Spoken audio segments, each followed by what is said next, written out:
So a sideboard slot left.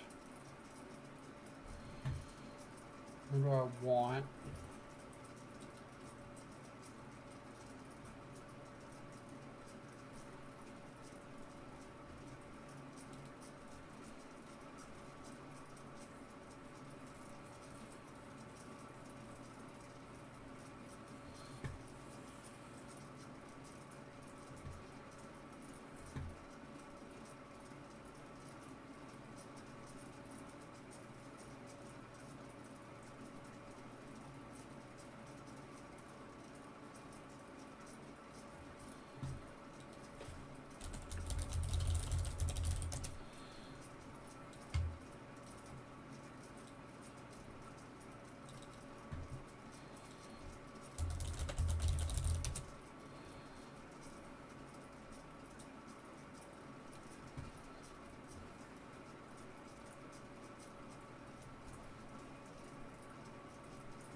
Let's do it. Stay the 22nd. Yes, yes it is. Let's update Stream Decker.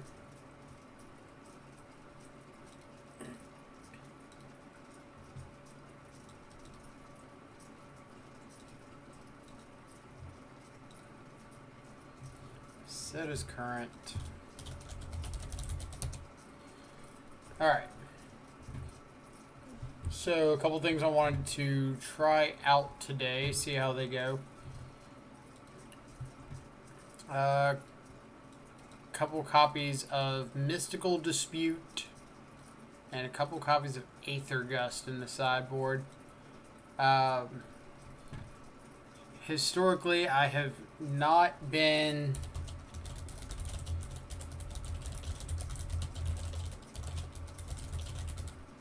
a huge fan of Aether Gust.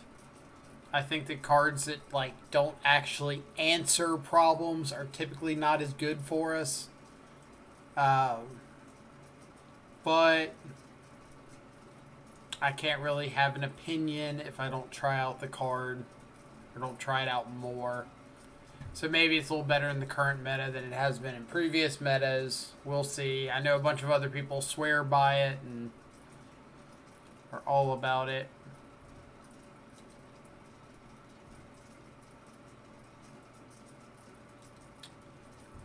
Super qualifier that starts in an hour, eh?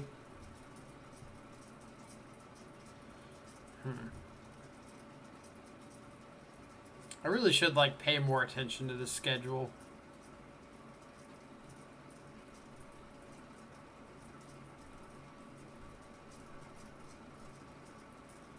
I don't think I'm going to be able to play in it. I don't think I've got 7 hours to give, but maybe.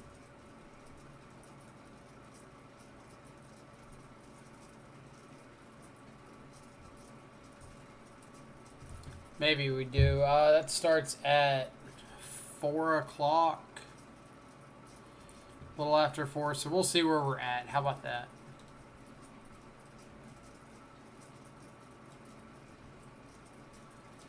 I don't want to say oh yeah, we're totally going to play in it, and then hour and a half rolls by and we don't, and somebody gets mad at me.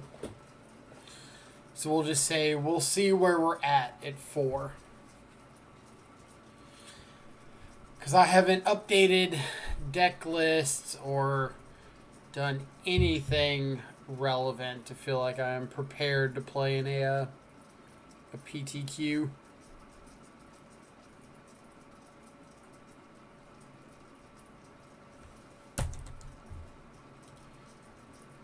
And I'm a firm believer that jumping into a premier event like that Feeling unprepared is like the easiest way to spell disaster for yourself.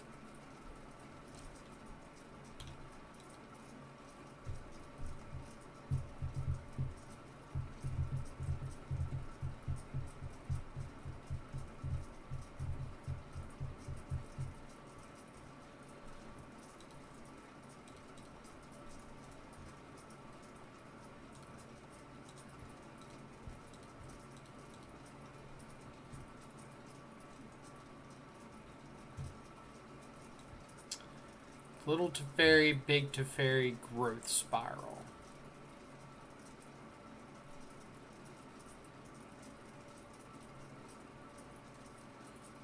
So little to fairy is the most annoying.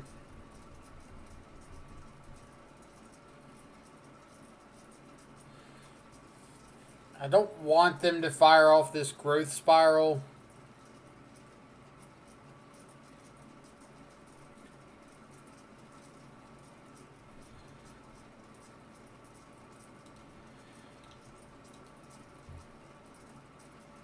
But ultimately, it does impact the board, or impact the game a lot less than some of these other options. So maybe he decides to main phase fire it off.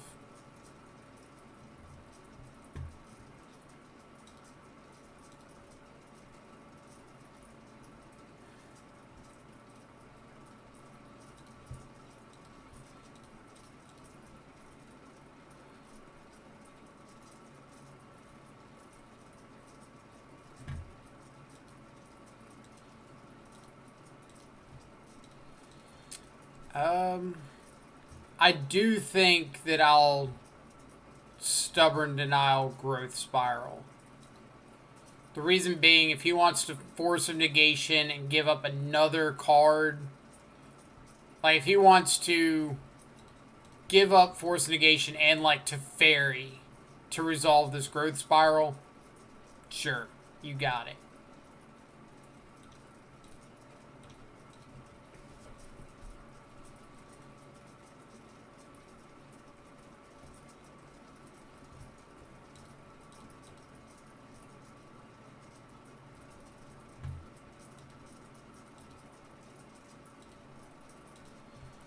I think I'm pretty heavily in find a threat mode now.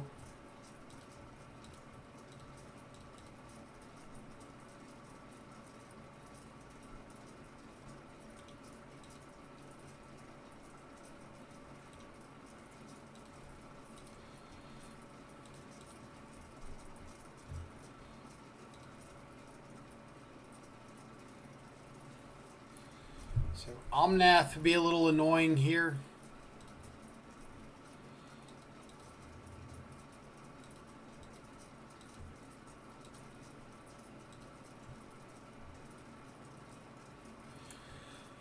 So I could upkeep Fatal Push. Splatter and Rainbow, how's everybody doing? I could upkeep Fatal Push, but then they can just hard cast Force, and I can't stub it. So if I'm gonna Fatal Push, I need to do it on my turn. They can Force Pitch to Fairy, and I can stub the Force. Or if they Force Pitch something else.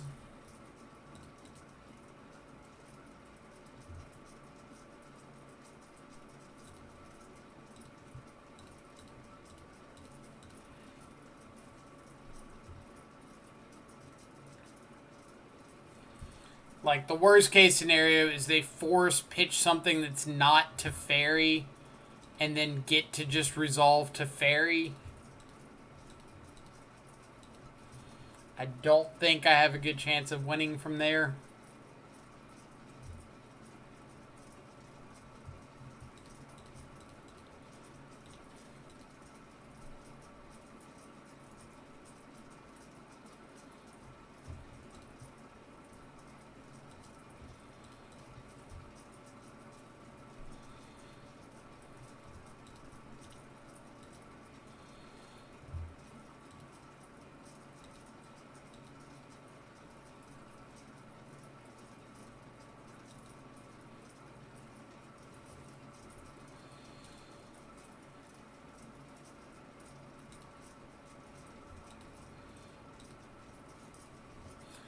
Alright, I do just have to cling Uro.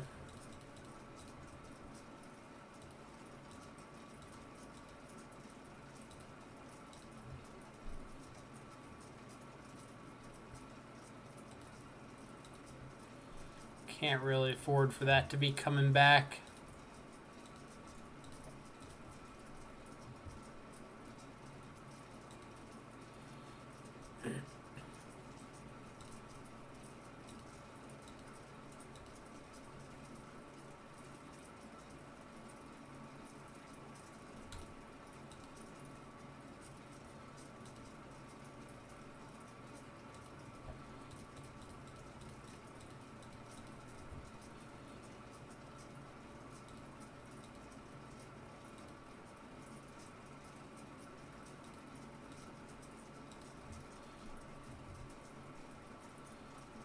If they decide to force this, that's fine.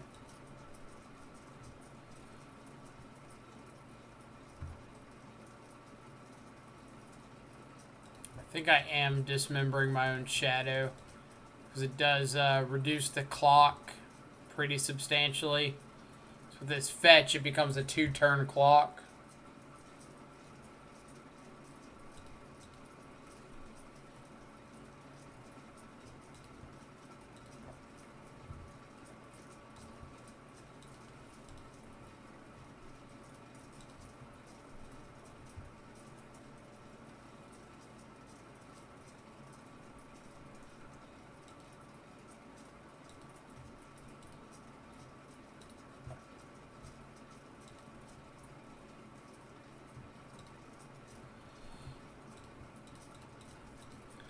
Alright, so I want to exile in a way that I can still pay for mana leak.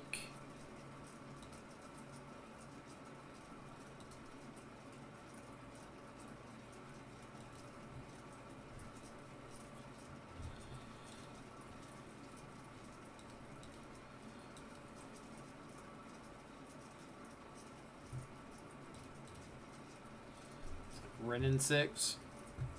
Yep.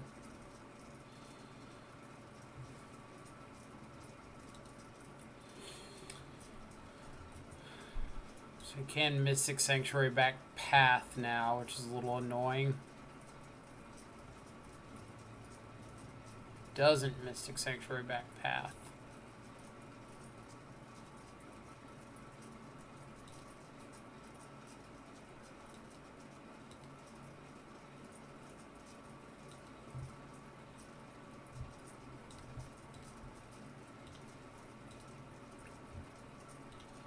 Unless he's got path.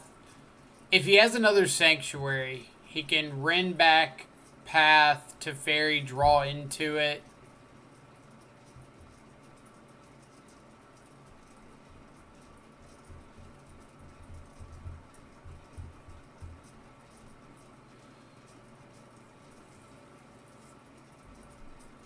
Alright. So yeah. Can't do much from there. Ashiok, Soul Guide, Dispute, and Gust. Get rid of probably both Battle Rages. A Gurmag. Pushes, Dismembers. Go like that.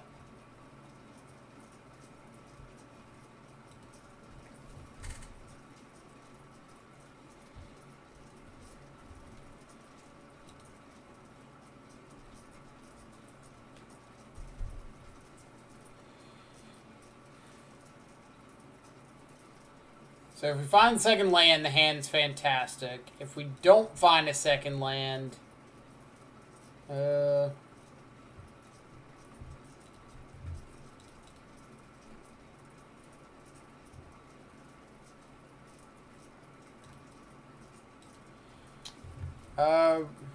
Rostalker, I think you have to, not have the space between the exclamation point and the deck.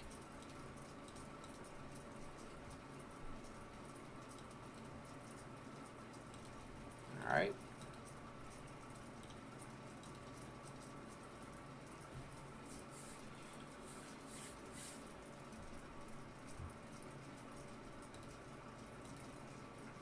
Land. Alright, so let's bobble ourselves. If it's a land, we thought scour them. It's not a land, so we thought scour ourselves. Perfect.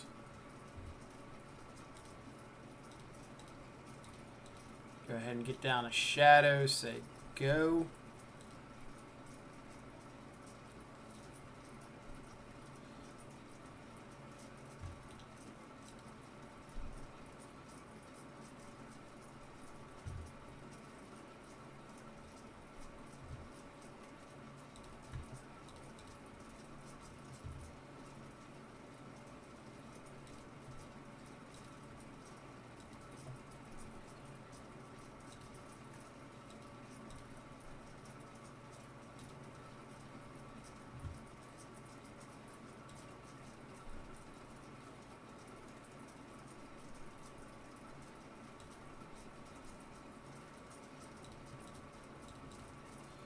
So because I've got lethal next turn, I'm just aggressively countering anything that I can here.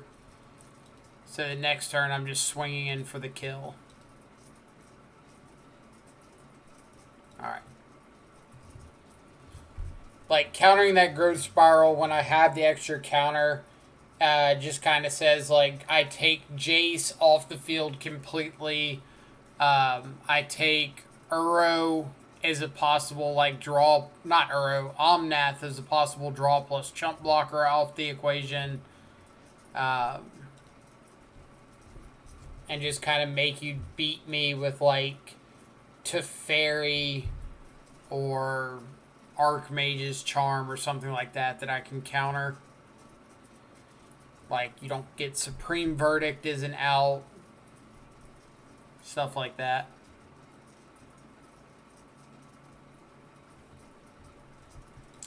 Back to old Grixis today. Correct. Kind of the same deal. If we see the second land, we're in good shape. If we don't, could be in trouble. But like we've got threat, we've got redraws.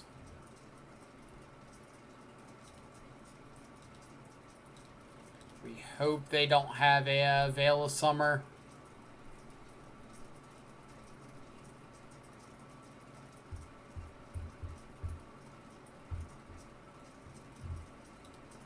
Teferi, say go.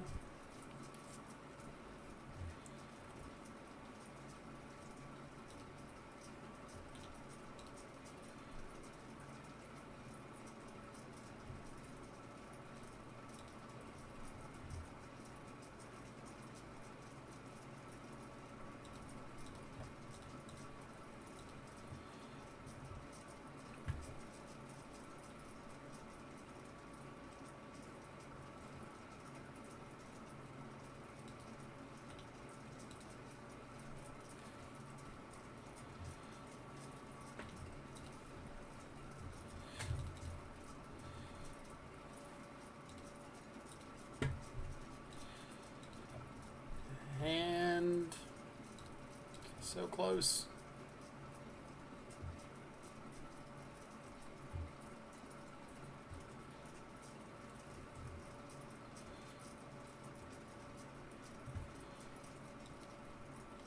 So I'm going to choose not to give my opponent the chance to mystical dispute something here. Because I think if I fire off the Thoughtseize, they're just going to like take the opportunity to hard cast the dispute, and I'm just putting extra cards in my opponent's graveyard.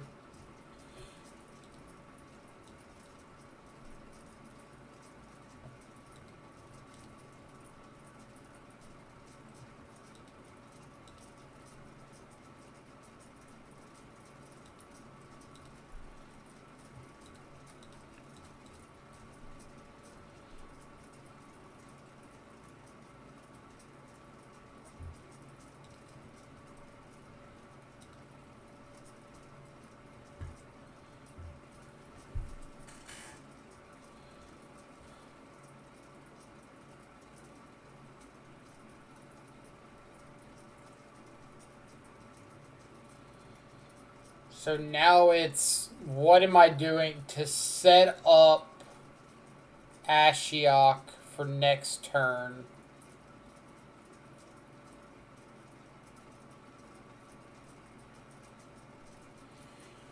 Like, I Thoughtseize. They mystical dispute my Thoughtseize. I play Shadow. I play Shadow, they mystical dispute it.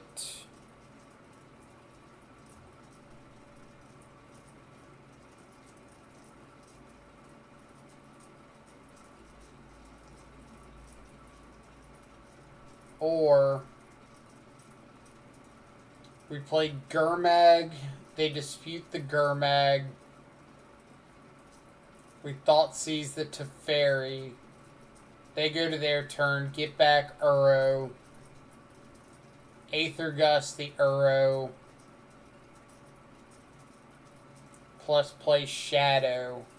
And then the turn after Ashiok.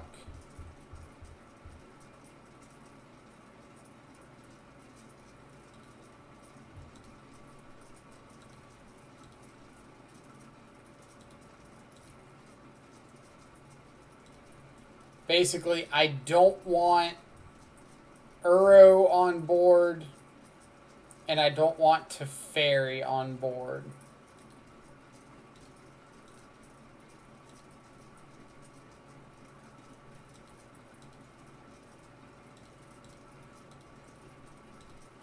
And I don't really care if they counter this Gurmag Angler. But I think they're going to. So no. Thoughtseize away to Fairy.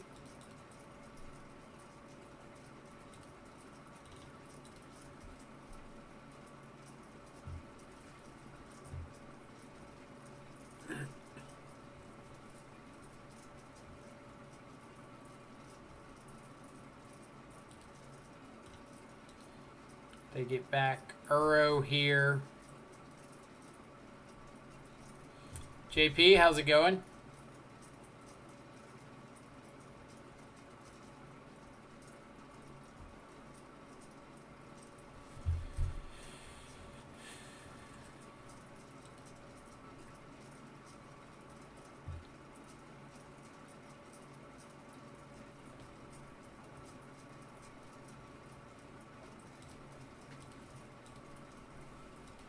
So now I get to try to Thoughtseize away this Force of Negation.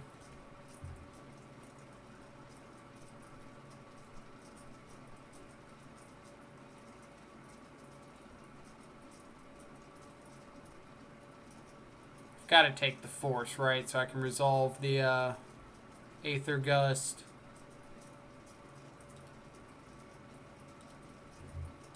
Alright. Let's think. If I Gust on my opponent's draw step, that gives me highest possible chance of Ashiok winning the game. Because if they draw like land or something, draw something dead, and I get to put Uro back on top,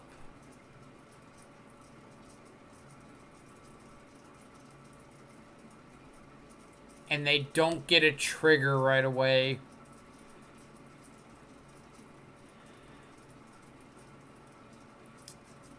Yeah, Veil does stop Gust, doesn't it? So I have to Gust now. Yuck.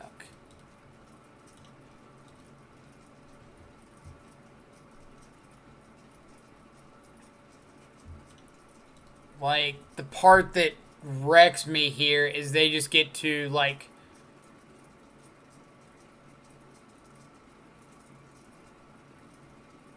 mystical dispute, put whatever back on top and Veil into it.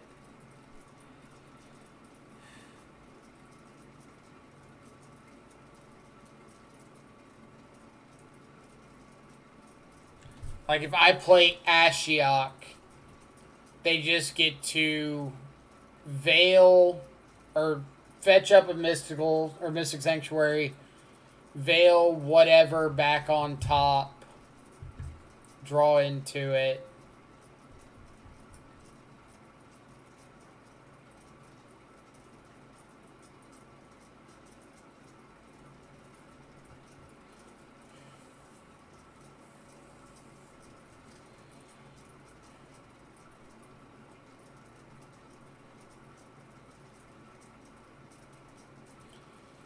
I can Inquisition to force the veil.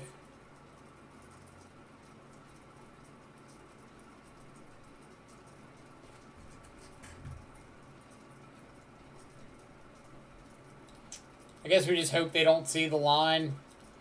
Like, my options are play Shadow, pass, and they for sure get back this Uro next turn. Because they can always just, like, fetch up whatever, or, like, veil, fetch up Sanctuary, put veil on top, cycle the veil. I could scour myself,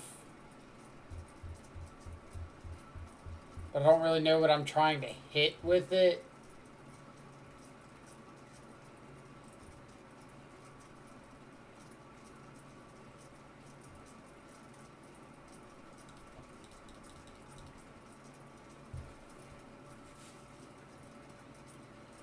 Like, I know they get to counter this, but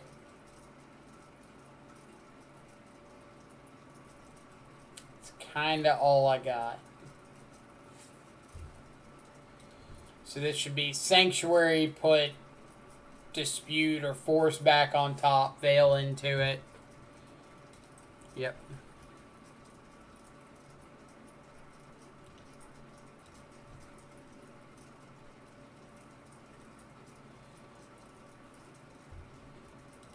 Yep.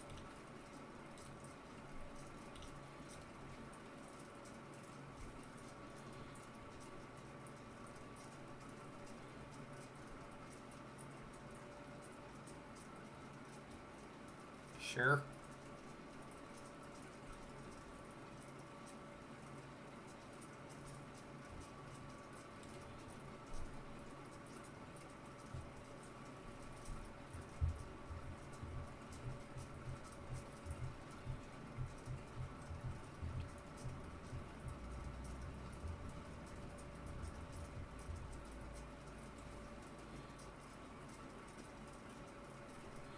I think they should have sanctuaried back that veil first.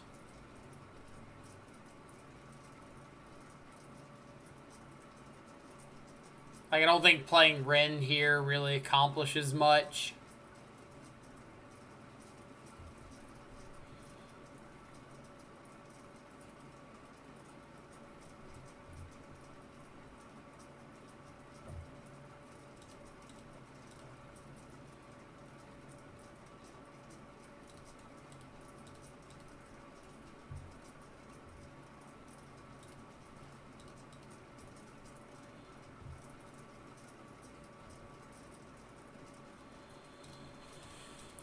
Now they get to Mystic Sanctuary, attack with Uro, get back Purge.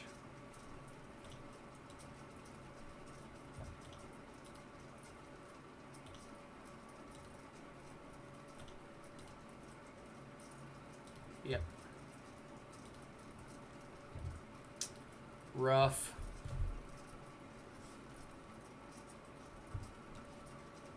This is why Sanctuary and Field of the Dead should be banned.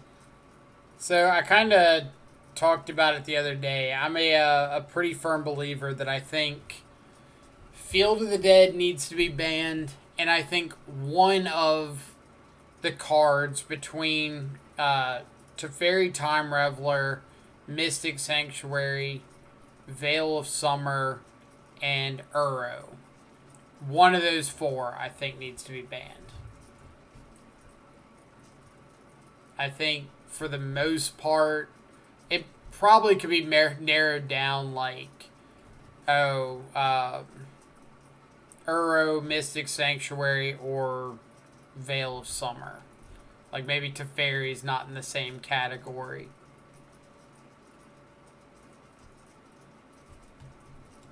Yeah, Uro or Mystic Sanctuary would be fine.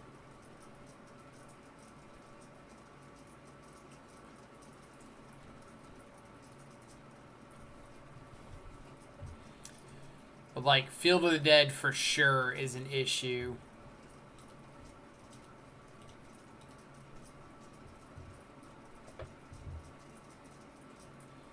So Luris could mean Rakdos, Hammer Time, Devoted Company.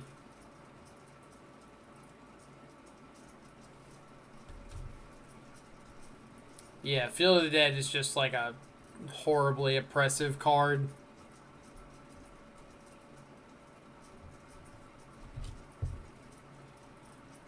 So Rakdos more than likely.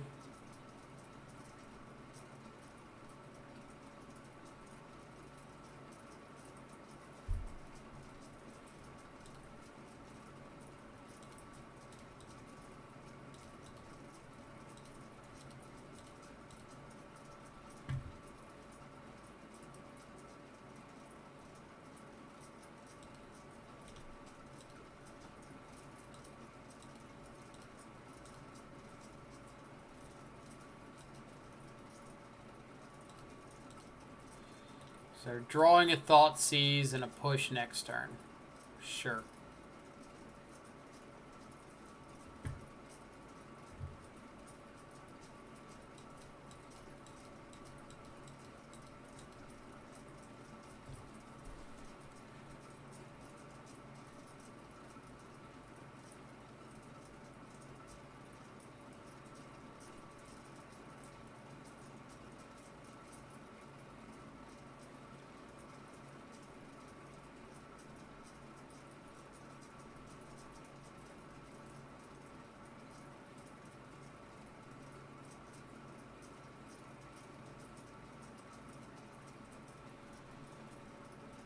Yeah, I agree it can't just be Field of the Dead.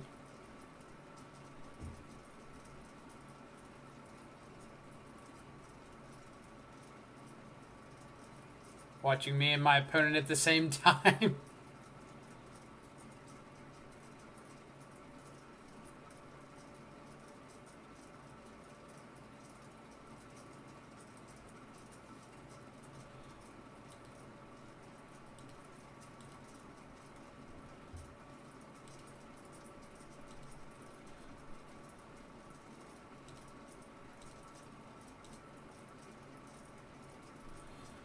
Alright. Really wanted to find a removal spell for this courier.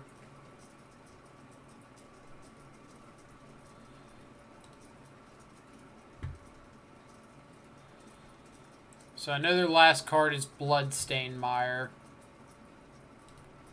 So there's not much of a reason to go too crazy here.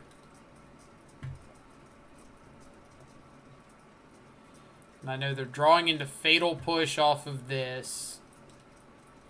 So I can see what they're drawing for turn. Swift Spear, sure.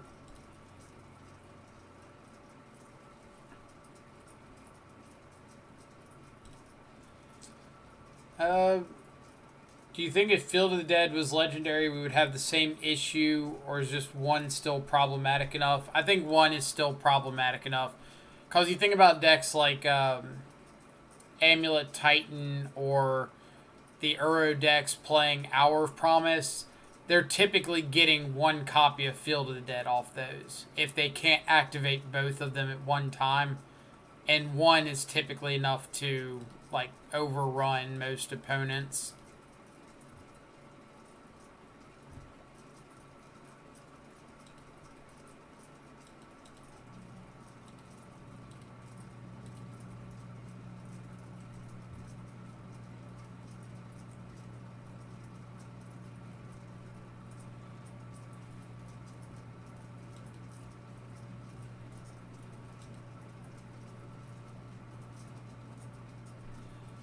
Alright. Gurmag Angler's pretty good in the face of a A Bomat Courier, Swift Spear, and Fatal Push.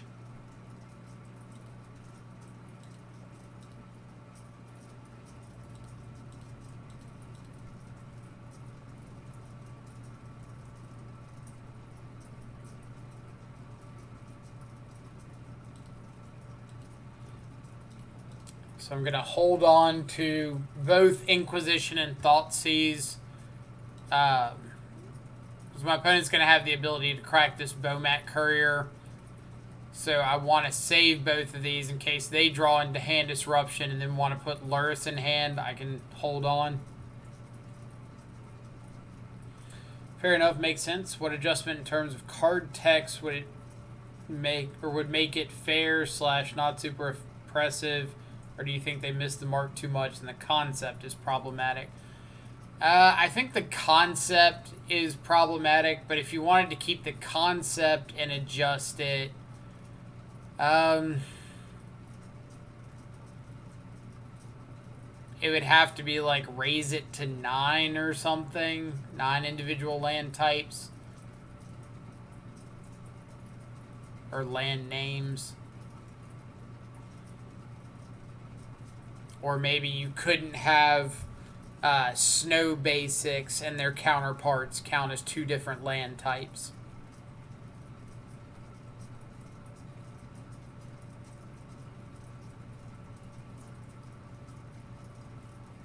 So, I mean, some of the more impressive starts you get would be like land, Arboreal Grazer, second land,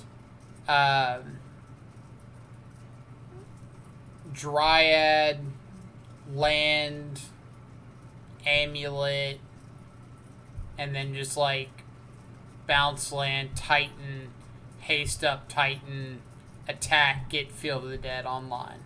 Which like isn't out of the realm of possibility by any stretch of the imagination.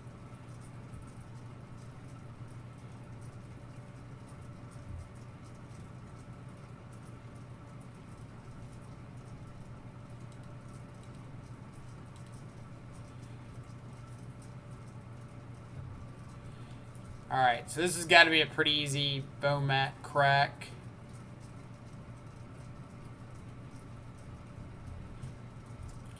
But I think any sort of land that just gives you continual advantage like that isn't really healthy. Because lands are a resource that Magic in general has a very difficult time interacting with. Like, you can play cards that say destroy target land, but that's not a good effect in competitive Magic for the most part.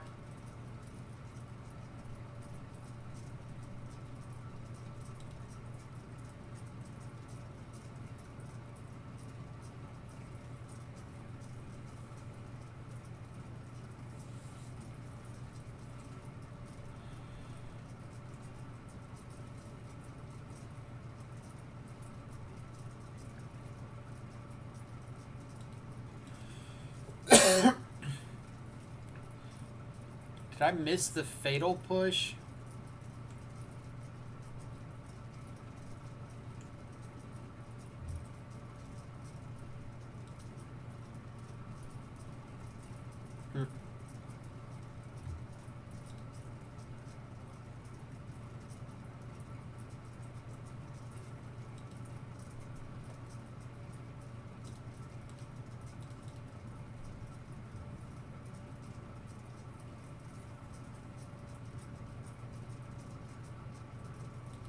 Well, we're absolutely taking a K command.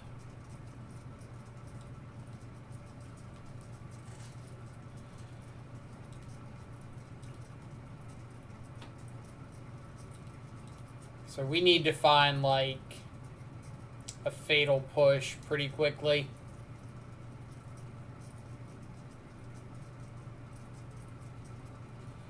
Fatal Push would be good. A Shadow of Our Own would be good.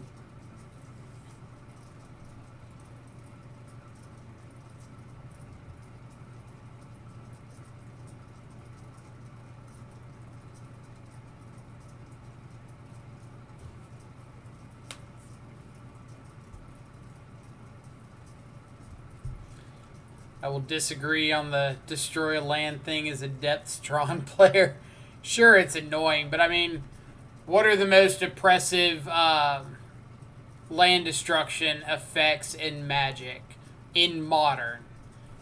Blood Moon, Pillage, Boil, things like that. That either Fulminator Mage, that either like don't affect you if the land's not already on the battlefield. And all of these decks are searching out ways or playing ways to search out the land from the deck and put it onto the battlefield, in which case it immediately gets the effect.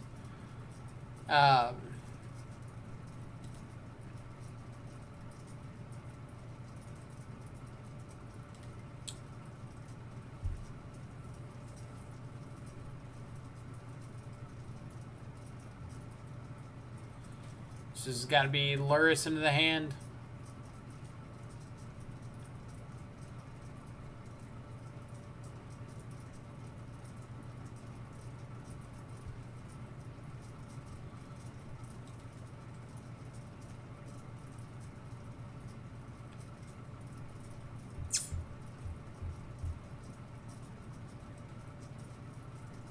That is not going to do it.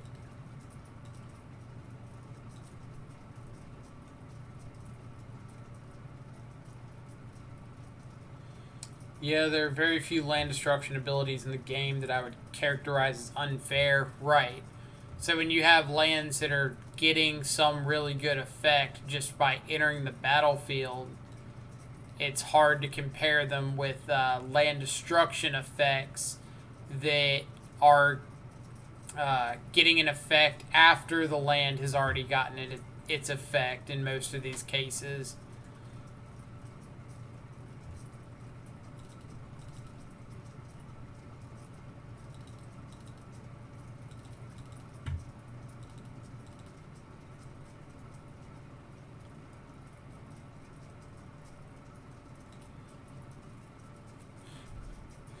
Like, I think Blood Moon is basically the only proactive land hate spell you can play against, like, Field of the Dead. And sure, it's fine, but these Field of the Dead decks are combined with 30 counter spells, it feels like.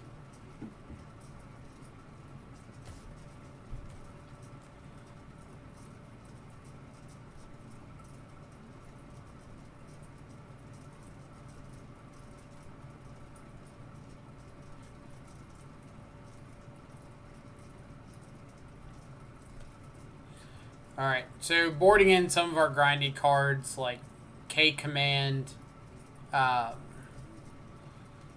K-Command's really the big one.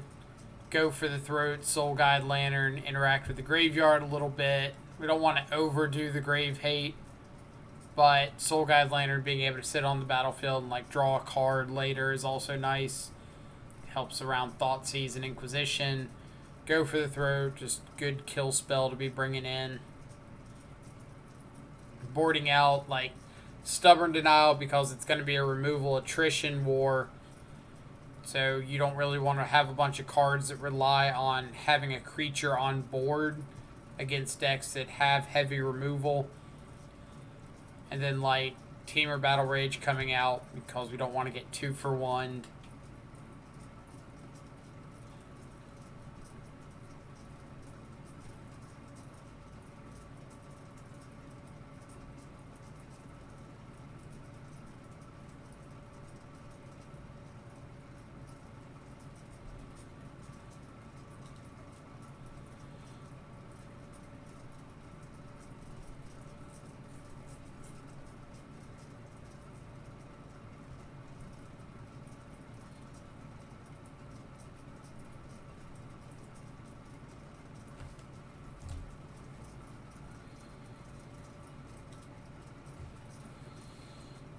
Alright, what do we got?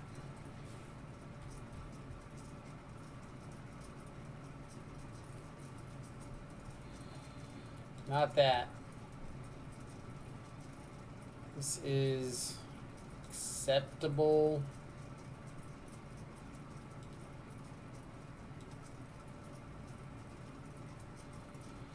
Like stub on the play to counter discard spells on their turn 1.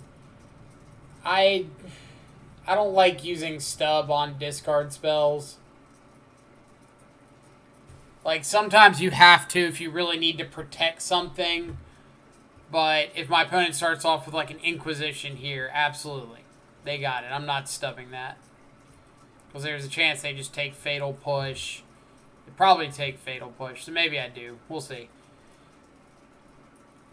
Well, this deck is just a trip down memory lane, right? I feel like any chance I get to play Grixis, I'm all about it.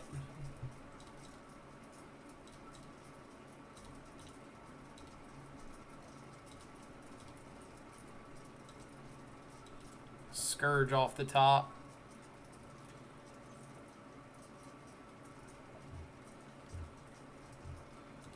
Scourge is...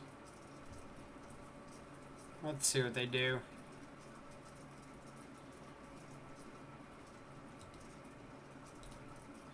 Alright, don't really care about Swift Spear. So let's just get our Scry on. Another Gurmag Angler, probably not what we're looking for. Did I see the blue-black list at 5-0 the other day? I did not. Do you have a link by any chance?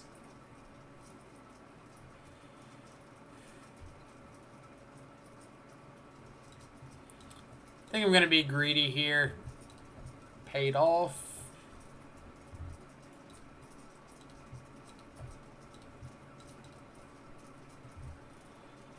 Scourge, push, push, K command.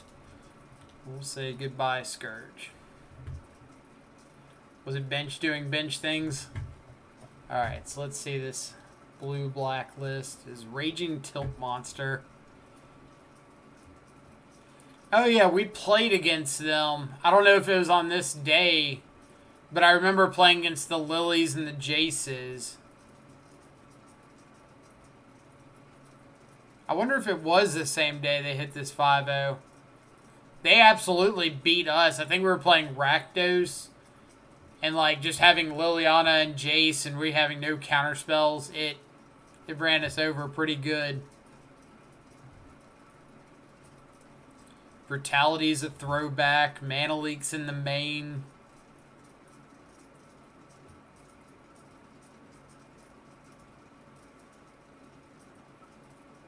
Honestly, kind of surprised they didn't find room for a Mystical Dispute. Or not Mystical Dispute, Mystic Sanctuary. With 4 Watery Graves plus an island. 8 blue fetches.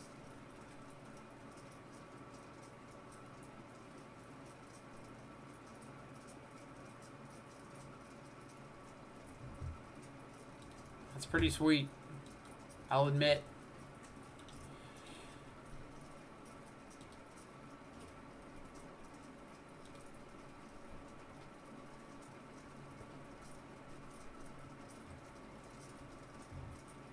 Alright, so we get to Gurmag while holding up Stubborn Denial or Thought Scour.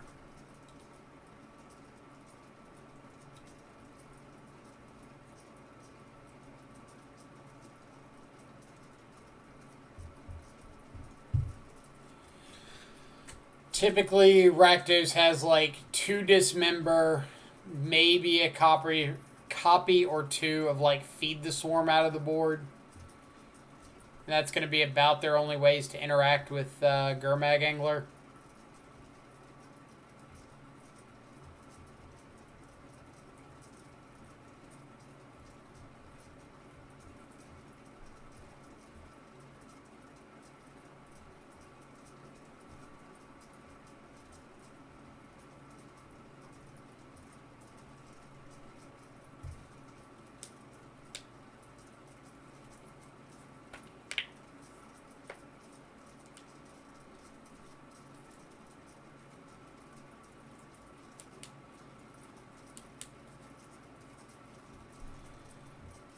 Yep. So now hand is push, push, K command.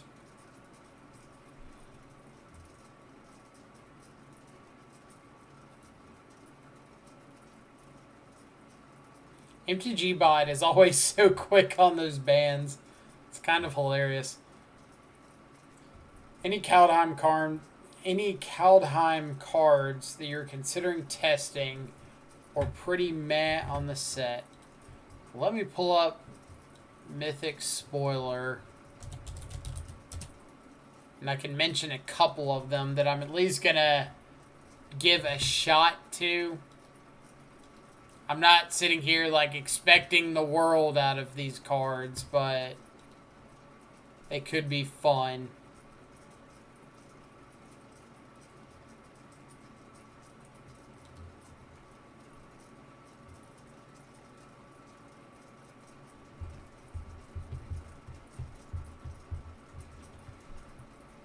So Thoughtseize lets us force the issue on K command. Or we can sit back and wait for Luris and just stub the K command.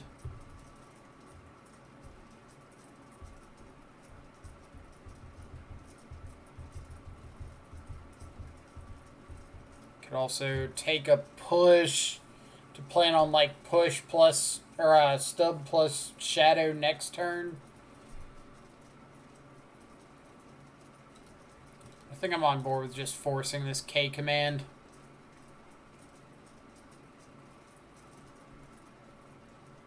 There's always the chance they wouldn't even cast the K command here.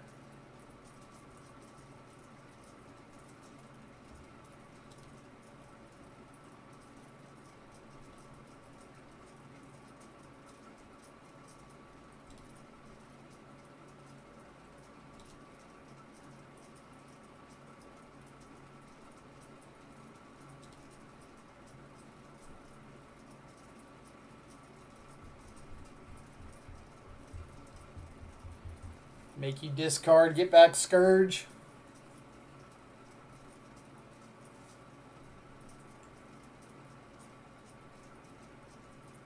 Discard 2 damage.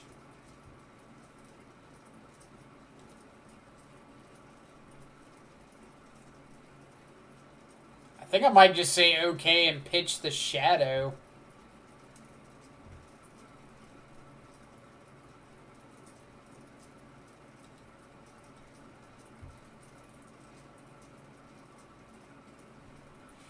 But I guess this is growing Shadow too, so maybe just pitch the Thought Scour. Yeah, let's just pitch the Scour.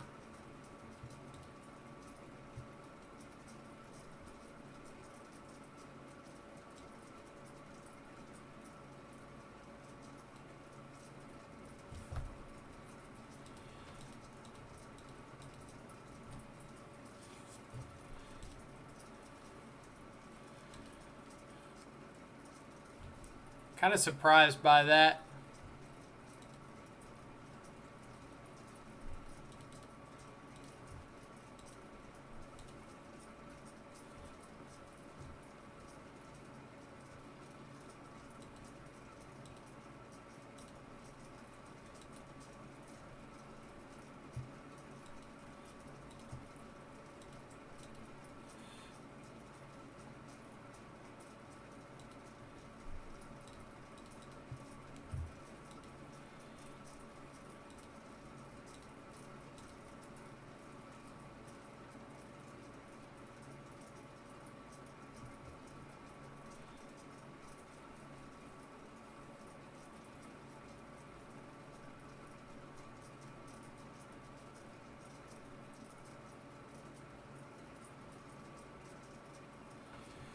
So they could Luris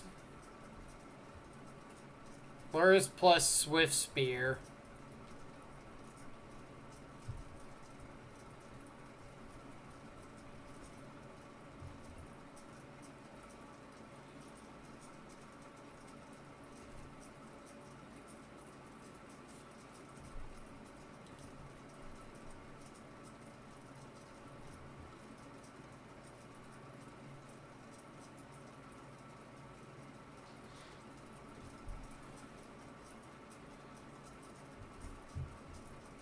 Alright.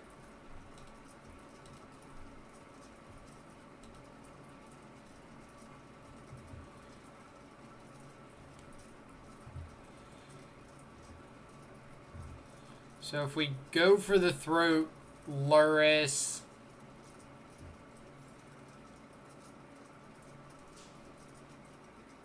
They get to push the shadow. We're not dead to bolt.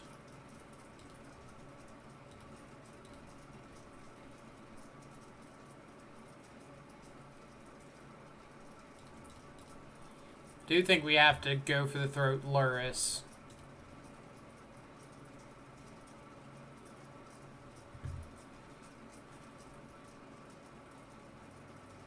So attacking with Gurmag forces a chump. If their unknown card is Lightning Bolt and they rip a Swift Spear off the top, it's exactly lethal. Swinging with Shadow doesn't force the chump if they don't have Gurmag plus or Shadow. Swift Spear plus Bolt is their two unknowns. Then we get to like just push one of these next turn for lethal.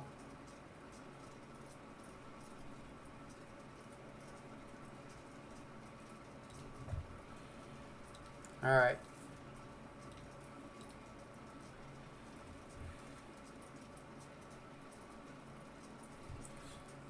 Not going to play around exactly. Swift Spear plus Bolt.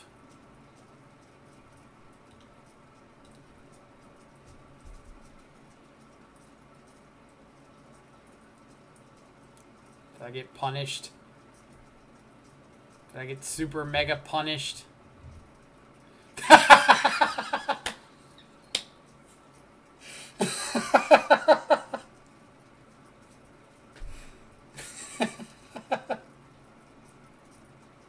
Oh, man.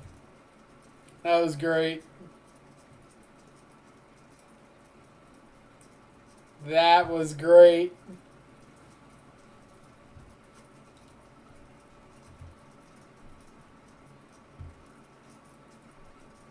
Spoke it into existence. I think I did.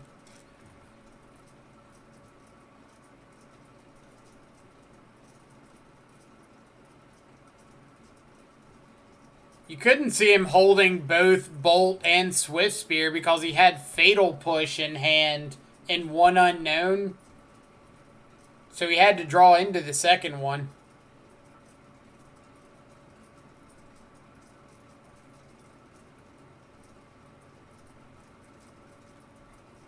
Like it had to be push plus either Bolt or Swift Spear and the second one off the top. Like I said, wasn't playing around it.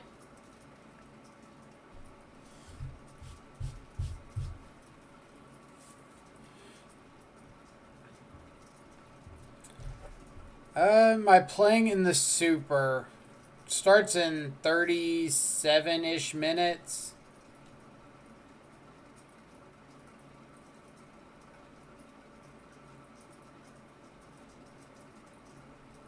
He had the Fatal Push, drew the Bolt last turn. Sure, so he had to top deck the Swift Spear.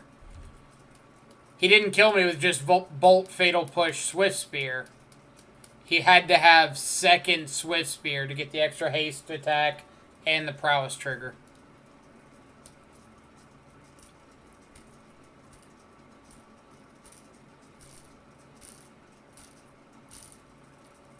So I wasn't playing around his three cards having to be exactly these three things to kill me.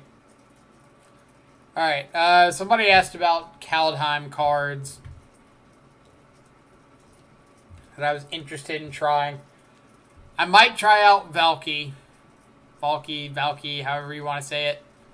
Not for the Cascade effect. I think the front half's kind of cool. Again, not just saying like, oh my god, I think this card's insane and it's going to slot into every Shadow deck. Just trying out different things. The other one was Tybalt's Trickery. I'll probably try out just for the fun of it. Maybe in like Jun Shadow or 4-color or something.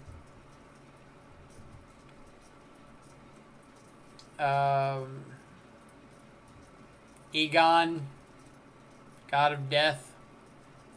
I'll probably try out. The artifact half of it isn't bad either.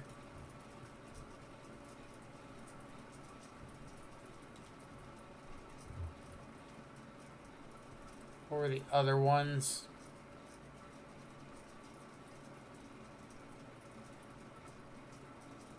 There's like one or two other cards that looked kind of interesting.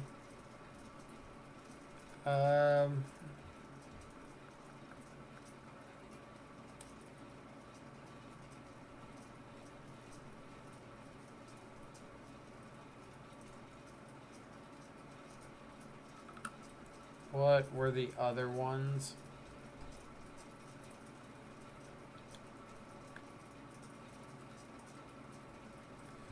Oh, this thing. Old Growth Patrol. I like.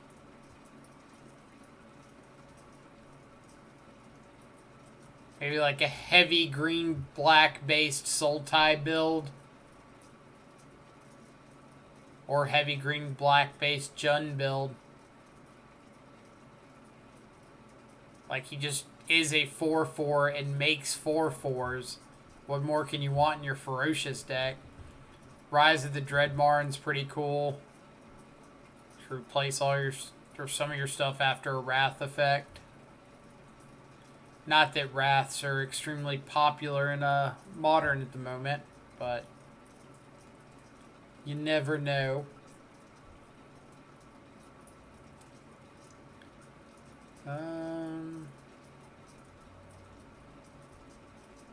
I think that was most of the ones.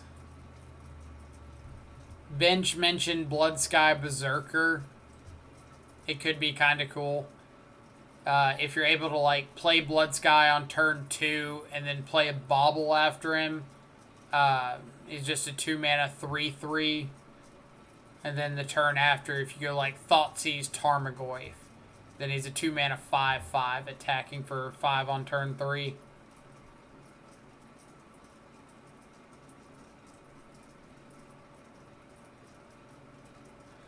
Sappy, I did say I'm going to try out the 3-drop 6/6 Egon. Bind the Monster's alright. I don't think it's going to see much play because the life loss isn't... We don't get to determine if we want to lose the life or not. With like Dismember, you can choose not to pay the additional cost or pay the life to cast it. With this, you're going to lose the life, period. So there's going to be plenty of games where like you don't want to lose the life, but you don't have a choice. So it's just dead. I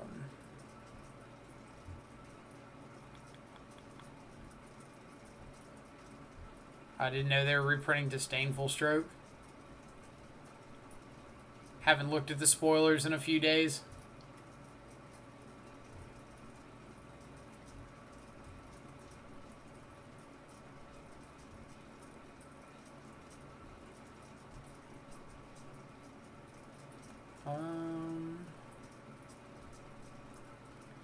Like, a lot of the snow stuff we don't really care about. There's, like, no way we're getting a big effect off of it. Betrayal's kind of cool. I don't think playable cool, but cool.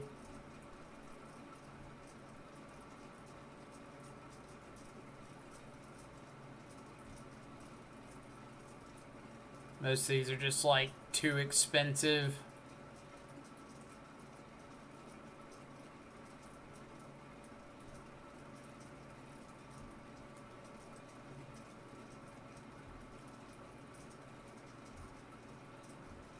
I think that's about everything.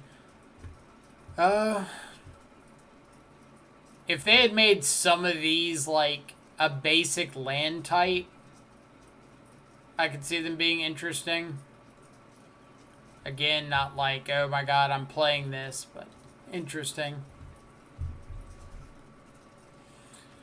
So, are we going to play in the Super Qualifier?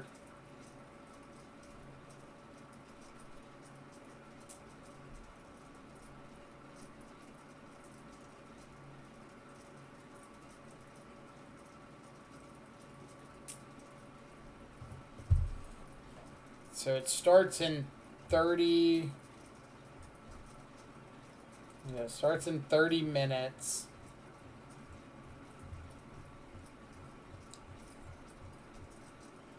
$229 players. 230, I think, just signed up. So 9 rounds. Do we have a shadow variant we really want to play?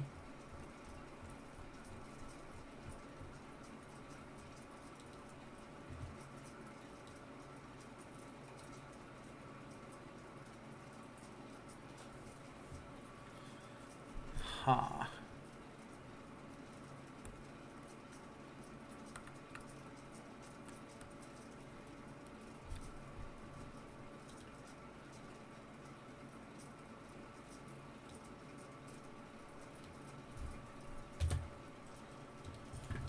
Let's see.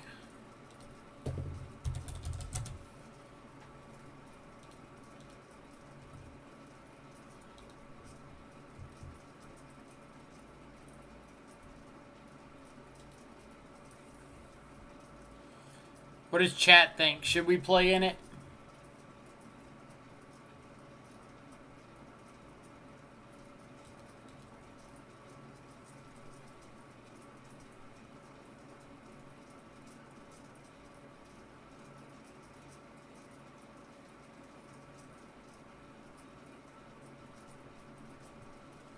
Slash, if we are playing in it, what are we playing in it?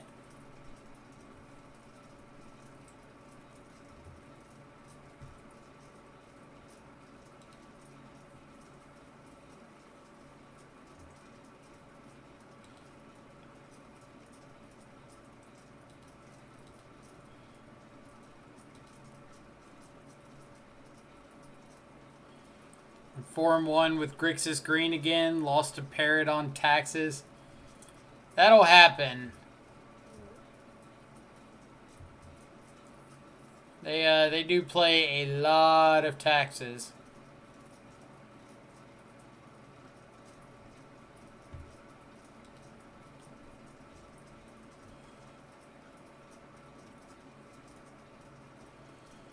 Well, yeah, if I play, it's going to be Death Shadow, but like, what variant of Death Shadow are we playing? If we decide to play in it.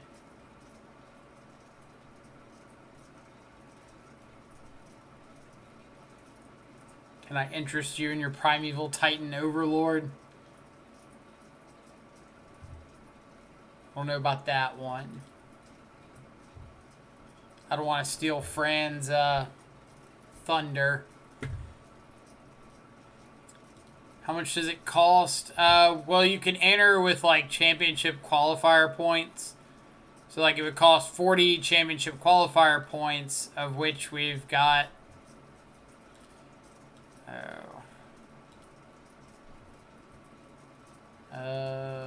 91 at the moment. So wouldn't really cost anything. So I probably should play since it doesn't actually cost anything.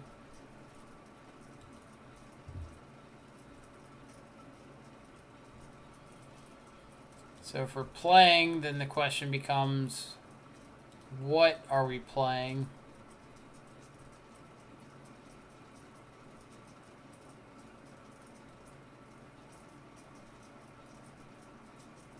Ramos says 4-color or Rakdos.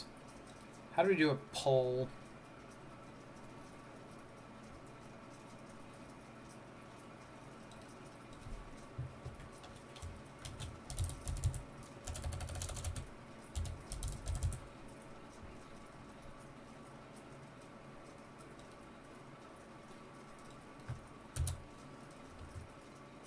Where's Steven when you need him?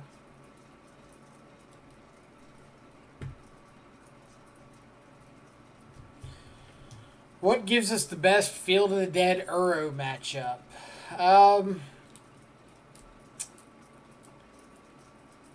Tough one. Because, like, 4-color, if you see, like, Ashiok out of the board, can be a pretty good Uro matchup.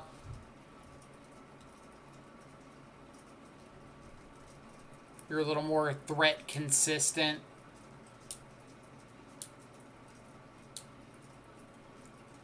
With, like, Rakdos, if you see Swift Spear, it gets pathed into Scourge and they play an Uro, like, you probably just lose on the spot. But you do get access to Blood Moon, but, like, everybody's expecting Blood Moon nowadays. So it's a little back and forth.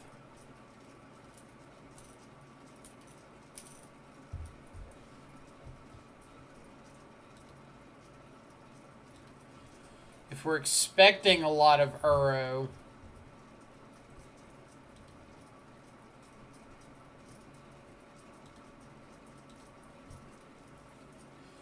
like, let's say we're expecting Hammer Time, Uro, Rakdos. Those 3 decks.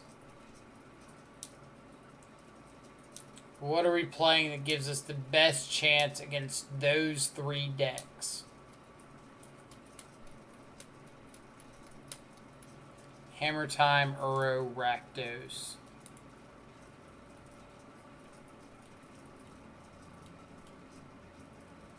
Suicide Zoo, no one will expect it. I think Suicide Zoo, you lose a whole lot of percentage points when, like, Path and Push are popular in the meta. Because you're just losing a whole bunch of life and not really disrupting that much. No, the OG Shadow had Gitaxian Probe. You could pick your spots a lot better when you had Probe.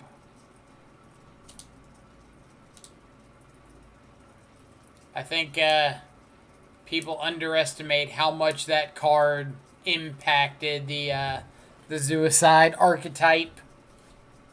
Like, I don't think it's playable without Probe.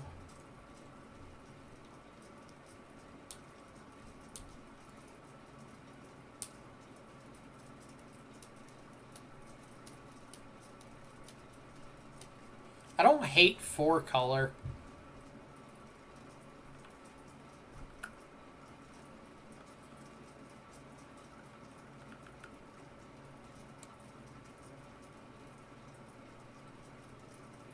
What do we think? Are we going 4-color?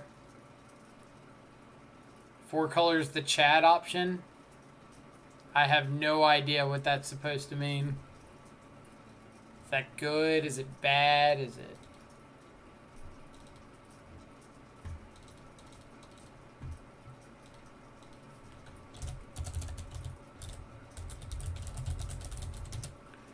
means exactly what you think. I mean,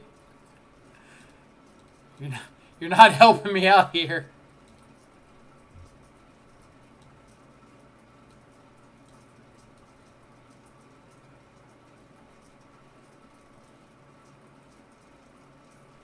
Still off of Boyle. Yeah, I've just not been impressed with Boyle, like, at all.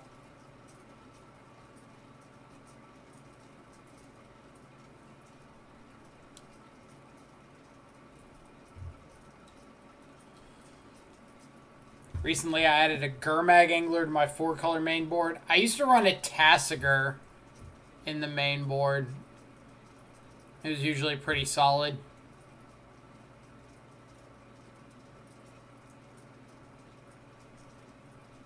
Like, you traverse for a Tassiger more times than you would think. Bench, am I playing this in the PTQ? Possibly.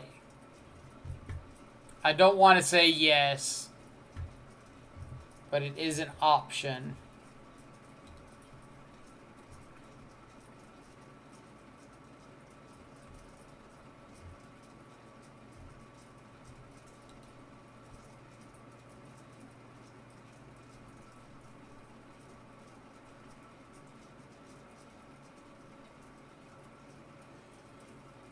I know if Bench had his ways, I would have some Blood Moons in the sideboard here.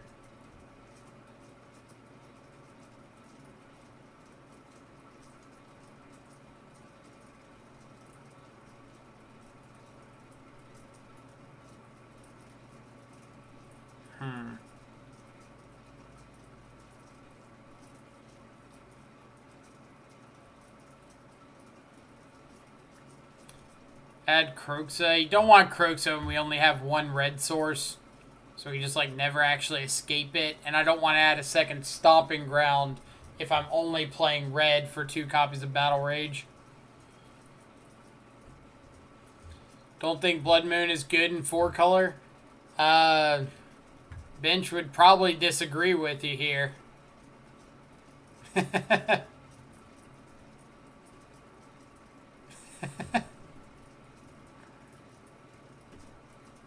What's with that 4 color Blood Moon? We can find out if Bench will give us a breakdown.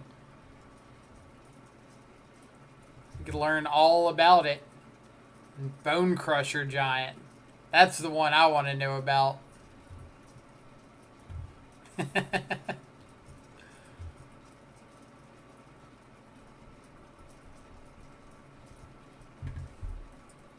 What's the time looking like? Alright, so we still got like 15, 16 minutes.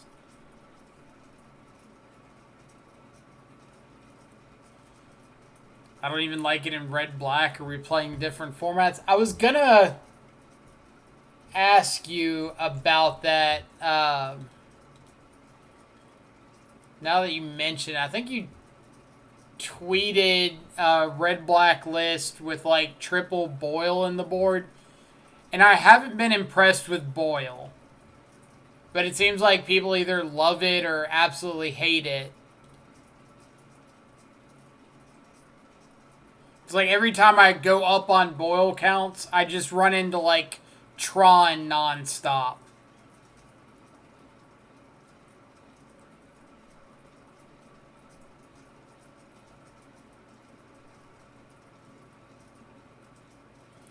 Freed talked me into the Giant for Auriok, and it's castable under Blood Moon, so I tried it. Why are you bringing in Blood Moon and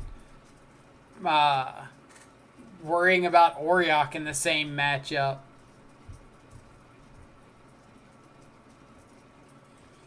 Basically, everyone expects Moon now, so fetches around it. Also, they play 4 Purge plus Gust, so it never sticks. That's fair. I can respect that reasoning.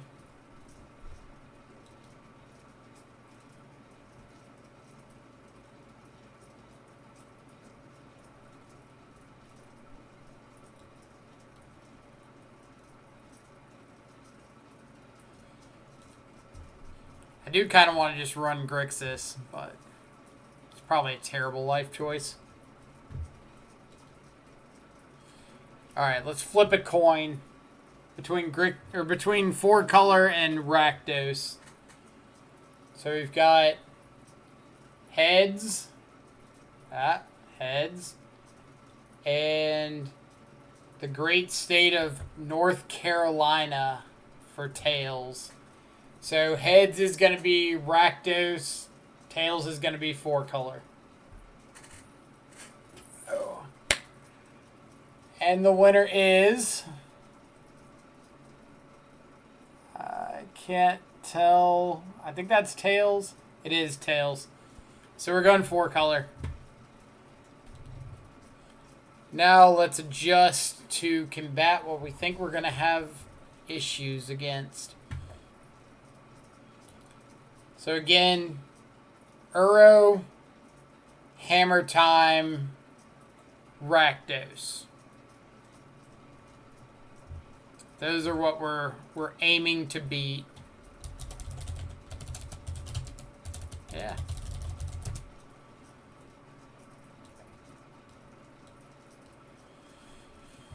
Uro, Hammer Time, Rakdos.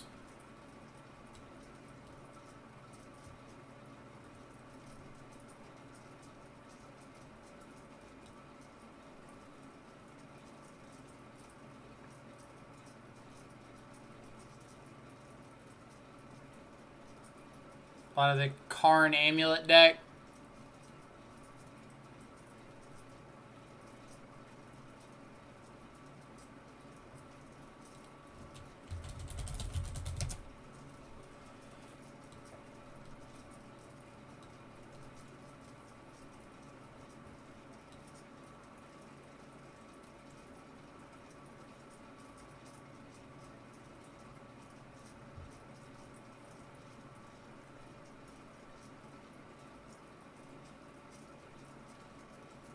Milled a Karn Amulet using Edward 40 Hand's green-black deck last night. 1 through mill. That might be a little more extreme than I intend to go.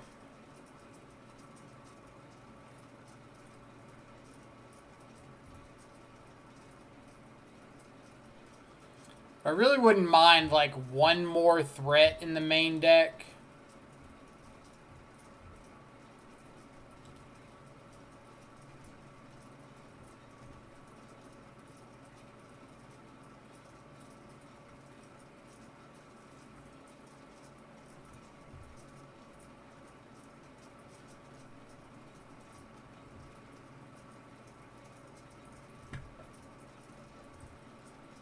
Yeah, Tasker's always been pretty solid for me.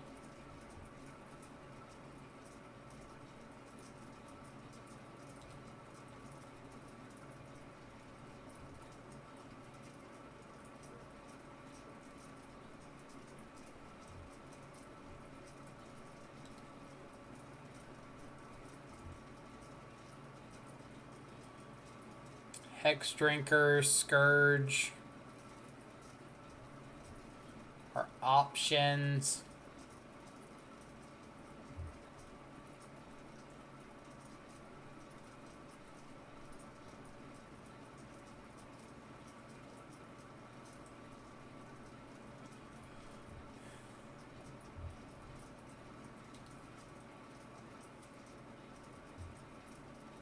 Magmatic Channeler's an option. Keep an eye on the clock. What about Skoos?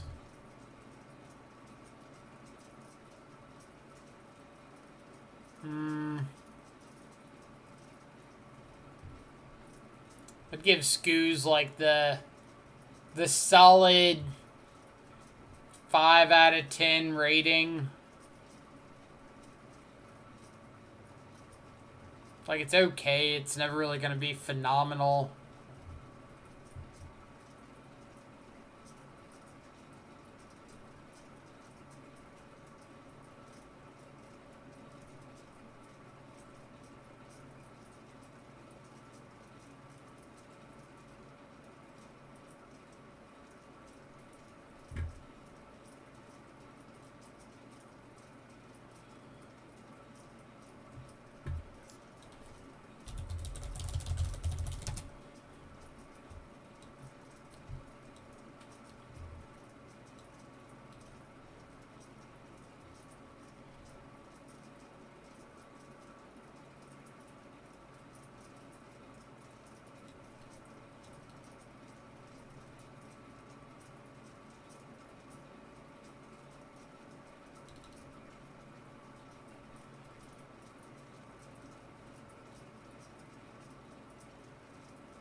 What about just like swapping Decay and Drown and Lock in the main for 2 trophies?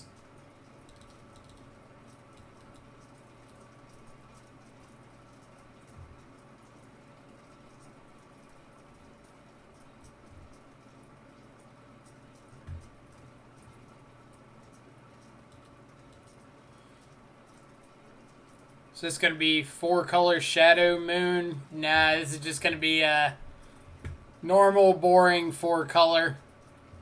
No moons.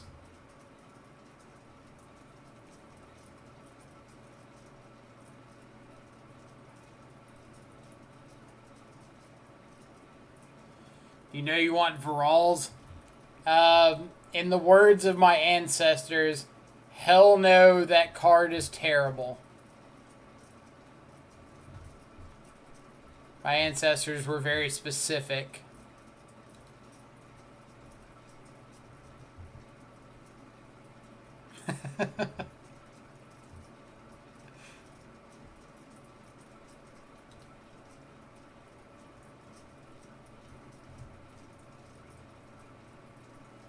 Damn, did your ancestors play Yu-Gi-Oh back in ancient Egypt? How did you know?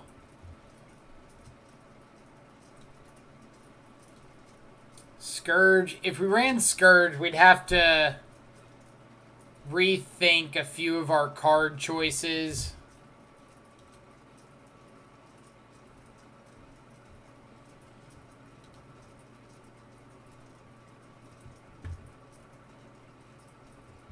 Like, I know Bench runs a couple Scourges, so it's not the worst, and it's not exactly unheard of.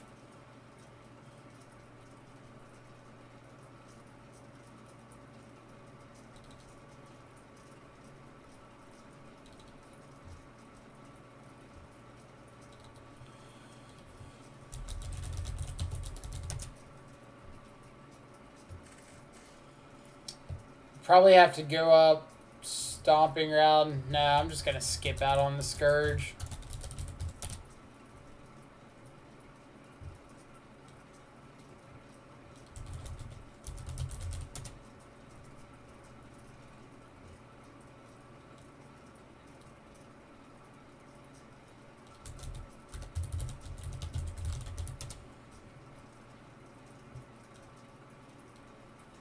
I think I'm going to do a 1-1 split of Trophy and Drown.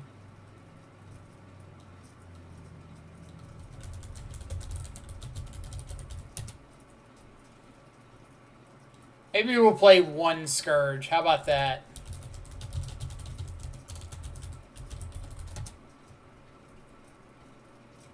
So traverse target, we can maybe get it back.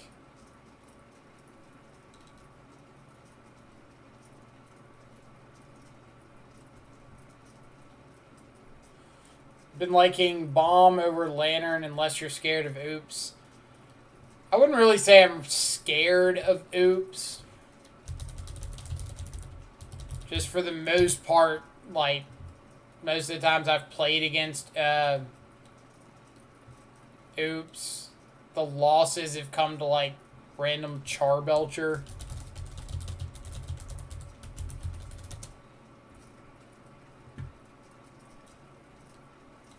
Upgrade the art here, because why not?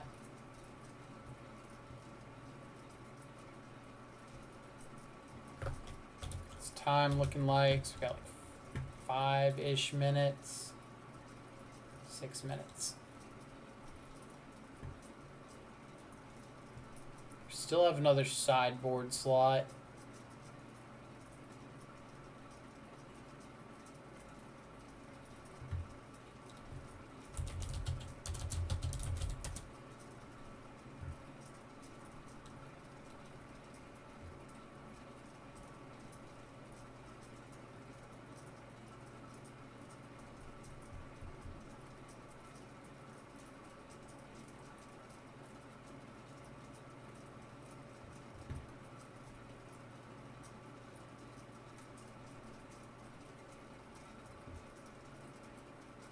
Big Dan's list seems sweet.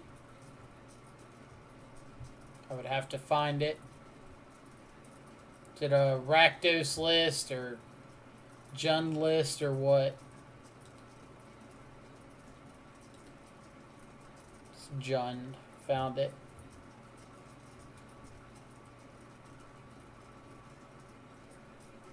Boil on the board. Surgical Veil. Gaia's Blessing. Snap.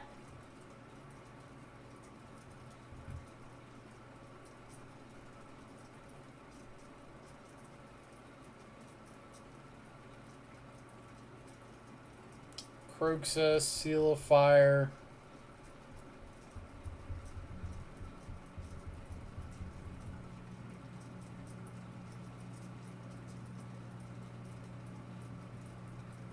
I think we're just going to register this.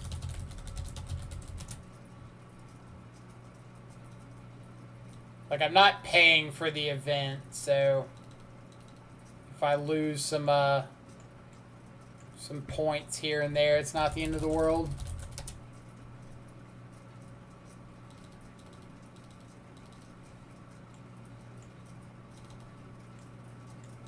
Gotta get all these incorrect arts out of here.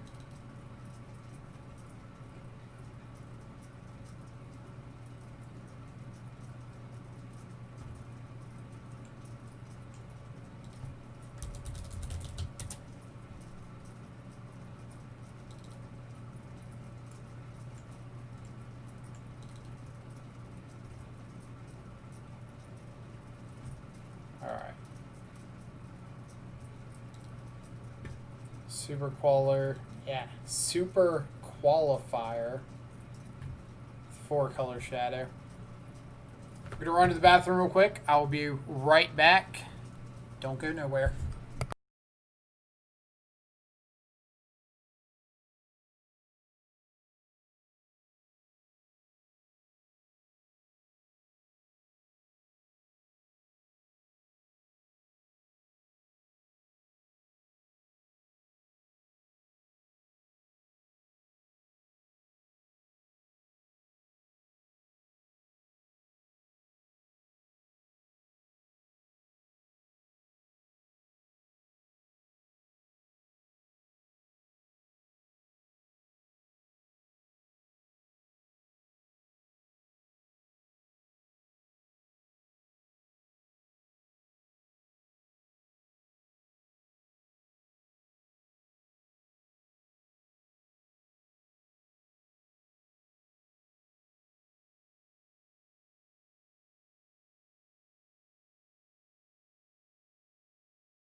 Alright, let's see what happens.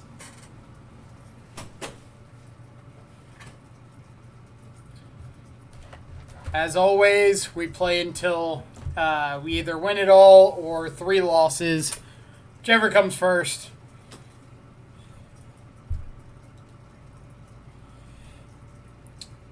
Thoughtseize into Shadow. Yep. Is it 10 rounds? I didn't see how many people ended up joining.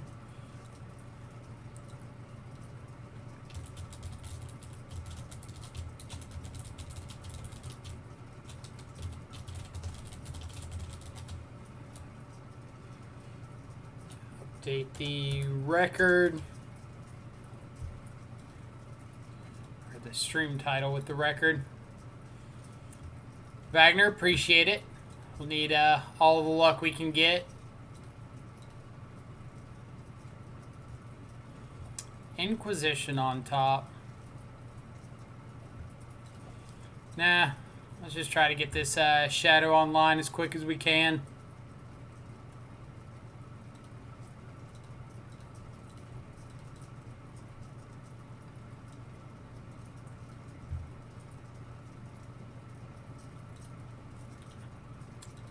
Looks like some not Sultai, but just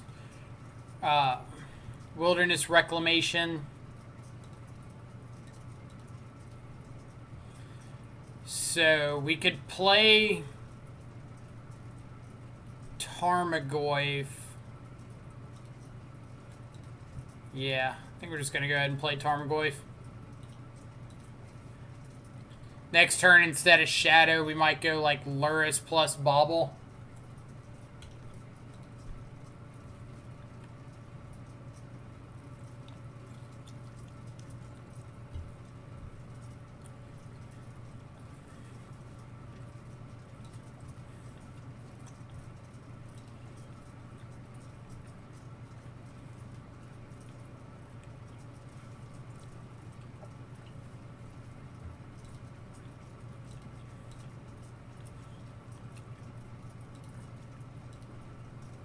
Which I do think we are going to go Luris plus Bauble.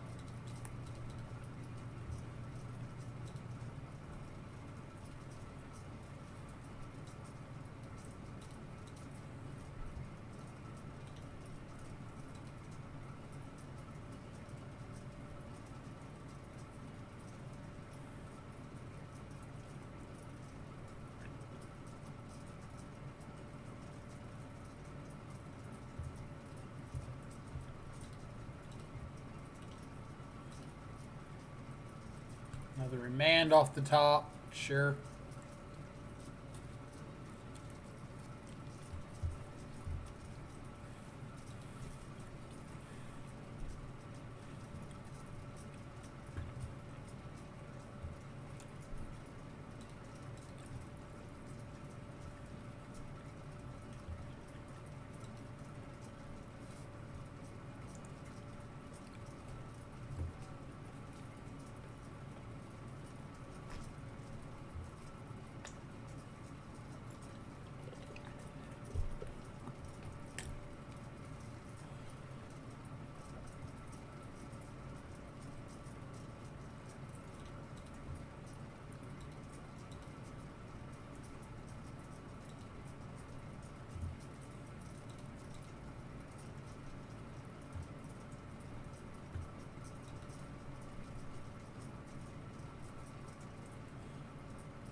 They could like bounce Tarmogoyf, draw a card.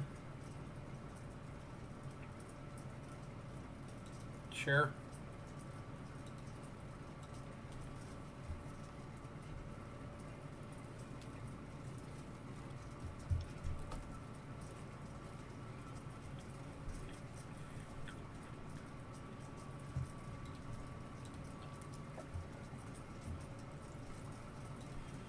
Bolt my Luris isn't very nice.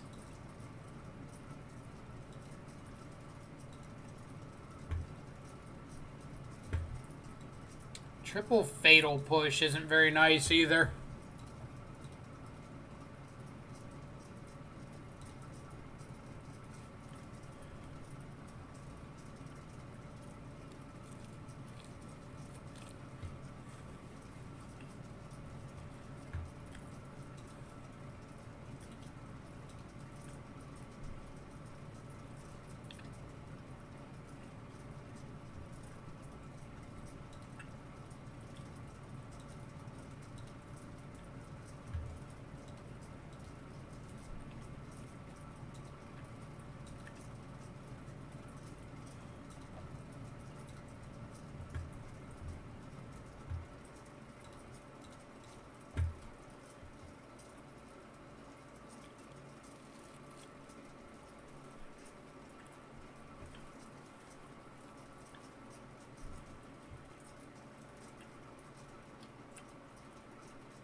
So this has kind of been a wrong half game, right? Like just seeing pushes and trophies instead of like stubborn denials.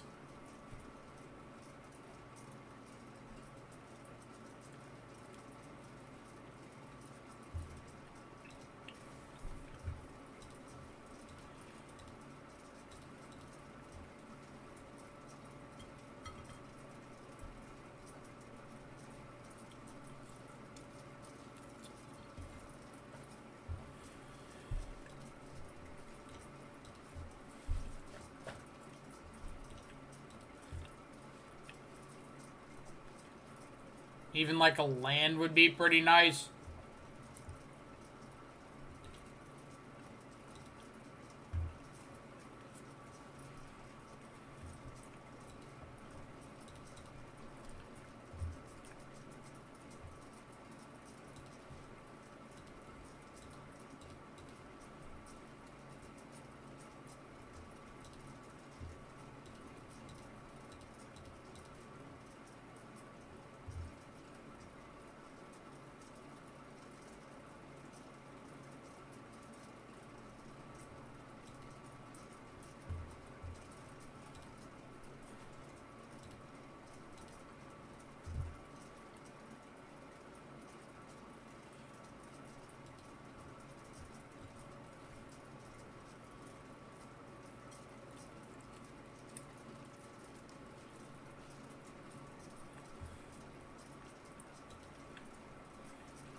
So we're well past the functionally game over part of this game.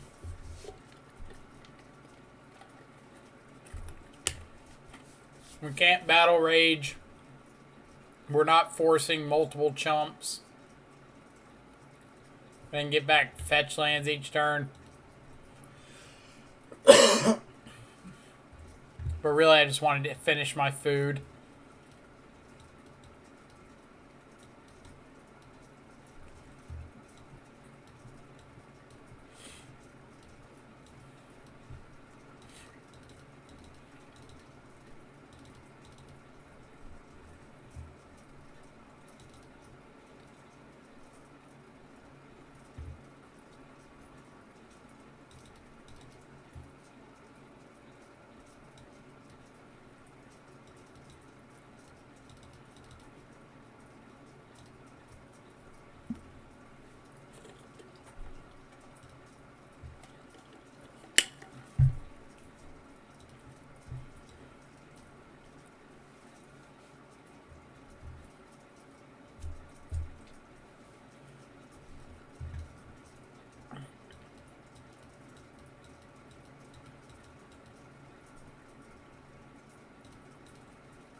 Alright, deck.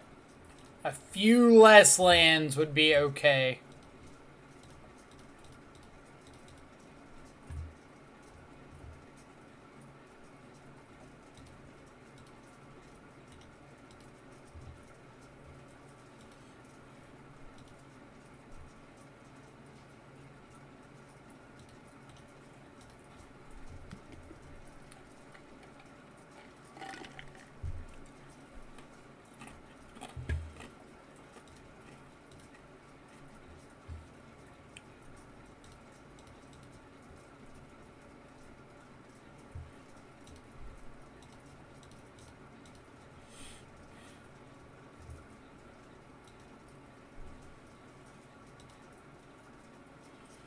Alright, hopefully between the two of these, we can close out this game relatively quickly.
All right. On to game 3. What do we want to swap out based on what we saw? I think Vale gets a lot better on the draw. Especially after we saw like Archmage's Charm.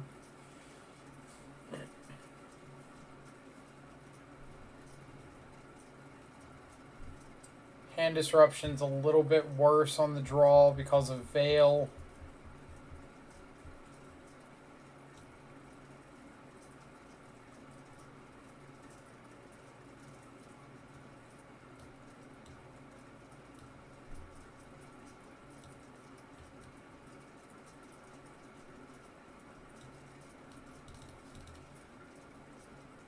Maybe I just don't want Battle Rage.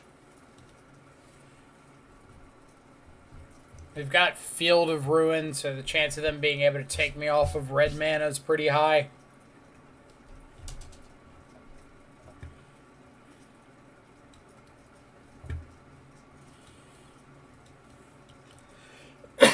So this is good if we see a second land or second fetch land in the first 2 draws, but we don't have any redraws. This is much better.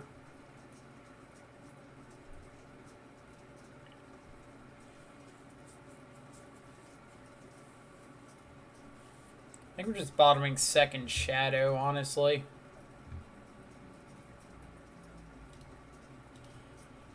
Like, I kind of want to keep this Bauble to help me maybe find a Thoughtseize or an Inquisition to help get this Ashiok down. Or just draw into it.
Alright, them missing on Growth Spiral is really big there.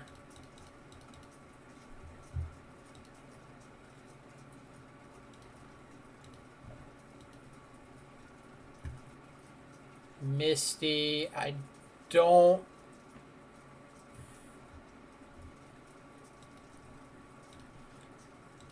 care if they draw Misty.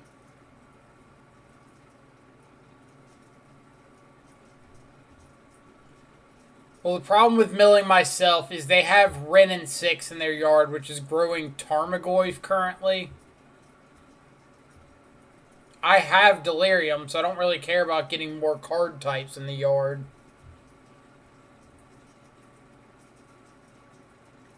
So I think I just don't want to do anything.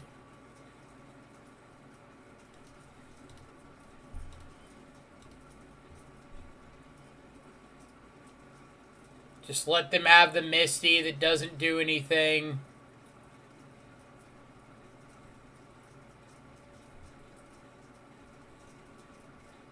E on 1, sure. So their hand is Jace, Factor, Fiction, Unknown.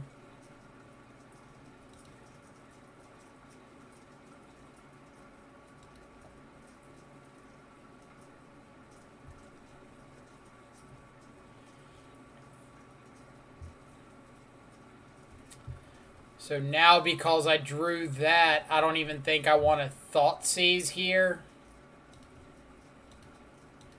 I think I just want to play Tarmogoyf, hold up Stubborn Denial.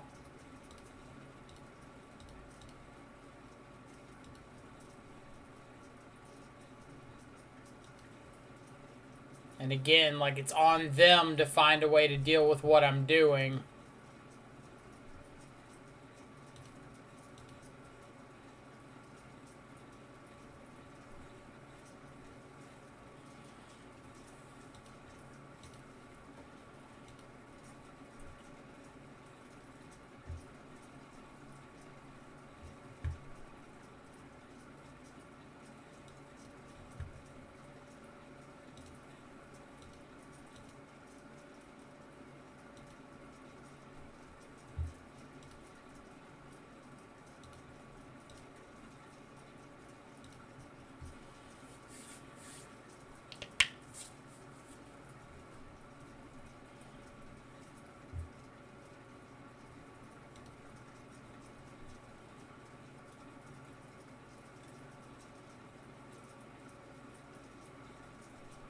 So I'm just taking Jace, countering Cryptic, not caring about Factor Fiction.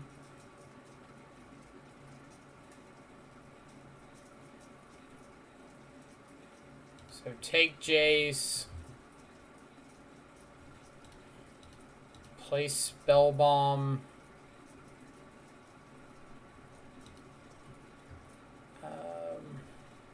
I will minus on them now because I've got 5 cards in my yard, so Goyf is going to be lethal. But I stopped them from being able to, like, Factor Fiction into an Uro.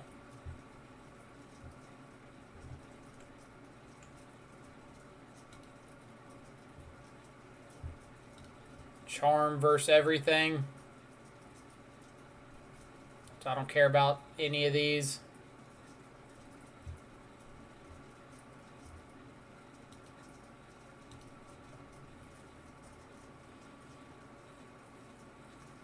Maybe I should have done, like, Charm plus Field of Ruin versus the rest.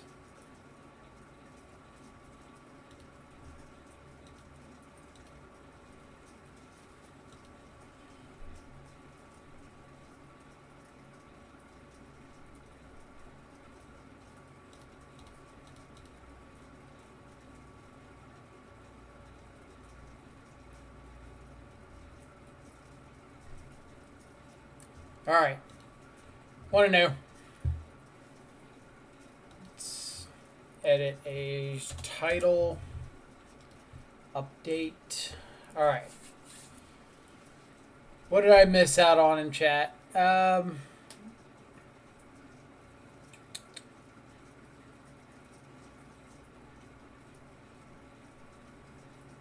My game was over in 6 minutes. Oh my god, what'd you play against? I played against Oops All Spells. Freed beat Humans pretty quick and beat Jabberwocky in the league. It's pretty nice back-to-back.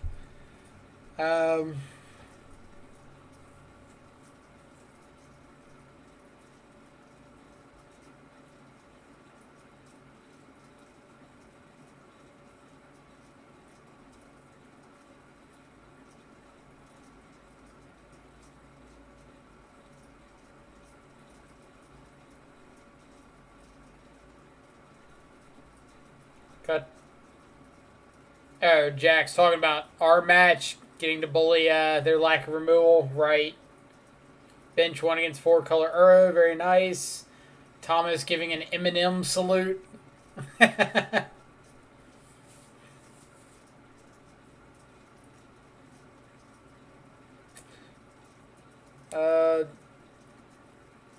I crushed Blue Red Blitz with Oops. He played Tormod's Crypt over Soul Guide.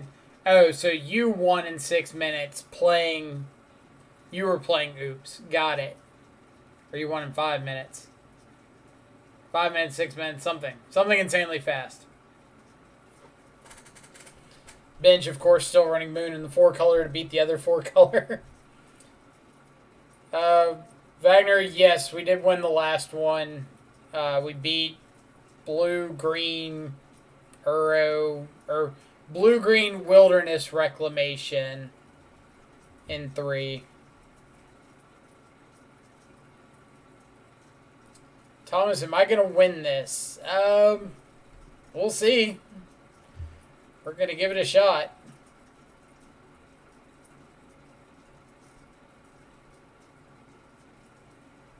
Don't want to make any big assumptions or promises on stream.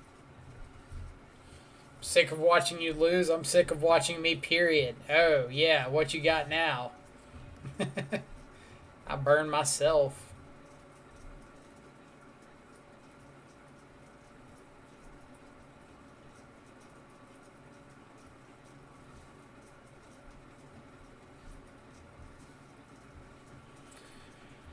All right. So there's 65 matches still going on. Which, if I am any expert on large numbers, it's at 65. It's a lot of matches to be waiting on.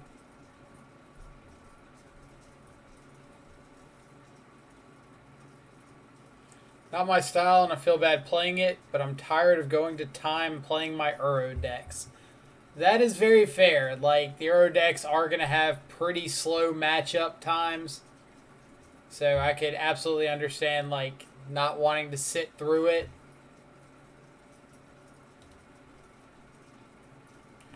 I'm sure you also have plenty of opponents that just, like, don't scoop when they're actually dead.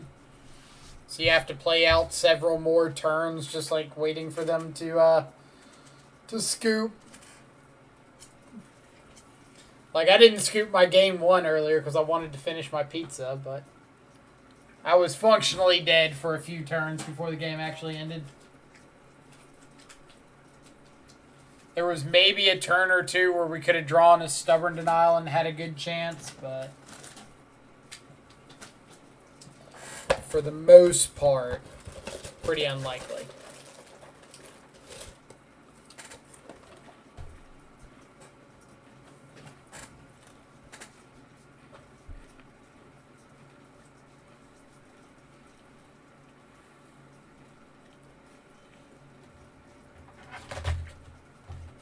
It's crazy how they'll scoop without seeing what's left in library. You mean like crazy that your opponent will scoop without seeing what cards you still have available? Because especially on Magic Online, there is a time consideration. Like, if you're behind on time, then just playing out a meaningless game, like, actually has pretty big negative consequences. In paper, you can always get a draw by playing out longer, winning game 2 quickly.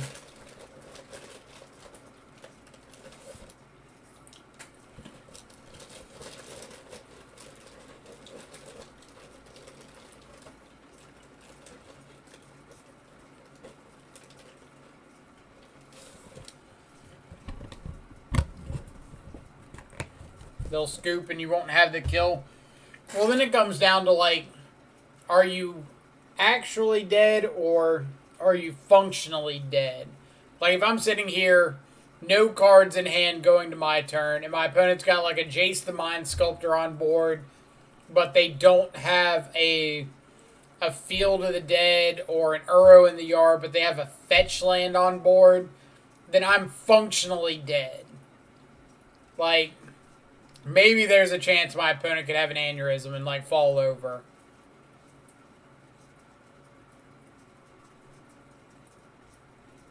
But talking about Oops, yeah, scooping without a win condition on the stack against Oops is pretty wrong.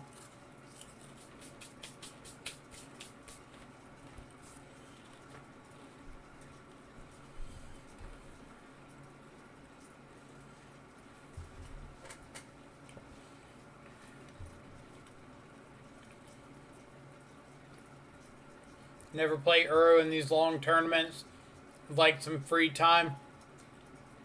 That is a non-zero amount of the reason that I swapped from like Jund mid-range to Death Shadow in the first place.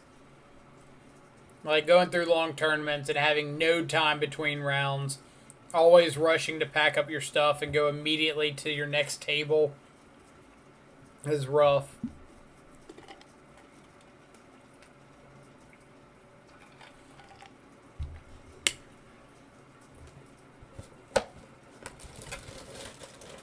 But Shadow, there's plenty of like, oh, fetch, shock, Wraith, thought sees you, next turn, fetch, shock, Shadow, dismember my own Shadow, next turn, fetch, shock, battle rage. That'll end the game quickly.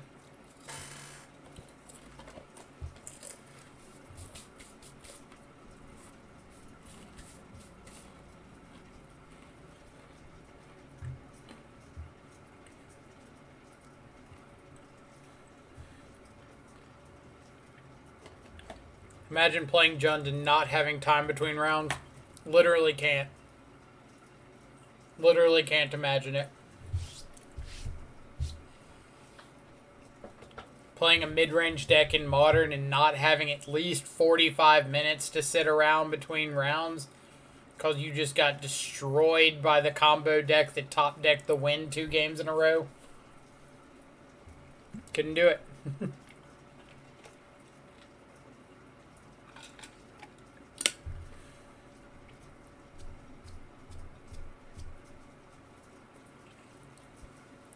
Don't you just get Tron in 10 minutes every round? See, I think that's a common myth, and it's a misconception, because you think the Tron player would go like, all right, mine, star, crack star, scrying, get power plant, play tower, play a big thing, and the game would just be over. But honestly, they sit there for like 17 minutes staring at the tower and the mine that looks like a tower, and they just can't remember which one is which. So they're afraid to play the wrong Tron land for like half an hour. So it's very likely to go to time.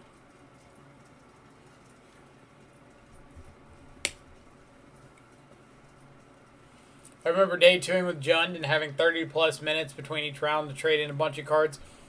Steven, you're thinking of day 2ing with Jund Shadow, not Jund mid-range.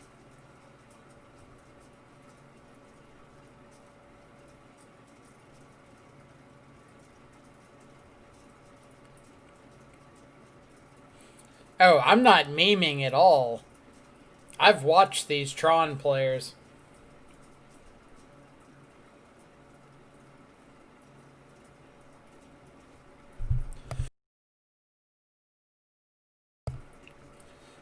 Like, I bet everybody in the chat right now can tell me they know or have seen a Tron player that has, like, all non-English Tron lands and has mixed up the art at least once. Got so salty when the judge told him that he couldn't take it back after trying to put spells on the stack. I mean, I would tell him the same thing. Like, nah, you move past that point. I would say if they're searching for something, they can find, put it on the battlefield, shuffle up. They can present their deck to be cut, and I think as soon as your opponent cuts the deck, that's when your ability to take it back should be over. Because I have no problem with him saying, like, okay, put a land into play, shuffle the deck, stop, think about it, and be like, actually, I want to get this other land. No problem. Absolutely fine. But as soon as they pass it across and the game gets cut and we move on, like,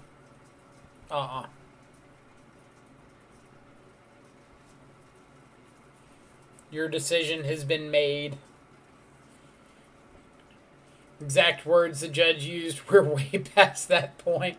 Exactly. Like, You're living in 1985. We're in 2021 now. I think if we would have it at any other game actions being taken, that's probably the correct time. Like, all right, I shuffle up, I pass the deck, you cut it, you pass back. I should still be probably allowed to change my mind, but maybe it's like at this point I can change my mind, but I take a slow play warning. Maybe there's a compromise there.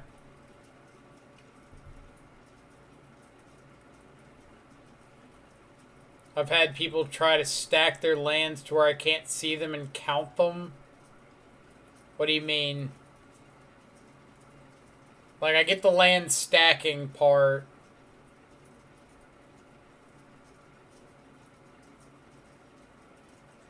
Do you mean like, look through their library? Oh, like hide Tron lands. Or hide any kind of lands. Gotcha. Or they announce it correctly and grab the wrong one. Definitely done that before. I think that should be fixable. Like if I fetch and shock, or if I'm telling my opponent I'm fetching and shocking, getting a watery grave, and I accidentally get a blood crypt, like I think I should be allowed to take that back because I said what I intended to get before I even put anything on the field. Now obviously that changes up if like on my opponent's turn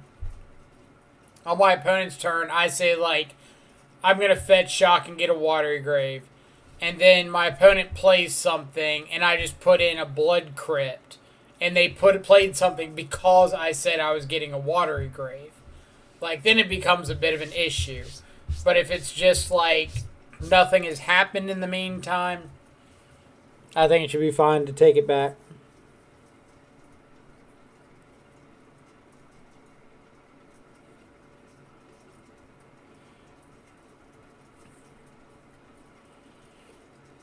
I think I've only asked a judge to watch a game I was playing like once, maybe. And it was just because I had an opponent that was playing in my mind, a little too slow.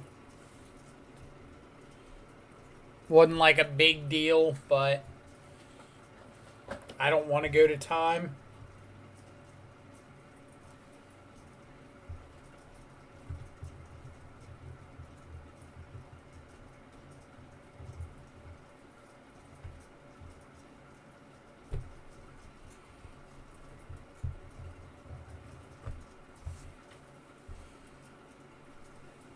It's one of the reasons I like Magic Online. It's like slow play doesn't matter.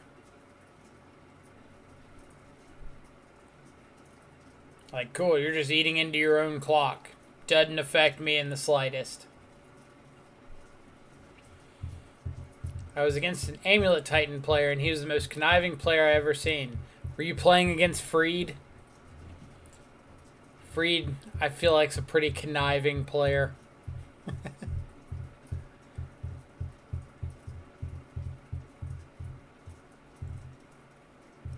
Freed's probably the guy in leagues. It's like, oh, look over there. It's a clown shuffling my Primeval Titans.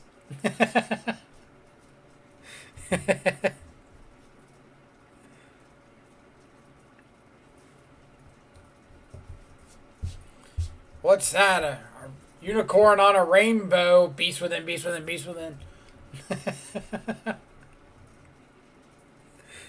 I'm kidding, Freed. To an extent.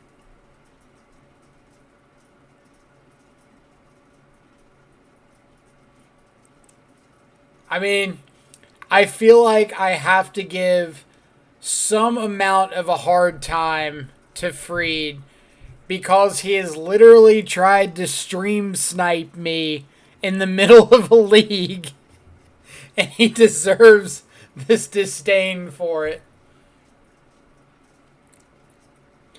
He was trying to play more lands than he could per turn and shit like that. So the Bertoncini special. Paulo, how's it going? Did he explore like 7 times? To explore. To explore.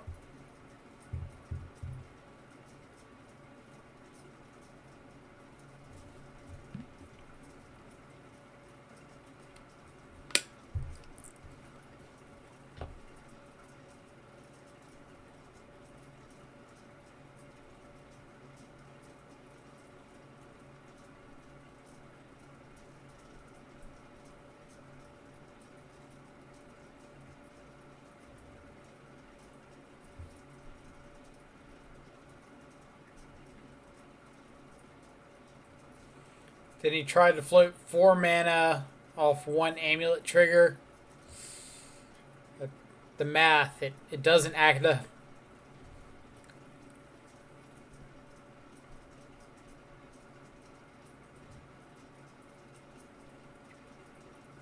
The numbers, Mason, what do they mean?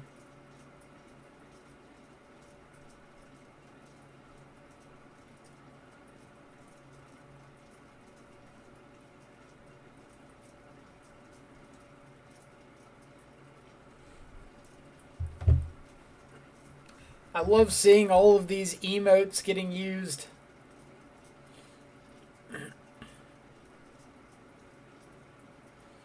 When the judge came, he straightened right up. I mean, of course he did. They always do. I gotta throw some emotes in the chat. I'm always like so excited with how these came out. Our artist is also working on a Scourge of the Skyclaves emote now. I think the next one after that's probably going to be Street Wraith. But I haven't decided. Stubborn Denial is a possibility. Snapcaster is a possibility. I don't like Scourge, but it was requested. So I have to respect the request to an extent. I've gotten the ones that I wanted really badly already done. So of course I'm not going to put Scourge ahead of one that I want done. But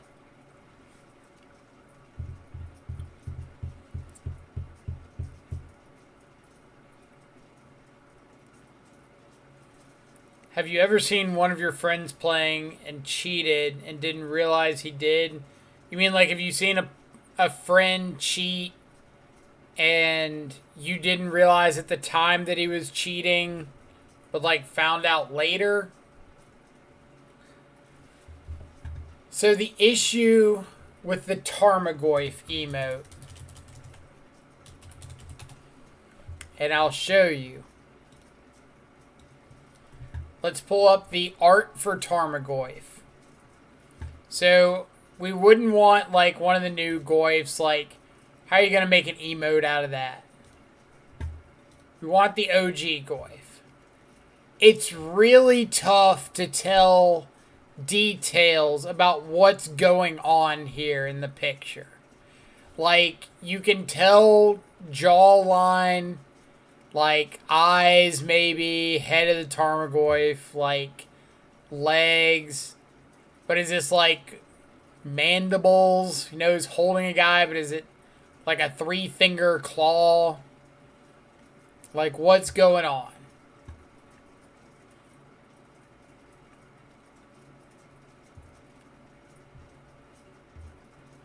Because like this Tarmogoyf is very different from this Tarmogoyf, which is very different from this Tarmogoyf. So Goyf emote could literally just be thick. I'd probably be okay with that.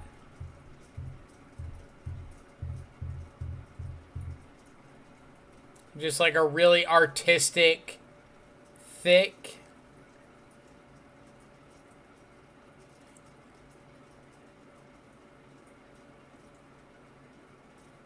Maybe Modern Masters. Like, I think that that would be the easiest Tarmogoyf to do. art-wise. Because I feel like you could cartoon that up pretty well. But I don't know if I would be able to sleep at night having a non-OG art Tarmogoyf. Especially as an emote. Did somebody come through here and, like, determine what's what on the Tarmogoyf?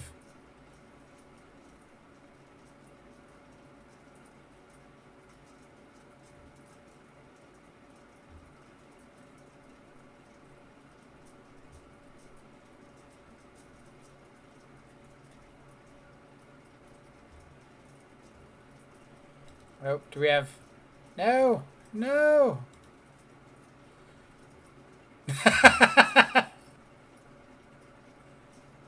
That's pretty funny. So it's like all the Color Pie 2 drops. Like waiting for a good red one to come along. That's pretty funny.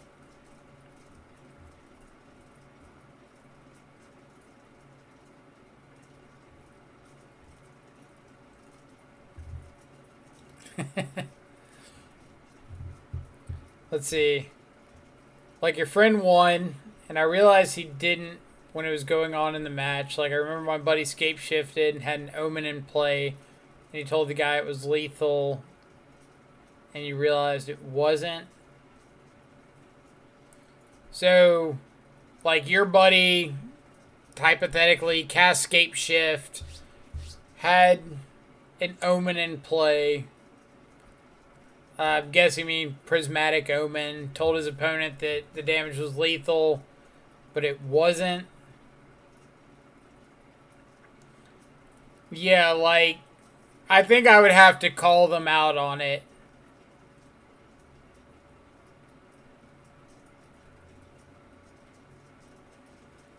So, here's where it gets pretty important. If you watch someone cheat and you know they're cheating and you don't say anything, you're guilty. So if your opponent or if your friend does something and it's not legal and it results in them winning and they say that they have won and they haven't. So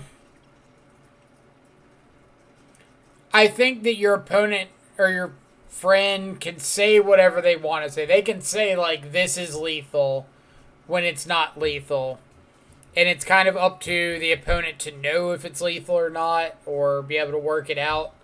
So I don't think words really have a big effect. But you can get into a situation where, like, coercion into lethal is kind of cheating. Definitely cheating. Like, if I'm sitting here saying, no, you're dead, and you're not actually dead, then, yeah. But if I sit here and say, like, I think you're dead, then it's up to you to determine if you want to scoop or not. But if I say you are dead, then it's cheating.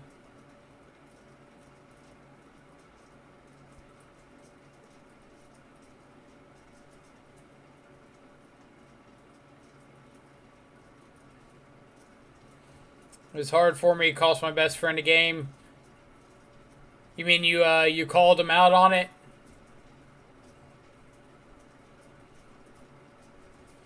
Call a judge tends to be the correct answer, but the issue is intent. Right. Like, if your opponent made an honest mistake, or if your friend made an honest mistake, and you call a judge over, the judges have a series of criteria that has to be met to determine whether or not somebody is cheating or not. Like, it has to involve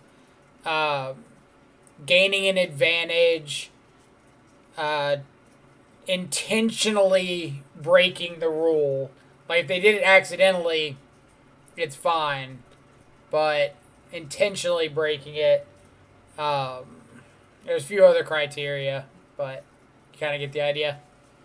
Like, yeah, you're going to feel bad about it because it's your friend. You don't want to do something negative to your friend, but you also don't want to be the person that is known for just letting people cheat. Well, it's not outside interference, it's outside intervention. And you don't have to call them out. You can just say, like, hey, stop the game real quick. Hold up. We're going to get a judge.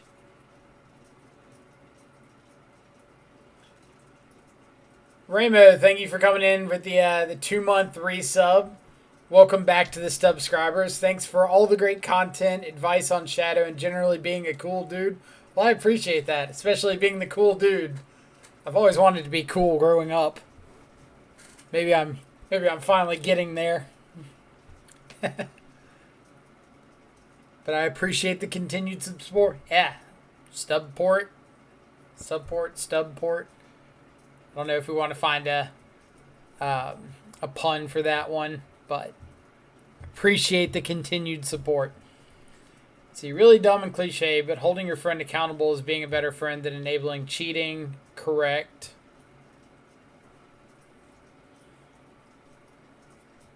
If he scooped, then it's his fault for not counting right. That's kind of what I was getting at. Like, it's your opponent does have, or your friend's opponent does have some degree of responsibility there. Like, you should never just assume you're dead because your opponent says you're dead. You can either read the cards yourself and determine if you're dead, or, like, ask your opponent to demonstrate how you're dead. And that's completely fine. But what I would probably do in that situation is, let's see. So I'm watching a match. This person casts Scape Shift and says it's lethal.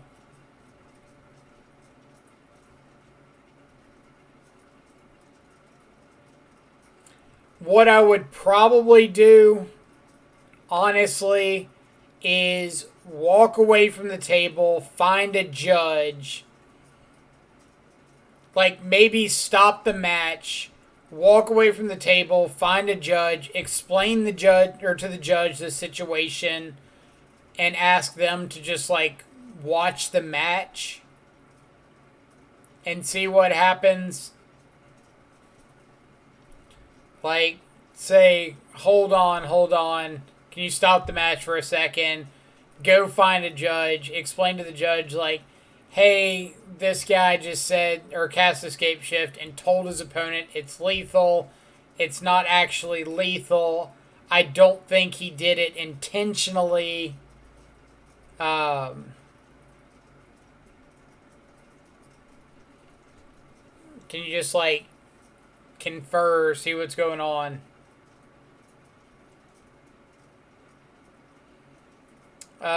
Wagner, it's 431 players. Holy crap. So it's going to be 10 rounds. When you come back, it is over. If you said, hold on, opponent will not scoop. I mean, the opponent shouldn't be scooping anyway, but you can't really control that part. If he scoops by not counting, yes, to an extent, it's his fault for not reading the cards or like asking a judge to explain to make sure he knows what's going on. But an opponent also giving false information is wrong. Like, there's a big difference between me saying you're dead and me not saying anything and you scooping. Like, Chalice check's a trigger. Your opponent can absolutely miss it. But me attacking with a 5-6 Tarmogoyf and saying it's a 6-7 or saying it's a 4-5 is cheating. If I know it's a 5-6, but I'm saying it's a different power and toughness anyway. Like, my opponent still has the ability to look at the graveyards and determine the size for themselves. But if I just attack with the Tarmogoyf and my opponent asks how big it is and I don't answer or say you can figure it out, that's not cheating. But saying it is this, you are dead, is. Alright, so I think I gotta ship this back. No black mana. Alright. My bottoming peatland. Like, I need peatland to get Shadow online turn 3.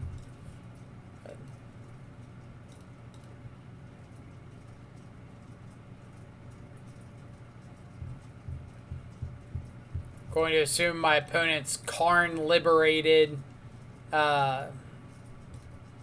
Little background here could potentially mean Tron. It doesn't, but could have.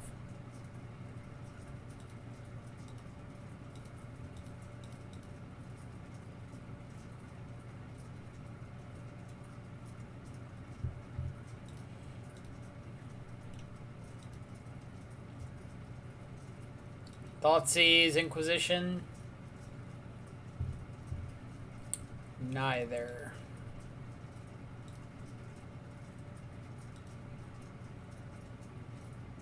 Is that third bauble? Ugh. So I can go Overgrown Tomb. I could cast Traverse to turn on Delirium for the second Traverse. Maybe that's right.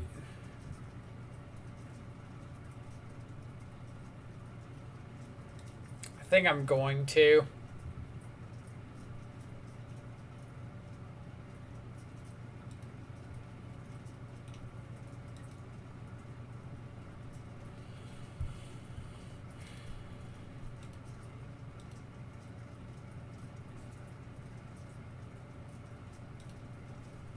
Alright, so they're going to have Dryad next turn.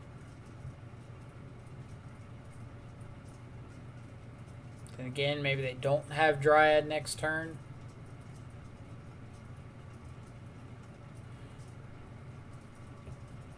So I can Traverse for a fetch land to get Blood Crypt.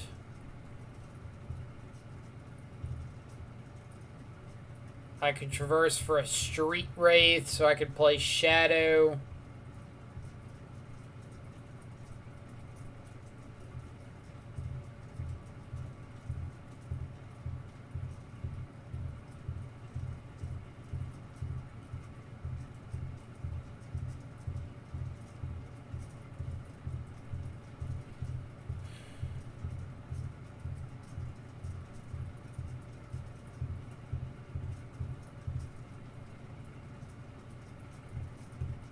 I can't Traverse, Fetch, and Shadow, and Assassin's Trophy.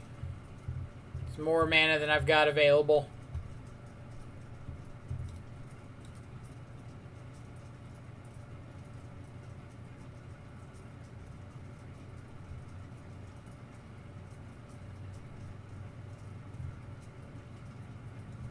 Sorry, forgot one land to turn. Yeah, we just don't get to have a fast bond emblem every turn.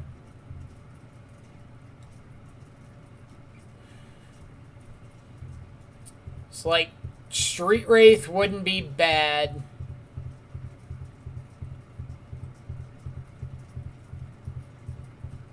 Maybe I do just Street Wraith.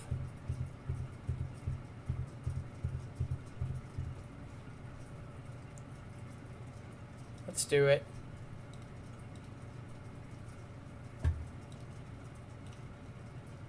Then I'll go to my opponent's turn. On their draw step, I'll trophy this.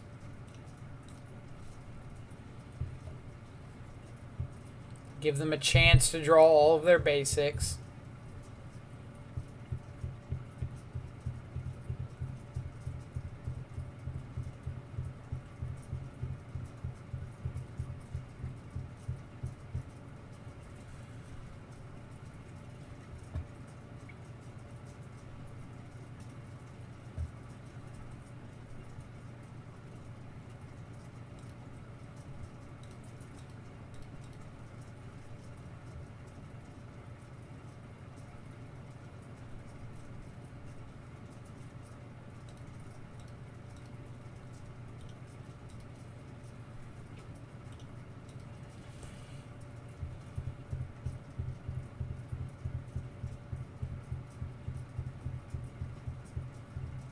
Yep.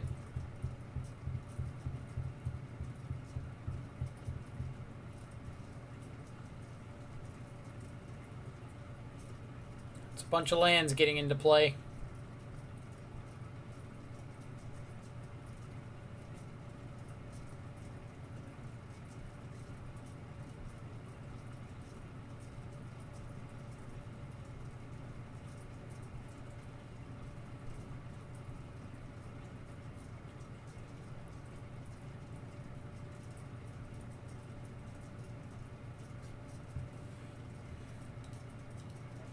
I think I need to get a Thought Seize here.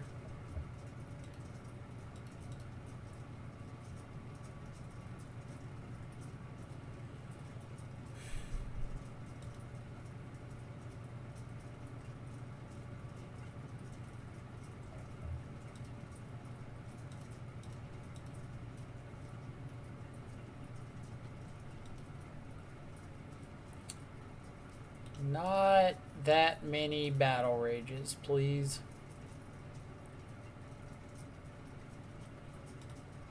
So there's still the chance that opponent is just stuck with like bunch of or a Summoner's Pact in hand instead of a Titan.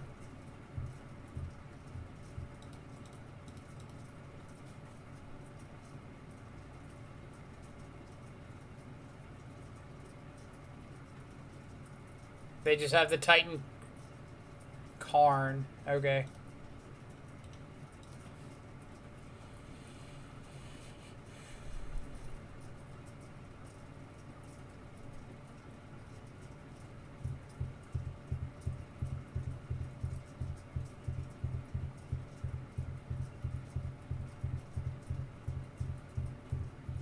I get Worm Coil. So fetch land. Not a fetch land, but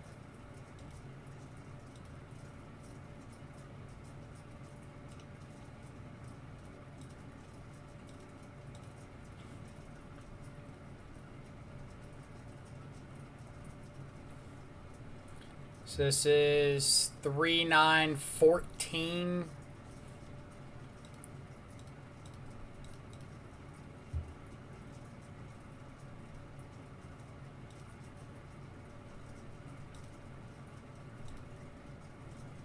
Like, it's not lethal, but my first strike attack next turn, if all they do is just go Worm Coil, go,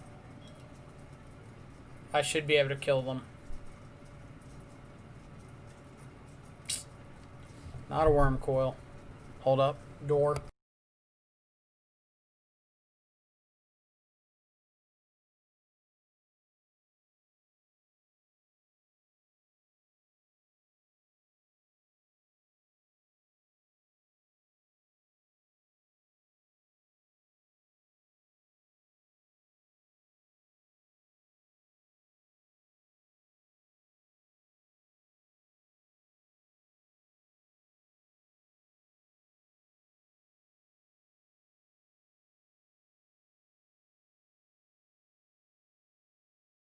Alright. Door got answered.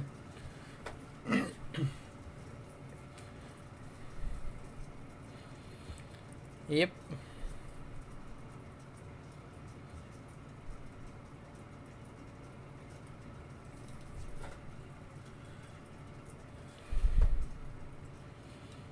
Alright. Gust is great. Trophy's okay. Ashiok's solid. Mana Leak's okay.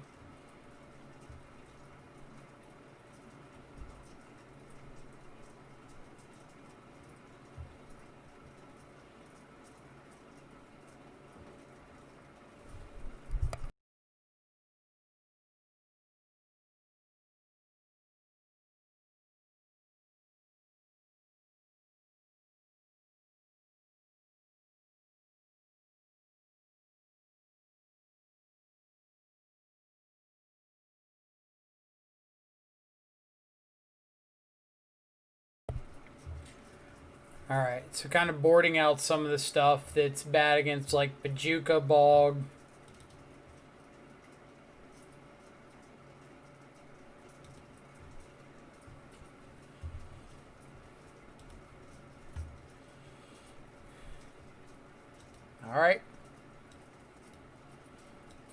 whole bunch of redraws and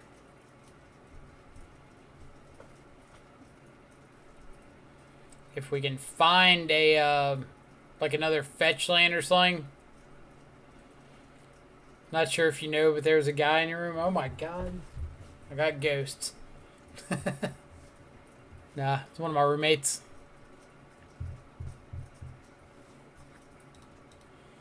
Yeah, these hands are usually pretty solid.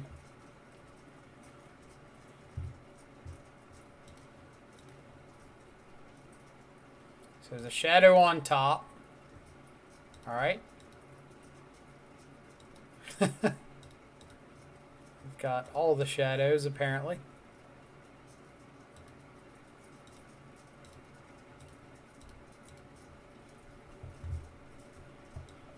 Summoner's Pact and a Dryad.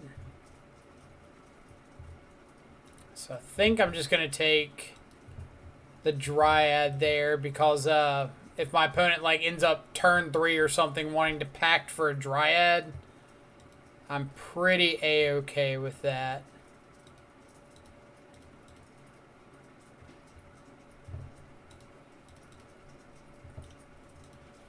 The next turn, I might traverse for a fetch land. I might just play Ashiok. Like, Ashiok does a pretty good job of just shutting down this Summoner's Pact, so I'll probably just do that.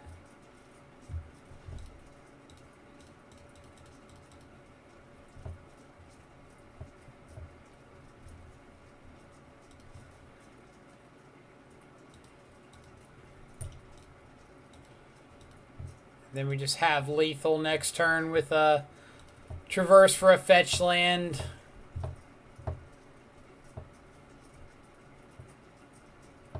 Sure.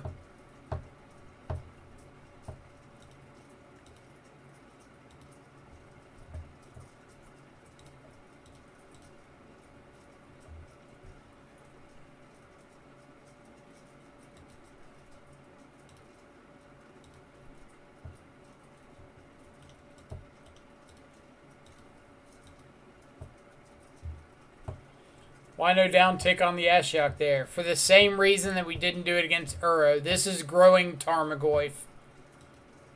So, like, we're not playing Ashiok there to try to mill them out or anything like that. We're playing Ashiok to prevent them from searching off packs and Titans.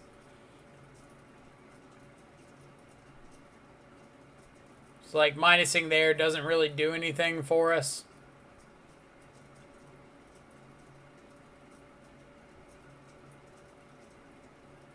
Right, like having Tarmogoyf be better if we happen to draw. We don't need it there, but in the small percent chance that we do draw a Tarmogoyf and we want it bigger, it does keep the Ashiok around if they swing with Dryad. But they did have, if they had 2 land drops and could get Valakut online, then it could kill the Ashiok.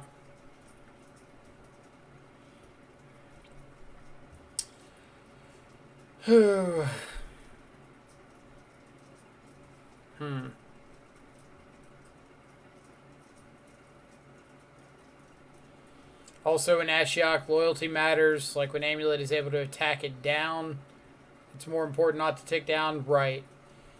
Fruit Dud, thank you so much for the follow. Hope you're having a fantastic, was it Friday? Yeah, Friday morning, evening, or afternoon, wherever you're at in the world. Thanks for coming by and hanging out with us. Did opponent mulligan? Mulled to 6. I think I've got to ship this. Stubborn Denial on the draw isn't good. Trophy could hit a bounce land. But, like, we don't have a threat. We don't have a traverse. We're not turning on Delirium.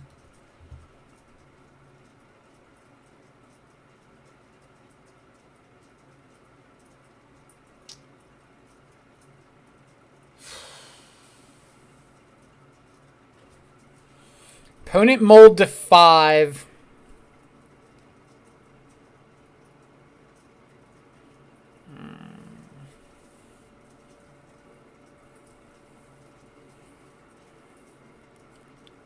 God.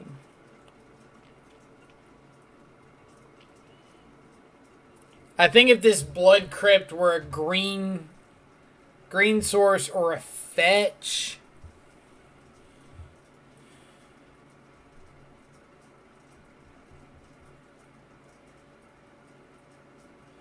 I think I have to ship it.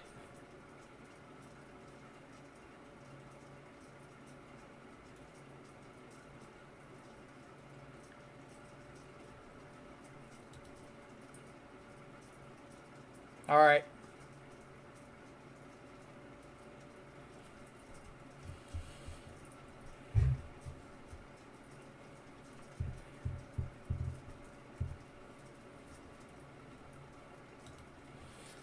All right. So we're bottoming.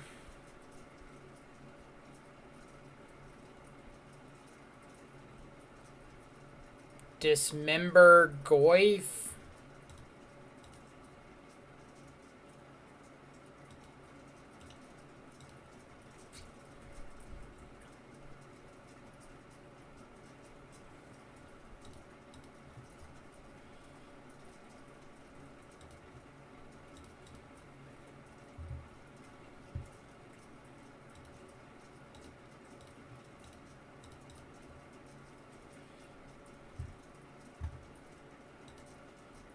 Touche opponent.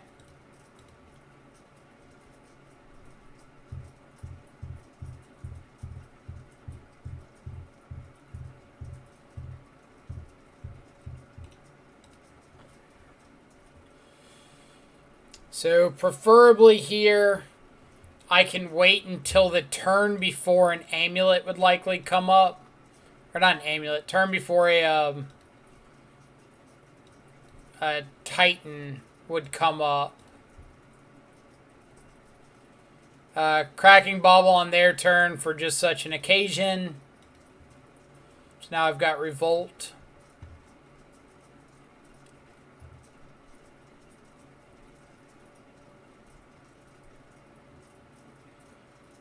At least at the moment, this Forest was one of their draws for turn. So their draws were Forest, Dryad.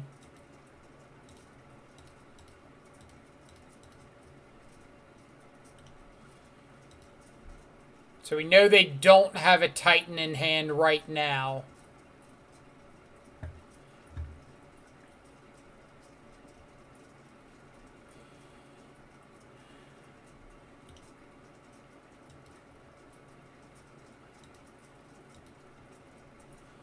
And even if they had a Titan, they couldn't play it. Alright.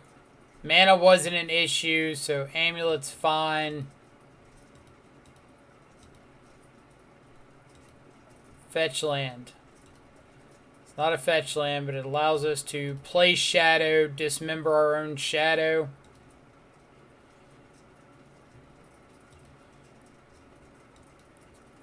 So we need a brick out of our opponent.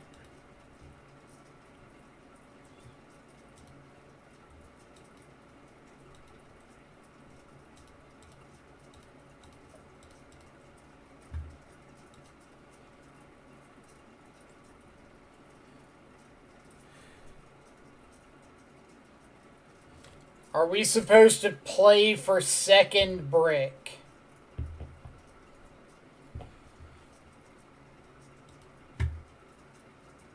I guess it doesn't matter. This is 6.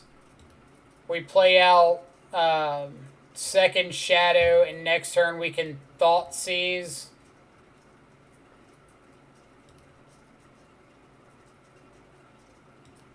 Hold, brothers, hold.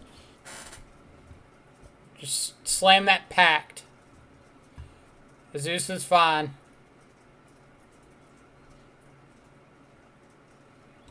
Yep. It is acceptable.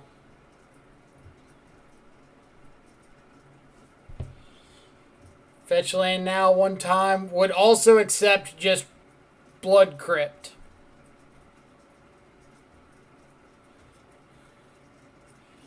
Fetch land, Blood Crypt, Dismember.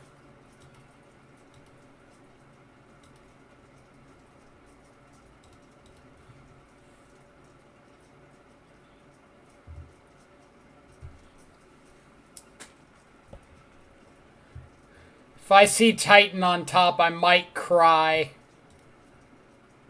Karn. That's fine. Thoughtseize. They have to block shadows.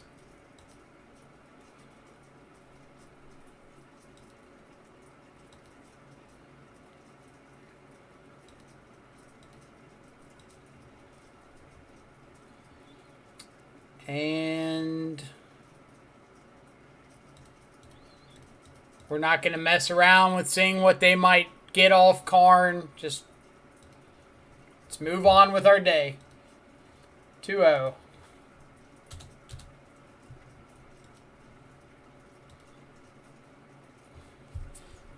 GG indeed. That was an exciting one. That was a fun match.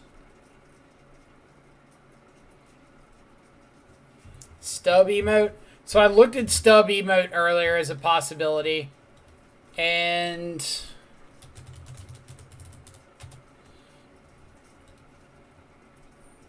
you don't realize until you look at it that this is like actually a bear cat thing. Like it's not even a person.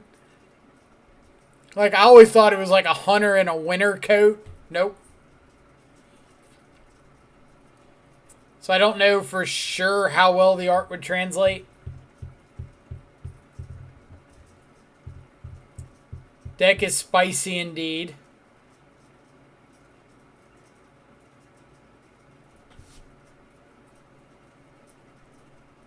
Was it 21 minutes?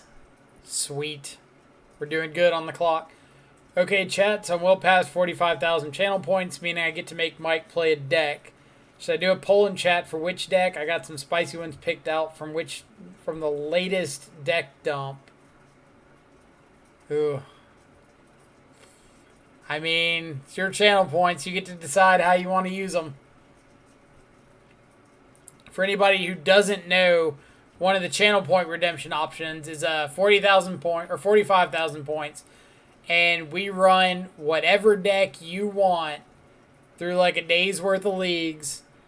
The only downside is it has to be a deck that has shown up in a 5-0 deck dump somewhere over the last like few months. It's like relatively recent. You can't take a 5-0 dump from 4 years ago and say like, hey, you got to play this. Like, no, we need a reasonable chance.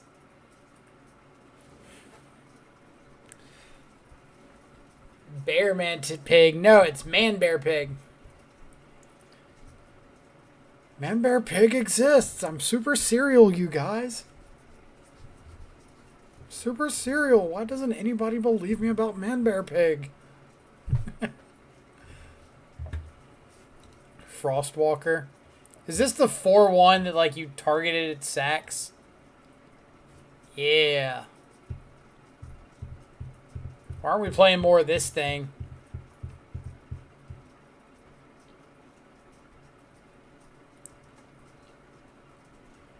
There's a Grixis Shadow Scourge list in the 5-0 today. You got Magmatic Channeler rather than Bowmat. Oh, my heart.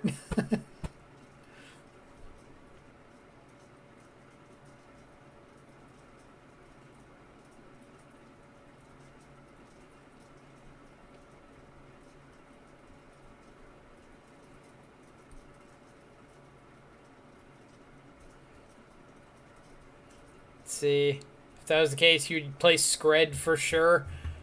It's a bold claim to think that I haven't played Scred in the past. I love some Scred. I think the deck's awesome. Good? No. Awesome? Yes.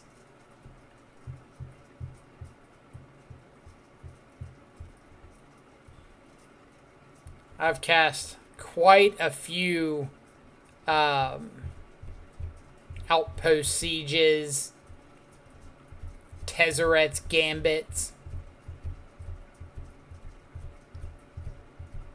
GP Champion deck Scred? Absolutely. I was at that GP. I think I said it on stream one time.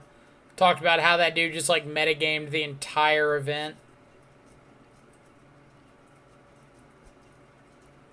Threw in a couple Boros champions for Scred to their face. You mean Boros Reckoner? The 3 white-red hybrid dude. Deal damage to him, he deals damage to an opponent. Played the hell out of that card in Standard.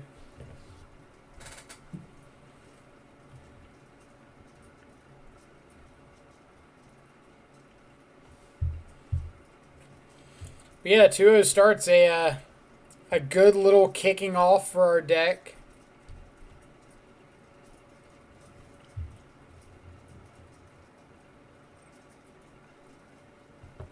But yeah, Steven, if you want to do a poll for what deck you should play, you're more than welcome to.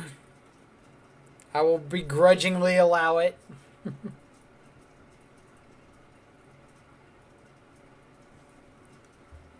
First deck you ever played in Modern. Let's see. Jeskai, Flying Men. Judge's Familiar. Mausoleum Wanderer. Pride of the Clouds. Mantis Rider. Spell Queller. I remember this deck. Mainly because of Mantis Rider, Lightning Angel. 4 copies of Favorable Winds.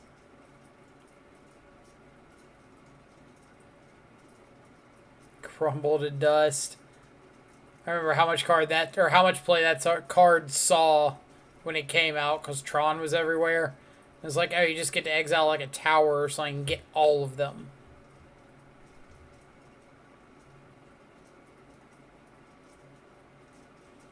The first Modern deck I played, I think, was Grixis Delver.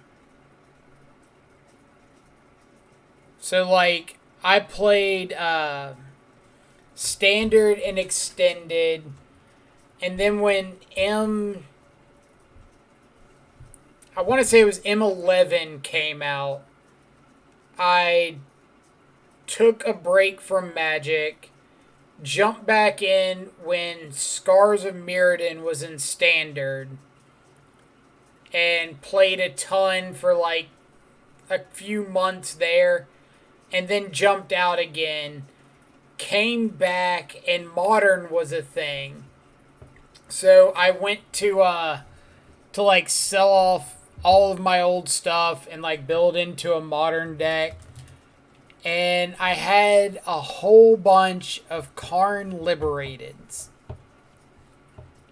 And we'll see if we can get the full price history here.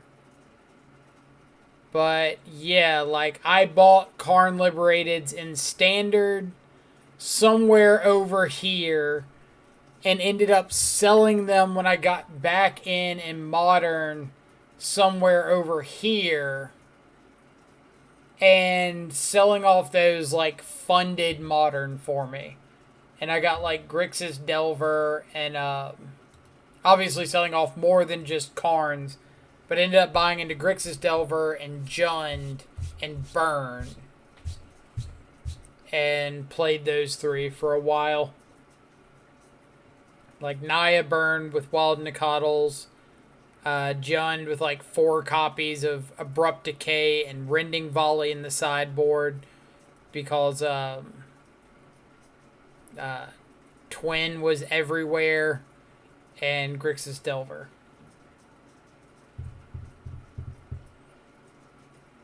Let's see. Splinter Twin was my first love. One of those people. My first Modern deck was Affinity and Green-White Hate Bears. Affinity is one that was really popular for people getting into Modern. It's really cool, unique. Guy, just tuning in. How we doing? Currently 2-0. We beat Blue-Green, Wilderness Reclamation, and then last round we beat Amulet Titan.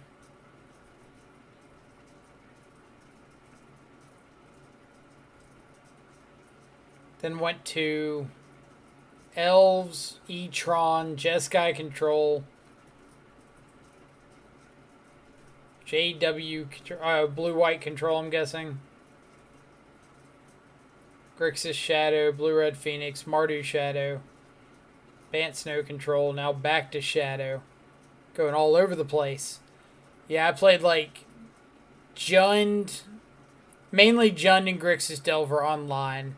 And then when I built into Paper Modern, the first Paper Modern deck I put together was Jeskai Nahiri with like Emrakul.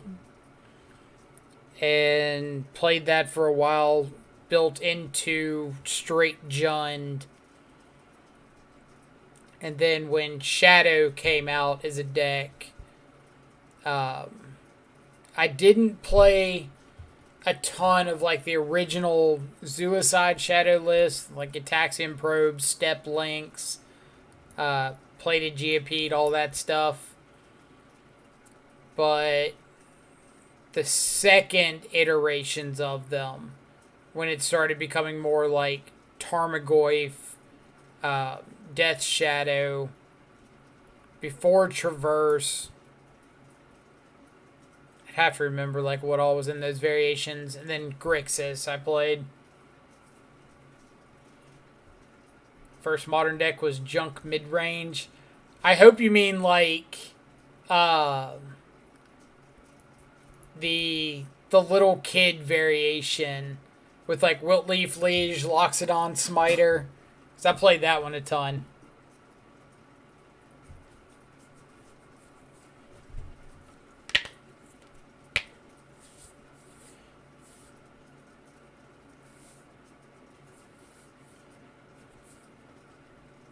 Think slowly, Bob Goyf. Alright, so like the actual Jund alternative. Probably like Lingering Souls and stuff like that.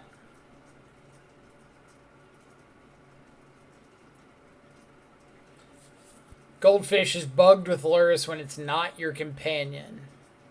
Huh.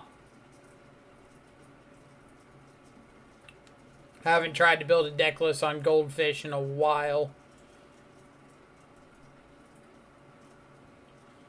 After the GP Scred 1, October of 2016, started the Grixis Shadow reign. I think Grixis Shadow didn't really like hit its stride until 2017. Like when Push came out.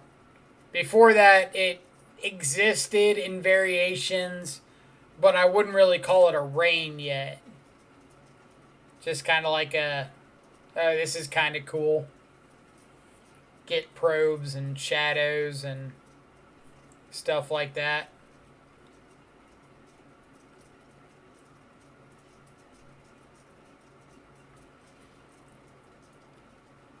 Yeah, Jund Shadow was the first like variations of Shadow that started showing any kind of real success.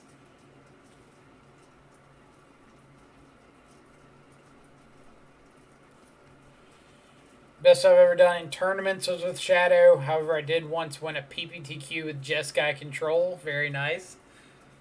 Like, I liked Jeskai Control a lot.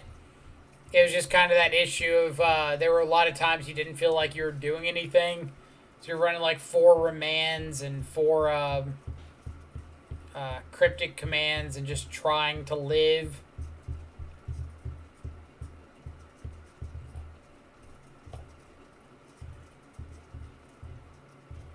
Did Probe die for Shadow's Sins? Or there are other decks that played it a lot? Infect played it a lot. Mostly Shadow and Infect, but I'd say Infect actually caused the ban more than Shadow did. Grixis came from Brian Overturf shoving Shadow and Thoughtseize into his Delver decks, but also came from like a lot of players on the Star City Games Tour starting to pick up Grixis. Players like the Jessup brothers really took to it, had a lot of success. Corey, how's it going? So for anybody that sees Donger Wooten in the chat, he was the one that was awkwardly standing over my shoulder earlier, acting as a ghost.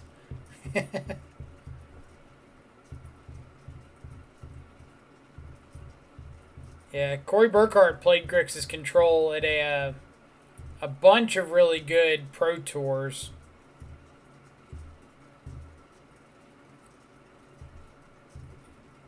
Let's see. Okay, before we do the poll, here are the options.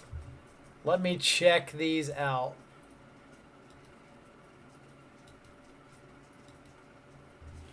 So we've got 4-color Gorya's Vengeance. What is this all about? Fauna Shaman, Grizzle Daddy, Borborygmos, Necrotic Ooze.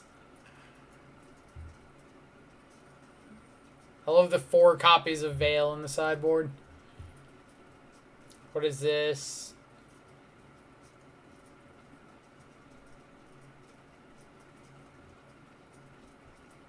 Can you only cast Resto either out of the yard, flipping it over, or off like Gemstone Caverns or Random Cavern naming Angel? Like, I know you want to be hitting it out of the graveyard, but...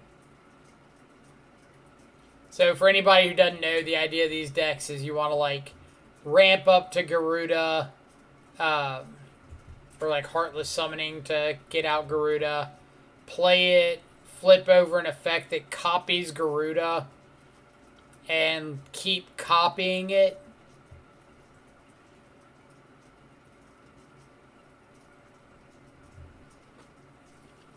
Then eventually just like hit Dragon Lord Kolaghan or something and attack with all your Garuda copies. Or your Garuda copy, your Kolaghan.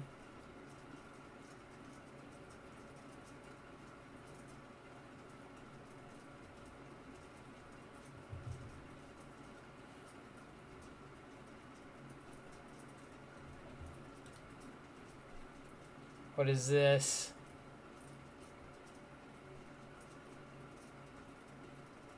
This is a lot of one-ofs. Oh, is this the, yeah, this is the Enigmatic Incarnation deck. So, at the beginning of your upkeep, you sack an enchantment, and then if you do, you search your library for a creature with 1 CMC plus the CMC of the enchantment, and put it onto the battlefield. So, you're using a bunch of, like, advantage gaining enchantments, fixing enchantments, removal stuff that you can get back at some point. And then Incarnation to start like flipping all of them into just value creatures.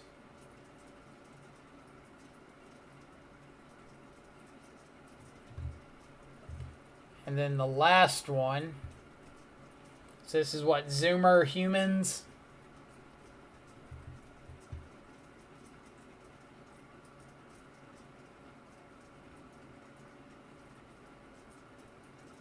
Judith, Luminarch Aspirant, Auriok Champion in the main, Leonin Relic Warder. Alright. Y'all have seen the options.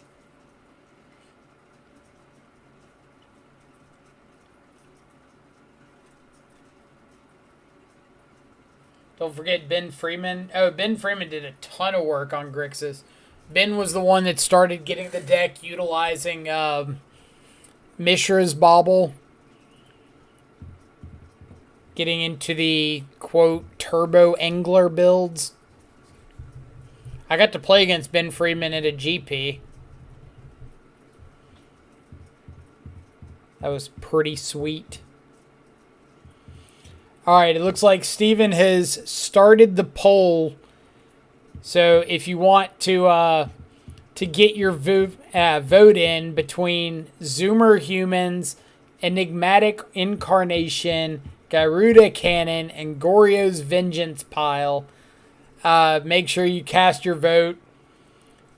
The commands, as noted, Garuda Cannon, Zoomer Humans, Enigmatic Yorion, or 4-color Goryo. Just enter any of those into chat, and it'll cast your vote automatically. It looks like Garuda Cannon's getting a lot of votes really quickly, and I'm concerned for the future of this chat.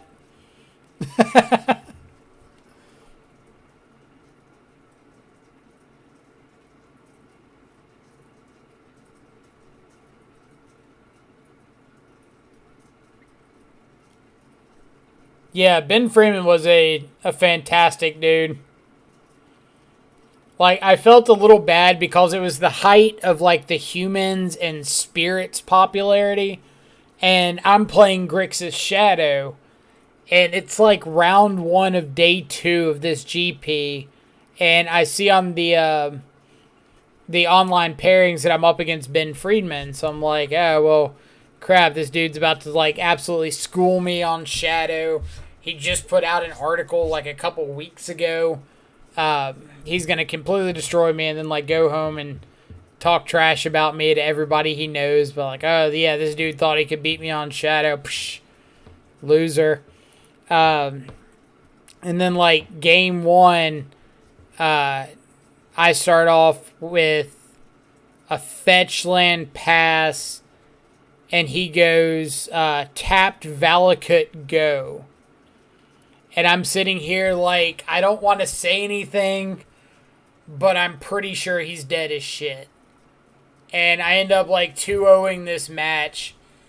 And we talked about it a little bit afterwards. I was like, oh man, I'm so surprised you weren't on Shadow. I thought I was about to get like absolutely wrecked in the mirror. And he said like, yeah, I didn't think Shadow was a great choice for this weekend with humans and spirits running around everywhere. I think Valakut just kind of wrecks those. And I was like, understand completely. Like, for players like him, it's a job. It's not a hobby. So if he's not going into a tournament with the belief that he's going to maximize expected value, it doesn't make sense.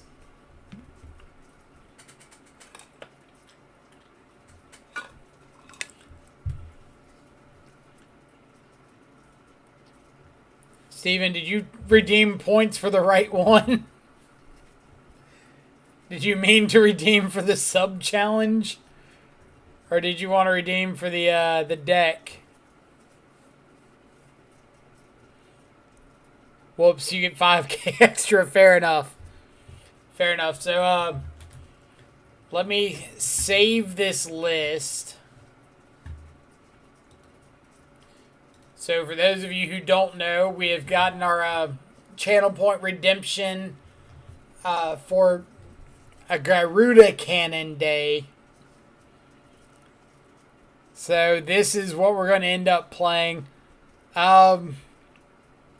Is there any flexibility in the list? Like, I don't know anything about the deck at all. I'm just wondering, like, if maybe I decide to run 4 Chalice of the Void in the main, or do you want to stick to the exact 75?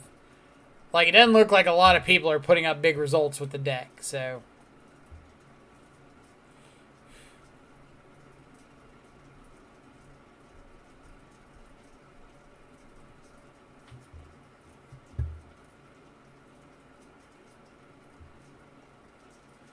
But let's save this.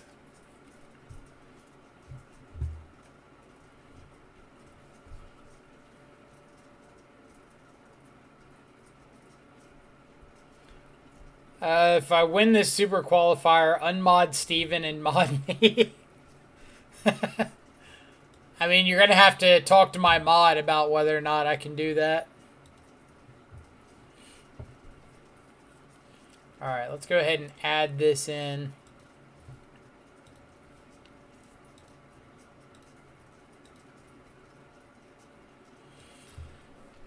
So, Garuda Cannon. All right, Steven, I'll let you pick the. I'll just ban guy in the finals. Checks out. I'll let you pick what deck box you want to put it on. I don't know if you have a personal opinion. I don't think they made ones of all the companions, unfortunately. Can the Nets win the championship? So I had that discussion with somebody the other day. Definitely Yoko. Deal. I think that the Nets do have a very strong roster. Obviously, picking up your own super team with Kevin Durant, Kyrie Irving, and James Harden is good enough to put a lot of teams at least into the playoffs. I do think, however, they're going to have some personality conflicts, and you kind of see it being reflected in the media. How every time there is a report going on about what's being done or said in New York, it's always about Kyrie or James or someone saying that they're putting the well-being of the team above their own personal feelings, or they're focusing on being good teammates.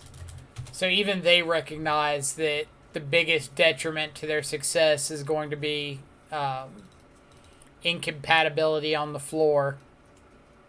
So I think that they will make the playoffs. I don't think they will win a championship.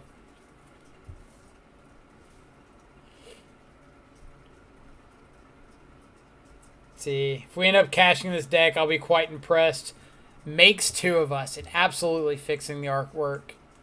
Do you see some of the art?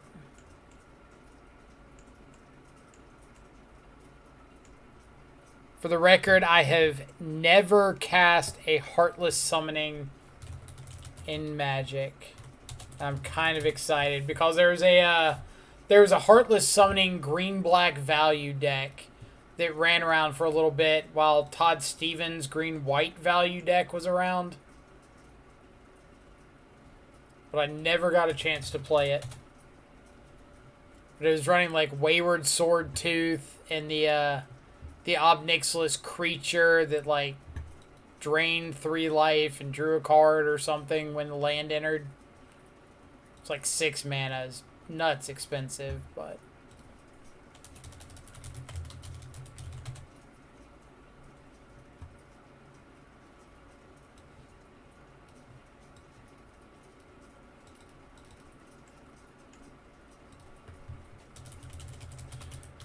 yeah, I gotta fix the artwork because we gotta, get our money's worth out of this $25 token.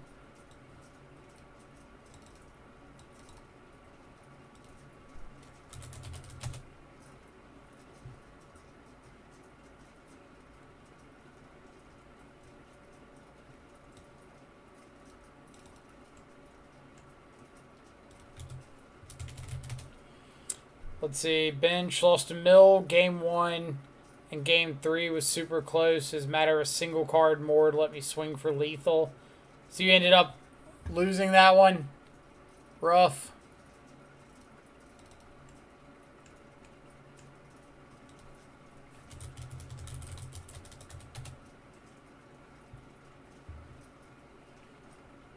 Was the token a one-time thing or will it be a regular deal? I don't know. For those of you who are wondering what we're talking about, the Magic Online store is offering these Mythic Event tokens, which essentially open a God account until January 26th. So you can access like all the cards at any time, but we don't know the details of it yet. We don't know if it's going to be like a regular thing, if it's only for a brief period, if they're going to like let you renew it or what. So no idea on the details.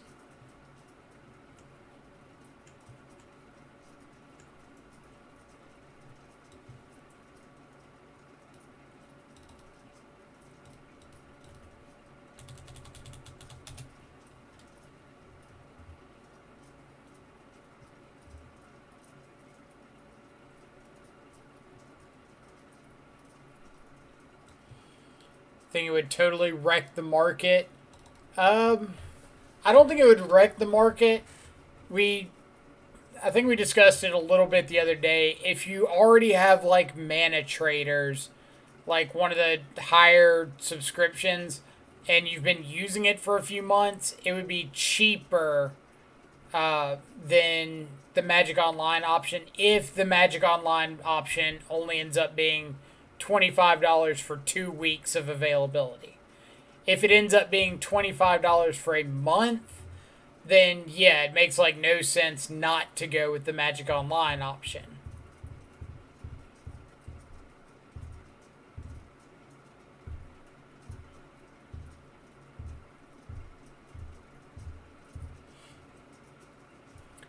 But you also have to kind of wonder like what the reasoning is behind it. For example, if they're really concerned with pushing standard and like standard draft, things like that, then why are they allowing people to have access to all the cards instead of like just standard legal cards?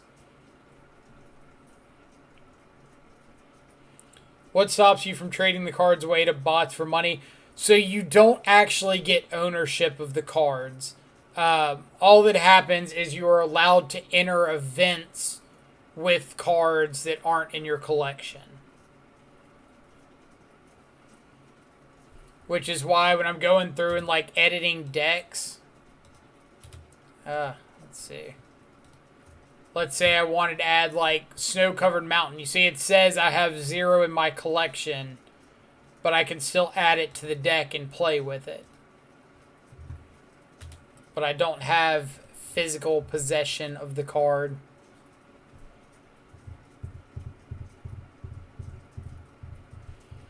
I think they realize that everyone uses rental accounts. Doing their own one means they get their cut. I think that's fair. But if they cared about other people doing rental accounts, then it still wouldn't matter if their plan was to push limited and standard, like push arena. Because you can't rent on arena.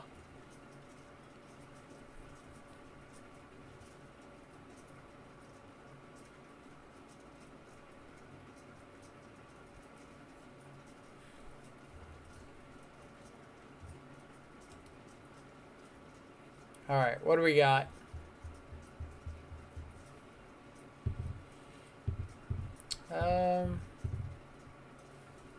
Not terrible. Up against another Luris deck.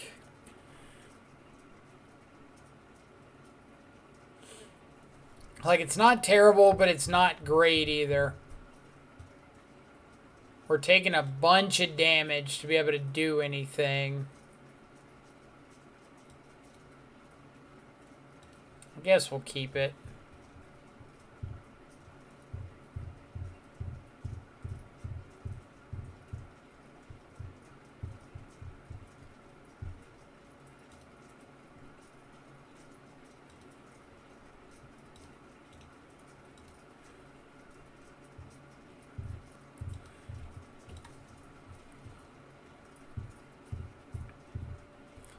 Like, game one, not knowing what kind of Luris we're up against kind of changes things.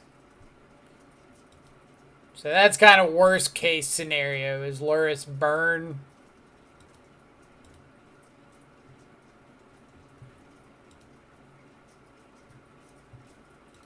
So, Mishra's Bauble. Believe I'm just going to shuffle you away.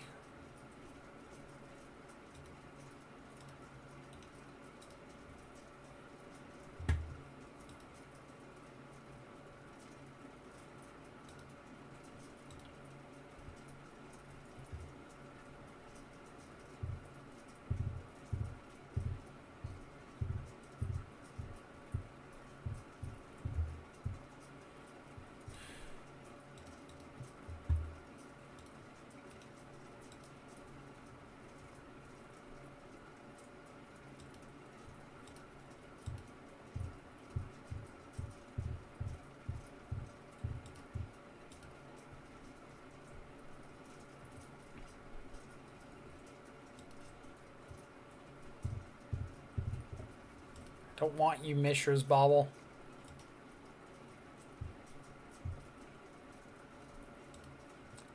Yep.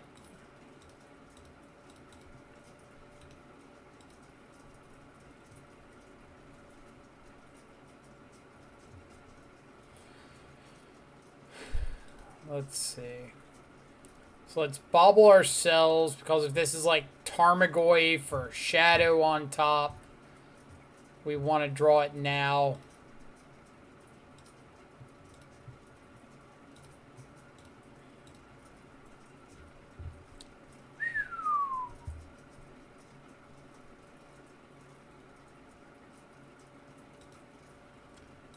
Yeah, we're pretty dead. Alright.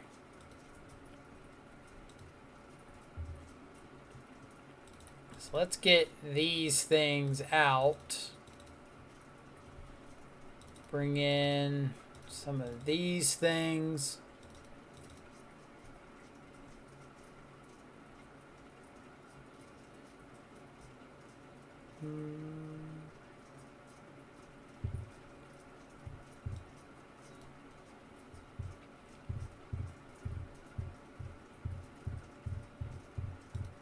Yeah, we'll go like this. So moving Luris to the sideboard so we can use it as a companion since we're taking out Street Wraiths. It just means that we can like guarantee we have access to Luris. That's certainly one of our better ways of getting back into a late game. Hand's great. Inquisition into Tarmogoyf with a Fatal Push. Can't ask for much more.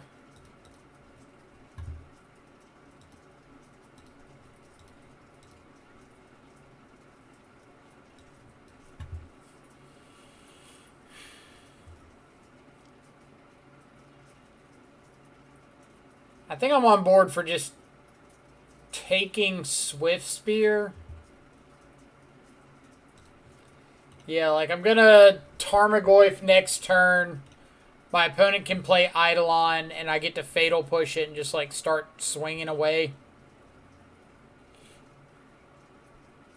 It prevents them from getting like a free 3-point attack in here, as well as having the ability to trade off Swift Spear plus Bolt for Tarmogoyf next turn.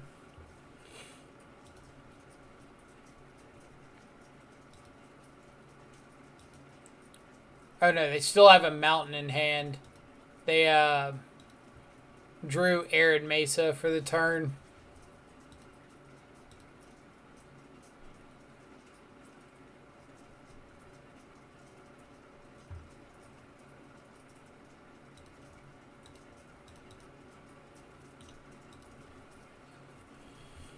This also means that if they kill my Tarmogoyf, I do just get to get Delirium online.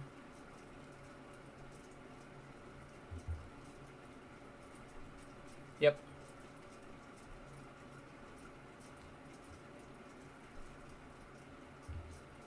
So second Tarmogoyf would be really good.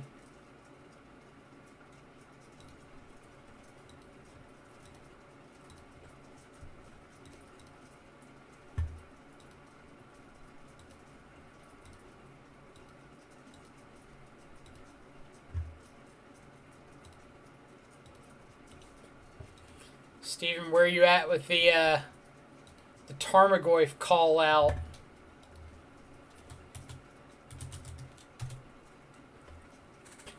All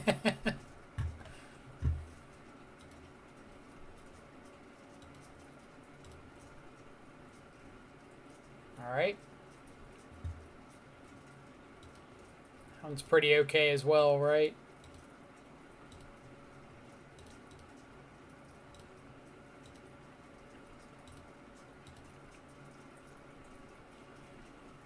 So you have to have like Boros Charm plus. God. Don't do it, opponent. No! They had to have second Charm.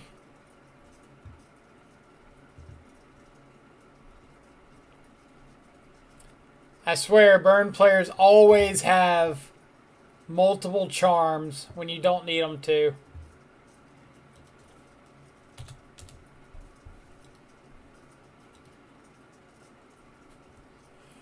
So yeah, we just needed like a stubborn denial or a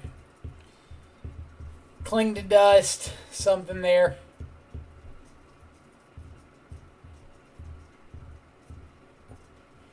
I literally don't think we could have been more passive with our life total. We fetched out basic and Inquisition. We had basic for the Tarmogoyf. We played a tap shock land. We had to take 2 to kill the Eidolon. Yeah, couldn't have avoided any more damage.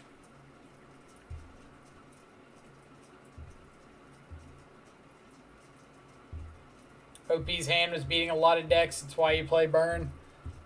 I mean, to an extent. One more like land and we win. Anything other than Boros Charm and we win.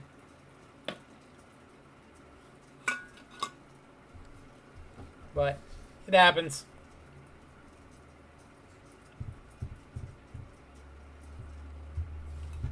It happens.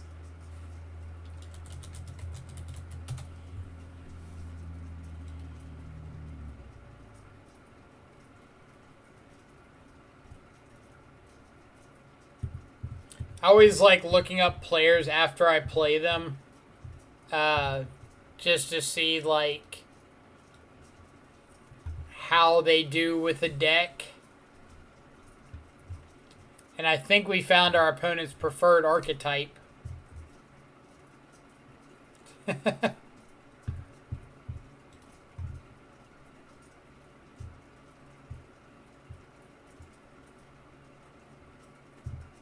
I don't know why this is showing up under white-red.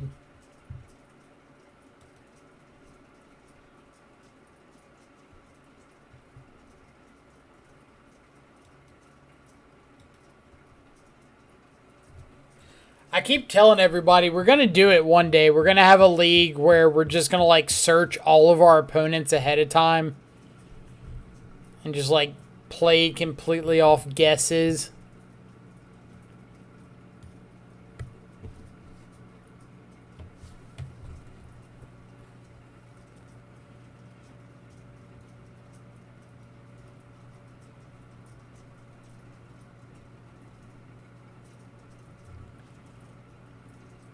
Dude must be an absolute fiesta.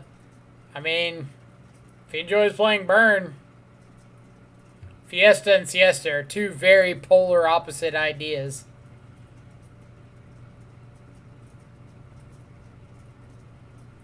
Would you like to party or would you like to sleep after a meal? Those are your only options. Party, pass out. But not in sequential order.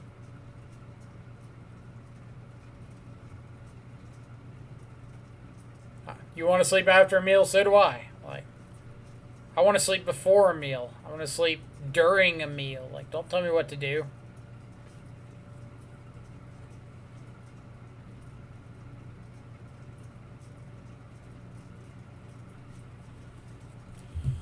Exactly. Napping's the best.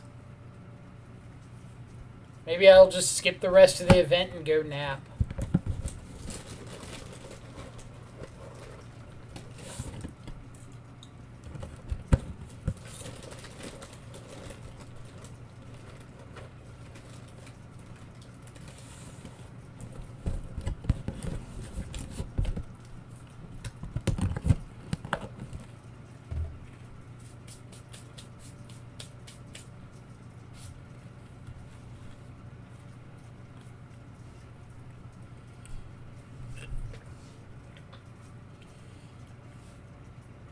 You like sleeping with my meal? So,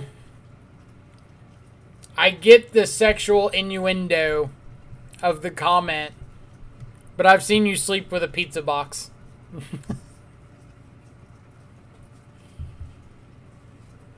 So just saying, there is a literal application to that.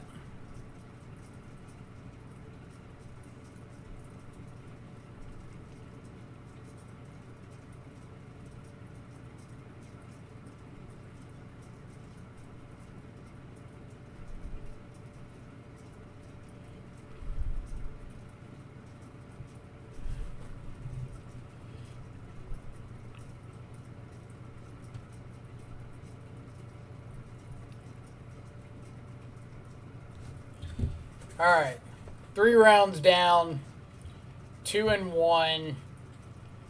With 10 rounds, I'm assuming it's going to be like 10-0 makes it, 9-1 makes it, 8-2 will probably have some number of making it. Scryfall art game. I didn't know this was a thing. Oh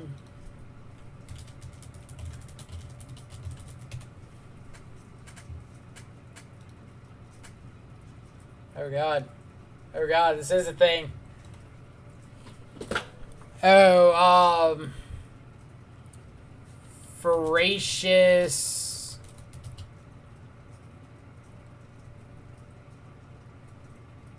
Great Shark? Yeah.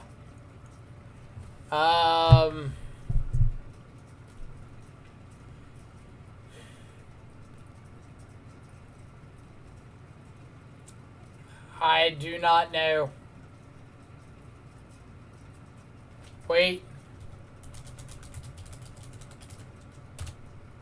No. Alright. Mace of the Valiant. Yeah, I did not know that one.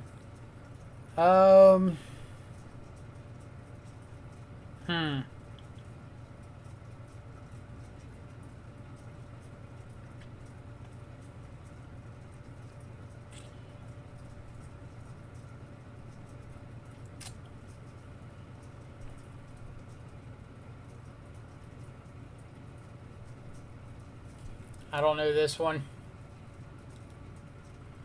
Gutter Grime. Oh. See, does chat know this one?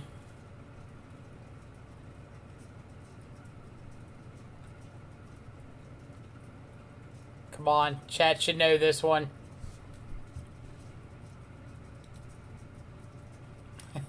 There we go.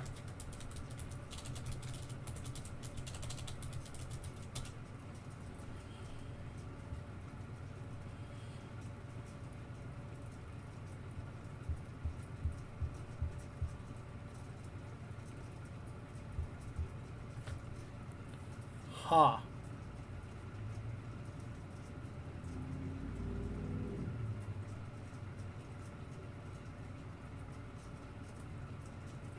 Anybody got it? Arcbound something. Maybe? Yeah, it's... I'm guessing this is going off like original art. Because if it's using alternate arts, there's a bunch I'm going to have no idea on. It's not Arcbound Worker. It's not Arcbound Ravager. Like, the whole little energy joints would make me think Arcbound.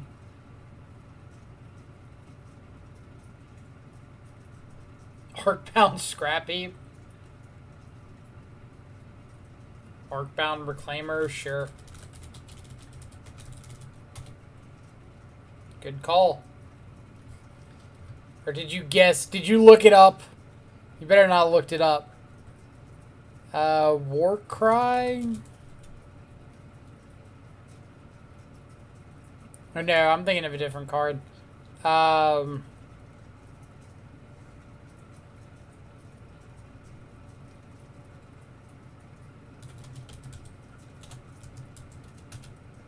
True Conviction, nope.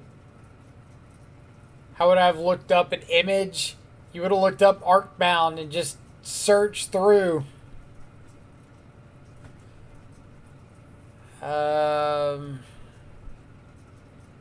Arc Lightning. What do you think of this one?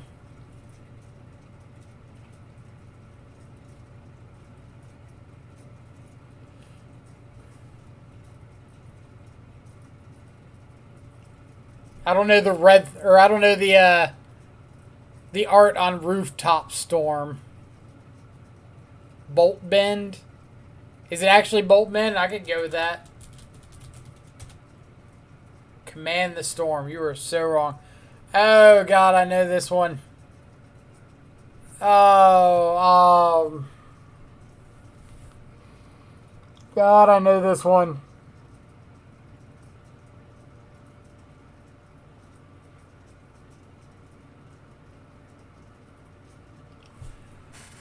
I know that I know this one.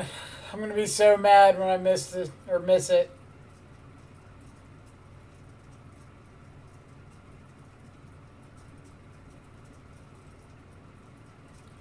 Well, we could go back and do like Pioneer since it's just time period.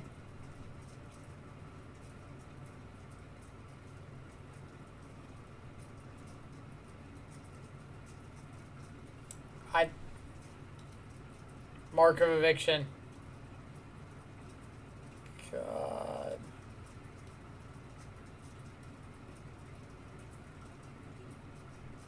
Forbidden Orchard.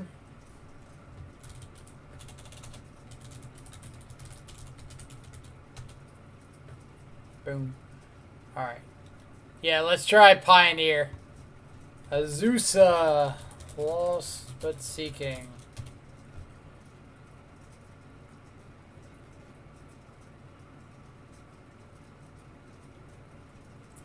Who's got it? Is it Unravel the Aether? Good call.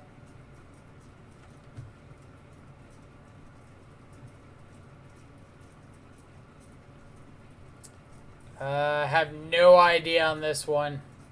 Flame Spill.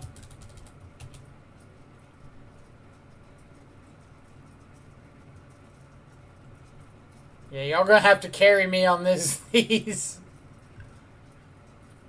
I don't know bad draft cards.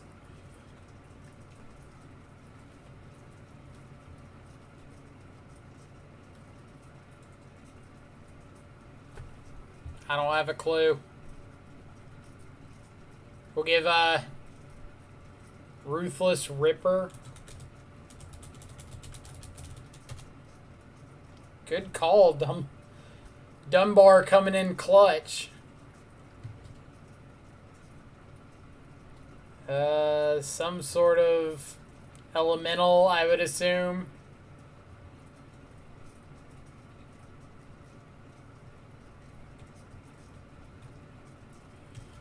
Like, I would expect Dunbar to know the names of every, like, off-the-wall draft card ever. So... I'd say, like, check time, but we still got, like, 30 minutes. We got destroyed. Corey on that 2-minute delay. Corey on that 2-year delay. I've got... Like, when I say I've got no clue about, like, half of these.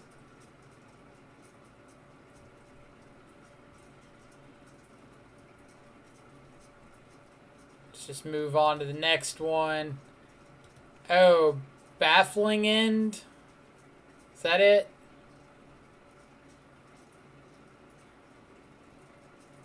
Baffling End? Boom. Oh my god, oh.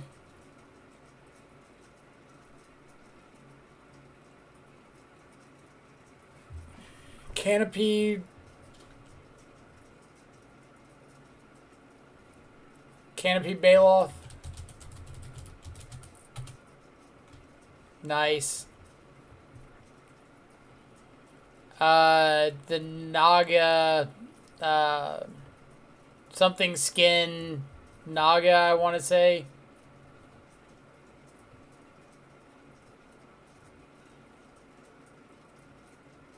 Kinra something?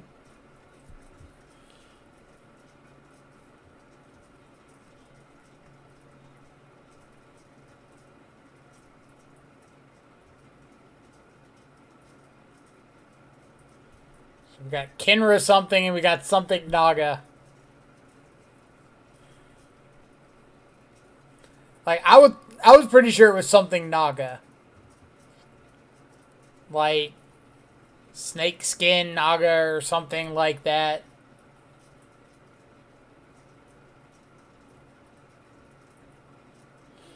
Like, I know it's from Amonkhet, or like the Amonkhet block.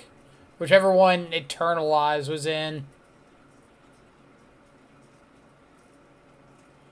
Should have done more Amonkhet remastered.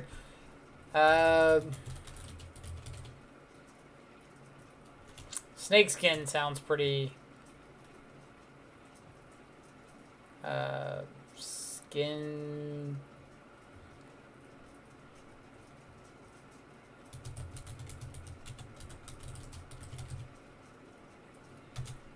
Spellweaver Eternal.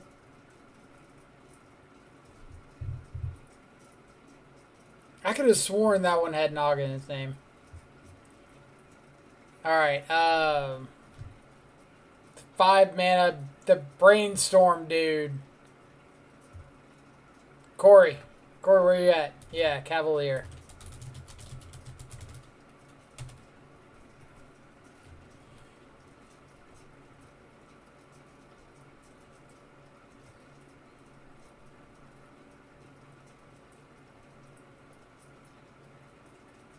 I have no idea.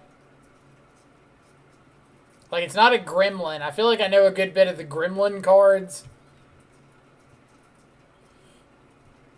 But it's just like Ragavan eating a Thopter.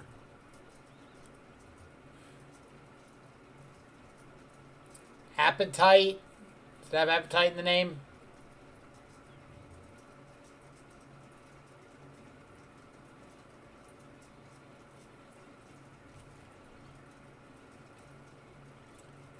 Appetite for destruction.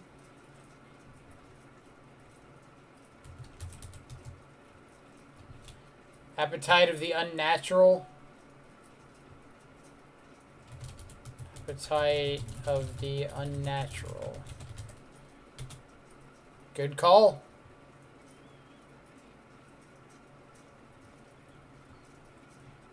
Clearly Bonesaw, right? I see a saw and I see bones.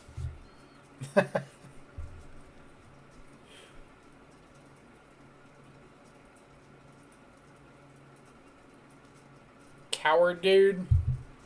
If it's a new card, like out of the new set, I'm going to give looking at a Mythic Spoiler a free pass. Because I don't think anybody knows the names of these cards yet.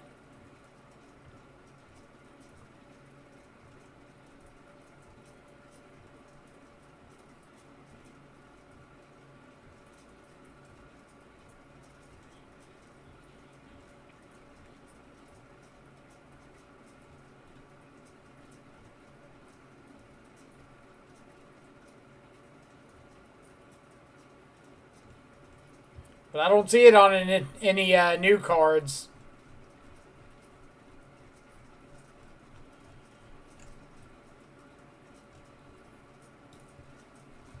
I don't think it's out of the new set.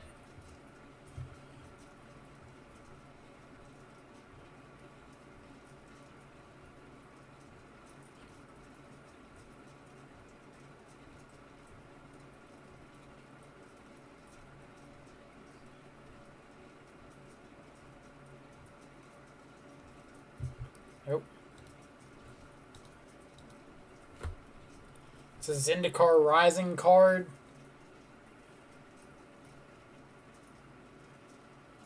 Kargan, maybe like Kargan Warlord? Kargan Instigator?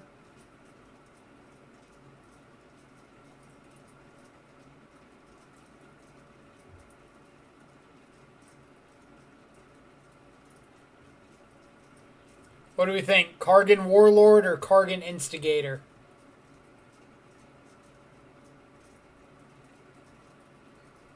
Unless somebody's got a better name.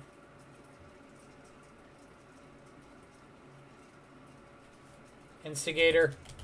Kargan Instigator. Intimidator. Oh, we were so close. So, silence. Pretty easy. Oh, it's one of the dudes from the new Ravnica sets.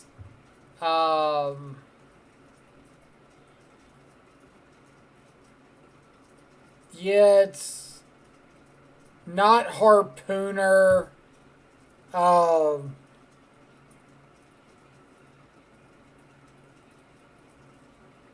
Stinger. Is that right?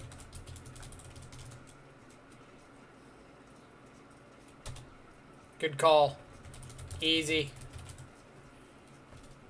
Easy. Huh. So it's 100% the Jeskai monks.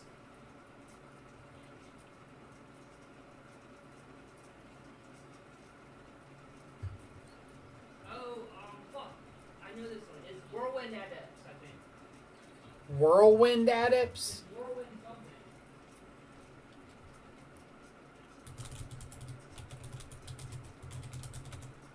So that's the vote we have right now. All I know is Jeskai, and it probably has prowess.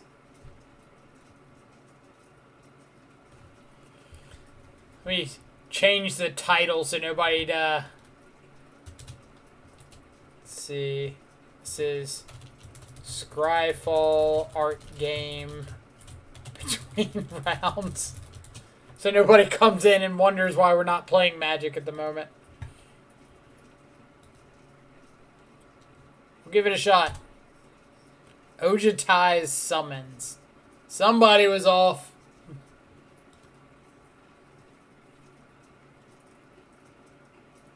Twin Blade?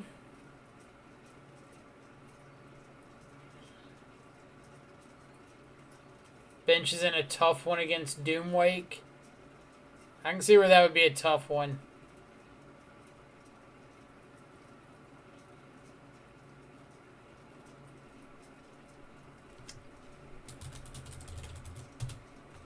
Battle Mastery. Psh. Get out of here. Alright, well, let's pull on their match. We'll look from the Doomwake side. How about that?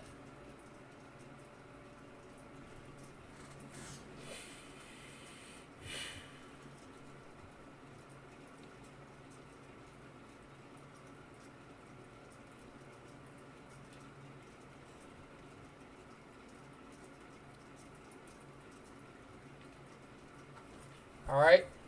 So this is Doomwake's first main phase.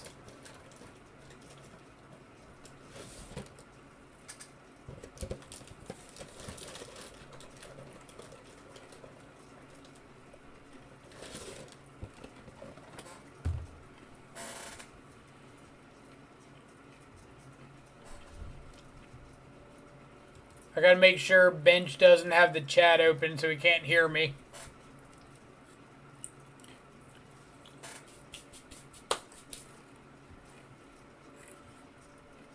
Deafening Silence is the card. Alright, cool. We'll see how this goes and then go back.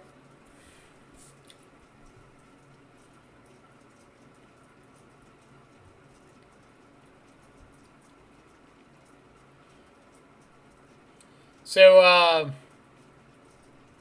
it looks like Doomwake's chat is suggesting representing Path. If you're on the Shadow side, I don't think you play around Path at this point. Because, like, if they have... Ooh. I was going to say, if they had Path, they path the Tarmogoyf, and you just never get through with an attack again. But that Kozilek's return right there was pretty wicked.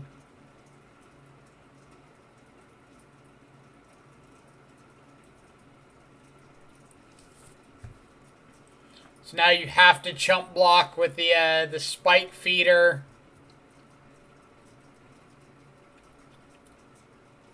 Take 6 off the Tarmogoyf, gain 4, go to 10. Unless Bench just has a removal spell. Like I said, you're absolutely not playing around Path here.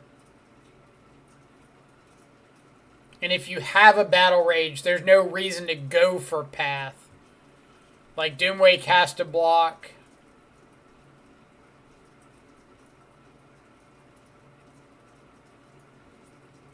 You don't even need the, I guess you do need the Battle Rage.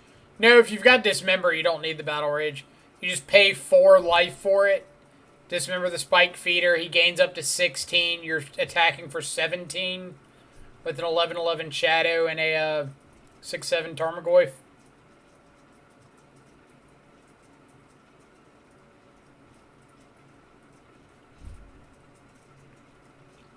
Is this Gore Clan?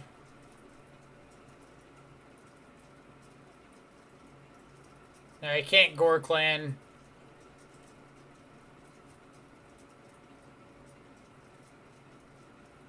Maybe Plague Engineer. Another Shadow. I don't think another Shadow really, like, does anything for you here. Oh, I wonder if he's got Bone Crusher in this list.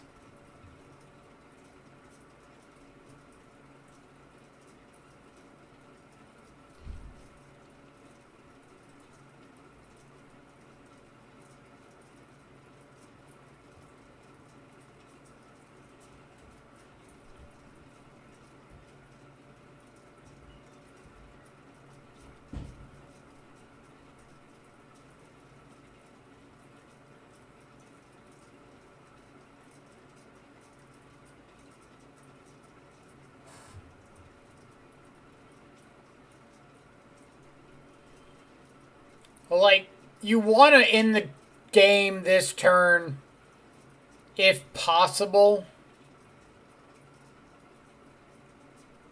I love chat. OP opponent just tanked for 7.5 more minutes.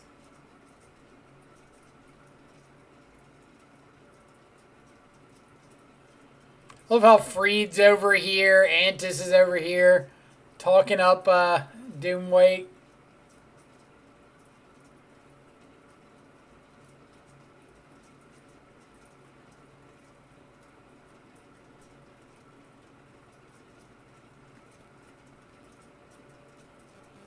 So he has to block here.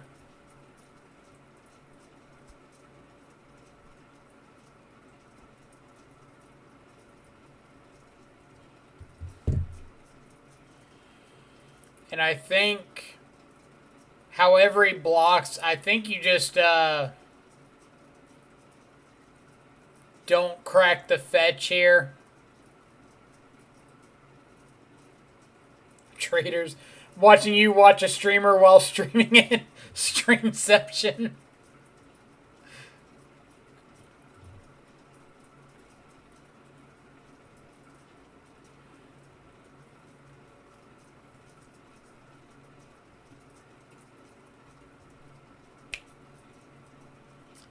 So I think Doomwake like has to rip company here. You can crack canopies looking for like Path or Oriok Champion might help you survive a turn.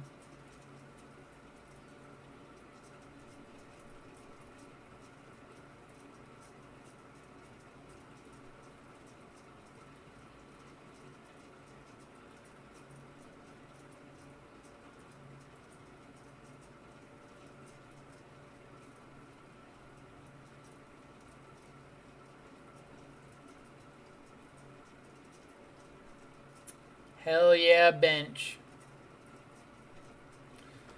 Oof. Alright, back to our art game. So this was Deafening Silence. Is that what we said? Yeah. Deafening Silence. Good job. Is this the black-red Minotaur from, like, Hour of Devastation? Ragemonger? Is that it? Ragemonger. Good call.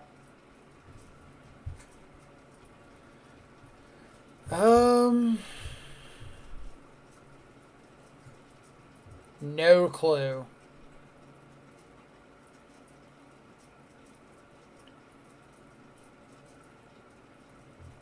Red green temple. Temple of Abandon.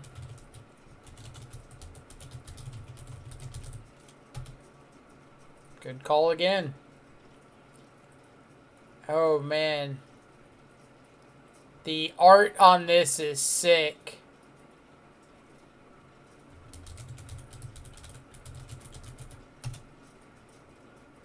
Drana.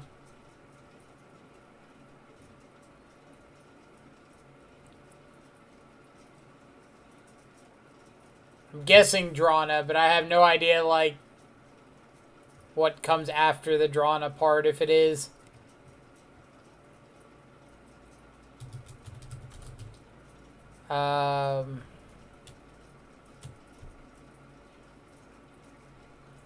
The discard too. What, you mean like Wrench Mind?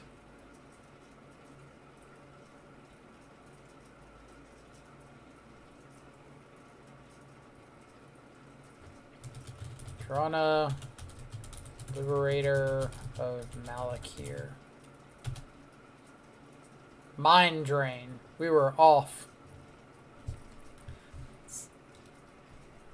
GG Mind Drain.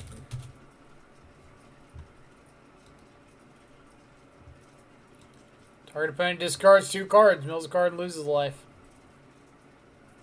Alright, we gotta start listening to Ryan more.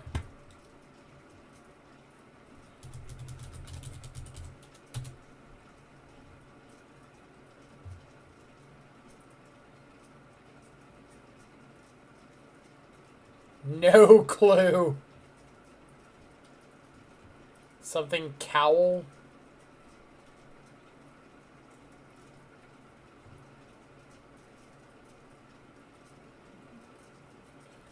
Revolt, and it does a big thing on instep. Alright, we've got to vote for aid from the cowl.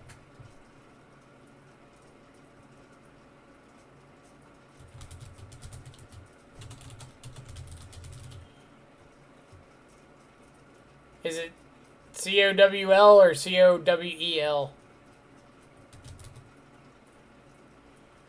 You can absolutely see who plays limited.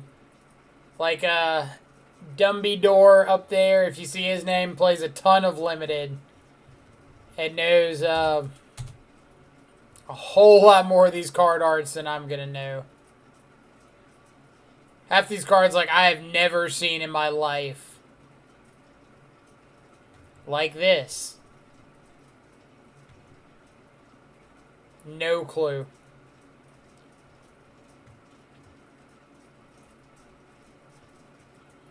Reclaim the Wastes. Anybody have a better idea? Nope. Never seen it before. Like, I'm terrible at this game. If this were like modern cards that had shown up in a deck list somewhere in the last, like, 4 years, I'd be phenomenal at it.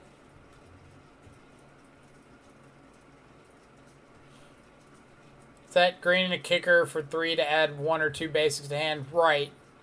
That is what that one is. What you described is Reclaim the Waste. Yeah. 1 mana enchantment creature. It's like a Theros. New Theros card or Bestow. So I have no idea. Fruit Dud. Have fun. Good luck with the rest of the league. Going to sleep. I appreciate it. Thanks for stopping by and hanging out. Thanks again for the follow. Hope you have a fantastic rest of your Friday. I think I'm going to skip this one because I have no idea. Doesn't sound like we have a lot of options in chat. Maybe like enlighten something. Archetype of imagination. Yeah, that. Holy crap, what is this?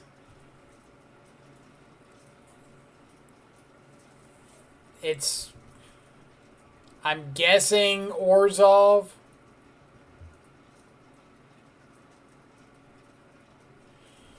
Bench, yeah, we were watching your match. Or we were watching Doomwake's stream side of your match.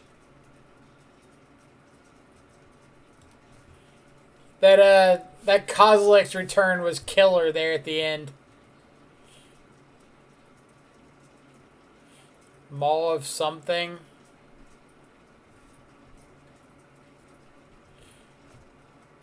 We're gonna need a little more specific than Maw of something.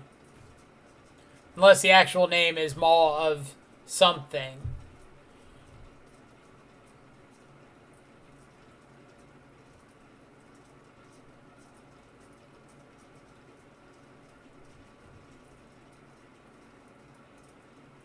Maw of the... It's like Maw of the Obsidat.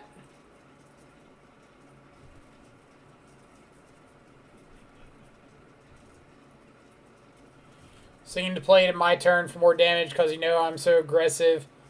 Stop myself to play around top deck. Coco. I mean, he drew like 4 lands in a row, so it worked out. So Maw of the Obsidat.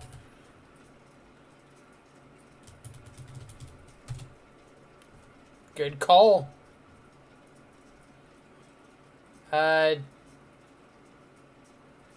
Jace's Ingenuity. I'm gonna grab some ice. Y'all think it over.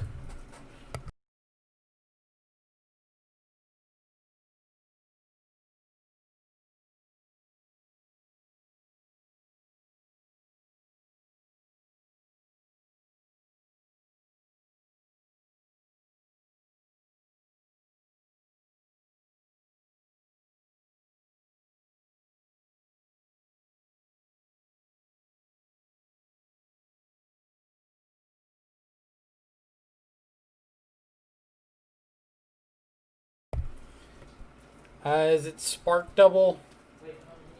So we've got Spark Double, we've got Wielder of Mysteries. No, it's not Spark Double. It's not. It's Mirabito says it's not Spark Double. I think I've got a Jace Wielder of Mysteries here somewhere. It's not Spark Double. So apparently it is not Spark Double. Jace Wielder of Mysteries. Good call.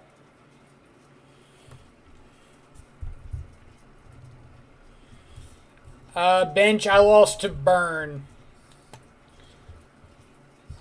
Game 1, we kept a blind hand with like 2 fetches, double Wraith, Thoughtseize, something like that. Nothing we could have done. And game 2, our opponent just went on like an absolute flurry 2 turns in a row. And top decked like 3 straight burn spells against us. Like, we didn't take any unnecessary damage, and they just did every point they could.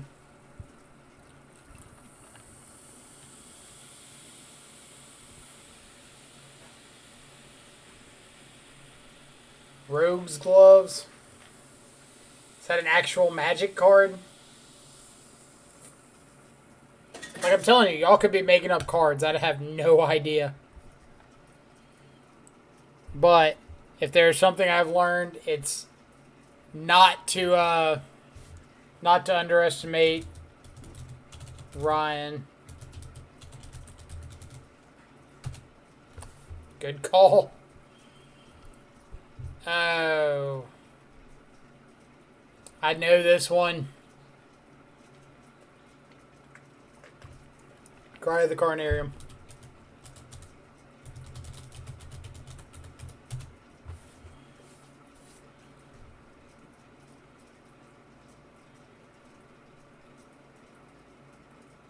Is this the Adept one?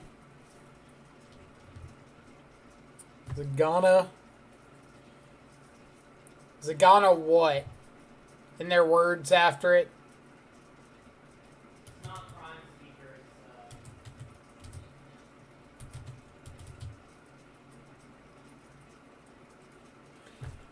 I feel like we shouldn't be penalized for not knowing the words after Zagana, so...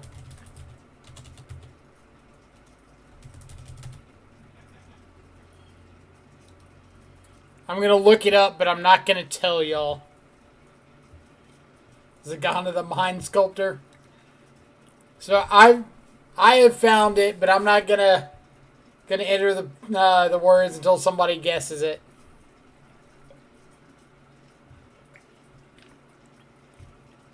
Zagana the Adapter. So we've got Zagana the Mind Sculptor, Zagana the Adapter. Any other guesses we want to go with? My stream lag is killing my reaction time. Utopian Speaker. Alright, so we've got Mind Sculptor, Adapter, Utopian Speaker, Simic Queen. We need a consensus. Utopia is in the name for sure. So it sounds like we've got 2 votes for Utopian Speaker.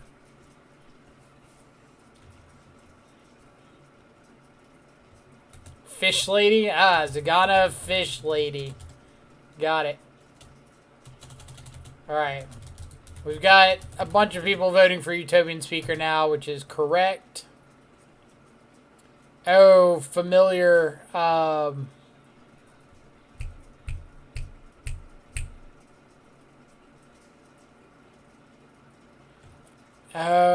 come on.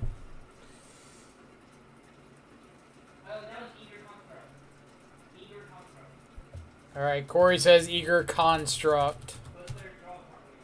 Incorrect. Bonded Construct. This is why we don't listen to Corey. Construct Scryboy. You are coming up with some of the most fantastic names. Construct Scryboy. That's the red primordial. Luminous Primordial. Luminate Primordial. But good call. Good call. So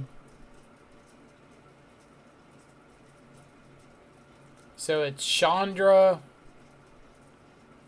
Is this the one that's like 2 damage to something and 2 to something else?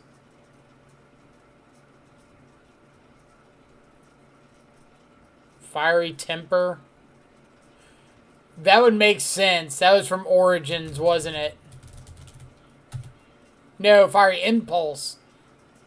Fiery Impulse was from Origins. Fiery Temper is the Madness one, right? Impulse was the one that was like 2 damage, and then if you have another copy, it does another one.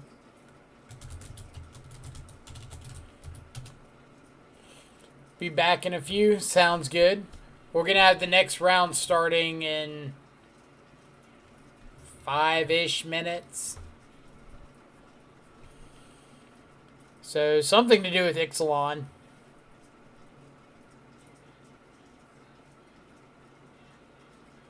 It's like, obviously, vampires. It's something nine or vowel.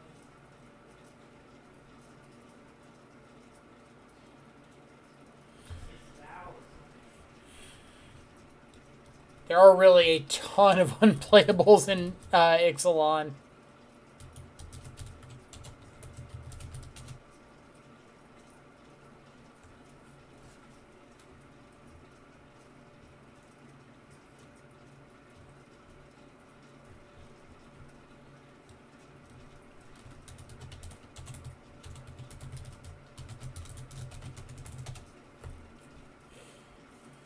How many chests for a sub? Got trophy 16. Oh, what do we think is fair? Like, what's the going rate on chests?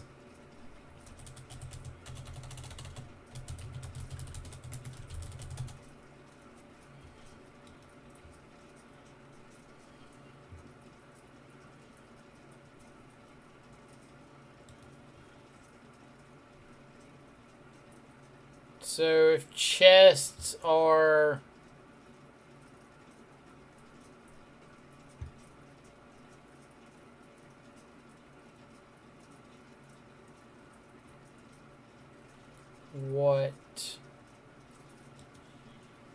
2.29.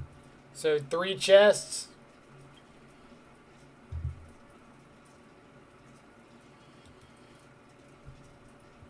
Yeah, 3. So for anybody who doesn't know, for all the Magic Online players, you have an option if you would like to sub to the channel but you don't want to pay money, where it can just be like, trade me 3 chests and I will gift you a sub. Because I'm not like skirting around Twitch rules or anything. Gifting a sub. But a lot of people play Magic Online, so a few chests is like prize payout for a league. Throw in an extra for you to open on stream. You got it.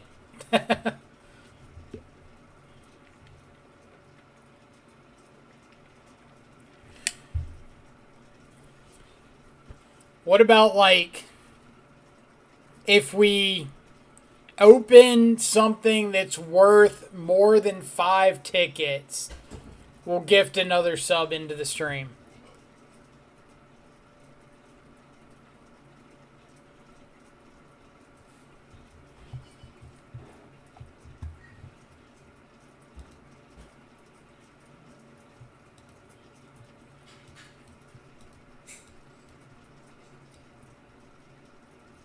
Let's see.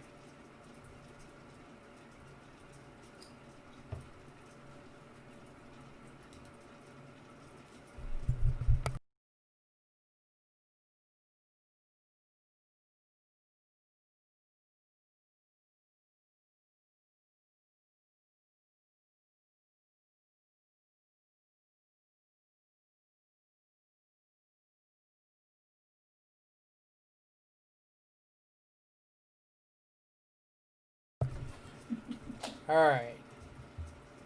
Yeah, muted on purpose because Zach came in to ask questions. So, Freed, welcome to the subscribers. Did Freed said in the chat, you going to get wrecked by a bench card? No, he said, that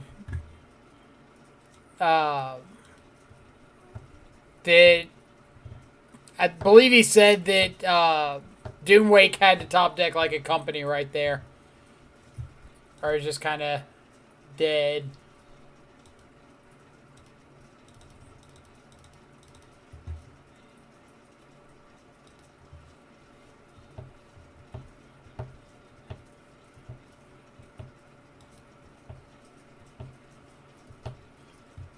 All right, Freed, have fun with all of your fancy emotes.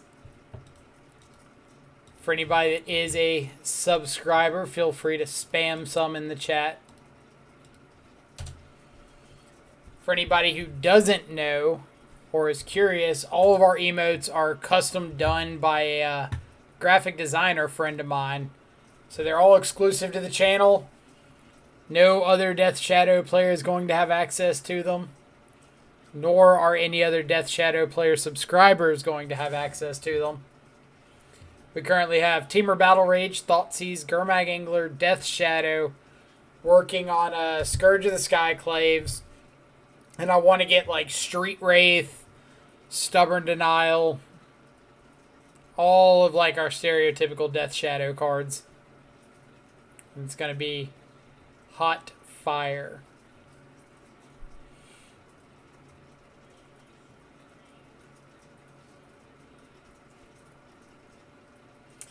How can you express Flood as an emote?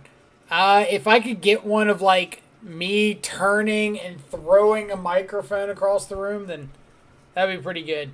Well, since we only got 20 seconds, we're gonna wait until after the next round to crack the chest. So y'all gotta remind me.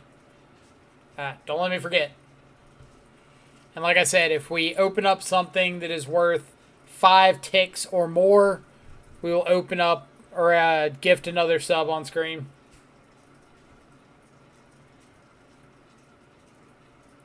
Fish is already in water, kind of a flood emote. Got you there. That Gurmag Angler is in some water. Pygonti. Does this mean we're against Amulet Titan 2 rounds in a row? Or no, we were against Burn last round.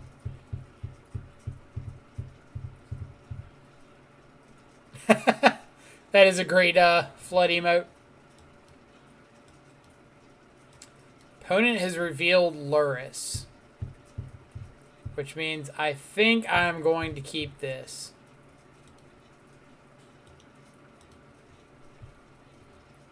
We'll find out very quickly if they're on a...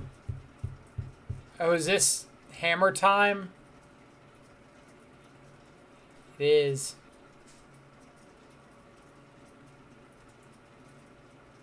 Okay. Okay. Calm down, opponent.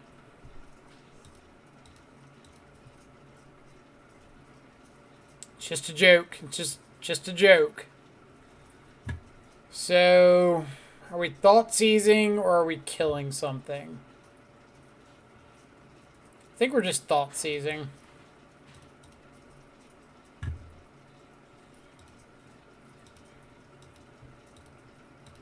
We just like don't want them to have anything.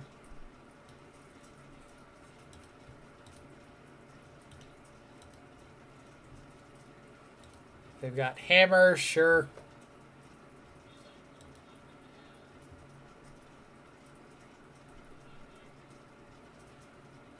This looks like just put Luris into the hand.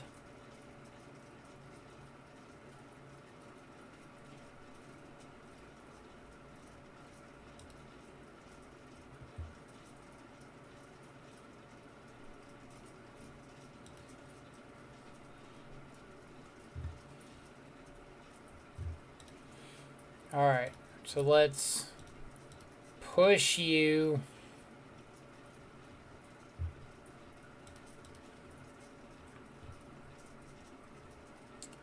Opponent is going to be able to Luris plus Giver next turn, regardless of what we do.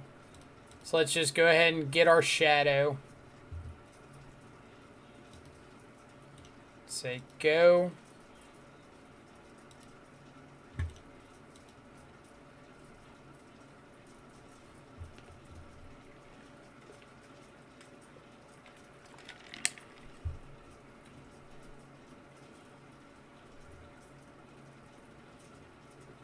Yep.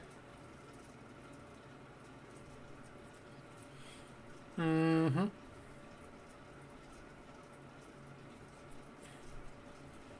Choosing not to attack there.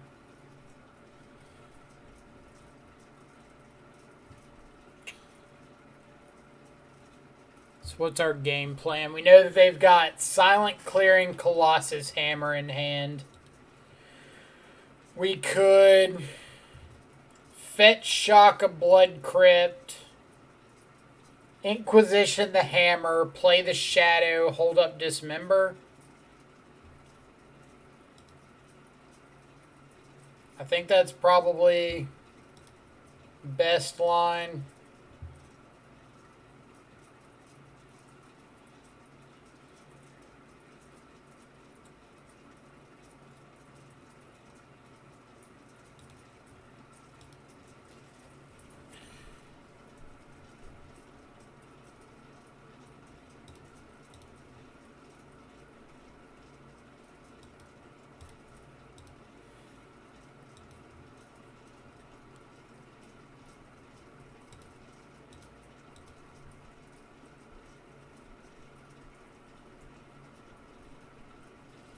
What do we die to if we take the hammer?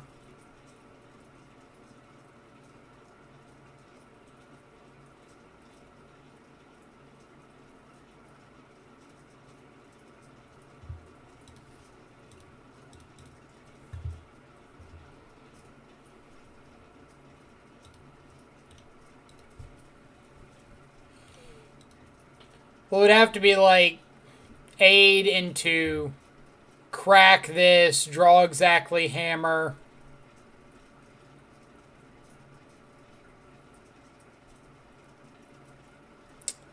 It's a bunch of Memnites.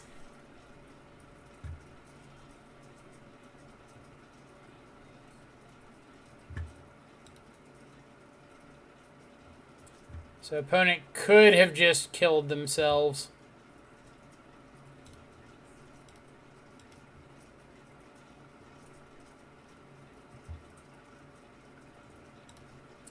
Yep.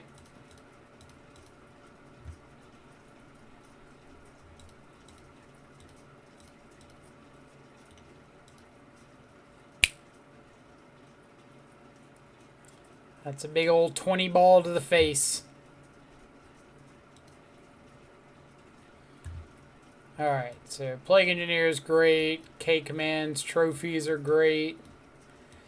EE is great.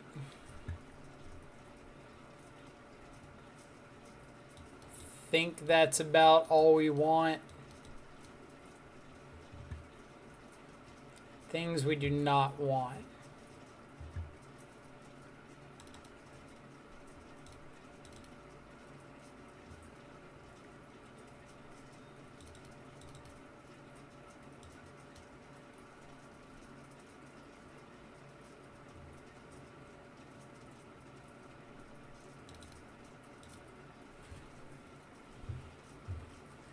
That was interesting.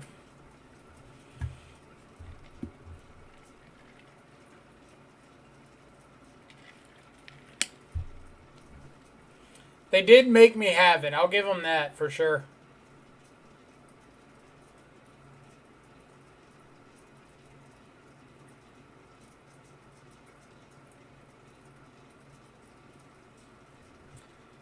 I think this has got to be a no.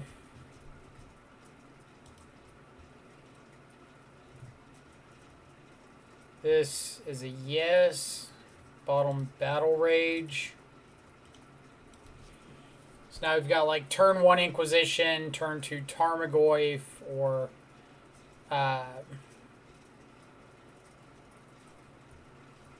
whoa now. Hold up. I promise we put you somewhere else.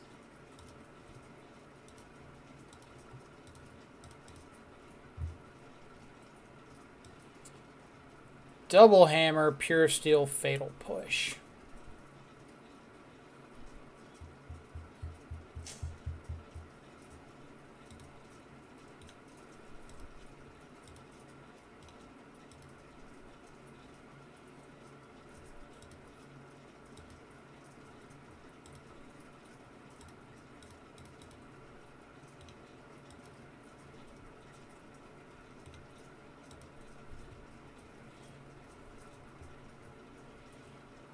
So they could add Luris to their hand. They could push Tarmogoyf.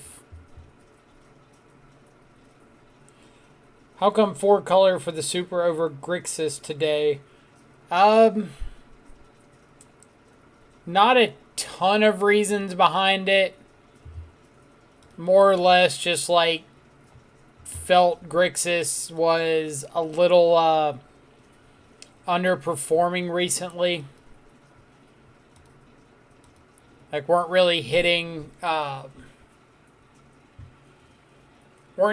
threats as reliably as we would like.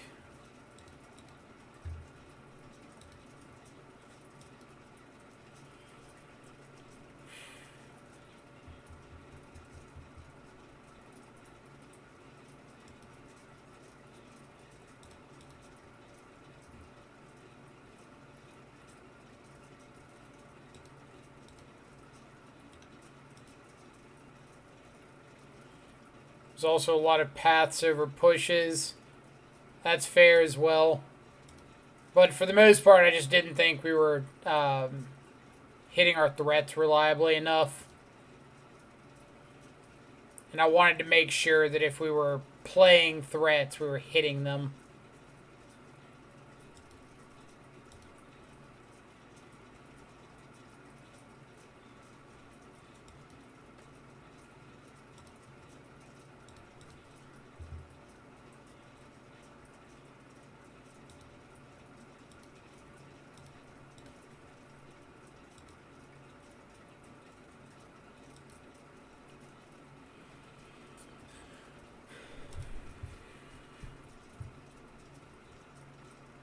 Another push, sure.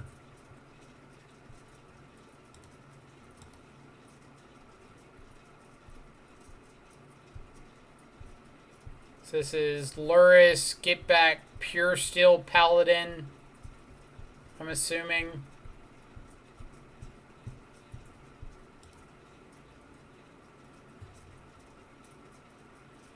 I know their last 2 cards in hand are 2 more hammers.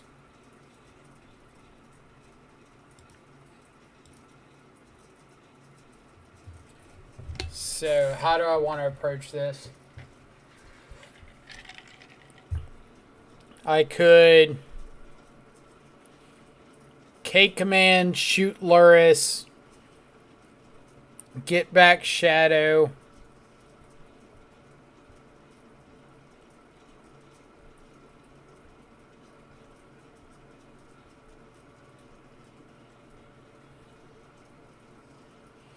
I could K command, shoot Luris, get back Goyf.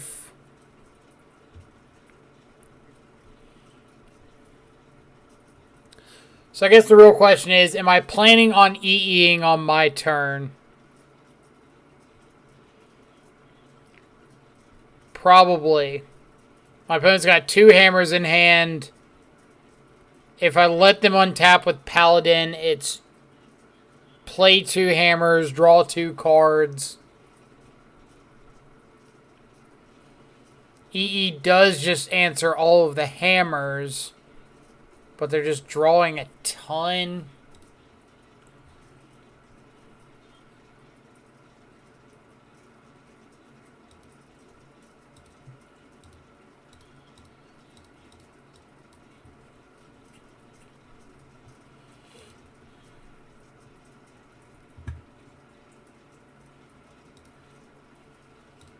I might be able to just set up a lethal Shadow next turn.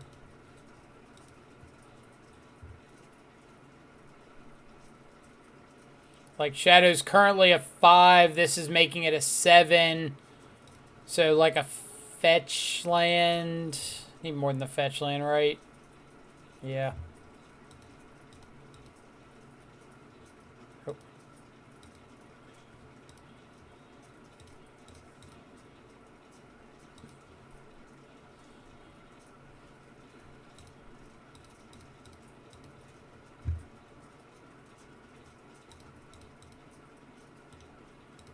Like another Thoughtseize would be lethal. Street Wraith. Traverse.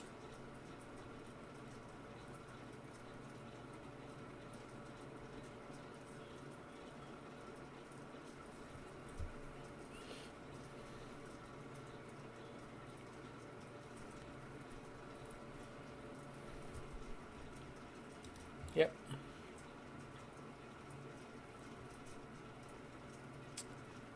So that is not lethal.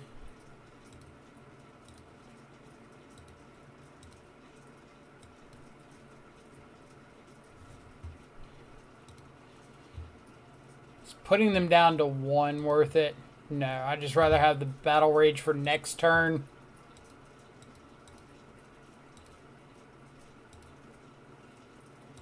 Die to like a Paladin off the top.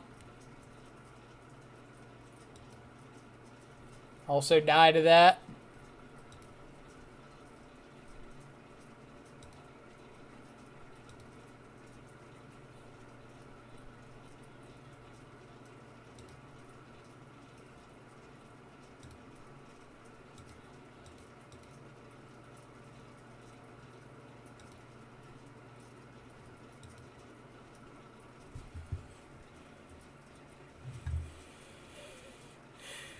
Alright, on the play, Stubbs a little better.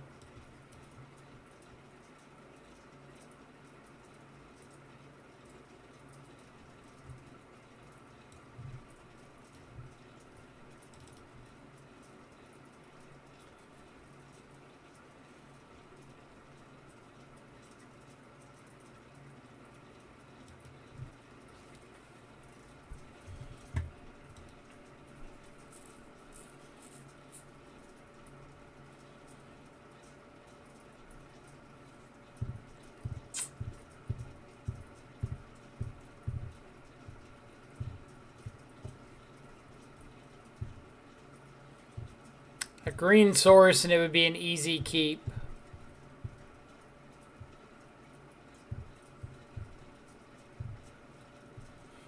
I think I've got to ship it.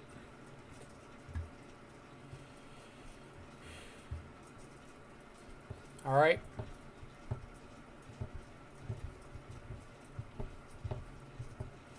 Hand disruption, removal. Can lower my life, have redraws.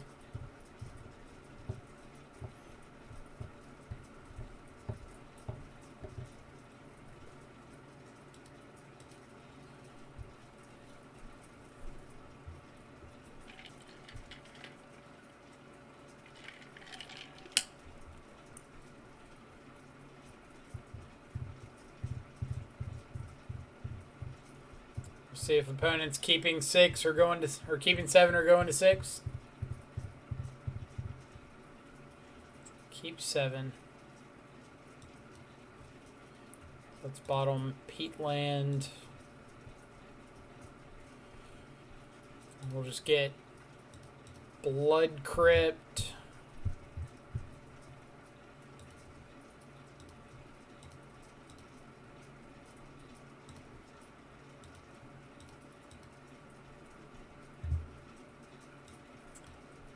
Double hammer giver Stoneforge.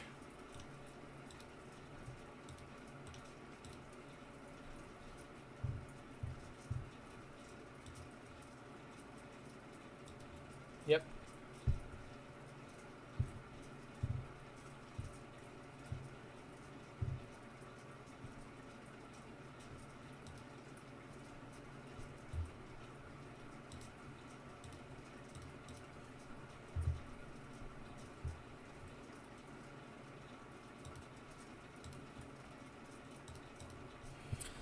So now this has to get overgrown tomb.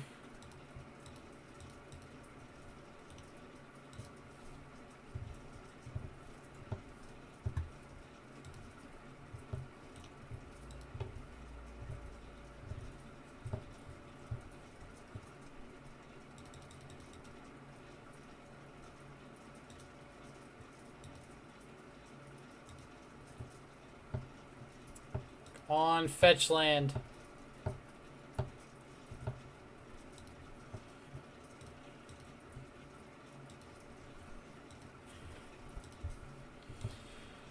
In a perfect world, yes, I would like to save an Inquisition for Luris, but we don't know how that's going to play out. So don't want to just like assume that saving Inquisition is going to be the right line for us. Now, obviously, if they just do that, yeah, we're going to take Luris, but...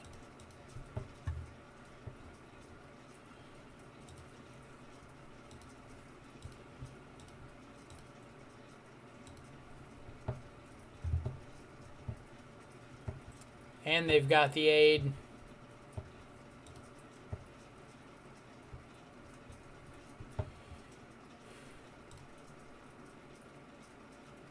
So I need to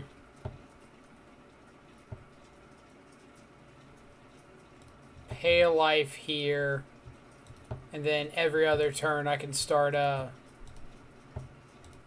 I can crack peatland.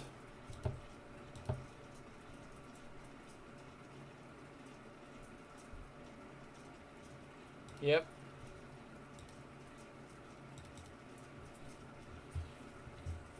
So that's dead. They can just crack this clearing.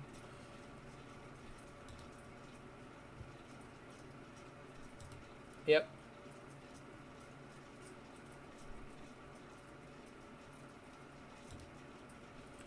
Alright. So fetch land is lethal.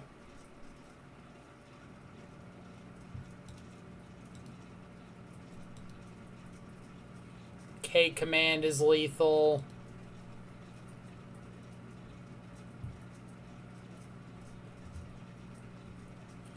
Scourge isn't lethal, but it's a very big boy.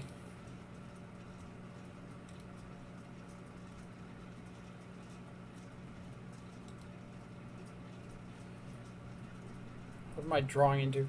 He doesn't have any hasty threats. So I'm not worried about dying on the crackback.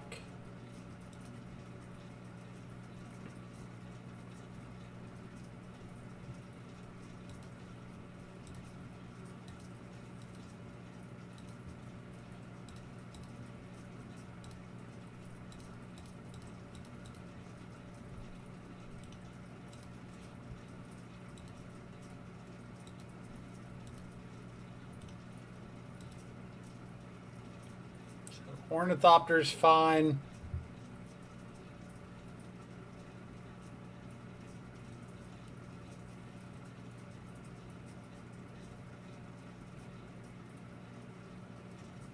Could play like double chump blocker. Chump blocker plus removal. Alright. Very good games, Pyganti.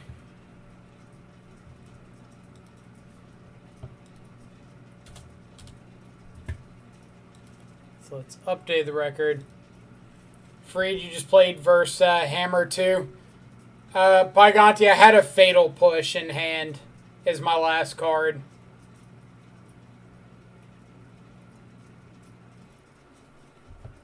But yeah, really good games. I was kind of hoping to bluff you out of going for it on turn or on game 2, since I didn't have a lethal shadow on the crackback. I had Battle Rage in hand, but you went for it. It's like, dang.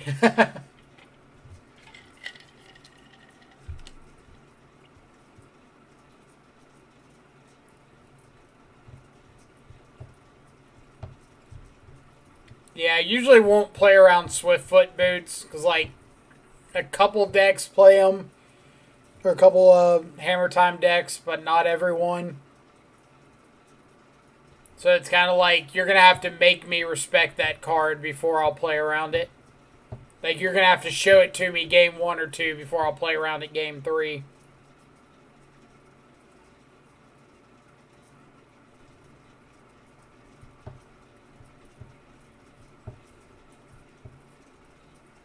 But yeah, really, really close games. Alright. We never figured out this one, so I guess we're skipping it. Sanguine Glorifier.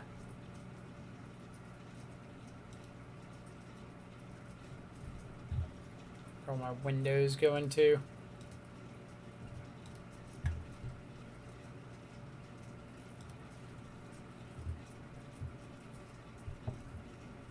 Stream Decker still has Grixis. Oop. Well, let's update the Stream Decker.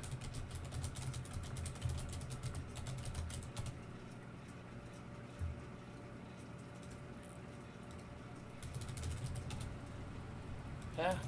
Stream Decker. Load. Hope I saved this one. Dex. Upload. Browse. Don't think that I did.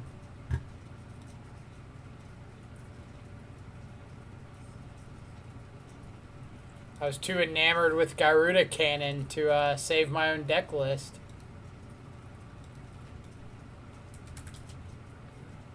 What's this event? Super Qualifier or something.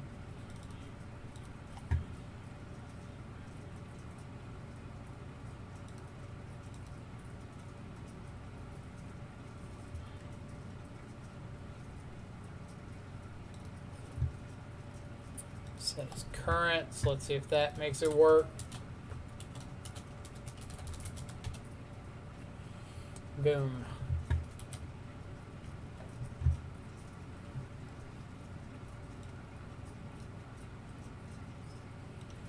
We still have Call of Duty running. Go away. Go away.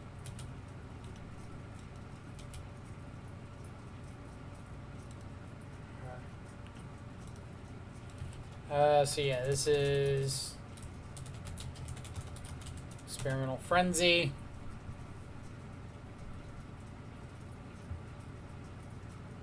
Played Jabberwocky earlier. He was on Jun Shadow. So he's finally coming around to the good side. Goyf is in fact nuts a lot of the time.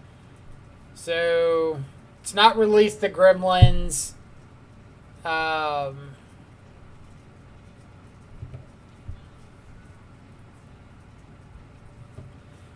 Oh, come on.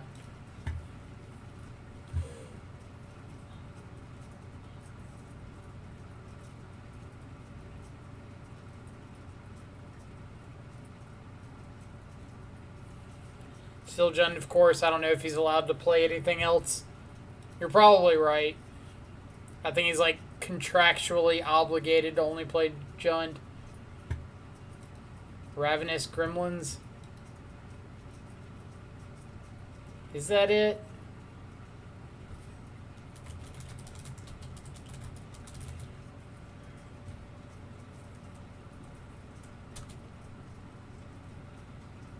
Ruinous Gremlin.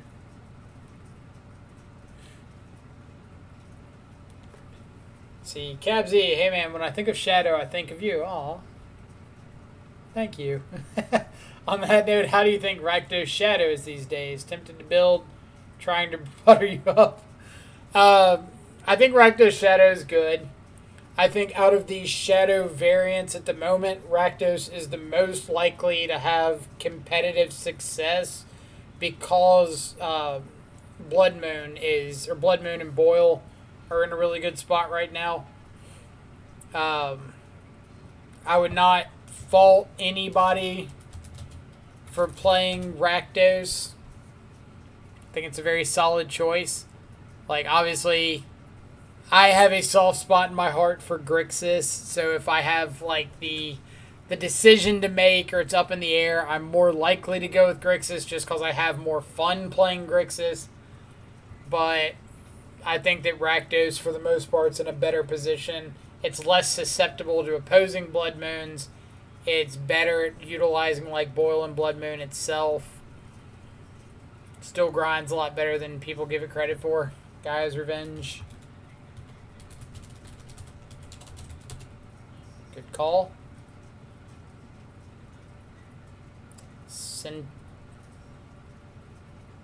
Centaur Courser. Something like that.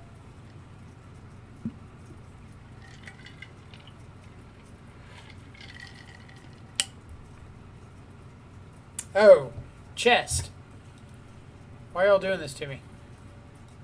You're supposed to remind me of these things.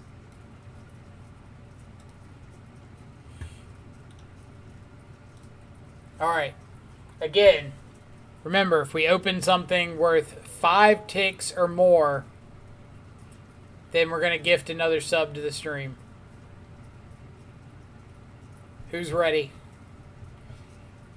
And the verdict is, of 5 ticks or more will also include 50 or more play points. So if we open up 50 play points worth of stuff out of this chest, then that's another gifted sub. Chrono Savant. Turning from the graveyard to the battlefield tapped, you skip your next turn. I don't know if that's going to be worth 5 or more ticks. But we'll open up one more. I'll make it a combined. So let's see if Chrono Savant is worth anything. I've never heard of the card, so you never know. It is worth 0.02 ticks. So 10 play points, 0.02 ticks. If we hit at least 40 play points or 4.98 ticks worth of cards, we'll gift a sub. We'll do it combined.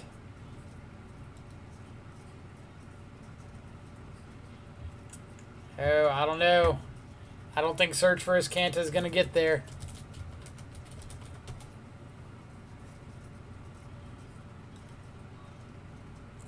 .09 ticks.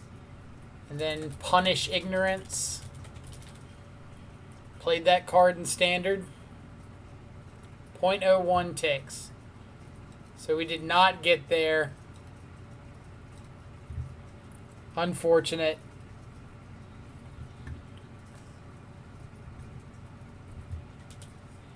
When you say playable modern card, I'm assuming you're referring to Search for Azcanta and not Punish Ignorance. But I could be wrong. Could be wrong.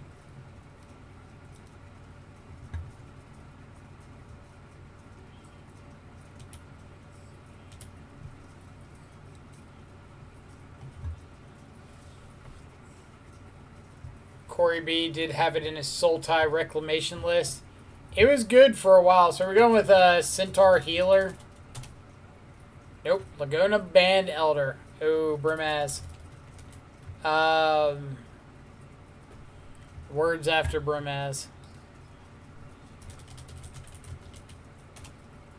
King of Oreskos. Is that right? Brimaz, King of Oreskos.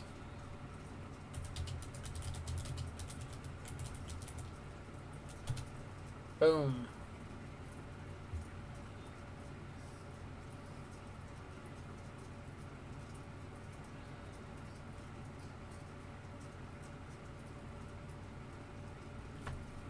King of Oreos. Please tell me somebody's altered that. I want to see like a... Oh my god, hold on. This is adorable.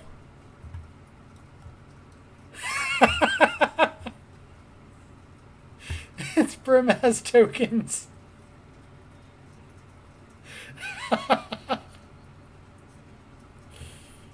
Brimaz, I think you mean Bromaz. That is a fantastic token. On the downside, I have no idea what this card art is. It kind of gives me a teamer impression.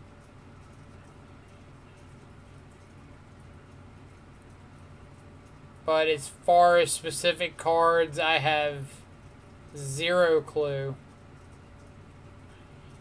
Like, you see these banners in the background, so I assume it's from Dragons, Fate Reforged, Cons, something like that. And then a lot of the teamer creatures have, like, blades and daggers. You can see them on, like, cards like Stubborn Denial. Just have a lot of, like, primitive weaponry. There, where'd you go to? Come back here. That one. Used to collect those SCG tokens when they were a thing. Goose of St. Traft. I got a few of them around here somewhere. Savage Blade Knuckles. You know what? Blade Knuckles. Mardu Blazebringer. Not have guessed that one. Feed the Clan. No, that was green. What was the vampire one that you could, like, tap vampires and put counters on them?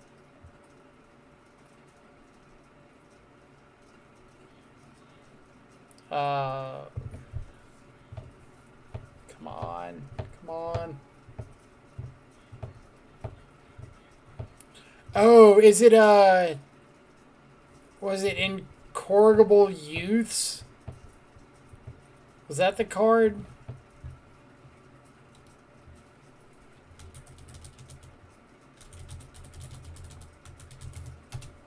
Yes. Very nicely done.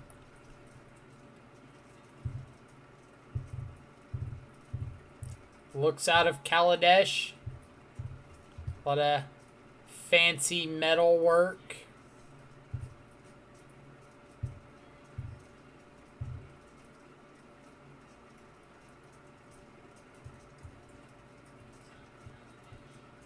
This is a Revolt card. Like the card had Revolt, or it was from Aether Revolt.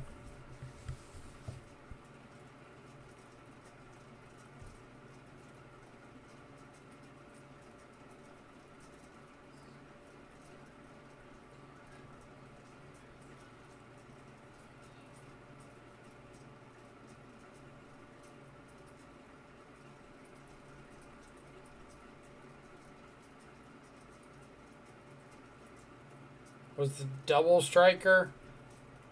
I do not remember a Double Striker from Revolt, or from Aether Revolt.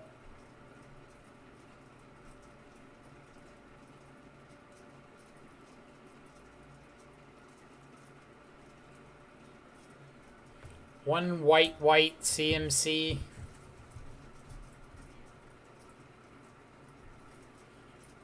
No clue. Solemn Recruit. So let's look this up. Solemn Recruit. Make sure we got plenty of time before the next round. Oh yeah. Still 26 matches going on.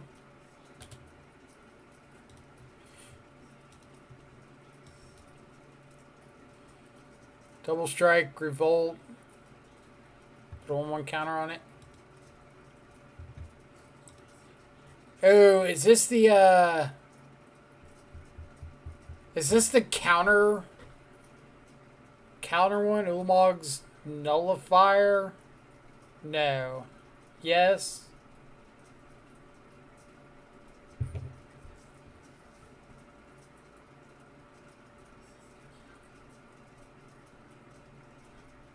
I want to say this is the Nullifier.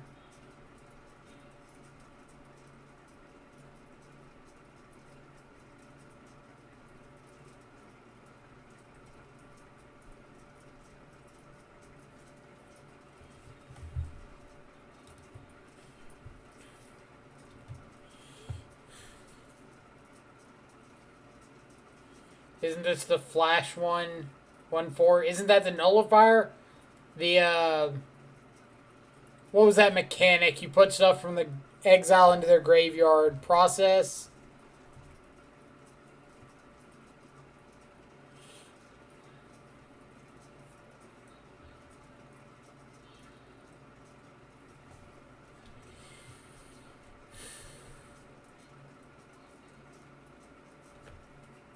And it flies.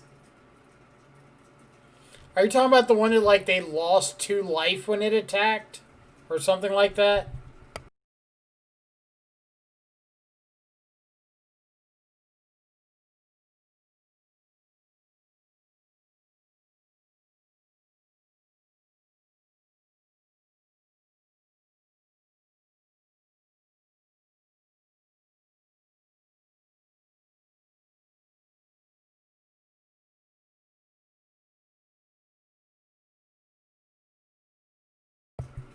So I'm not sure.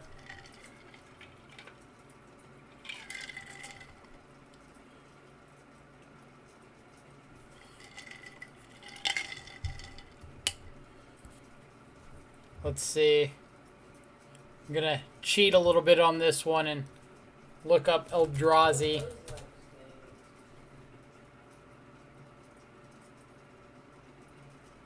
has something to do with code select because of the things floating above his head. I'll take your word for it on that one.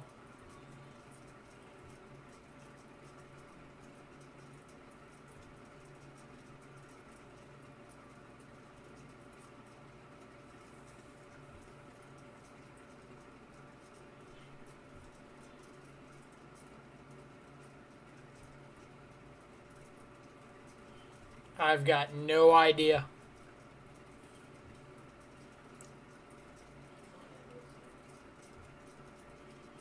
I'm like looking through all the Eldrazi and can't even find any that have got this art.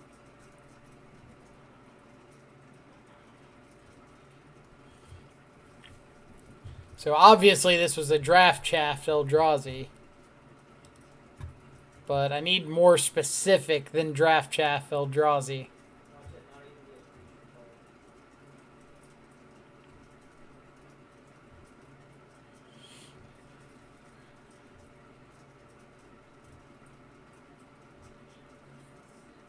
Nope. That's close. No. Come on. Nope. Like, honestly, who remembers all the name of the bad Eldrazi? If it's not like Endless One, Mimic, Thought Knot, Reality Smasher, Matter Reshaper, Matter Displacer, then did it even exist? Ulamog.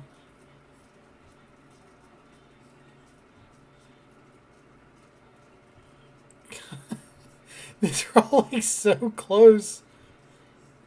But I cannot. Come on. Nope.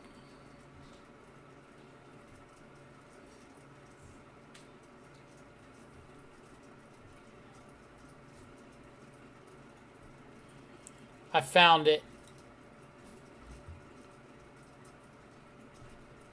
Alright. I found it. Void Grafter. It is a 1 a green and a blue for a 2/4 with flash.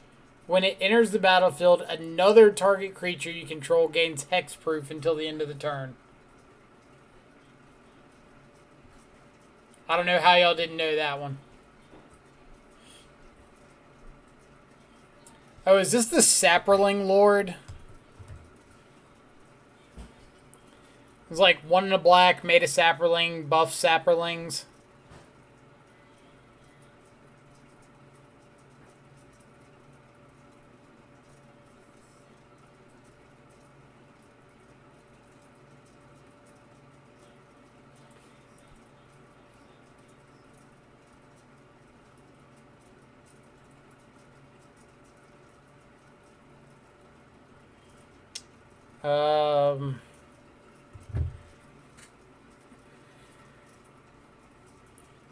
Not the Lord. It's a 4-drop. You can pay 1, sack a Sapperling to draw a card.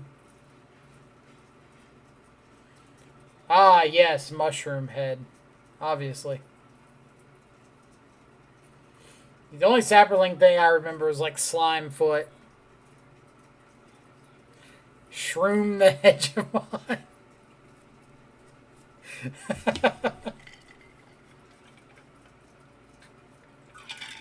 That was pretty good.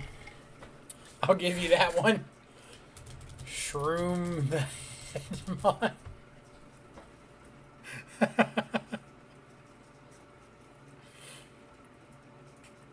For anybody who hasn't been playing Magic for a while, or doesn't play Commander, it's a play on words for the card Shroom the Hegemon. Popular commander of days of old. Thallid Omnivore. That's the first specific guess I've heard. Thallid Soothsayer. Oh, this one.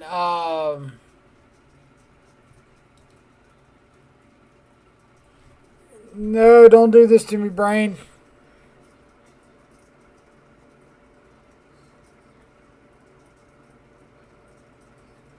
It's the artifact. God.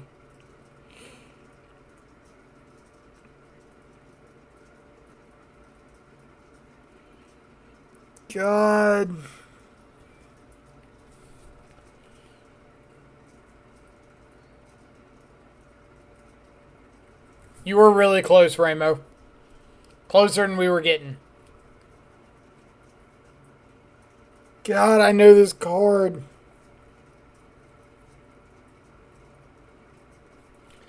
It's like a stupid cheap artifact. Has to do with graveyards.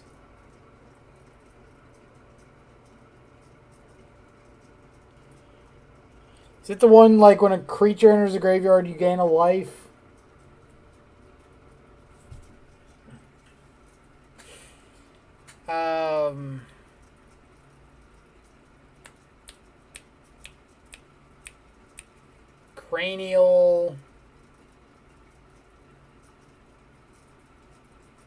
Cranial extraction.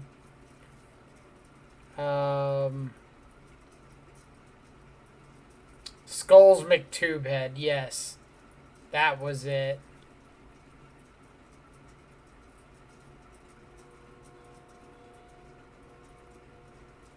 How could I forget Skulls McTubehead?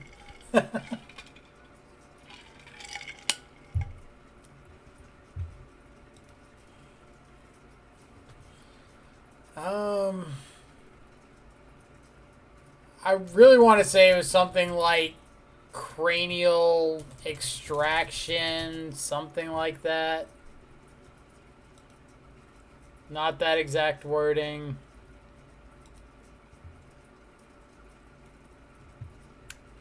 It was cranial, but it's cranial archive.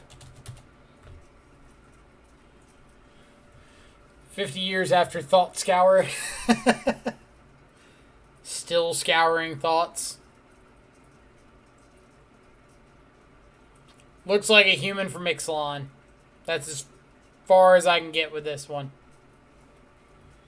The art style screams Ixalan.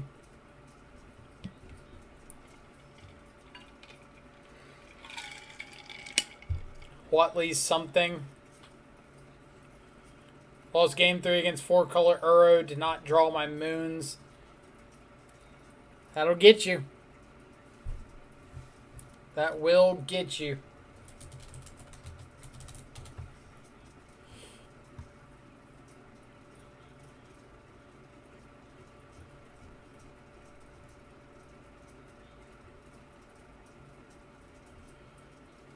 So we're going to need more specific than Watley's something.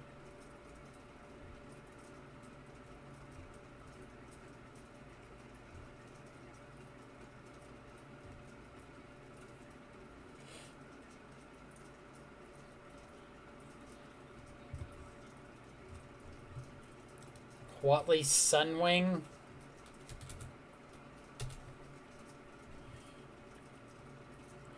So back when the Watley's Pocahontas, I don't know if that's considered racist or not.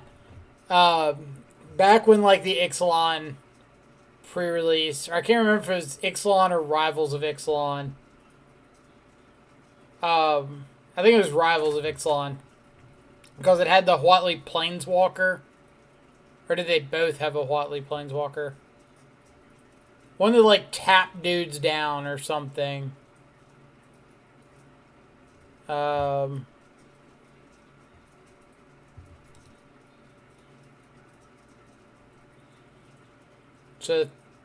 first one, or it might have been the second one, because the second one had packs from the first one, right? Whatever one it was, there was a kid that came in and was just like absolutely obsessed with dinosaurs. Kept talking the entire time before we got pre-release packs about wanting to make a dinosaur deck. Good call. Wanted to make a dinosaur deck, was just like obsessed with everything Ixalan dinosaur. And he opened up his packs. I'm going to put a big quotation mark and an asterisk here. He opened up the packs and got quotation marks absurdly. So, asterisk opened up his packs, allegedly. Quotation marks got insanely good pulls, in quotation marks. And his deck ended up having like Watley, the red-white Watley that like dealt damage and things couldn't block. Zakama and one of the other ones. They were like the two Gesholf, the two big legendary dinosaurs.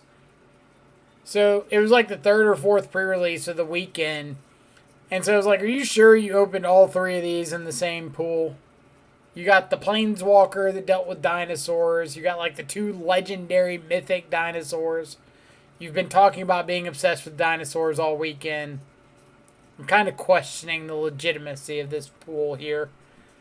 Alright,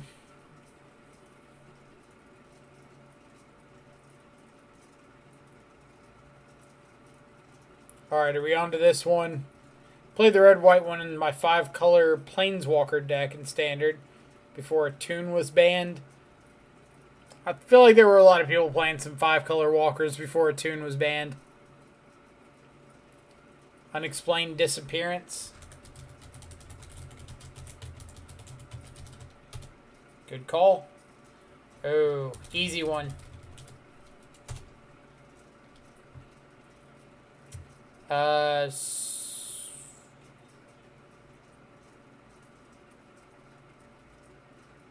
don't know.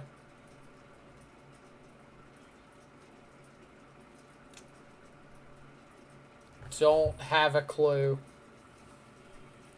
All I can tell you is it looks like Minotaurs and, dude, Fervent Strike. Nope, Blinding Flare. Archon.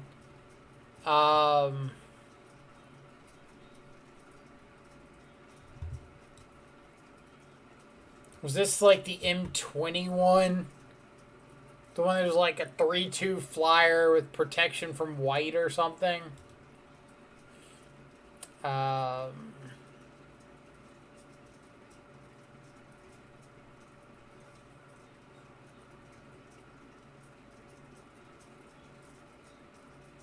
If that guy was in Star Trek, he'd have a red shirt. Talking about this guy?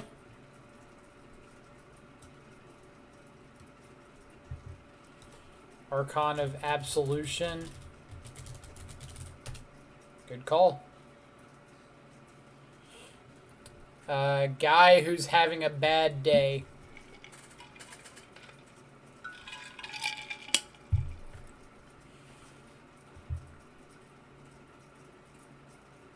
Dang it, I'm parched.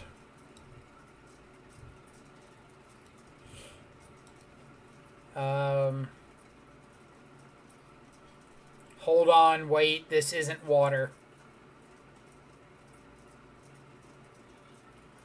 Popeye's biscuit with no drink. Now we're talking.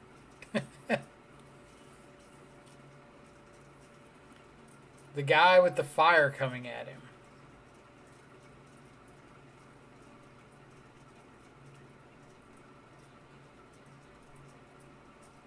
Pocket sand.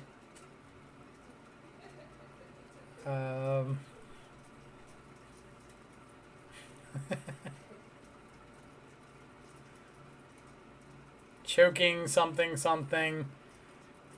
Need more specific.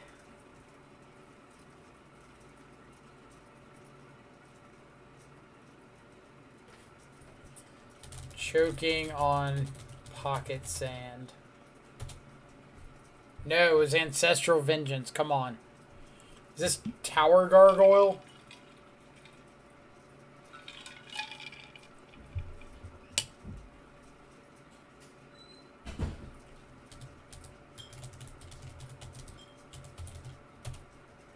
Vantress Gargoyle. Ooh, I know this one.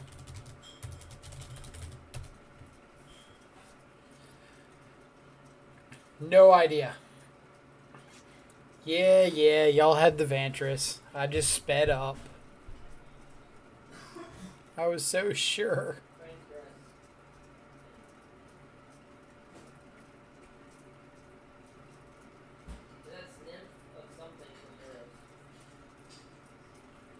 We've got a vote in the background for Nymph of something.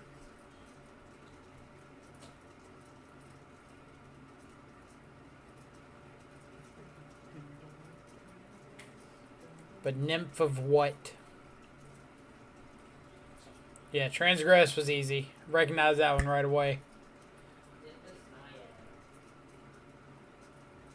Nimbus Naiad?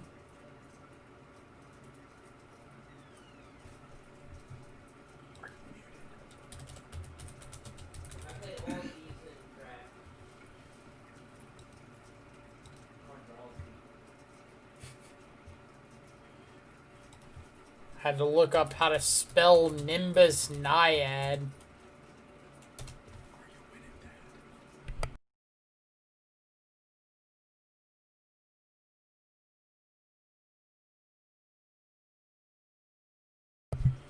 Something, something, apparently spells costing 1 mana less. Are we talking about the same, like, bug thing? Hercules Beetle. Goodbye. It's a black card, by the way. Foresight, are you talking about the Nimbus art or this this current one with our bug and steelish looking wings with spikes, and this is that crab with the knife.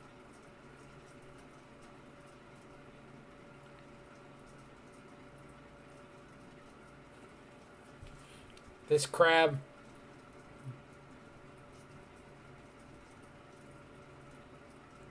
Mind versus reality. Is that actually a card?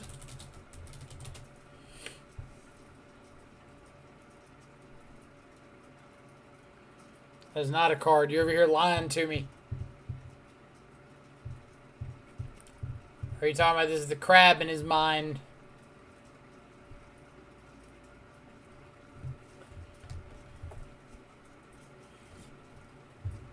Yeah, I have no idea what this card is.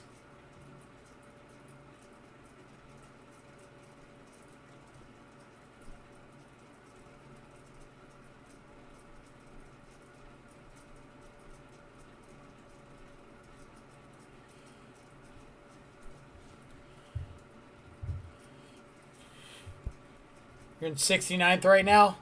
Nice. We are in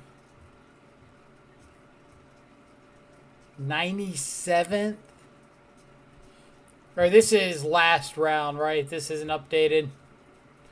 So you were 69th going into last round. Nice.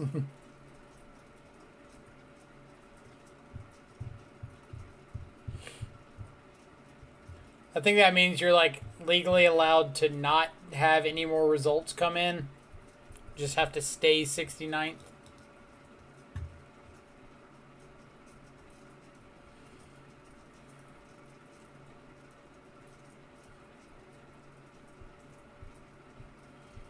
So it looks like after 65th is pretty much trash payout. Since we didn't pay anything, top 64 is not bad. Top 32 solid. Top 16's solid.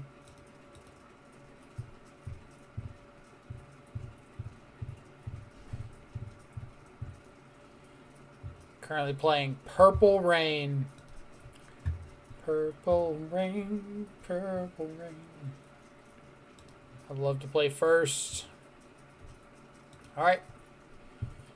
We've got Baubles into Fetchland, into Tarmogoyf, into... see what happens. If you ever used actual play points and it's bad EV, right. Like, I still think playing for 10 hours for 100 play points isn't worth it from a sanity perspective. But, like, free entry, because you're just entering with those qualifier tokens that you get from just, like, finishing leagues. And if you're just entering with those, then any payout is essentially positive. But for anything less than, like, the 200 play points and 10 chests, I wouldn't think it's worth even, like, playing in the event. Like, I think Doomwake dropped at 2 losses. I didn't look to double check that, but... Alright, opponent mold to 5. Pentad Prism. So it could be Oops. It could be Ad Nauseum. For the most part, we're kind of looking for the same kind of cards against either of those. Like Thought Seizes, Stubborn Denial's better against Ad Naus. Alright.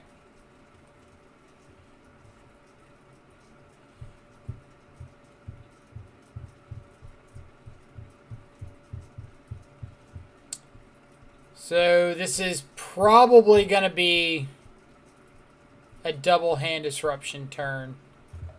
Seagate Reborn is like pretty big tick off that it's Oops All Spells.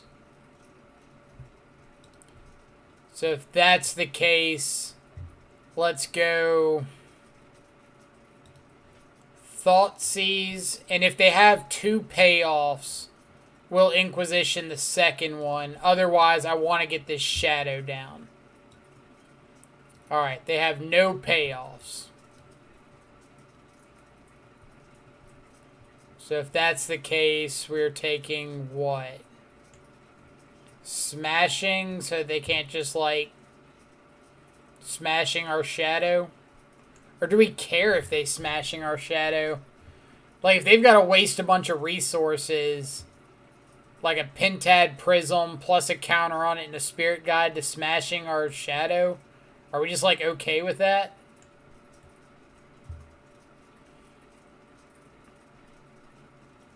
I could also take both the Pentad Prisms, so they have to draw black mana and a payoff. Yeah, let's do that.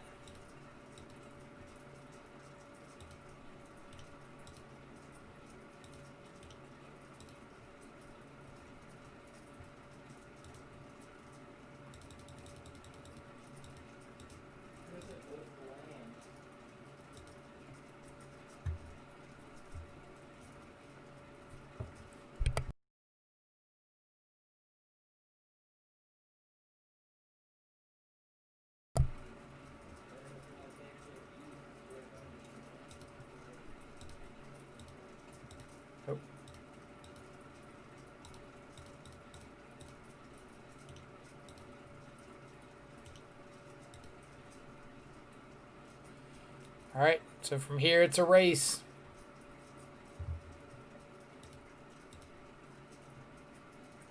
Sure. From here it's a very quick race.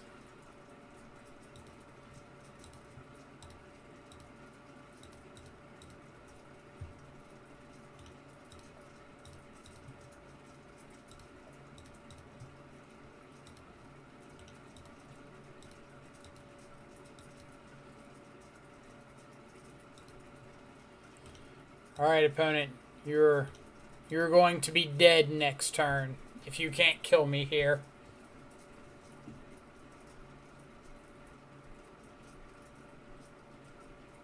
Despite your best efforts, I would like you to be not alive anymore.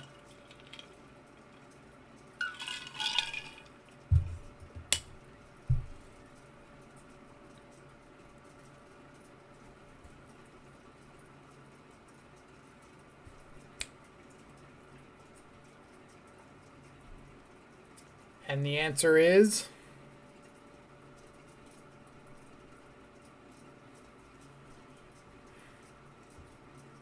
aha. Alright. Winning game 1 feels very, very nice there.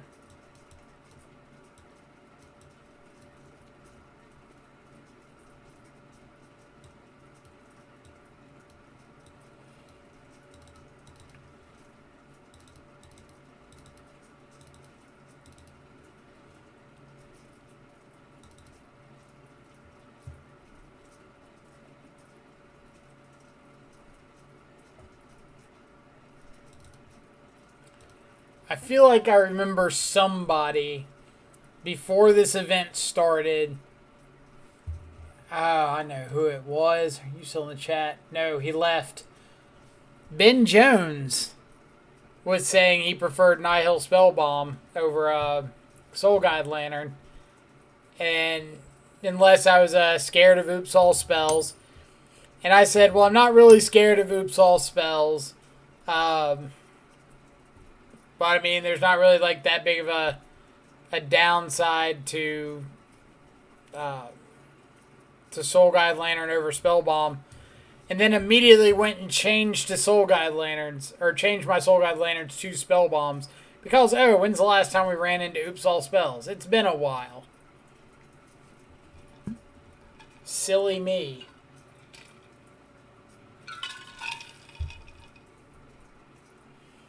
This is why I shouldn't be allowed to make changes to my own deck lists.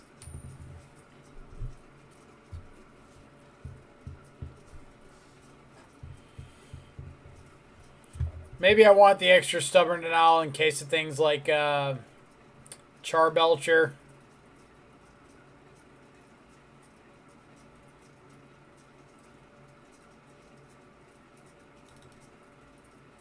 Yeah. Too late. Oh, having tomb is or a trophy is nice. Just don't think that hand does enough.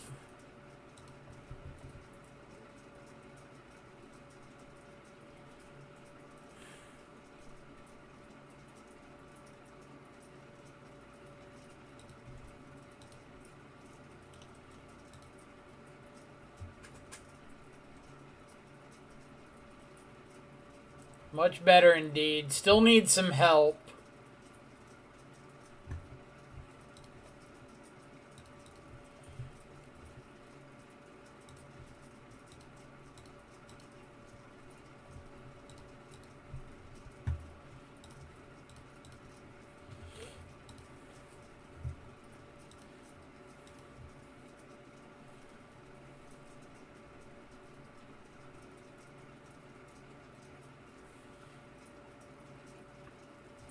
I feel like if I can get Tarmogoyf down this next turn and counter a Charbelcher, like just hard cast a Mystical Dispute after that, I've got a reasonable chance.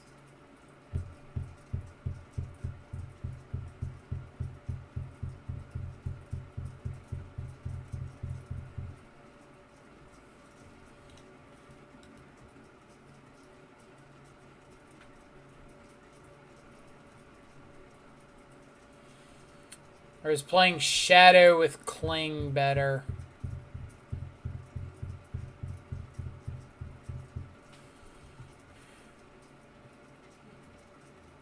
I guess Shadow's better because it does represent more damage starting next turn.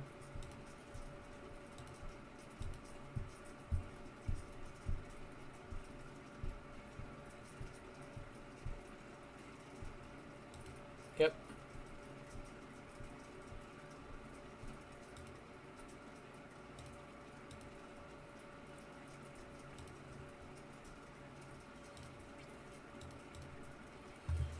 So let's go ahead and get all of our colors. Start attacking.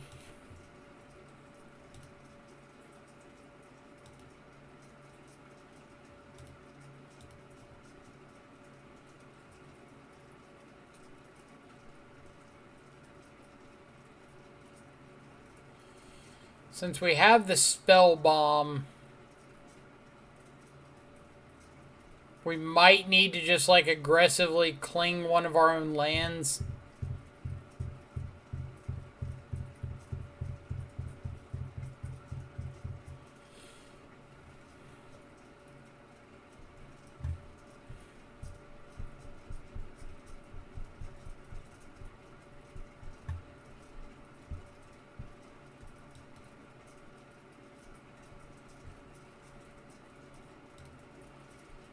So we're just going to go with the mill us plan.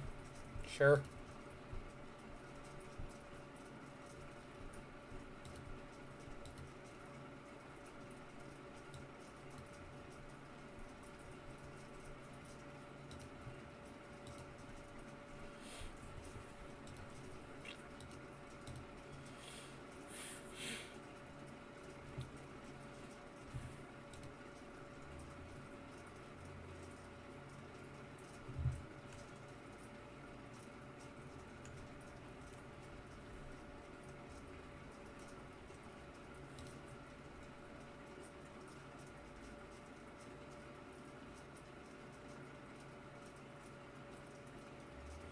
My fear is if I go for Tarmogoyf and they just cast like a Charbelcher, I can't interact with it.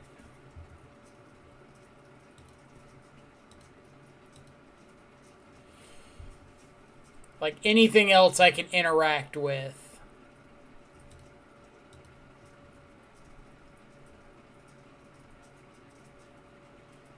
Like attack you for 2, hard cast Creeping Chill. Sure, you got it.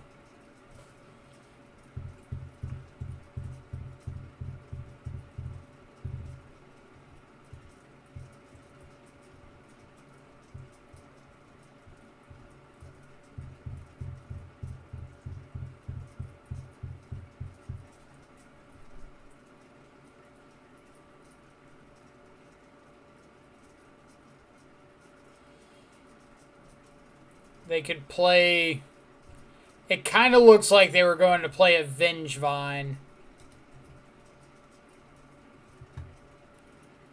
So this has got to be hard cast Creeping Chill, right? So Undercity. Dispute this.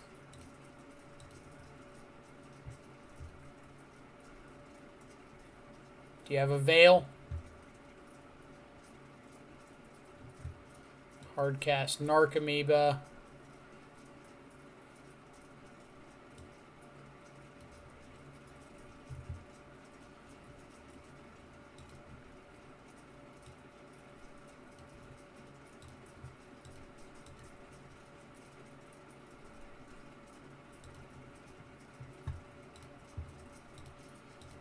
Here's Tarmogoyf.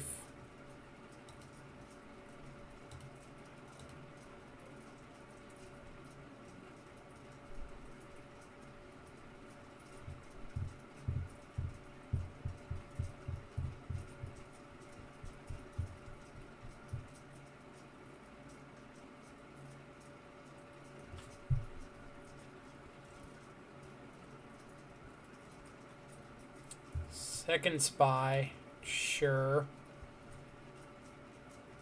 Target us again. You've got a Peatland.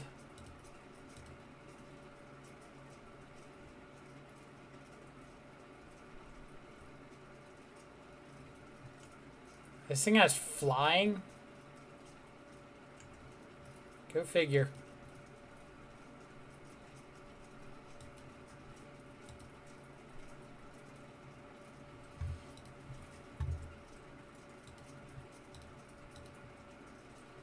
Honestly, had no idea that thing had flying.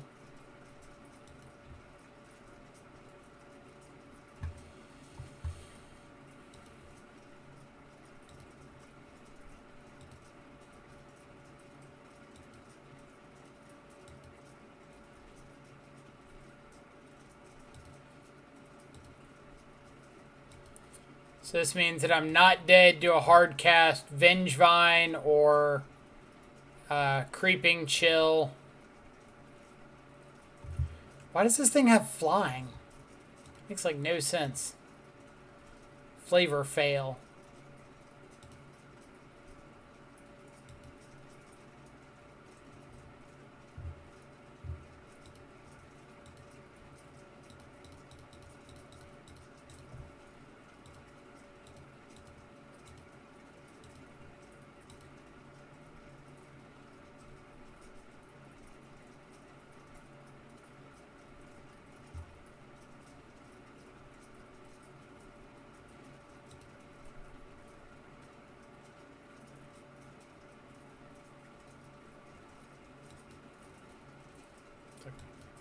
Am I missing something?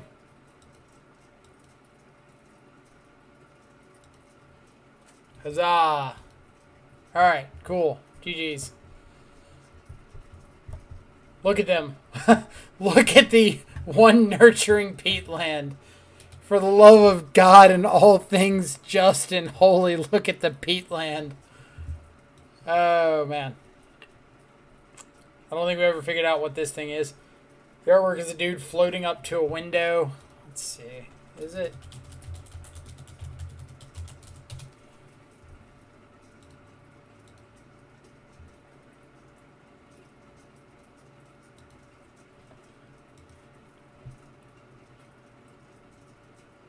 This is like the most rapey artwork I've ever seen. Dude's just like floating outside of somebody's balcony window.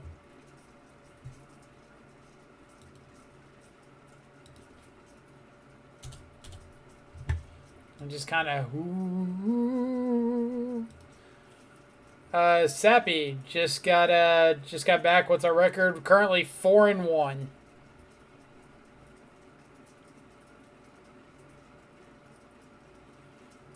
Paul gifted 10-round PTQ. Holy crap! Right, it is a long one. Spying on someone sleeping. Alright, I'm going to run to the bathroom real quick. If anybody can figure out the artwork of this card, drop a name in chat.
Alright.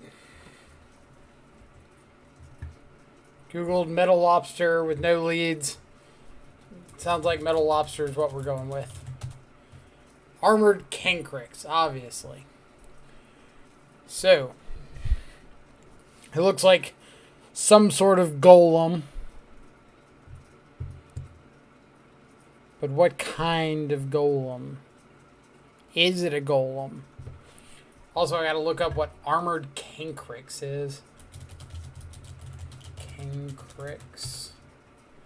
No. Cancrix.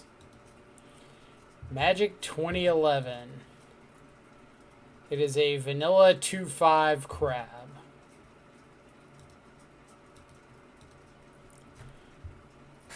Rock Thanos. Is that actual or...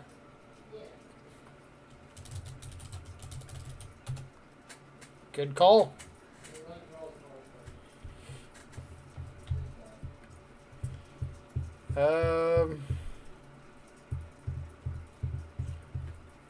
Weird that that card isn't an artifact. You're talking about the crab? Yeah, I thought for sure it would have been. That thing's like more metal than organic, isn't it? What part of this is pincers? How do you even identify this as a crab?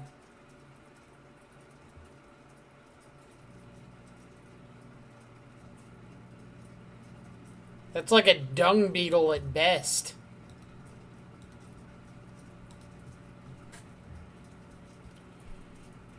Alright,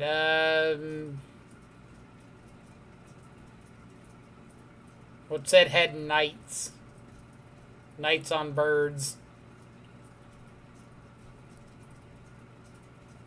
I don't think it's Eldraine, but...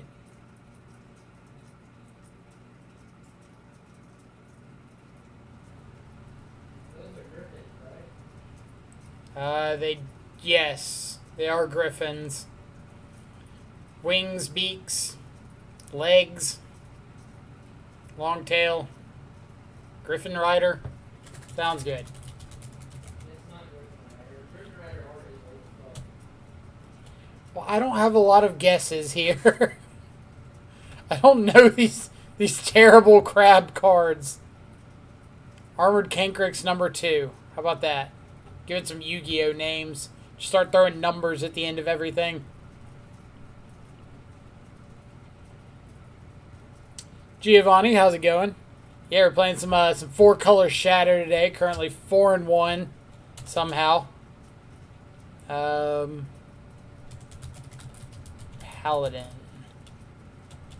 Griffin Knight.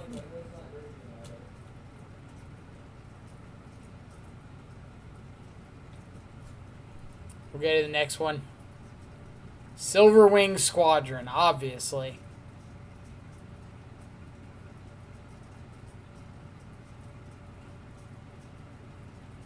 Griffin XYZ Cannon number 2.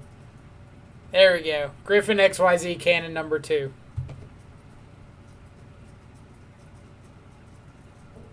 Of the Dawn Storm. This guy's like a Silumgar vibe to it. It really does.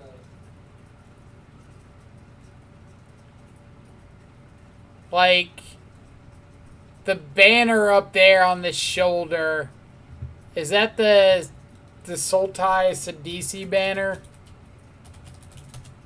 It's Silumgar Monument. It's the monument.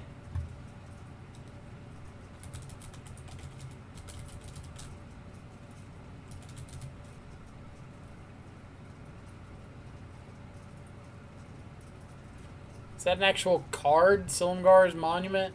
Yeah, there were monuments and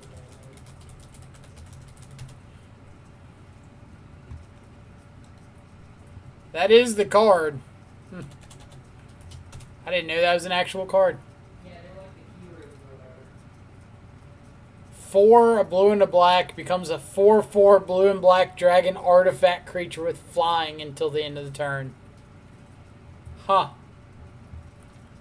Alright, Tamio Field Researcher.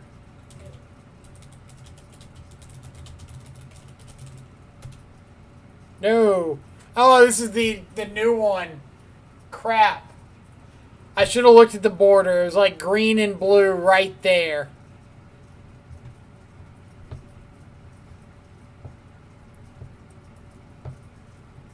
Collector of Tales roll. Collector of Tales? Yeah. Field Researcher was the Nope. fifth one. Oh, I thought you were talking about the one that just showed up. Never mind. Why am I listening to you? Master of Predicaments. I don't think anybody's getting that one anyway, were they? Alright. Silver something fox.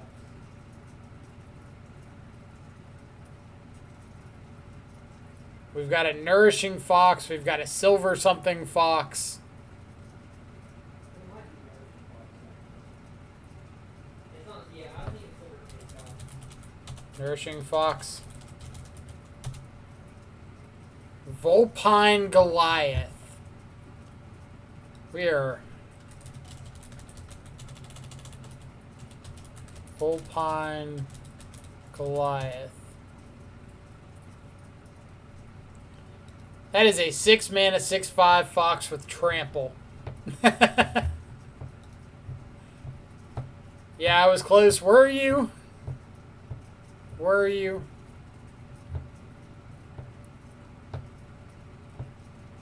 So are these like Thallid down here? This thing is just like devouring.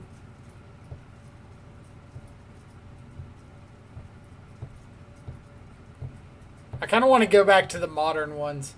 Like, this is all Ixalan, and I just don't know any of these cards.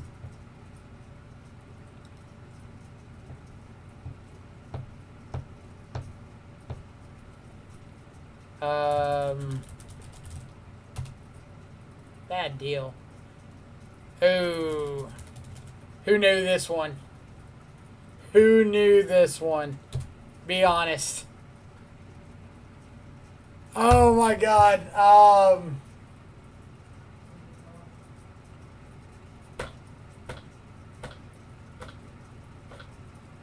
I know this one. I know this one. It's just right. Oh, that's Ashland or something. They call it Ashland.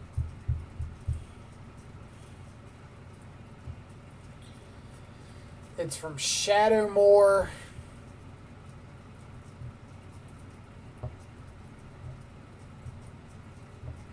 It's not Ashling the Pilgrim.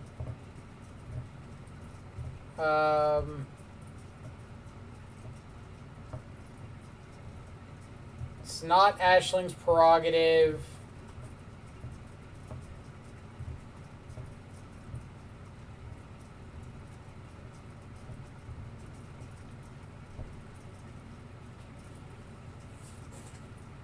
Mother of Runes, so close. So close.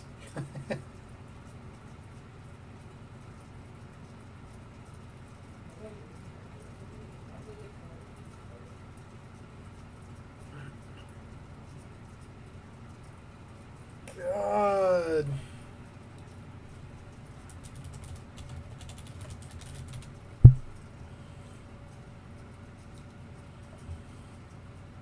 It's like all these wither creatures.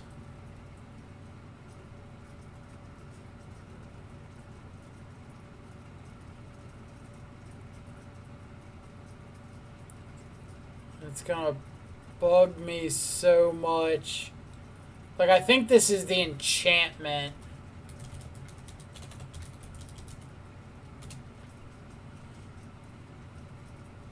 Was it the red black enchantment? I think so.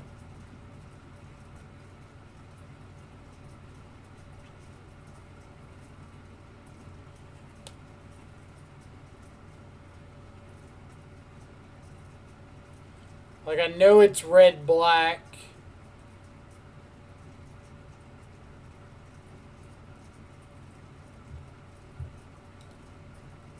Ah.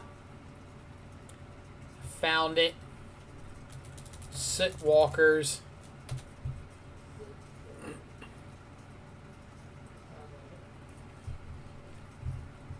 It's a red black elemental rogue.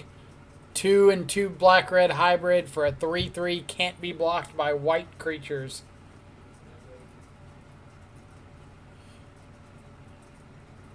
Alright, I got no idea on this one.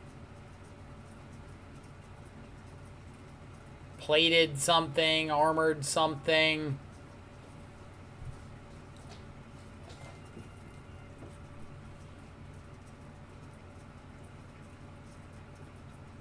Something worm.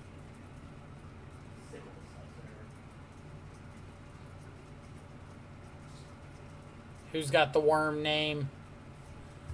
While we're thinking about that, let's see how the records are looking. Never seen this card in my life. That's how I feel about half of these. Looks made up. Yeah, and they updated to use like actually played cards. X-Whale dropped. Mike's member. Shut up. It was cold outside. Pyganti dropped.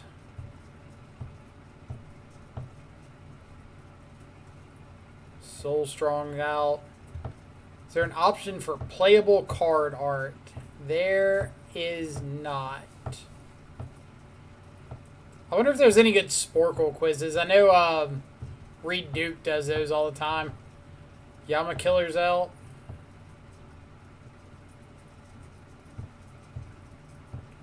Marshmallovsky's out. House of Mana.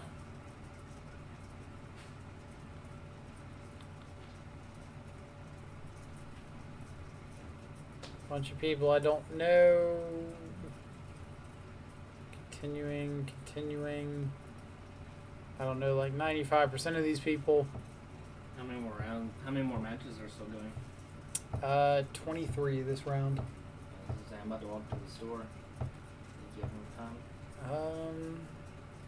Game wakes out. Do you think we can make it back in 15 minutes?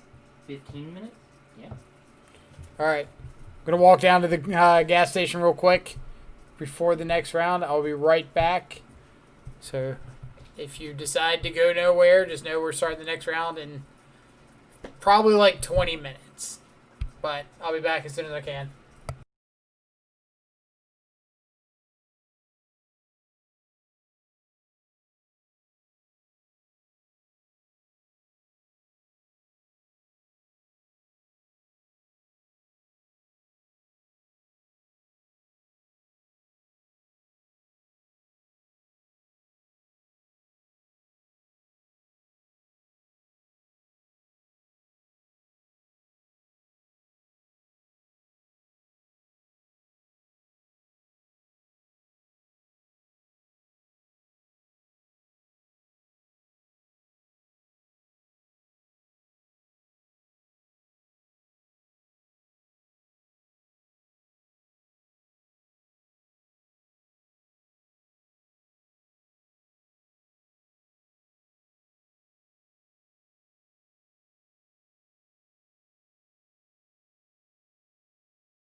All right, we're back with coffee. You know, so we can stay awake through the rest of this event. I want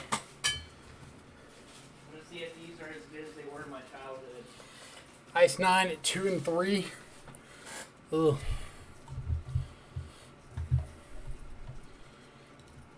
I know this isn't it, but Vector Asp. Duh. Of course it was Vector Asp. It's like you don't even know modern cards. What the hell is that? Alright, I got it. This is the dude from The Mandalorian. But instead of a Tusken Raider, it's a Tusk and Raider. Stop. Cahoots, which list am I playing? I am playing 4-color. There you go. Playing that list. So it's a no for the Tusken Raider. I have no idea what this thing is. Moxidon, War Beast. Loxodon Convert. Convert was the word we were looking for. Cahoots, no problem. If you got any questions about the list, feel free to drop them. Scourge is kind of there for the shadow mirrors, as well as just giving us a ninth threat. We've got the 4 Goy, 4 Shadow, 3 Traverse the Overmold, kind of as pseudo threats. And I'm trying out a Singleton Scourge as a traverse target / if I just happen to run into it. Cool. Pseudo Shadow number 5. Not to be confused with Mambo number 5.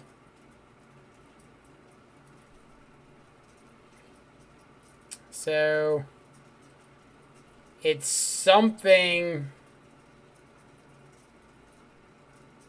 probably like Teamer or Mardu. Mardu. This is definitely Mardu, right? I don't know.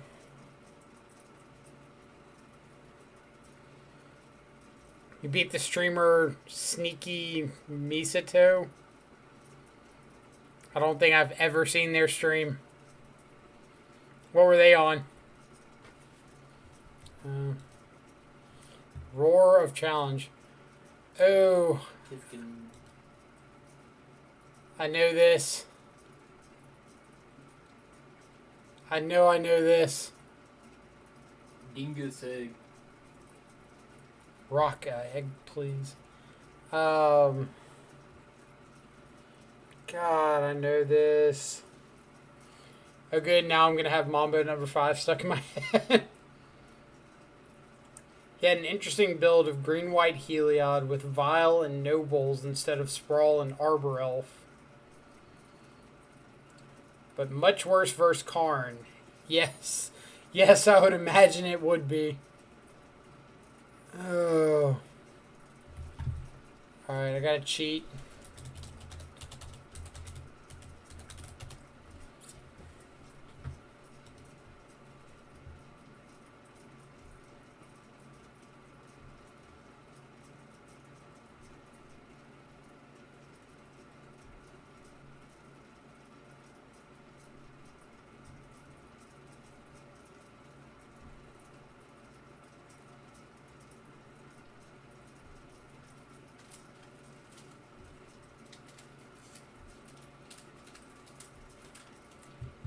I don't know.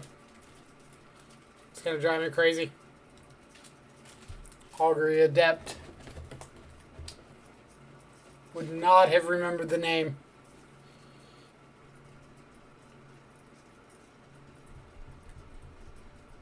Get to this one in a second. I have the Game Day Champion playmat from Roar of Challenge. Why didn't you say Roar of Challenge sooner? We could have known it. Alright. It's fairies related, and I pride myself on knowing fairies.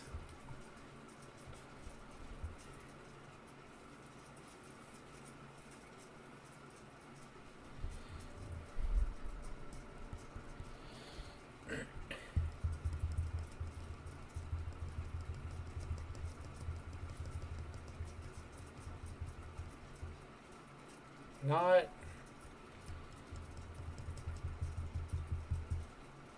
I found it.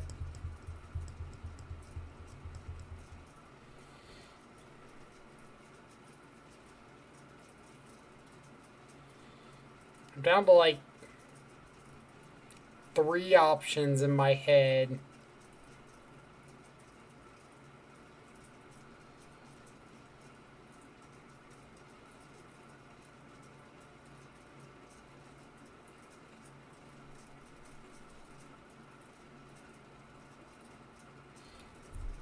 Notorious Throng.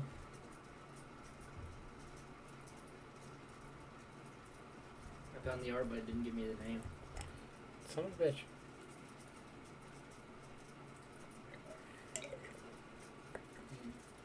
How much time do we have before the next round? We're on to the last match.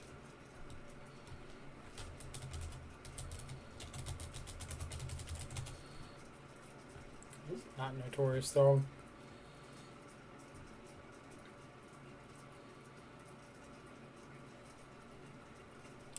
Is it the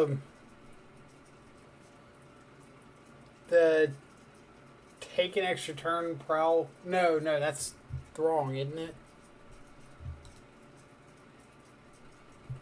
Yeah, it's not Throng.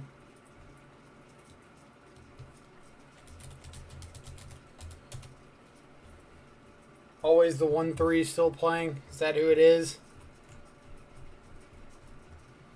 Are we waiting on a 1-3? Oh no, round ended. Never mind. We'll get back to our fairy card in a second.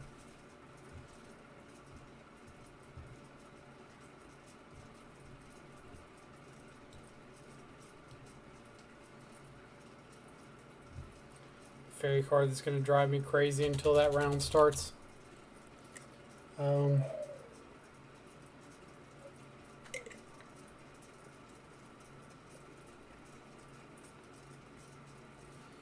Could name like every fairy card it's not.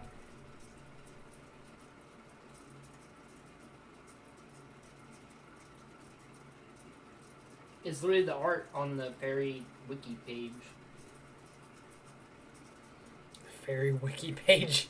Yeah. There's a fairy wiki page. The MPG wiki, bro. Oh. Alright. I didn't even realize Mom Quest was playing. 2 and 3.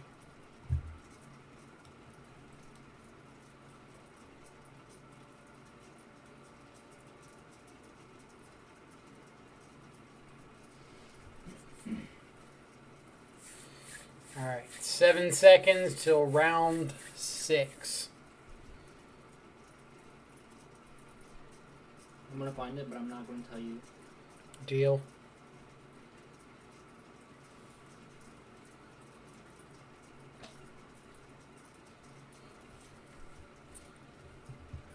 Draft.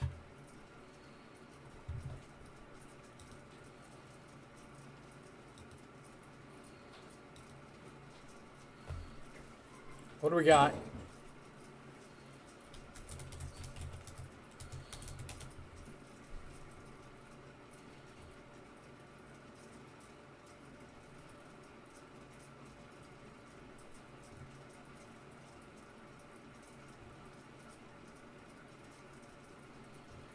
We've got waiting until till Traft decides to come back and play us.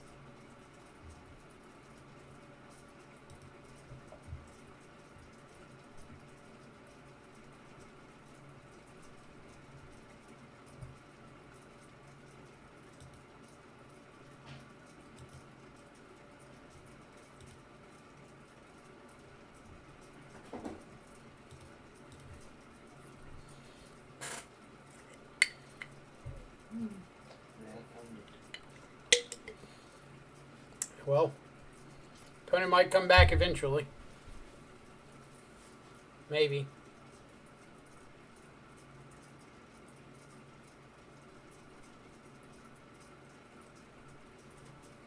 Hope they're not playing a deck that might go to time.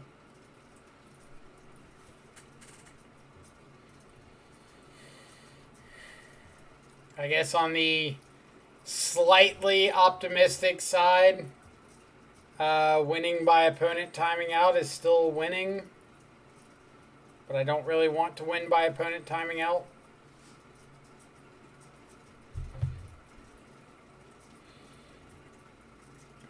Want to win by Goif Smash.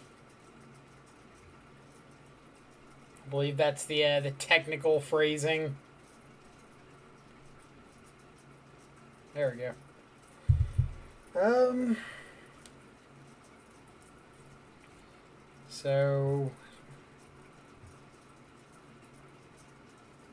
hand's not great.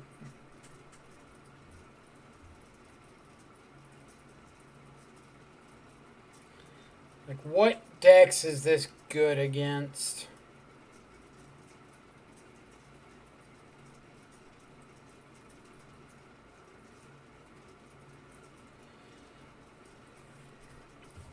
Am I supposed to just keep and assume that Goif double stub push is okay?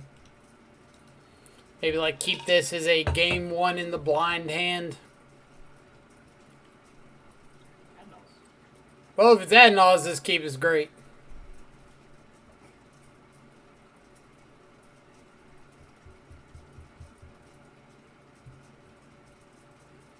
So what am I getting off of this? I want to get breeding pool. But I can pivot and get a blood crypt if necessary. But I kind of want to aggressively stubborn denial something so I can get some card types in the yard for Tarmogoyf.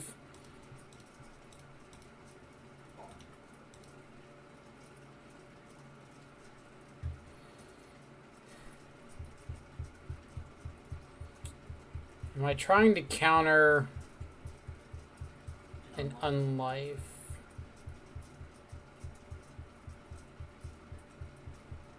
I feel like I would rather just get down Tarmogoyf.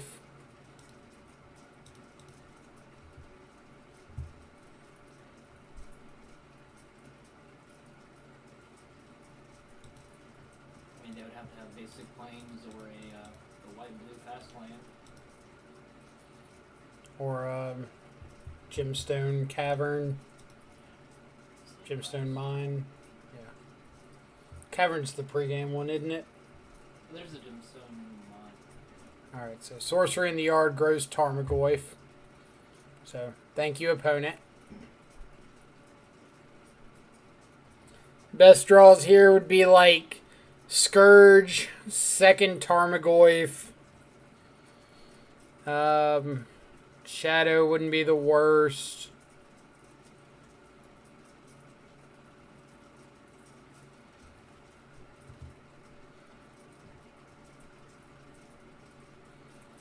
Traverse.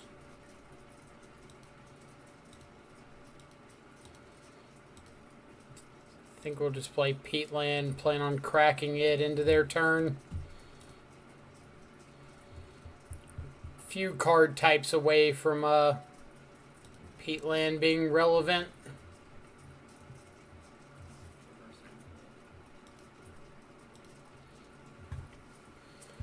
Opponent scries bottom and doesn't play a land.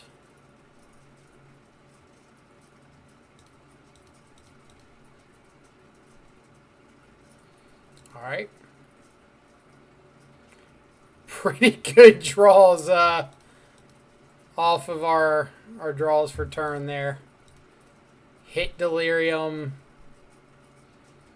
Alright, so they've got Unlife coming off the top of the deck.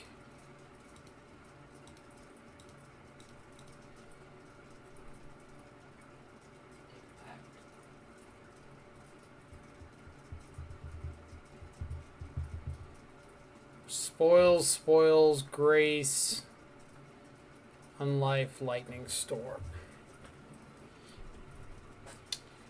So I could take spoils, counter the second spoils. I could take life, counter the second life. You could take Angel's Grace and counter the Unlife. Well, we've got another unlife off the top. What?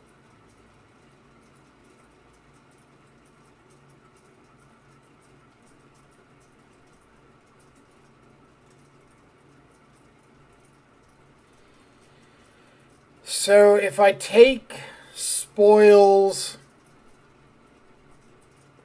like, what am I afraid of if they Angel's Grace spoils? They get Angel's Grace double spoils and get, like, Admirals. Angel's Grace ad naus to try to go off the turn after. If I take spoils, then what?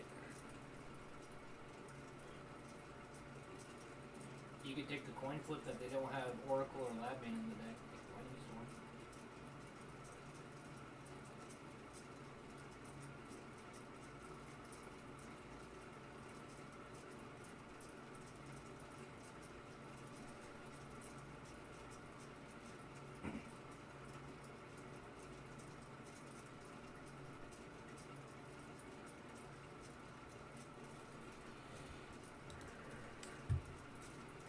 Alright. I'm not super thrilled with the choice. Also, you could reverse for like a Scourge here. I think I am going to traverse for a Scourge. And present lethal in a couple turns. Well, if you traverse for Shadow, it just telegraphs that you have a stub. Well, like, wouldn't... Oh, you mean by not playing out Shadow? Yeah, I agree with that. I wasn't going to play out Shadow this turn if I did traverse for it.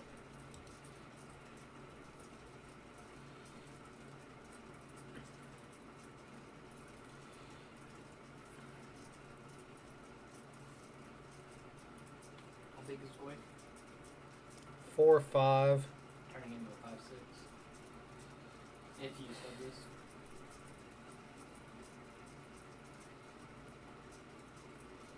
But the problem is, I know that they've got They've got another one. second unlife in hand.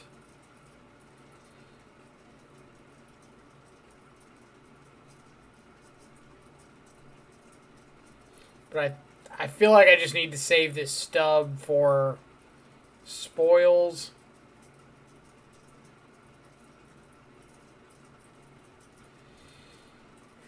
I mean, they only get to tap their mind one more time.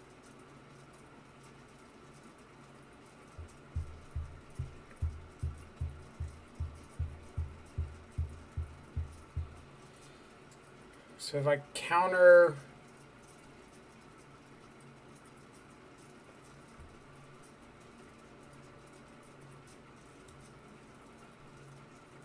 Alright.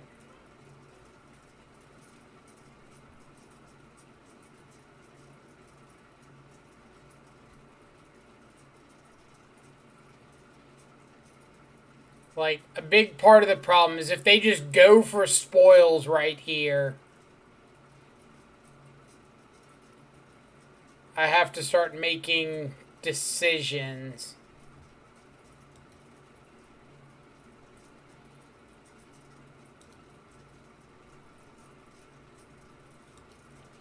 Like, I know I don't die to the spoils, but it's more of like, what can they get past the spoils that I can't deal with?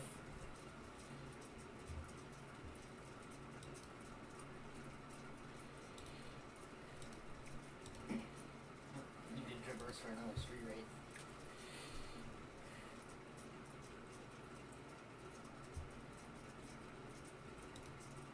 So I believe I'm just Scourge and pass.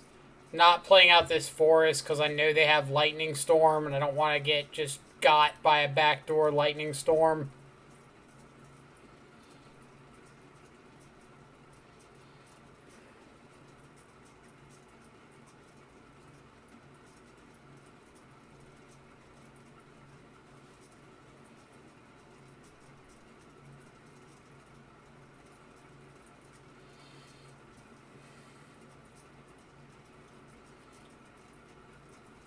So suspend Lotus Bloom. You got it.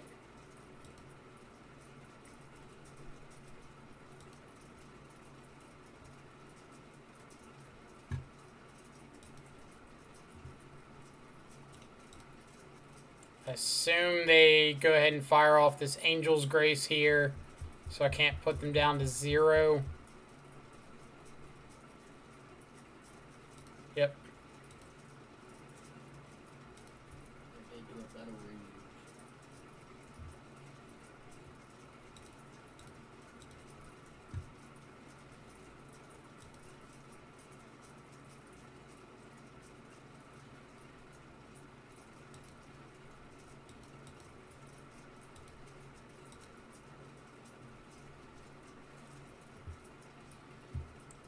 Slight, sure. I also just like don't have enough mana to cast an Ad Naus right here.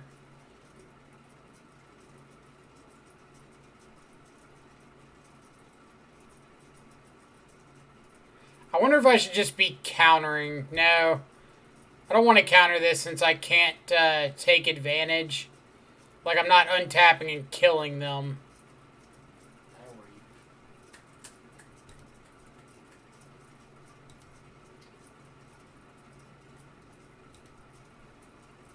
That's great. Well, I guess.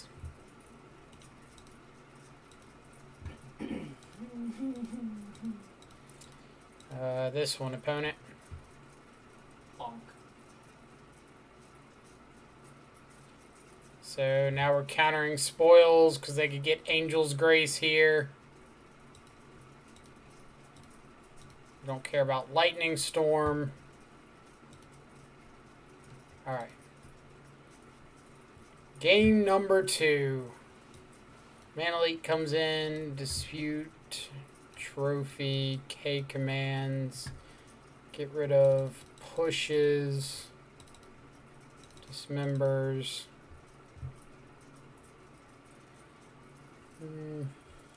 Veil's probably our best leftover card.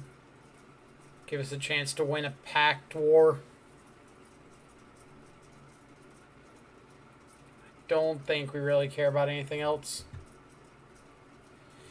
Maybe Aether Gust is okay because it stops their Veils.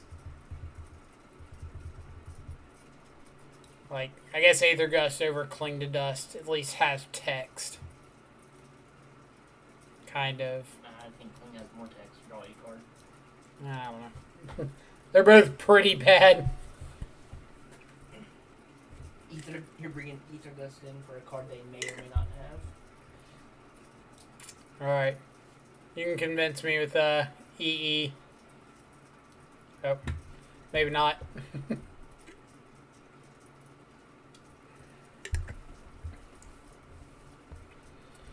It's a lot of looks at a threat. No hand disruption though.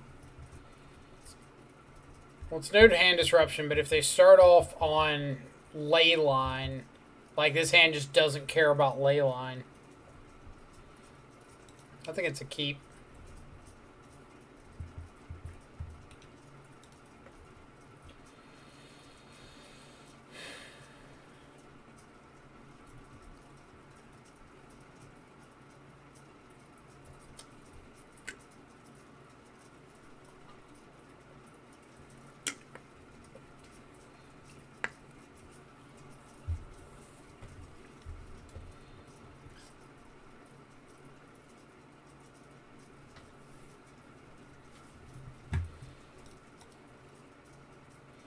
So they scryed one top, one bottom.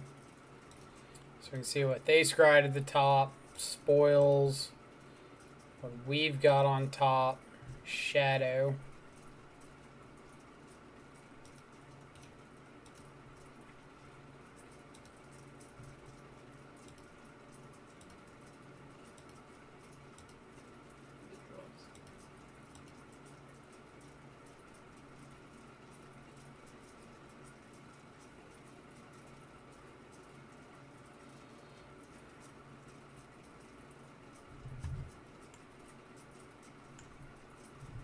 Yep.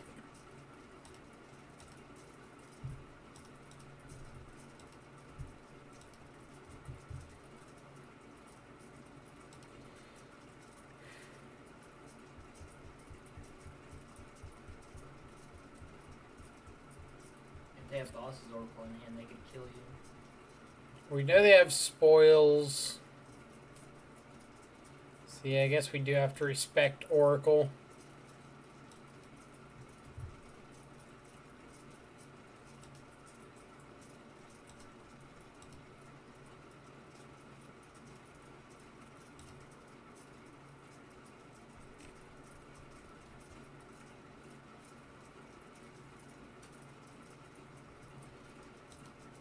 Got Lotus Bloom coming off suspend next turn.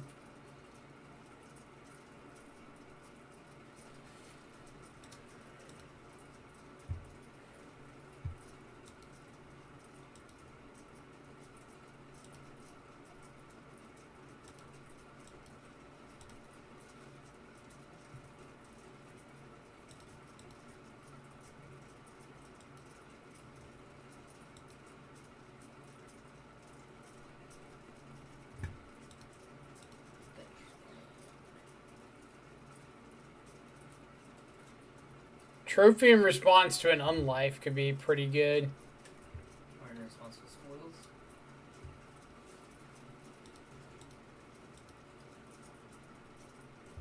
So let's get our forest. So now we've got Traverse online.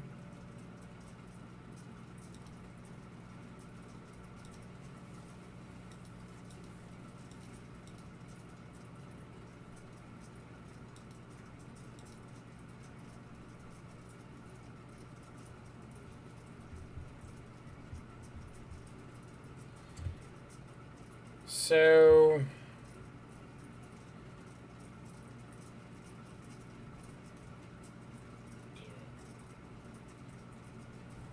the options are spoil for Pact or spoil for Adnaz.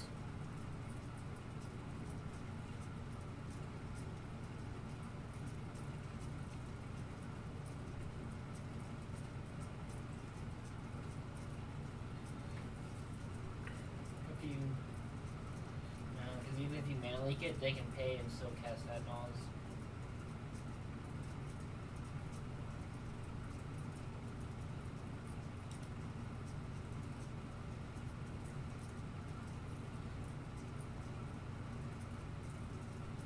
So I did go to get Adnaz.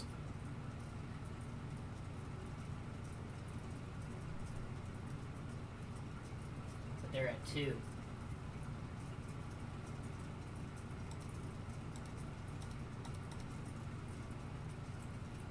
Pact or Veil. Wow.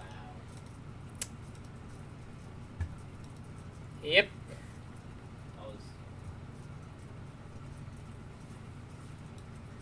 That was unlucky as fuck.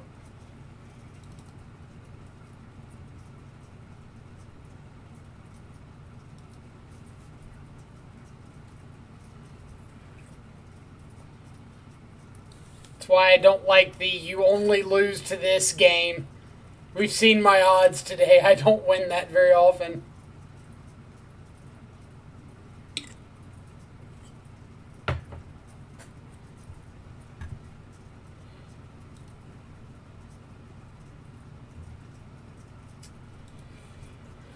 Ugh.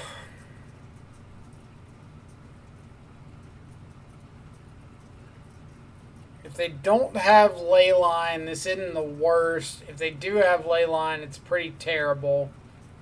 We could Thoughtseize ourselves.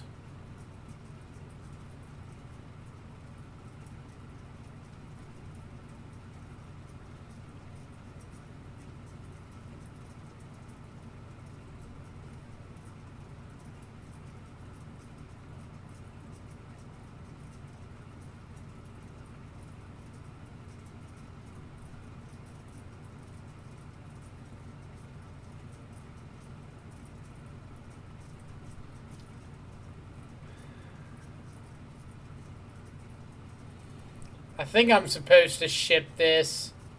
It's basically a 6 with the basic swamp.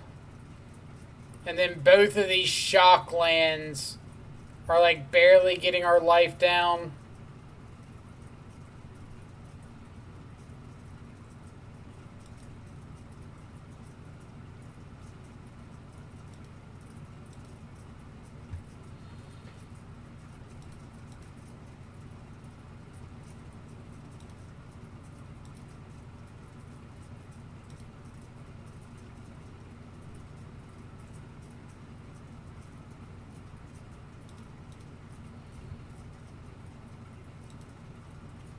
And here, oh, did I accidentally bottom the Traverse?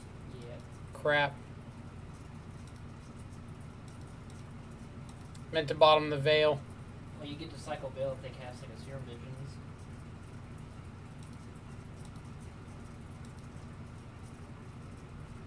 Land. I think we just punted that one from a misclick.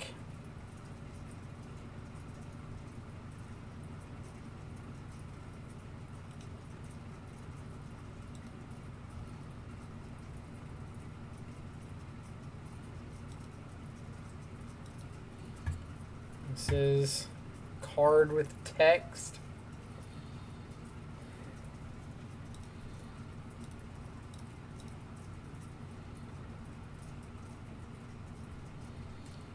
Angel's Grace, Adnaw's Oracle. You gotta take the Oracle. They can kill you with like a spoils off the top.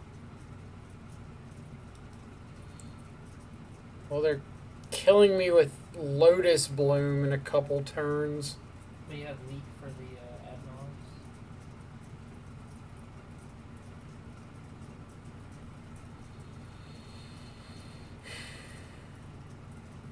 I'm trying to think, like they could kill you next turn with like with the spoils.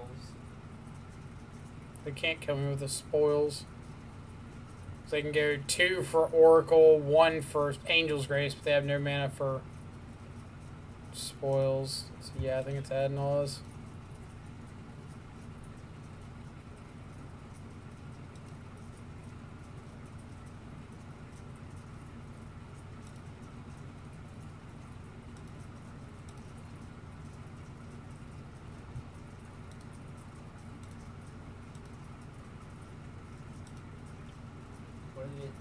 What are the upsides of you like mana leaking? I just have to go for this. If they drew spoils, they drew spoils, or Adnaw's, whatever. I've got to get a clock on game.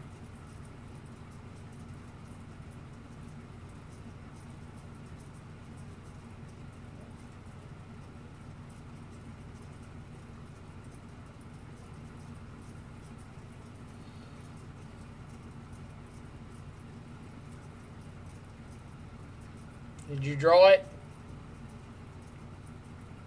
Did not.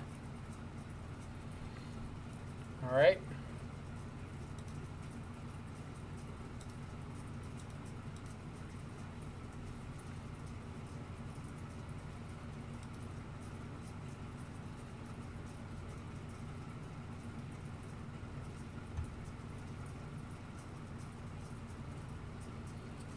Well, Oracle's not scrying. Like, they have to take one of the cards that they took. No, they can choose not to take any. Oh, it is put up to one of them. Alright, never mind. Did they keep one on?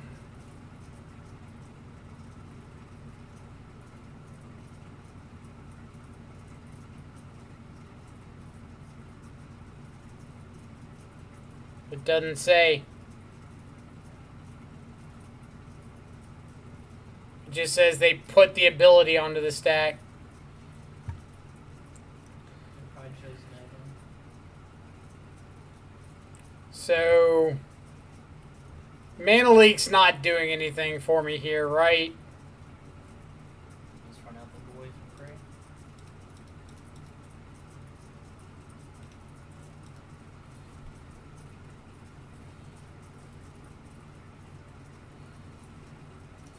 Like, unless I get a third landing and start K commanding Lotus Blooms or something. Mana Leak's kind of dead.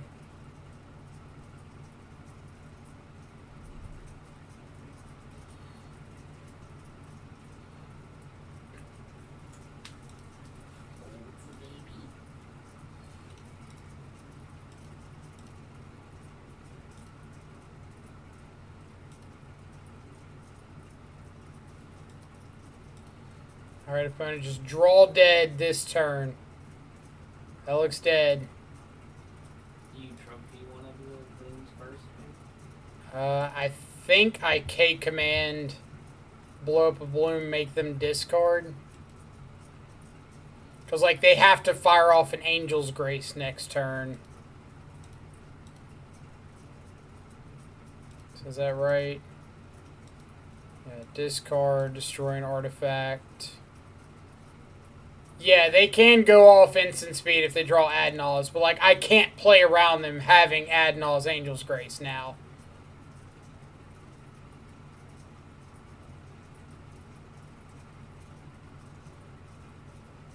They had Pact too.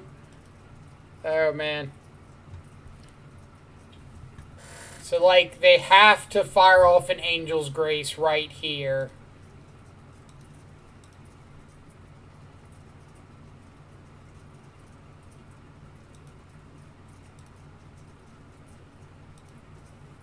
Can't believe they gave that card to the second. That's so crazy. They can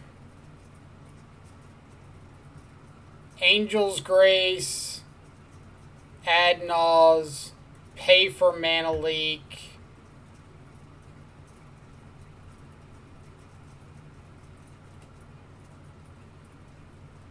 So if I fade this turn, Well, depending on how many packs I have, you might be able to Mana Leak the Lightning Storm, Veil of Summer, a Pact.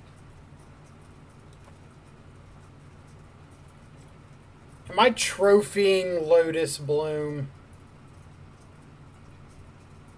Yeah.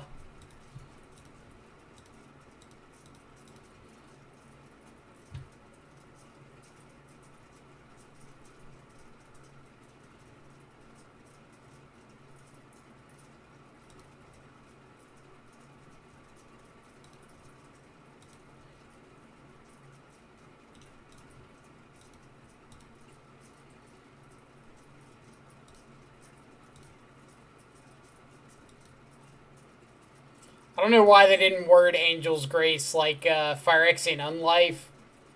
Like, the next time you would be put to 0, you go to 1 instead. Ha ha ha ha ha. Oh, man. That was a nail biter. I didn't like that one bit. GG's opponent. That was really close. Whew. Ah. They do land for like 3 or 4 turns in a row. So Yeah, like, well, they weren't seeing, like, any kind of Serum Vision, Sleight of Hand, Scry lands, anything. Like, 75% of their deck. their hand was really bad too, I mean, it was okay. They had, like, all the mana. They had double Angel's Grace. by the way. They don't have the cards in their hand. They didn't want it to be in their hand against the Thoughtseize deck. Sure. If only those Veils were real cards. I mean, yeah, they could have been real cards like Fatal Push and Dismember and, cards with legitimate text to them. Oh yeah, I know the name. I don't think you'll be able to guess it. It's a 5 mana flash flying 2/4. Is not mono blue. Well, I knew it wasn't mono blue. When X comes into play, attach all auras enchanting target permanent to another permanent with the same controller. Does it start with a W? No. Alright, I got no idea. Glamour Spinners. Is it Shadow more? I think so. Oh my god. This is the best looking dog ever. Let's see. What did I miss chat-wise? Floated out and drew the Badlands. Correct. Just not the expensive Badlands. Haha. It happens a lot to ad nauseam. That's how I lost today with the deck. It does. They can have some redundant or dead draws. I beat Spirits. Playing the boat was a house. Are you playing the big artifact boat? Can't think of the name. Something. Sky Sovereign? Yeah, Sky Sovereign Council flagship. That one. Console flagship. Console, sorry. Bad Nose. 5-1, nice work. Appreciate it, Dogfish. Ordeal of Red something. Oh, Ordeal of Purpose. Good call. Ooh, Watcher in the Mist. Yes. The 3-4 Surveil Tavern 2. Swindler. Tavern Swindler? Yep. Oh, I know that card. You had to flip a coin. I don't know that card. What's on his neck? Is it just like a jewel or something? It's like a little devil. It's got a bunch of skulls. Looks like it's from Innistrad for sure. Probably like something caretaker. There's a lot of those in Innistrad. Hell's Caretaker. Being a bomb, so I figured I'd come watch some Shadow. Too tired to play myself. Fair enough. Like, we just finished, round number 6, so we got 4 more to go. What's your record now? 5-1. I think 5-1. Yeah, 5-1. There is a card named Hell's Caretaker. I feel like that's a lot older than this. Probably. 5-1, 7 rounds to go. Jeez. I would go insane.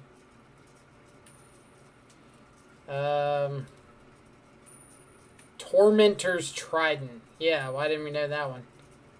Ooh, more fairies. Come on, Michael. Focus.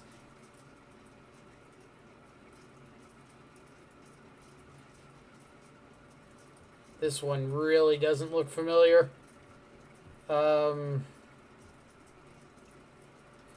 Finals will literally be like 5 a.m. your time.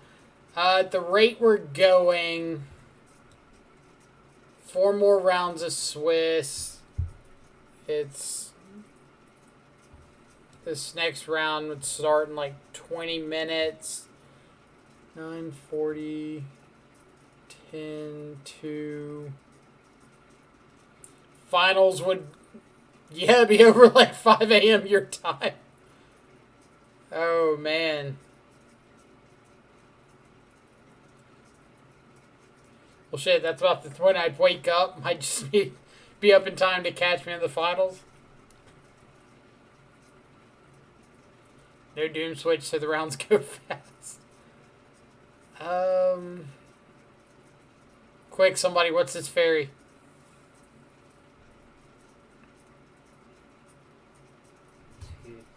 Is it a click?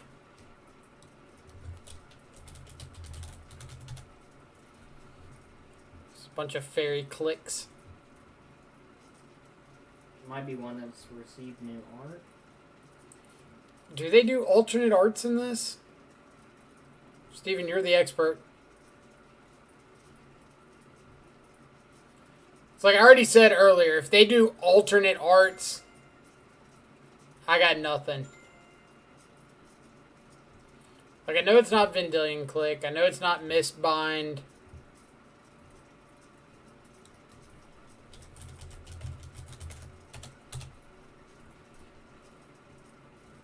What did it look like?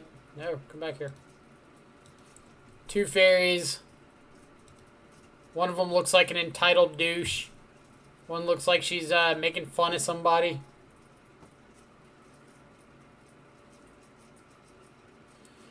Wife brought me home a case of beer. I'm in for the long haul. There you go. Just get hammered and watch me punt games of found it. Magic. Ha ha! I found it. You can tell me I have. Nightshade Schemers. It's the black kinship fairies.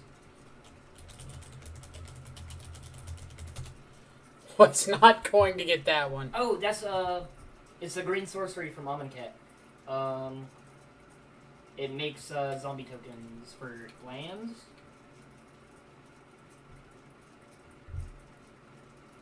Green sorcery from Amonkhet makes zombie tokens for lands. Where's Dunbar when you need him?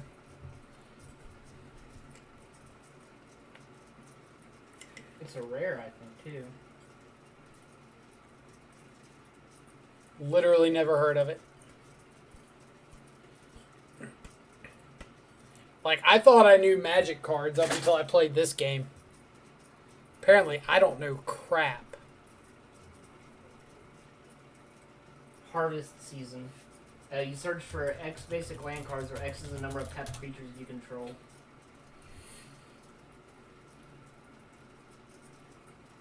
This looks like something straight out of Phyrexia. Yeah, it's one of the living weapons, I think. It looks like. Looks like a sickle strike. Lash drive? Sickle something? Pierce Strider. Pierce Strider. I have no idea what that is. No, It doesn't like, even look like a magic card. some of these are so all over the place. That looked like a Mastodon art cover. Raymo, the hero we need. Exactly. Like, I'm more... Oh, that's a Cathar's Crusade.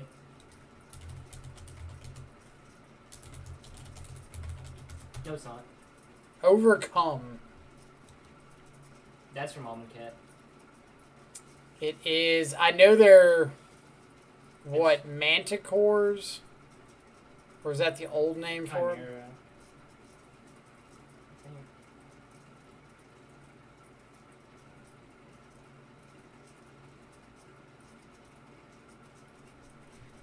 Alright, we're going to find one of these that's working for us. Like so many of these cards I have never seen in my life.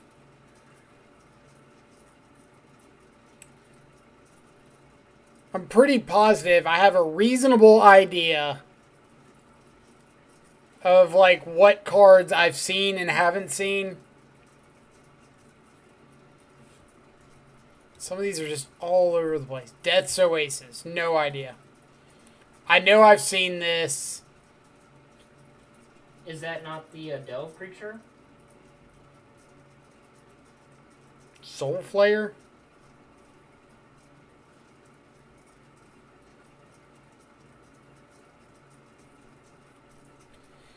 No.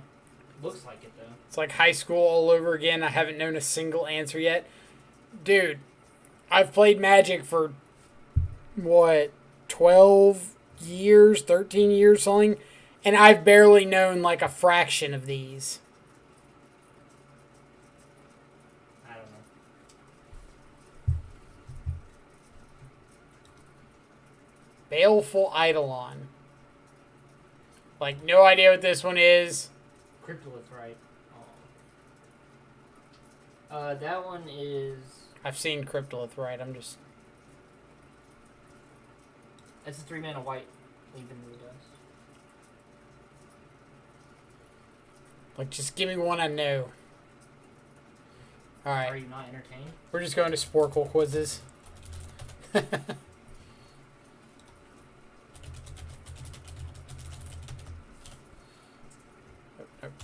Back here.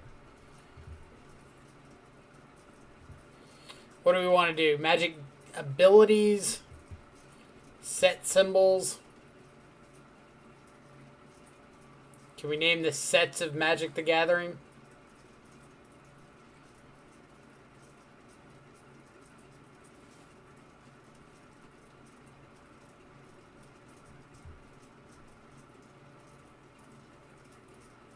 What do we want to do? Need some feedback from chat. The Magic the Gathering cards with Lotus in their name. Fatties. Magic the Gathering fatties. He named the creatures from Magic the Gathering with 2-digit power or toughness. Death Shadow's on that list. Planeswalkers, creature types. Legendary Angels. Alright. Creatures with at least, or creature types with at least 20 cards. Alright. Let's give it a shot. So, humans, knights, fairies, dragons, angels, Kithkin, elves, merfolk, goblins, warriors,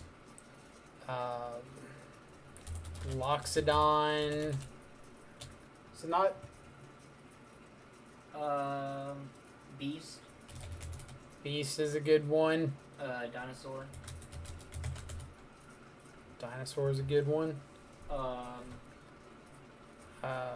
Vampire. Shade. You didn't think Shade was going to be on there. You're wrong. Elemental's good. Soldier is a good one. Construct. Yep. Zombie. We got fairy. It's any creature type, right? Demon, devil, good calls. We've got monk. Wizard. Lizard is on there as well as wizard. Yeah. Oh man. Avatar. Good call. Fish. Cat, rat. Cat, rat. Cleric, good call. Let's see. Rogue. Rogue is a good one. What's the all creature types? Oh, changeling. Changeling.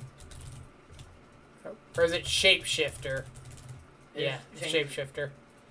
Oh yeah, you're right. Or spirit. Could call on spirits for sure. Orc as well. Fucking Minotaur. Core. Minotaur. The Dalkin. Dalkin. No, it's VED. VEDALKEN. Good call. I don't think there's 20 Lurgoyfs. Yeah, there's not. How many oofs are there? It's OUPHE. Not enough. Dwarf is good. Artificer. Good call on Artificer. Did not think of that one.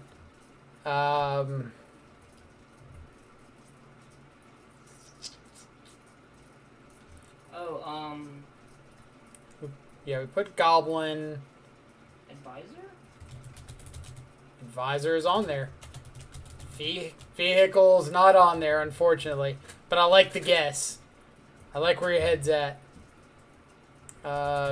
Mutant is on there. Chimera. Crab. Chimera. Manticore? Nope. I don't think Manticore is a creature type. Leviathan. Good call. Good call. Fish? I got fish already. Snake? Serpent. Snake. Is insect? We got cleric already. Insect is. Let's see. We got zombie. We've got Ooze? Eldrazi. How do we forget Eldrazi? Ooze? Ooze is on there.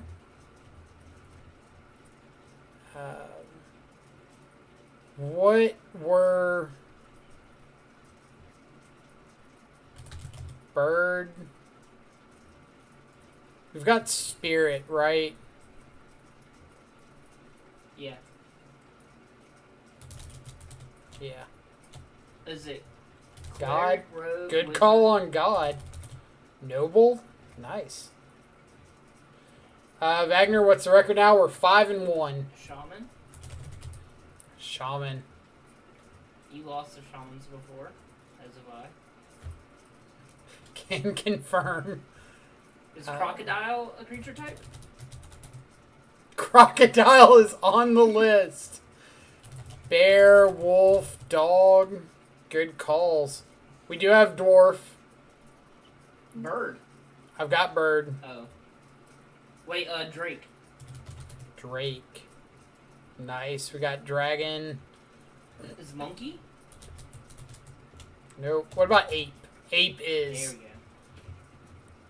Gotta get those simian spirit guides and Ragvans. Ragavans. Those Curd ape. Hoots Magoots. Lion? Nope. Falcon. Oh, no, it's Leonin. Archer. No Leonin. Oh, they're cat. They're cat. Thopter. Nope. Nightmare. Ooh. Solid. Avatar? We got Avatar already.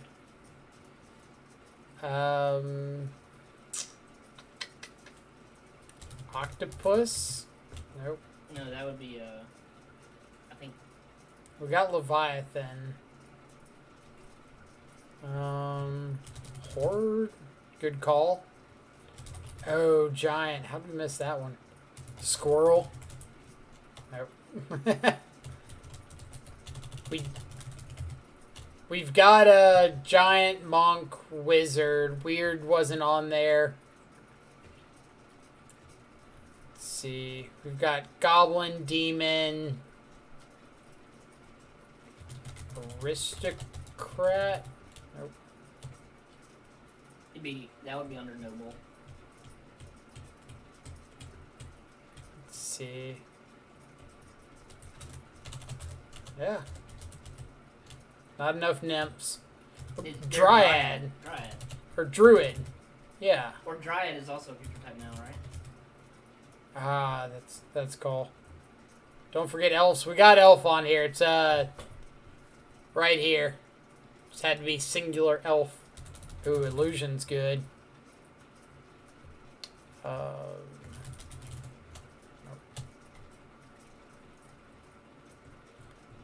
Let's see. Good call on Golem. Giant, Elder Giant? Or Elder. Elder is on there. Phantom. We got Shade. Ooh, Tree Folk's good. Good call, Math God. Yeah, I was thinking like niche creature types from like one of sets. Right. Wait, Samurai? Samurai is on Ninja? there. Ninja's on there. Oh, what are those? No, those are all Those spirits. yeah. Yeah. Horror we tried. It wasn't on Kami? there. We got Rat. No commies.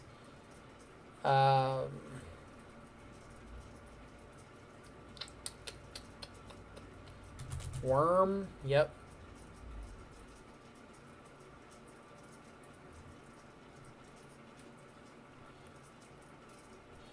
Come on, let's at least get like this first column. We got Minotaur.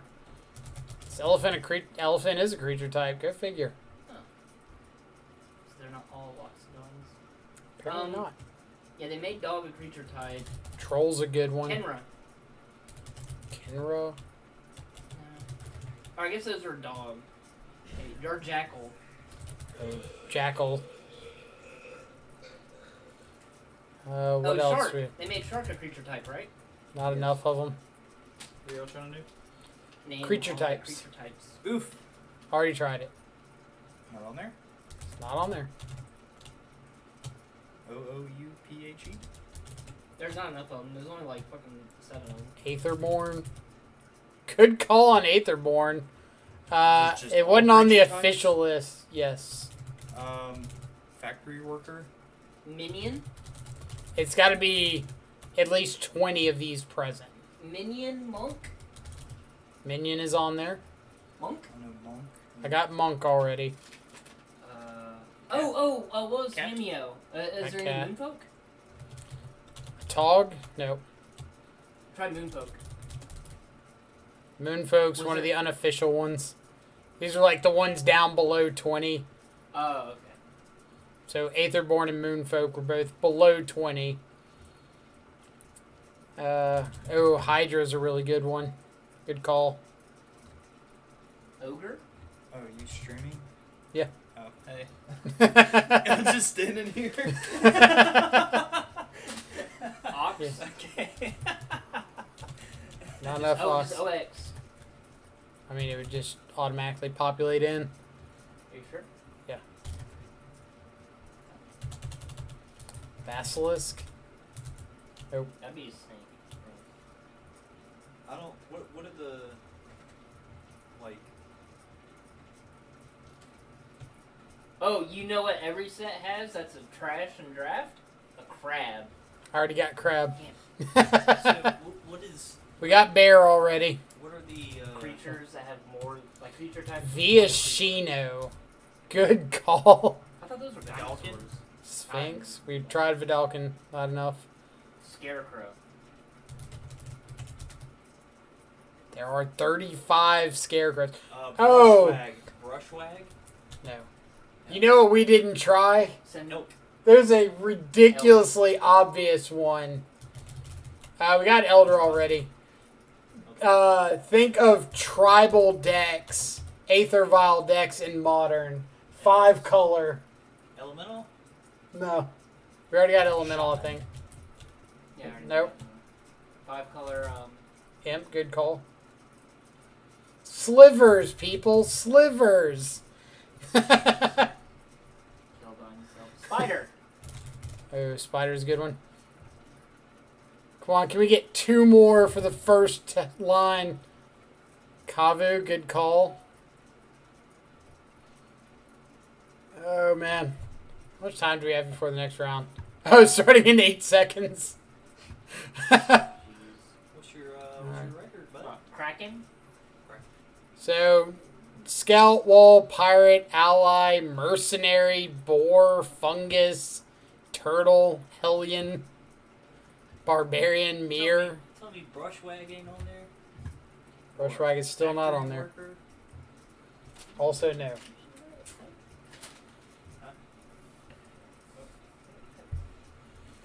Lost a die roll, waiting on Bolt the Birds. Kill them birds. Fuck them birds. Easy keep. Hand's great. Pretty obvious easy keep there. What is Jackson streaming? Back street. Back. This person plays Storm. We'll see. I don't want to make decisions based on what they may or may not be playing. Hand's good anyway against Swarm. You have a whole ass Inquisition. One whole Inquisition. Hey, that's all it took to beat me. Like this fed shot can go. Oh yeah, you beat me. Good game, bud. Shit. You have a stub for my turn once here. Who's there with you? 2 of my roommates.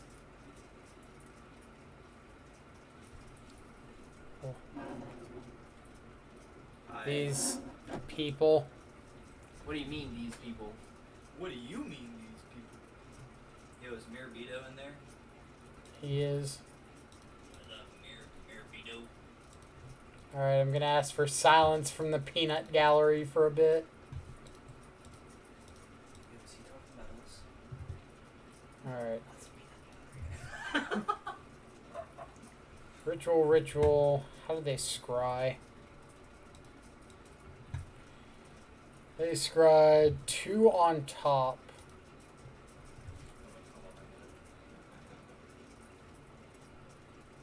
I can't really see what he's doing from here, so only obvious stuff would be Scry 2 on top. Good luck, Michael. Appreciate it. Let's see. I'm not gonna say I hope you lose. I'm just going to say I don't care about the grape shot.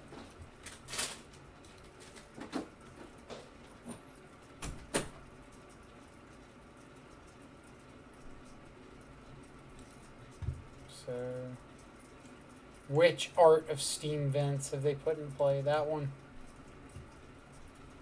So we're card type off of Delirium.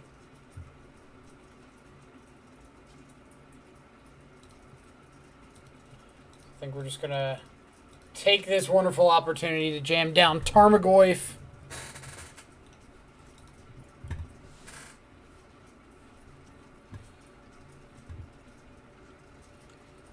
This is the other one.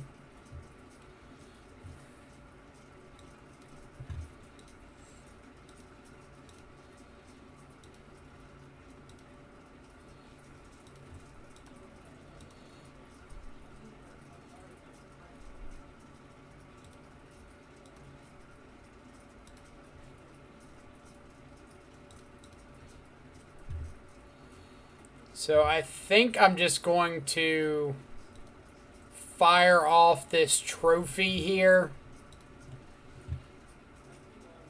Just so I for sure get access to Delirium on my turn.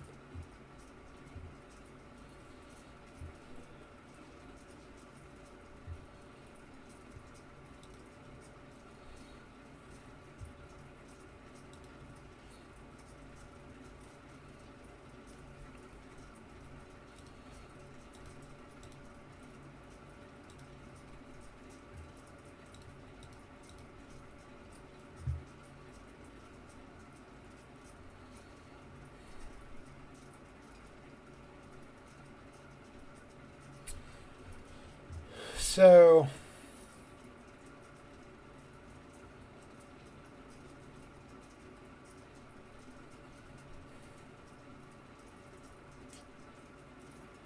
breeding pool still in the deck.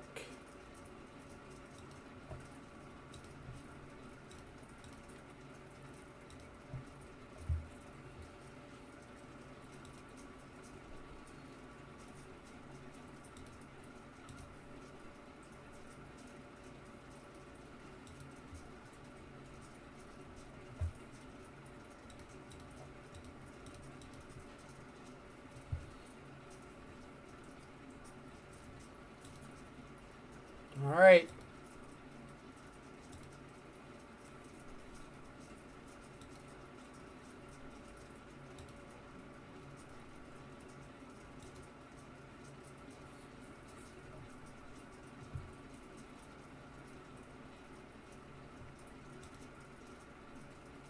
Do you have...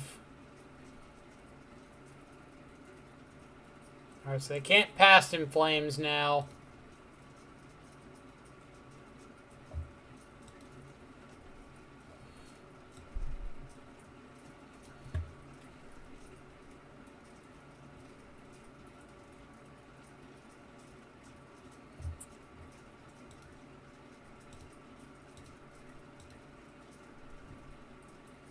I gotta, like, make sure none of these are pointing at shadow.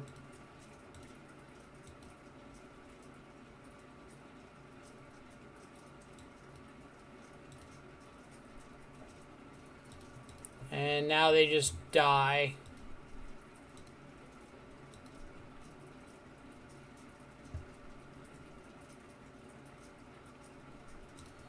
So I can traverse for Street Wraith if I just want the extra damage.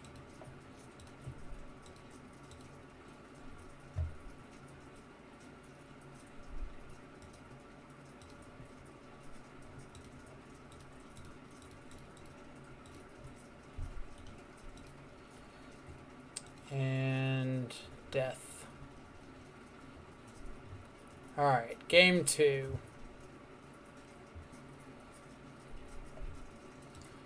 Dispute's okay, Mana Leak's okay. Plague Engineer and EE for Goblin tokens. Trophy to deal with Aria. Gust is a possibility for Aria. I think these are like the less exciting ones to be bringing in. Spellbomb's fine, not great.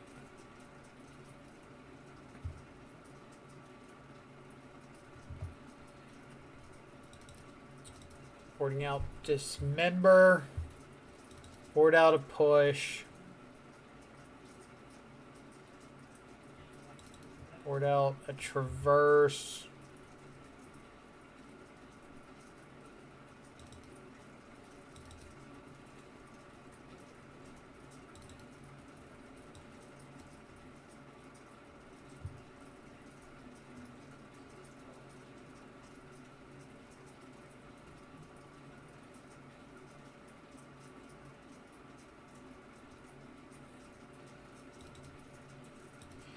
Arya's annoying, but like you don't want to be forgetting that you have the primary game plan of just disrupting them with hand disruption spells, plus counter backup, which is pretty good at dealing with Arya.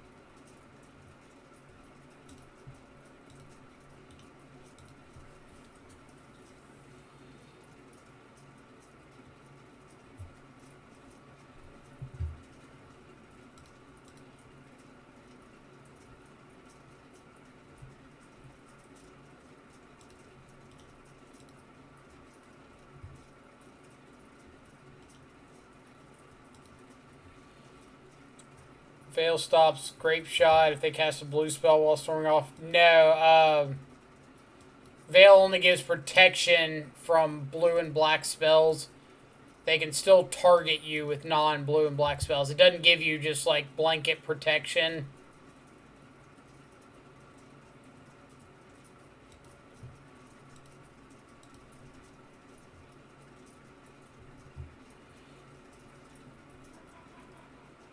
I think I'm just slamming down Tarmogoyfs. Kind of like if they've got Arya, or if they can just storm off and kill me right here, so be it.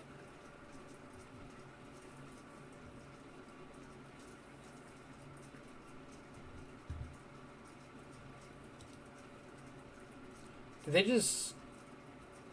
Oh, they got a Serum Visions? Alright.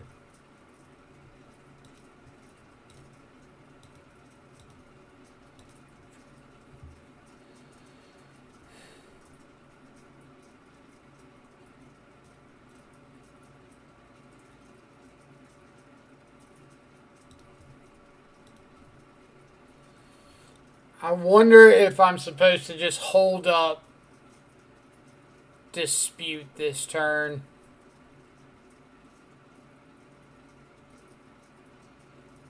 Like, is going for Tarmogoyf just too greedy? I think that it is.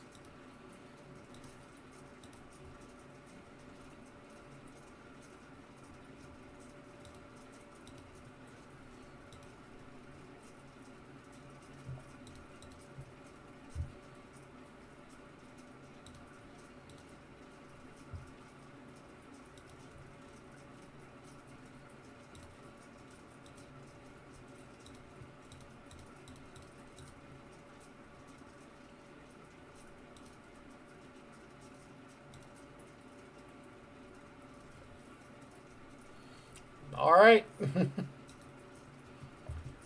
Something, that's the way the cookie crumbles. 6-1. All right. I did not expect that Battle Rage to work out that way. I expected like Remand, Echoing Truth, repeal something.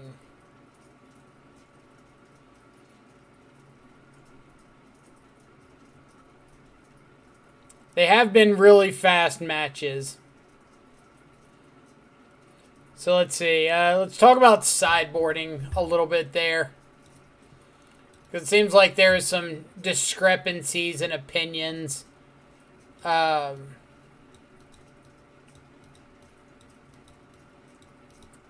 for me, when I play against Storm, my priority for hand hate is Aria Flame. After Aria, it's like empty the Warrens.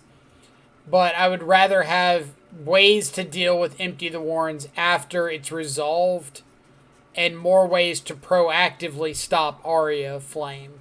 So bringing in like Assassin's Trophy for Aria is okay, but it's bad against like the rest of their deck, because once it resolves, they've already gotten the effect that you don't want them to have, which is us gaining 10 life to kill shadows. EE could hit an Aria, but it's slow. But like Mana Leak, your Hand Disruption, Stubborn Denial is how you should be attacking Aria. Otherwise, post-board, they bring in things like you saw pieces of the puzzle there. They're far less reliant on their graveyard, so I wouldn't want to go overboard, like bringing in 3 Spell Bomb plus Ashiok's. Veil can stop gifts, but they're less reliant on gifts post-board. Again, I don't want a card in my hand that like may not be doing anything if they don't gifts. Because like Veil doesn't stop Aria Flames. It doesn't stop Empty the Warrens, which is how you're typically losing post-board games.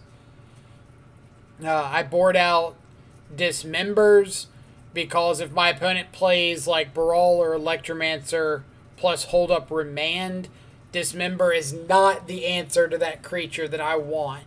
I'd rather have Fatal Push. Because if it gets remanded, I don't care. But if Dismember gets remanded and I have to pay like 8 life to kill the dude, that can often be overkill. Because then you're just setting yourself up for your opponent having like a chip shot, grape shot for lethal. Yeah, other than that, like boarding down on things like Traverse, Dismember, you could trim a Street Wraith or 2 if you want to. Yeah, I did bring in Plague Engineer there. I think you should absolutely be bringing in Plague Engineer. Post-board, they're typically cutting down, like somebody mentioned it, cutting down on like Electromancers, maybe trimming a Grape Shot, trimming on Gifts Ungiven, and they're going up on like Arias, they're going up on Empty the Warrens, the pieces of the puzzle, stuff like that. So those are where you really want to be interacting. But Plague Engineer, yeah, you can traverse for it. Really good against Empty the Warrens tokens. Bring in EE as well. 2 mana Wrath effect for the tokens. Has the added benefit of you could hit Brawl, Electromancer, or Aria Flame, any of those. Yeah, they're absolutely trimming gifts. Some number. Like I said, they're not as reliant on their graveyard post-board, so like going all in on the Grave Hate plan against them is counterproductive. I might bring in like a Spell Bomb or 2, usually just like 1, because as long as you're like interacting with Past in Flames, you don't really care about their graveyard. Then bring in Plague Engineer and EE for sure, and then Mana Leak for sure. Other counters, like I like Mystical Dispute more than Aether Gust. Aether Gust against Empty the Warrens doesn't do a whole lot. Against Aria, it's just saying, alright, I've got to find an answer next turn regardless. But Mystical Dispute, like countering Brawl, can be a hard counter for a lot of their plays. So, I would typically go that route.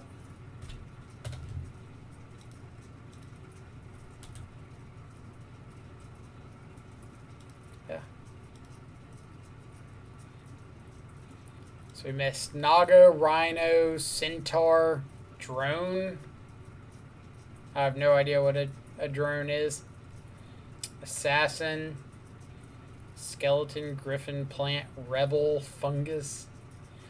Ally. I thought about Ally.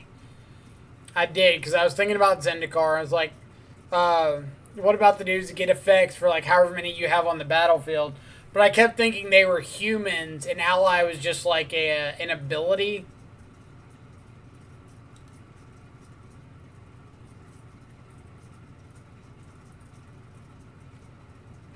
Real cards or not.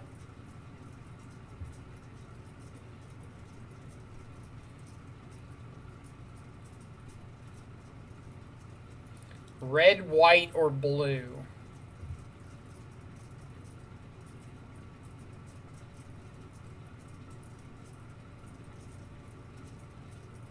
Do we think we can do this?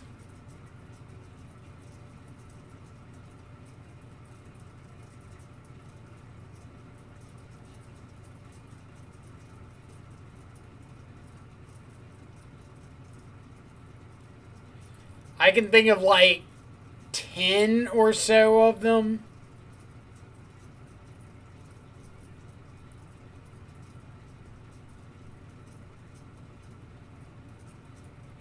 But like, I'm not gonna know Global Series cards.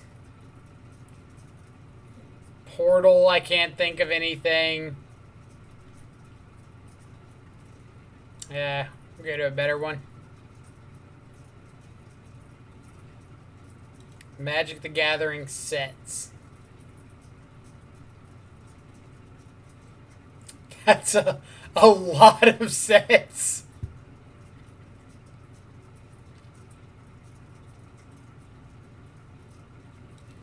That might be a little overkill as well. How many Lotus cards?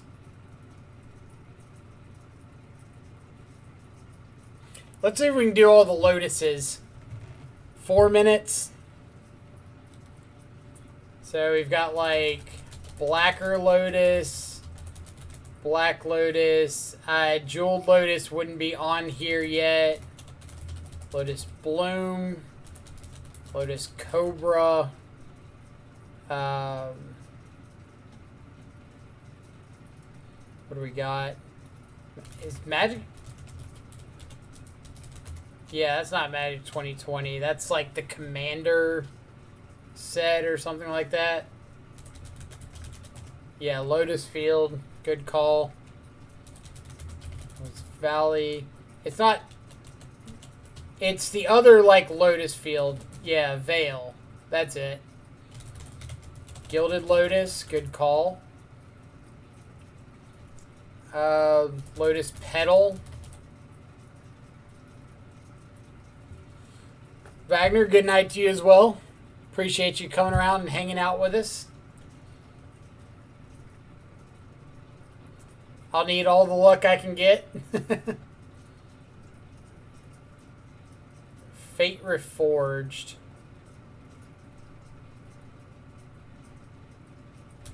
Is there a Lotus Blossom? Yeah. I hope I win as well. Invasion. Oh, there's another... There's 2 Fate Reforged ones.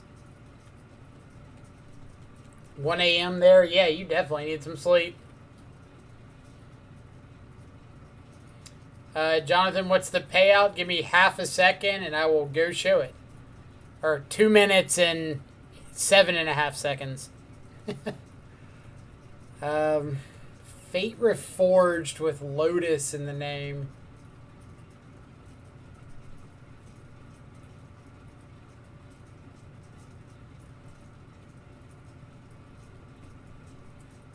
Fate Reforged with Lotus.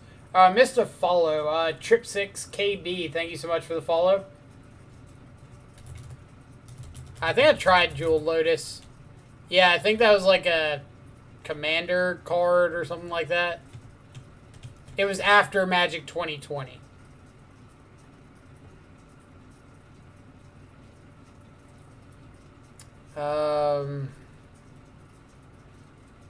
Got Lotus Cobra. Night Wagner.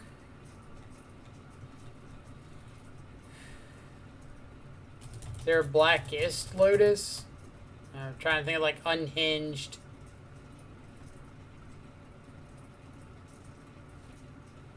I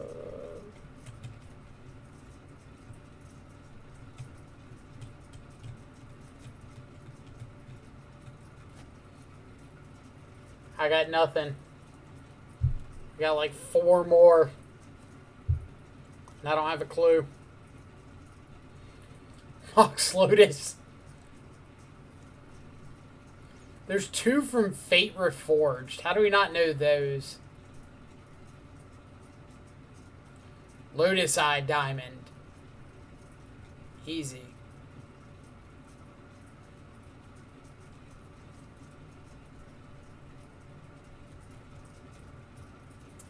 Fate Reforged. Is there a Lotus Dragon that I don't know about? Chrome Lotus. Oh my god, you weren't lying. I thought you were making that up. Alright, let's see. What do we miss? Lotus Garden, Lotus Eye Mystics, Lotus Path Djinn. So let's see.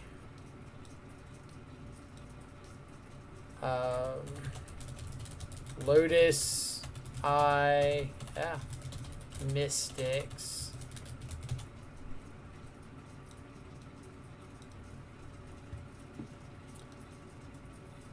Three and a white for a 3/2 prowess ETB. Return an enchantment from your graveyard to your hand. Lotus Guardian.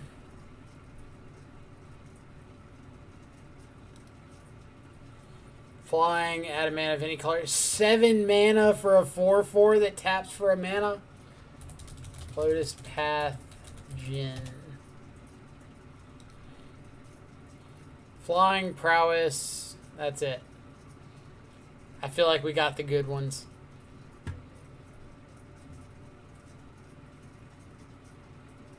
The names are tough. Alright, payouts. Top 8, whole bunch of stuff. Full set is IndyCar Rising. 100 treasure chests at least. 600 play points at least. Top 16, another 50 treasure chests and 400 play points. Top 32, 25. Top 64, 10 and 200. Basically anything past like 64th isn't really worth it. But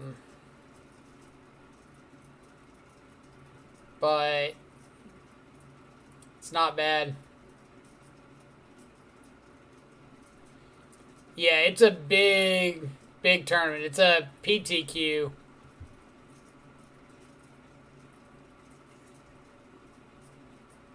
It is 10 rounds. And we just got through round number 7. Is that right?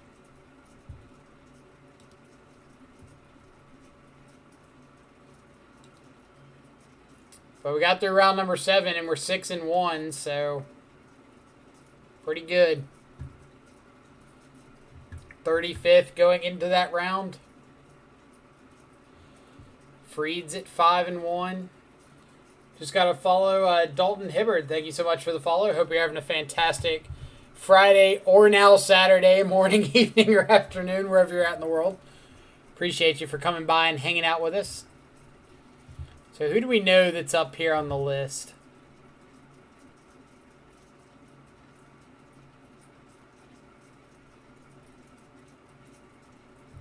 So we know Freed up here at 5-1, going into game 2, it looks like.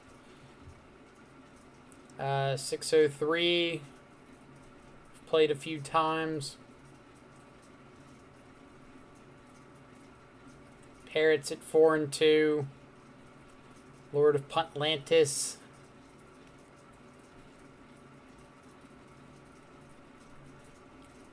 Traft we just played last round. Hugo's 5-2. McWinsauce dropped. I'm kind of surprised there's as many people dropping at like X and 2 as there are.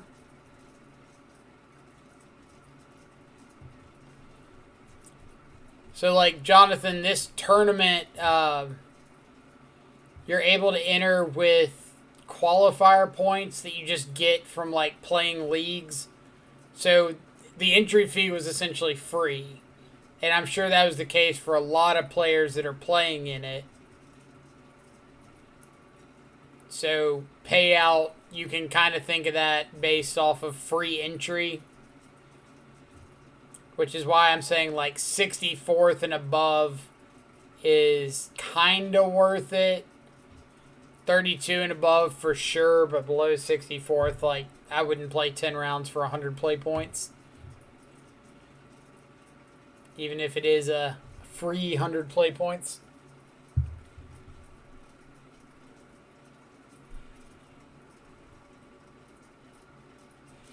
But I'm going to run to the bathroom real quick, grab some water, and I'll be right back, and we can jump into another Sporkle quiz.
All right. Let's see. So we've got 17-ish minutes till the next round starts. Let's find us another quiz.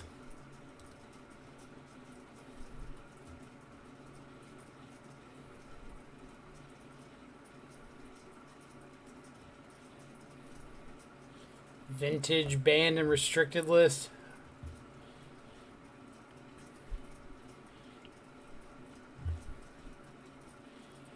Color combinations.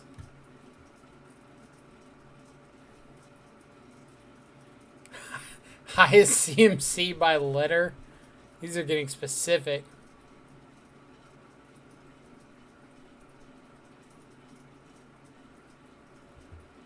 Magic the Gathering streamer lingo.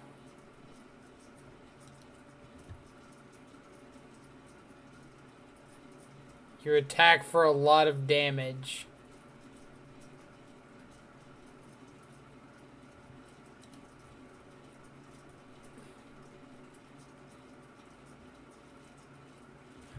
Alright. We're going to skip that one because I have no idea.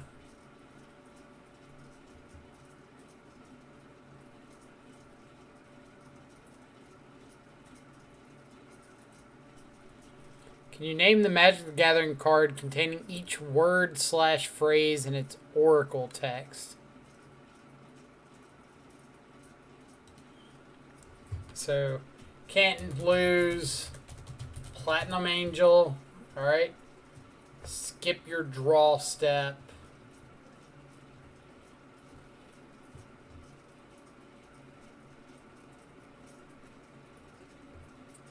Let's see.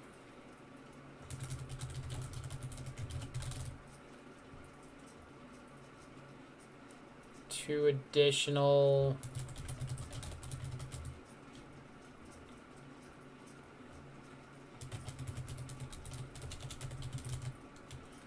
Fate Stitcher.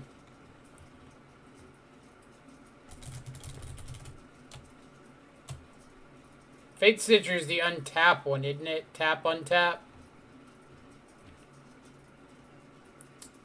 Share color.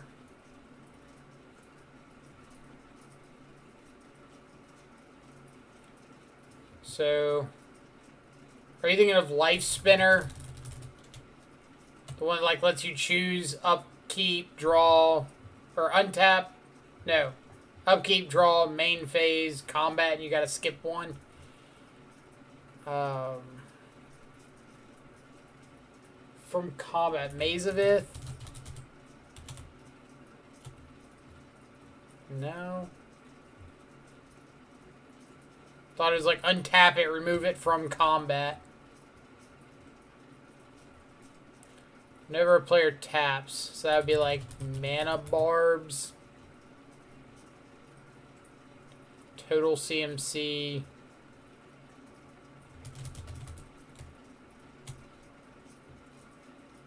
Total CMC.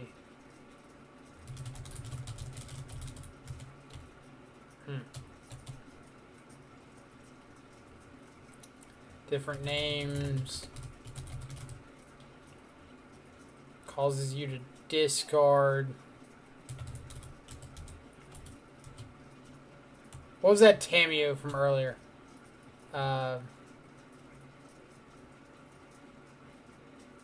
Which one for Thing in the Ice? So, add green for each. Could be like Elvish Archdruid. Play lands from the graveyard.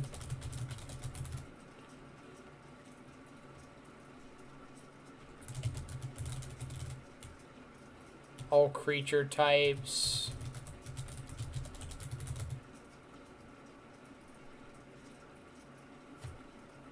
Chains have every creature type. Alright, so all creature types. Ice counters. Becomes the color.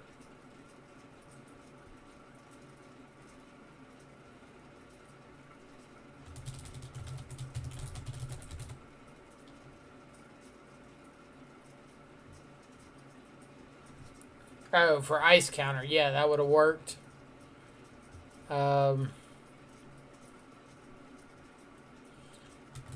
Tabernacle for all creatures. Total converted mana cost. So that would be like... Oh, what's that? The black reanimate thing.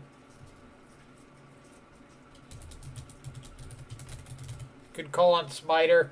The one that's like you return any number of like creatures or planeswalkers from the graveyard to the battlefield, and you lose life equal to their total converted mana cost. Jonathan, where you at? You played this deck. Triggered.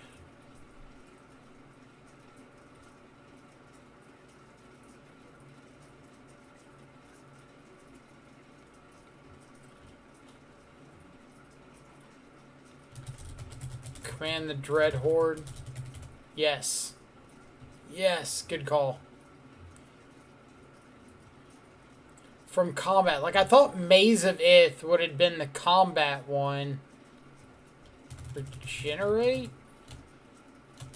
Generation. Tap it, remove it from combat.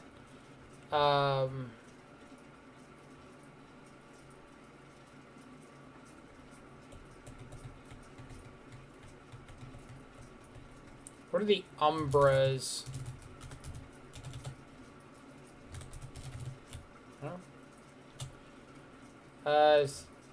Becomes a color is Blind Seer. Good call. Danny Diaz, how's it going? What are we doing? Oh, for sacrifice any number of? Good call.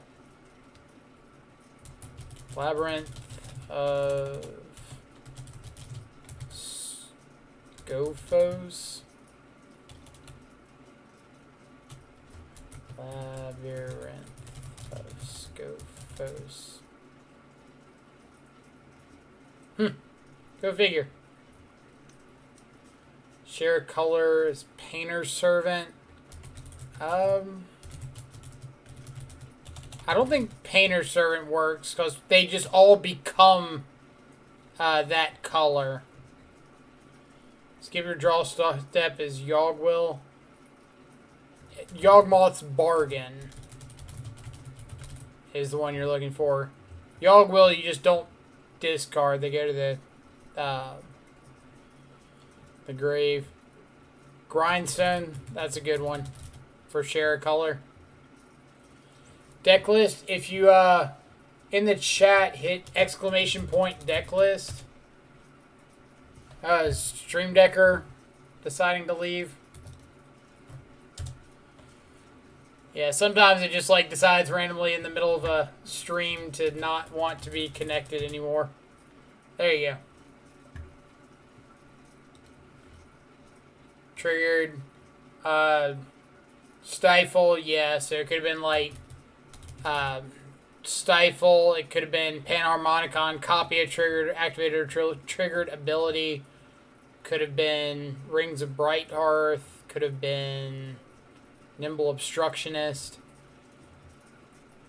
So all we've got left is exile another target permanent.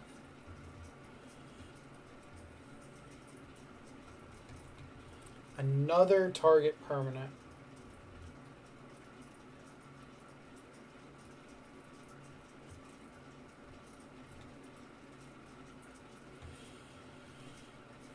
So for like changing a target, like Bolt Bend.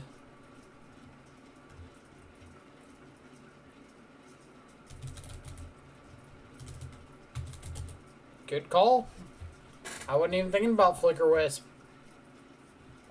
Should have thought about Felidar Guardian for sure. Way to go, chat. Magic the Gathering's longest card name.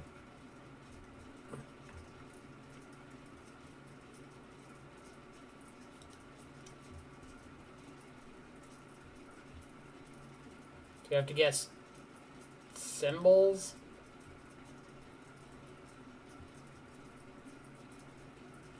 Honestly, didn't even know there was a symbol for Planeswalker.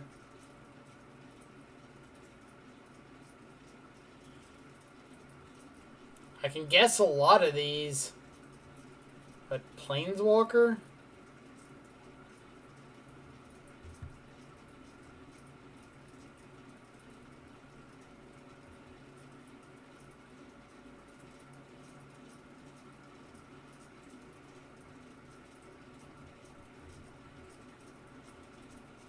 First column. Ah, yeah. How did I miss that one? I was looking for it and I just didn't see it at all. That's what I was assuming, but... Alright, Dramoka.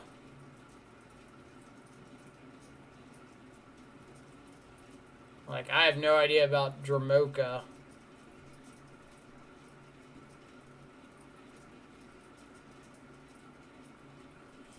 Nightmare of Wizard of the Coast customer service is the longest card name I remember. That's ridiculously specific.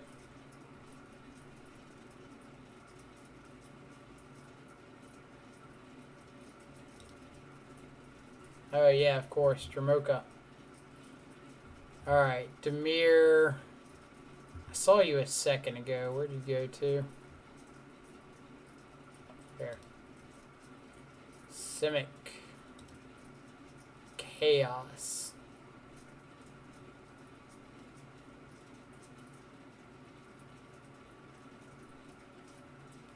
Dramoka is green-white. It's like the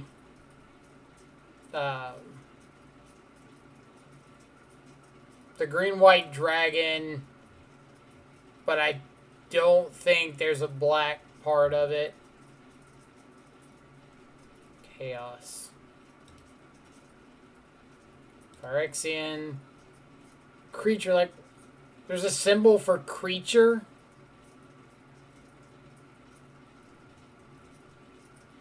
You're just like making up things now, right?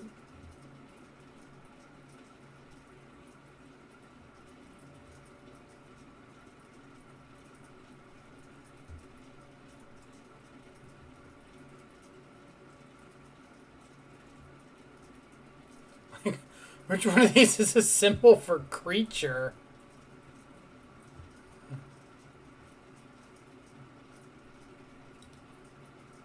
Yeah, obviously.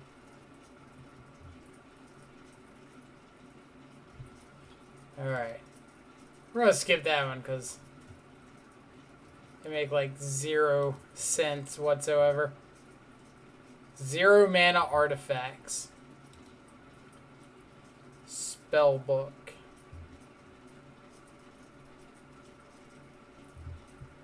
Spellbook.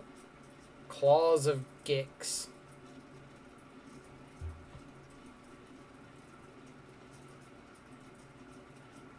These kind of look like claws. Or what is... That was like a gauntlet.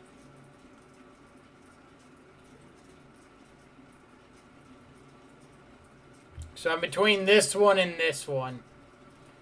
I don't know what either of these are. This doesn't look like claws, so I'm going to go with this one. Mana Crypt, easy. Shield. Is this Cathar's shield? So then... Oh, nope, that one. Alright, Lotus Petal, easy. Bauble, easy. Tormod's Crypt. There. Herbal Poultice.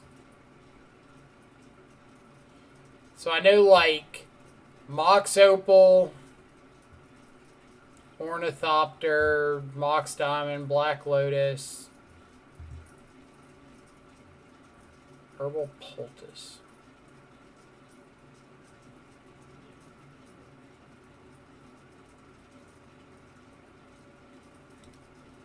Nope. I'm terrible at these. Oh, man. Just like which one of these looks kind of like a scepter. Alright, Mox Opal we got. Kite Shield. Everflowing Chalice, Black Lotus, Dark Steel Relic, Mox Diamond, Urza's. Ah! So that was Cathar's Shield, Ornithopter, Jeweled Amulet.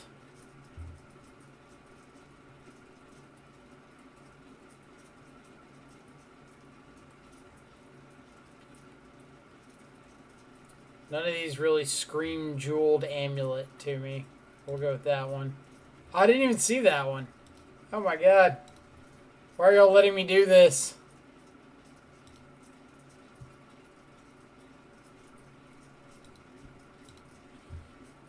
Hey, I beat the average.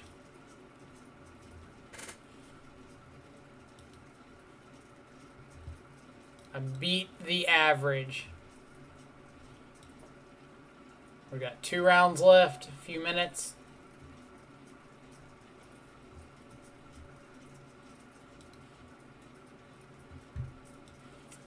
Yeah, there's 2 matches still going on.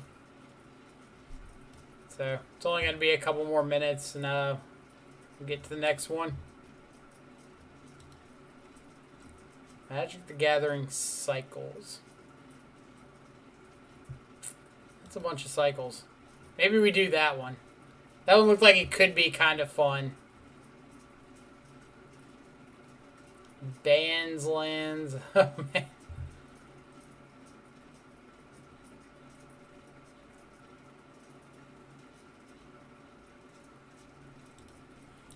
Maybe we'll think about that one.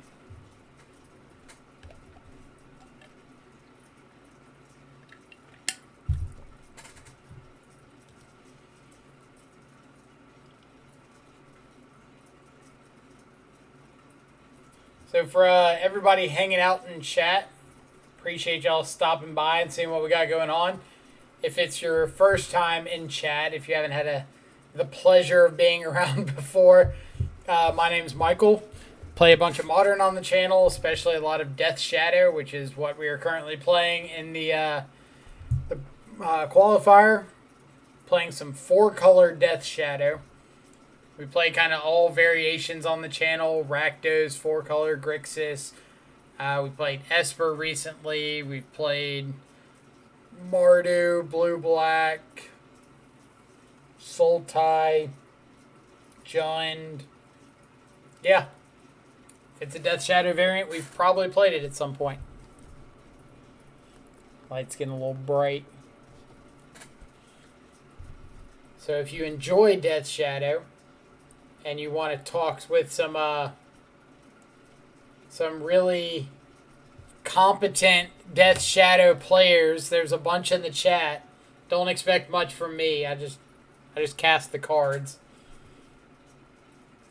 Death Shadowless Death Shadow. We played Hammer Time in Humans once and Storm. So yeah, those are like Death Shadowless Death Shadow, right? Occasionally we get donation leagues to play something different.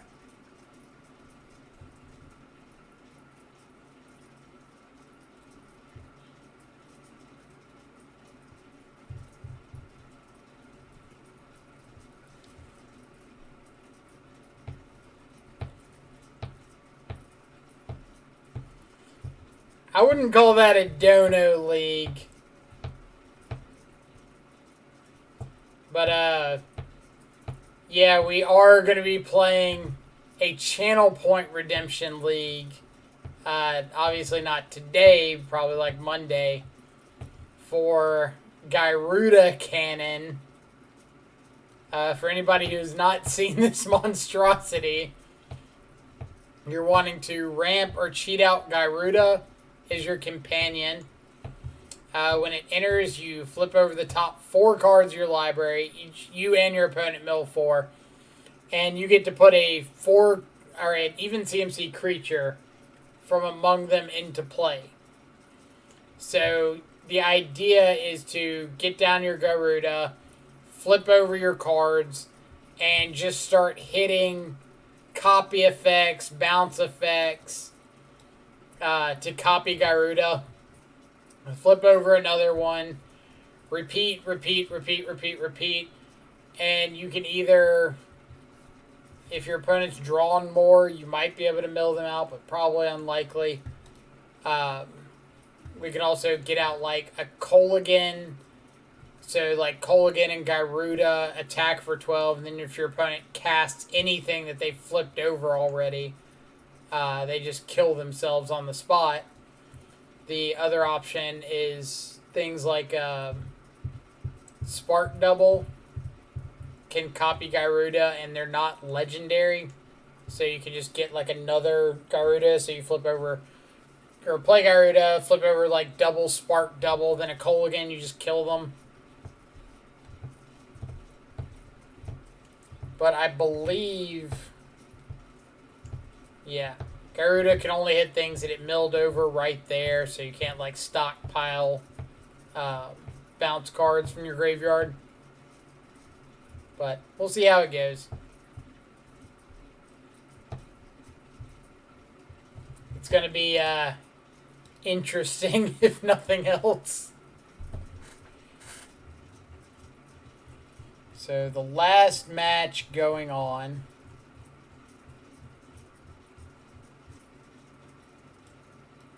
It just finished. Dang.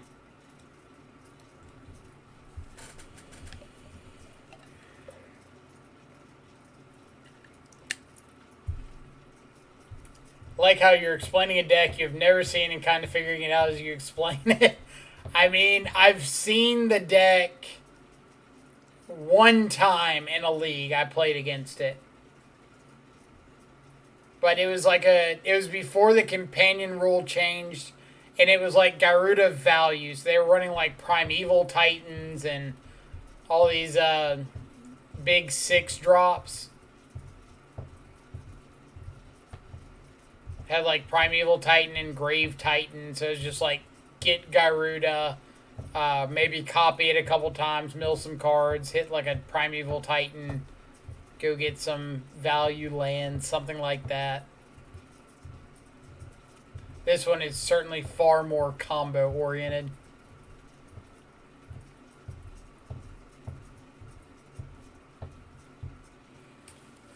Alright, so 45 seconds till we start this this next round.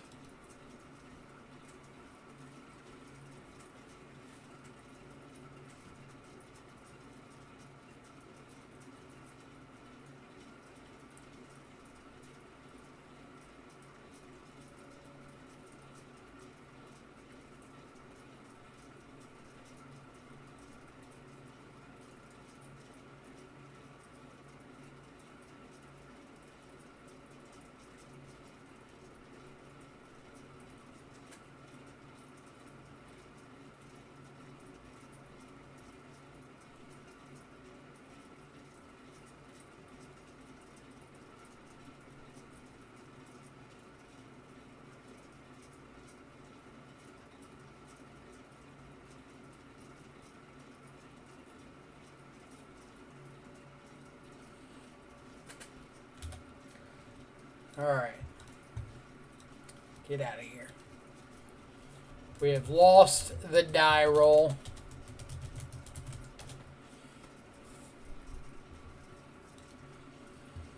Opponent reveals Lurrus. So, this hand is okay in a Lurrus mirror. It's not great. But we're definitely not throwing it back. Ryan, appreciate it. I need all the good luck I can get.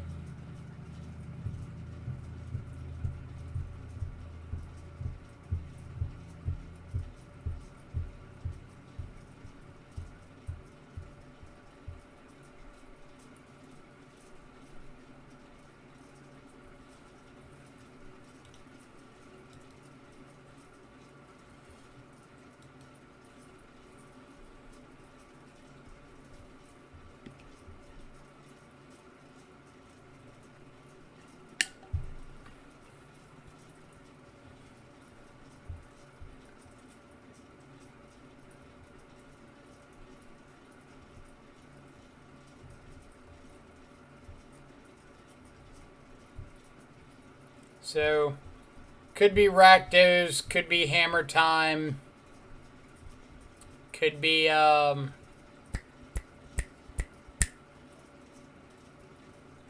Devoted Devastation.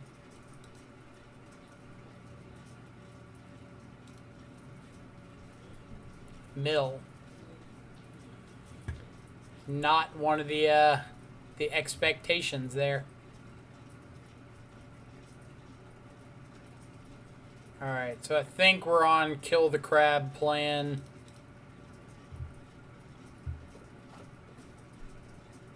What's your card rider? 6 and 1. Ooh, baby, keep it going, man. I think I want to dismember in case I draw into a shadow.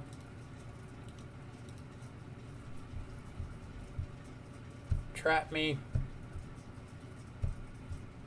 I didn't even notice that they mold down to like 4.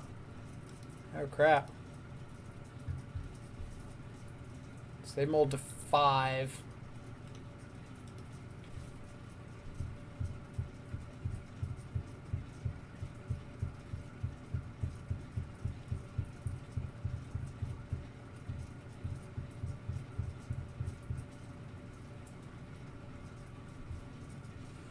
Alright, so I think this is going to be pretty easy. Inquisition, kill the crab.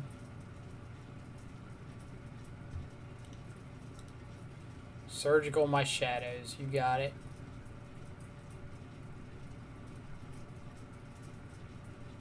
I might not even care about the crab now. Like, if my opponent didn't show me a land, then I might just want to drop down Tarmogoyf here.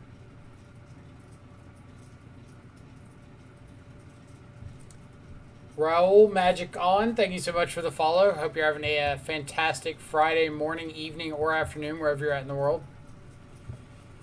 So, kind of worst case scenario is I play Tarmogoyf and they go like second land, Milieu, Drown in the Lock, or Fatal Push, something like that.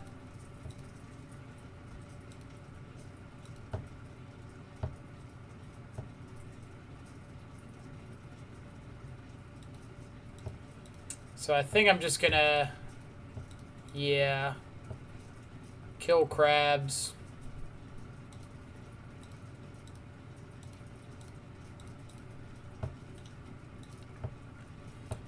And decided to Thoughtseize instead of Inquisition there, because there's a chance their last card was just like an archive trap that they couldn't pay or play on their turn.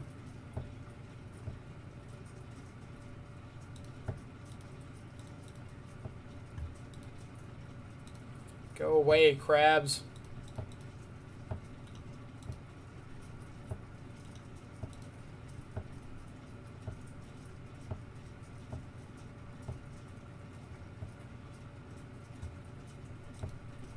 All right.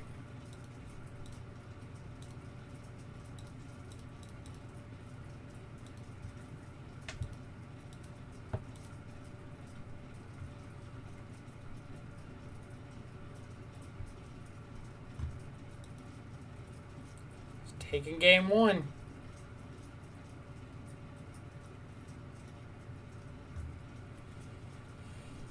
Alright. Spellbomb's good. EE's K-Command's pretty good. Veil is great. Dispute and Mana Leak are both okay. Don't really need Wraith. I don't like Battle Rage in the matchup because I don't want to have to get red. So maybe that's an argument to not bring in K-Command.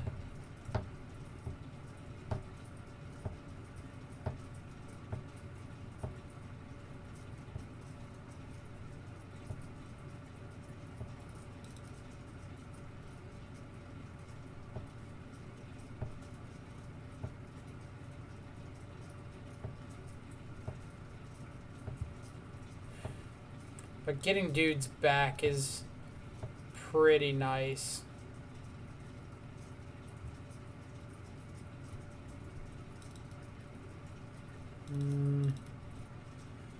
What are my biggest pressure points?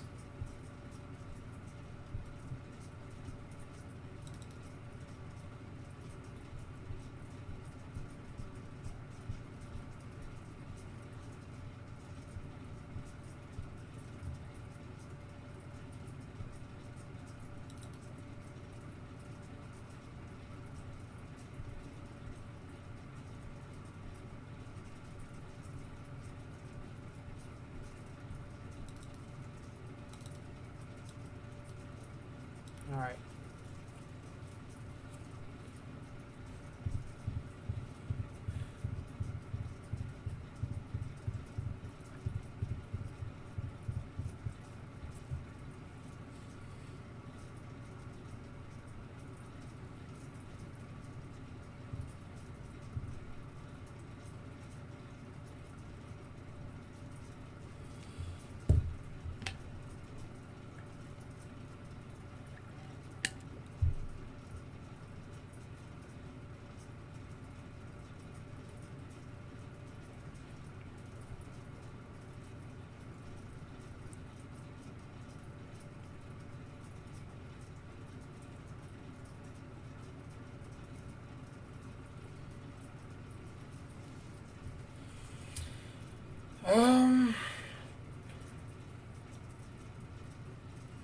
All right.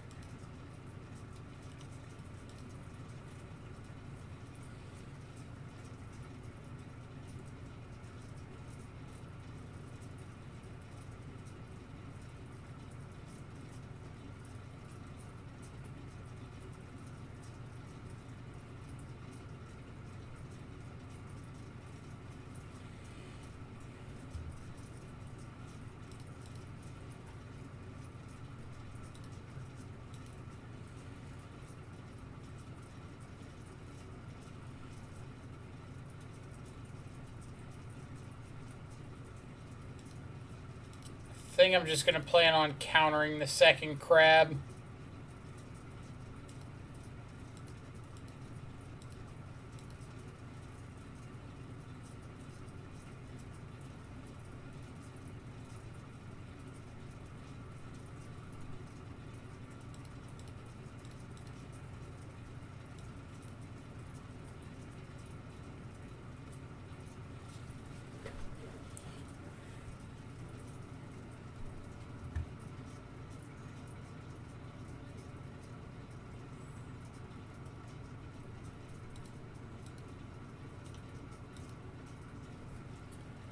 Double shadow.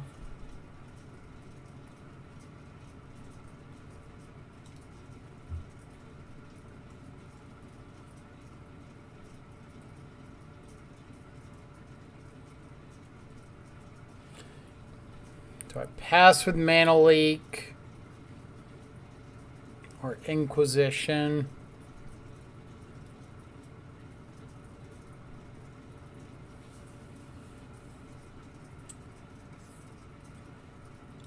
I think I'm going to pass with Mana Leak.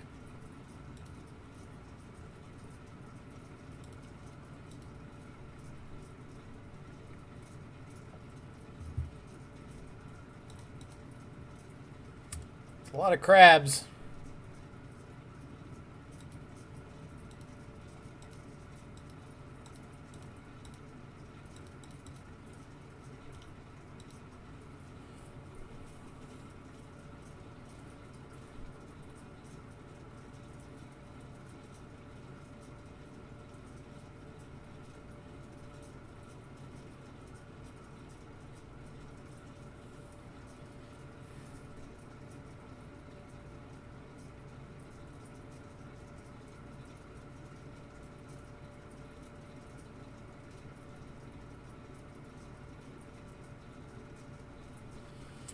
Visions is kind of one of the things I was hoping to dodge there.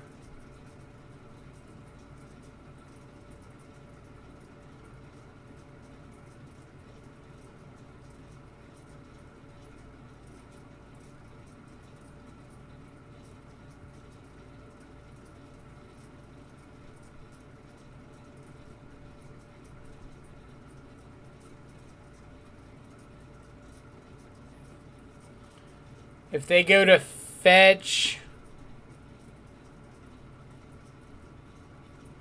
surgical Tarmogoyf.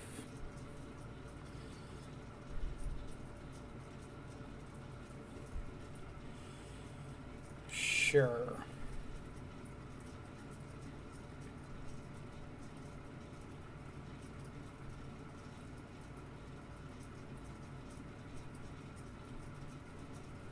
So they've hit 3 shadows. I do still have Luris. Luris plus another shadow. They got Blood Crypt and Breeding Pool, so I have to fetch, but I can't fetch and shock.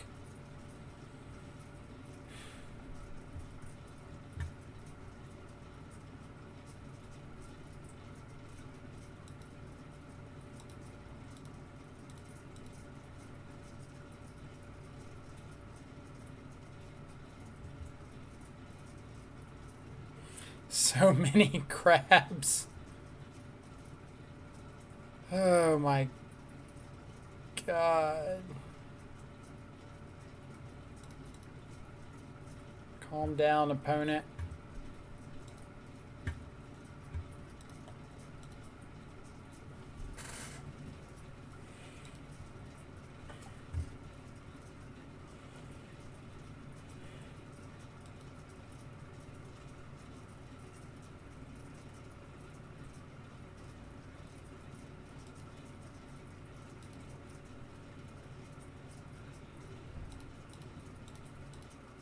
So respond to this by killing a crab.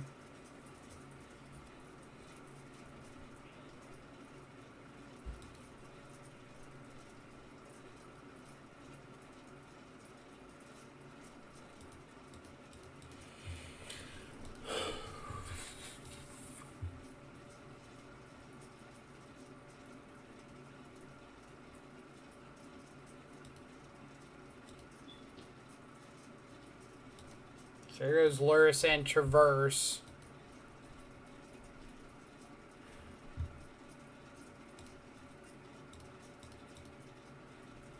Scourge is found.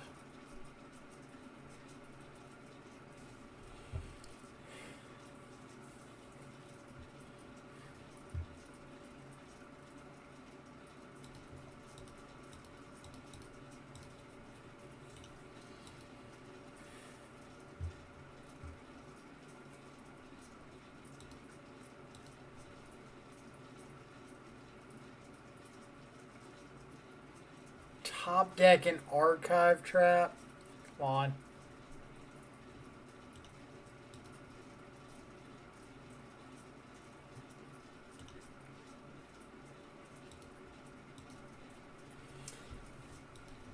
Top deck a trap while I'm at 14.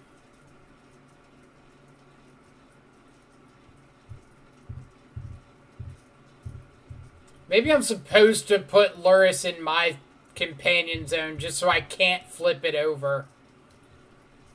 It's like I just always have access to it.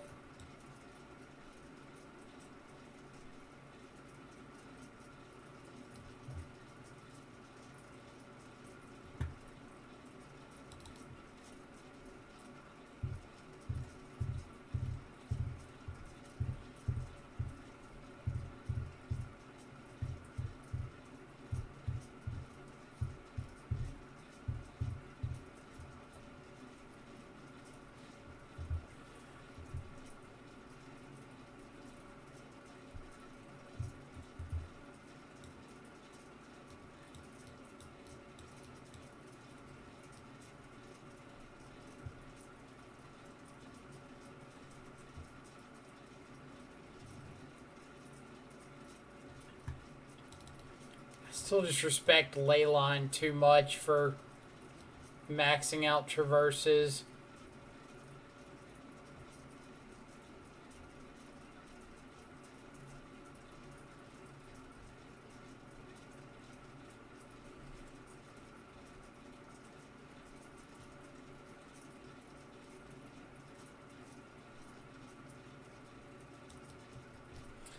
I know that milling the blood crypt is a liability, but the red cards seem better than trophy or dismember to me. Absolutely not better than dismember, because I need to have answers to the crabs. Like, you saw how much work those crabs did that game.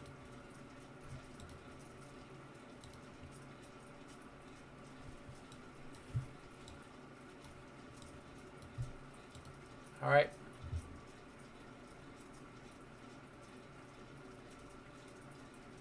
They're not revealing Luris, so they could have Leyline, Ensnaring Bridge.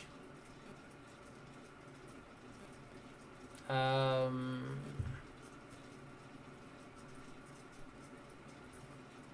think those are about the only things I can think of. Leyline and Bridge.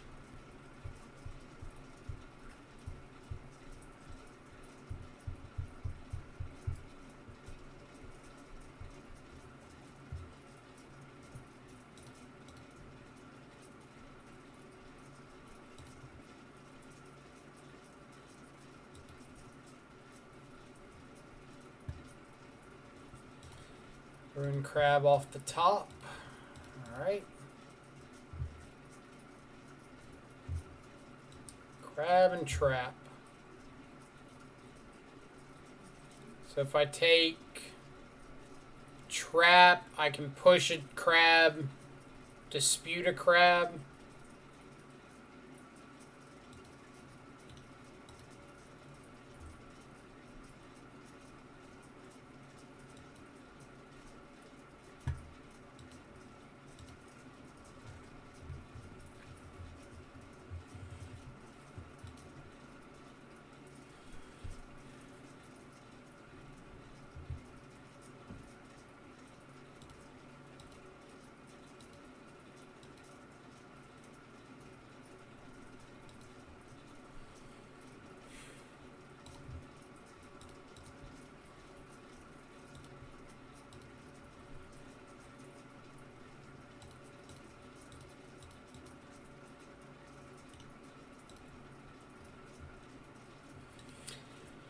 I wonder if I need to keep this dispute in hand. Save it for like a drown in the lock or something like that.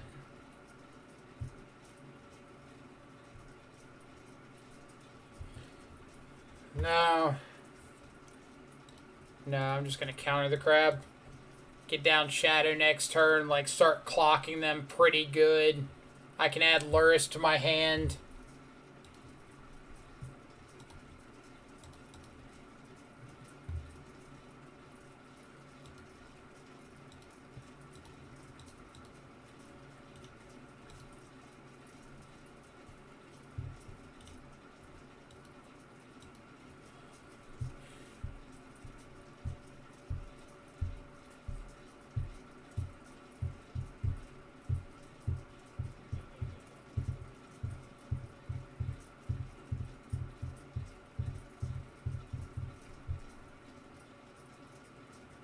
So they can Field of Ruin my Blood Crypt, which I'm okay with.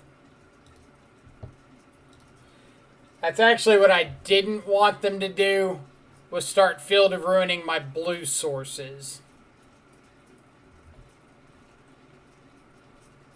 Because I think it's a common misconception that people like going after the red sources when the deck is only running like 2 blue lands, Breeding Pool and a Water Grave.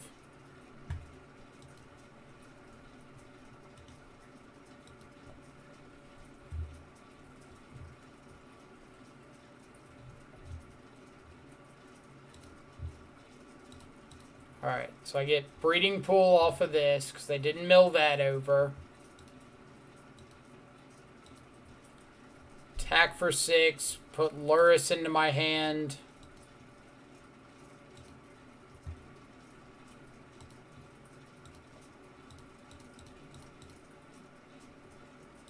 So go. I've got 2 Shadows, Spellbomb, Scourge in my graveyard.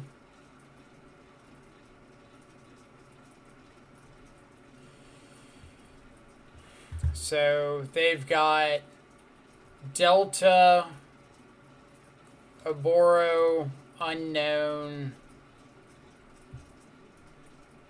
So yeah, I just let them have this.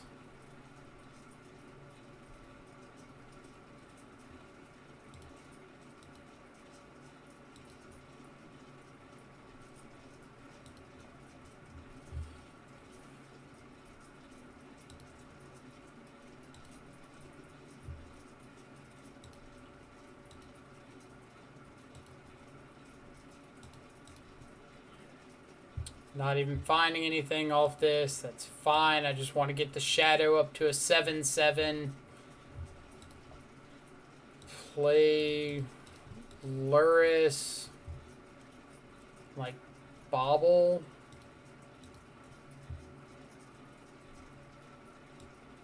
Say go.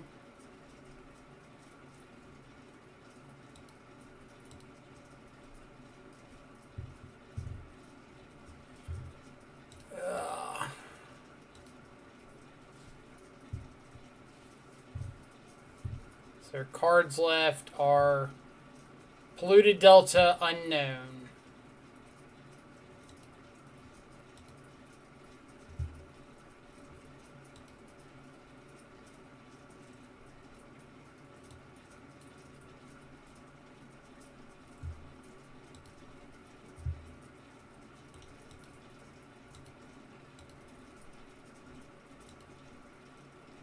All right. Props to opponent for making us play it out. We might mess up and skip our combat step. All right. What did I miss from chat? They did not reveal Luris right. So I was kind of thinking Leyline and Snaring Bridge. Probably Leyline more than Bridge. But if you're bringing Leyline, I don't know why you would bring in or keep in Surgical.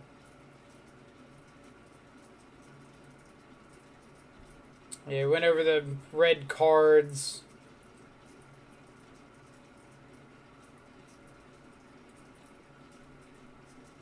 Yeah. So we got the K command thing. It does answer Hedron Crab. It doesn't answer Ruin Crab. Mazu. Our only loss was to Burn. Burn had this sick couple of hands against us. Well, I'd say sick hand. Like game one, we killed ourselves because we just had like double fetch land, double street wraith, Thoughtseize, something like that. 7-1 is pretty hype.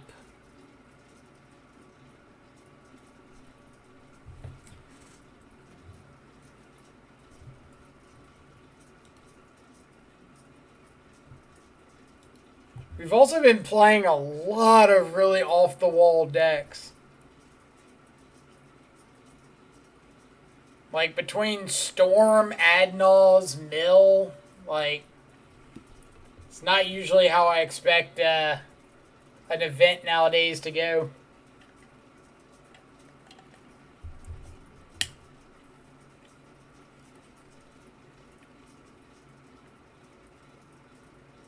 Yeah, we saw Uro round one. We saw blue-green, was that Wilderness Reclamation? That's the only Uro deck we've seen.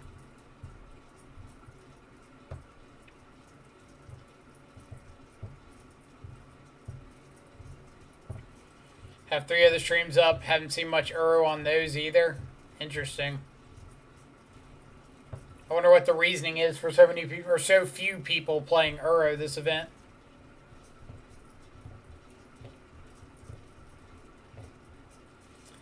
So let's see. Freed is in game 3. Parrot lost.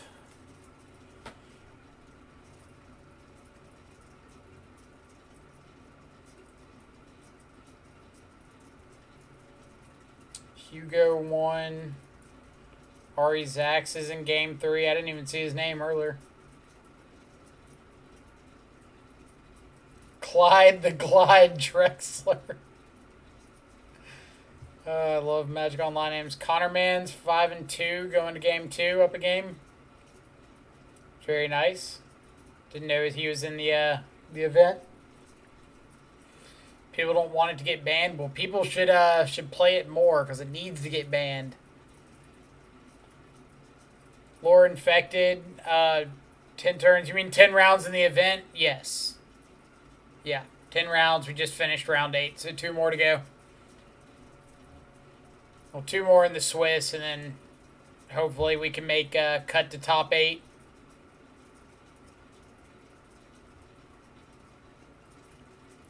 Jabberwocky 5-3. Lord of Puntlantis 5-3. Purple Rain we played earlier 5-3.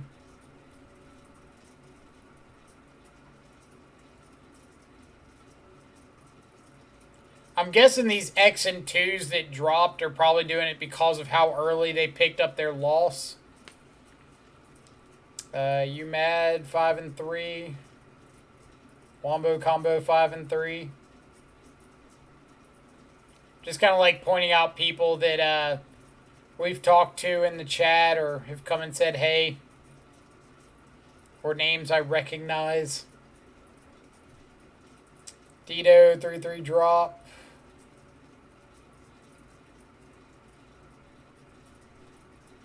Leviathan 3-4 drop.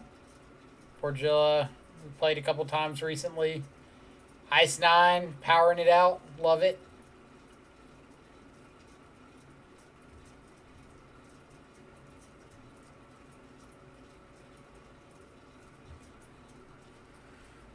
Let's see.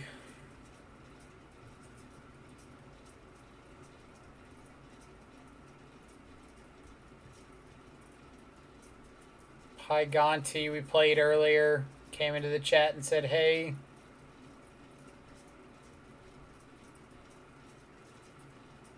Bench must have lost the round after Doomwake. Or 2 rounds after Doomwake.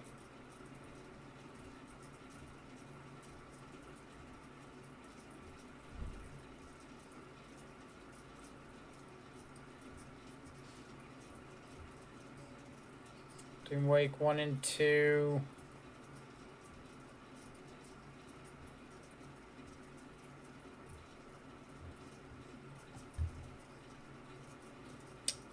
All right then. Let's see.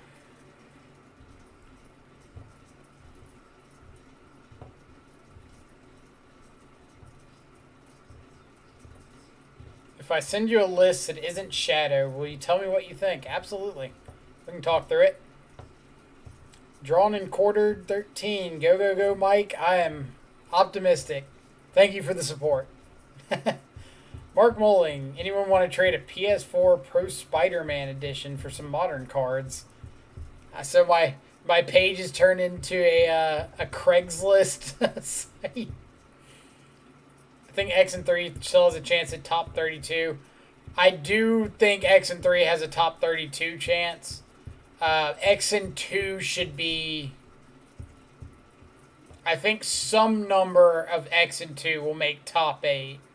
Not all, but like 1 or 2.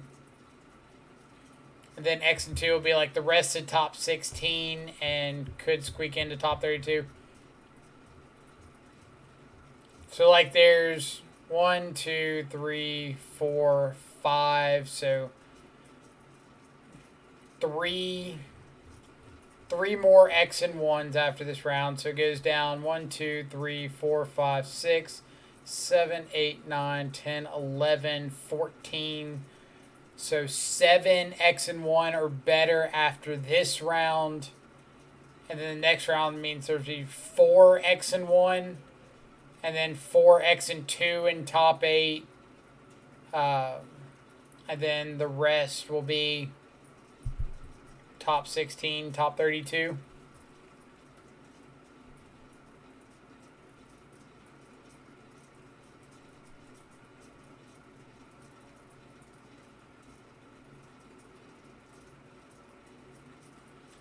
see, I'm gonna play an 8-person thing this Sunday in paper. Want to try something different? Yeah, if you want to drop a link to the deck in chat, we can certainly look at it.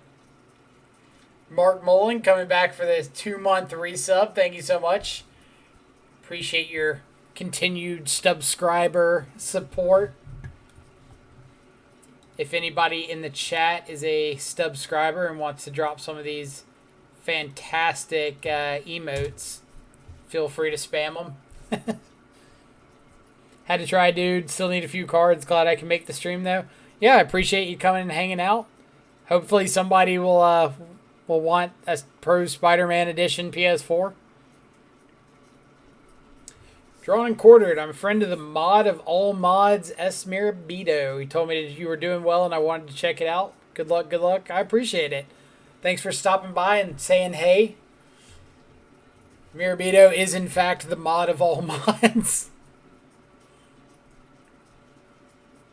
He's so quick with the ban finger. It's impressive. Just like, oh, hey, how's it going, Ban? That's a really cool deck, Ban.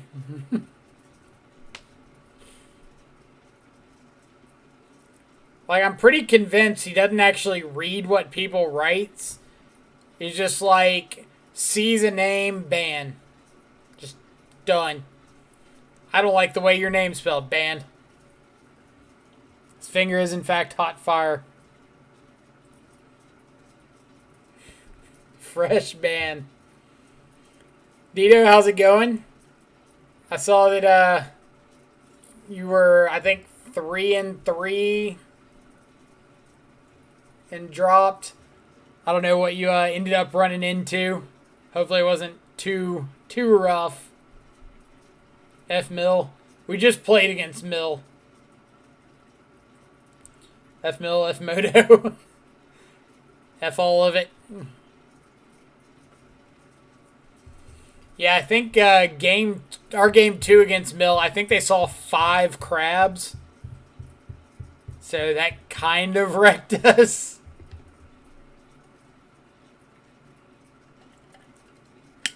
How do you play in these? Is it play points? So this one, I don't know if I can show it. If I could see another one, I could show you. So this one, you've got 4 ways to enter. You could enter with play points. It was like 400 play points. You could enter with 40 event ticks, 40 qualifier points that you get from like 3-2, 4-1, or 5-0ing leagues. Or you could enter with 2 of these mythic event tokens. So it's pretty flexible for entry cost on this one.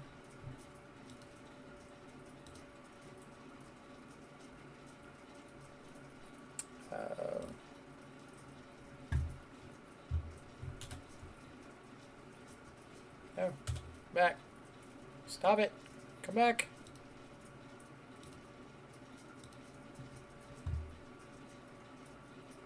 Do we want to try for the cycles? No. Go away, League.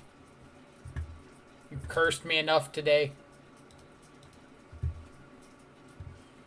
Still got like 15-ish minutes.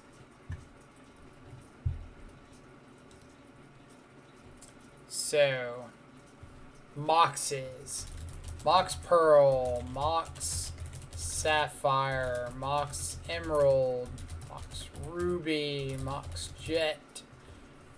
Legendary creatures from shards.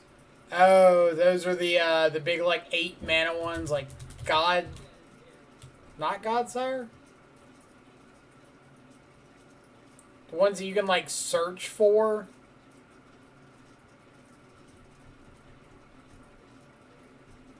Elder Dragon Legends.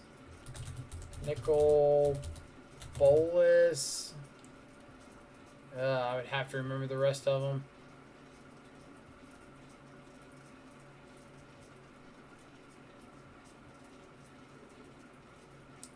Common Slivers, Incarnations.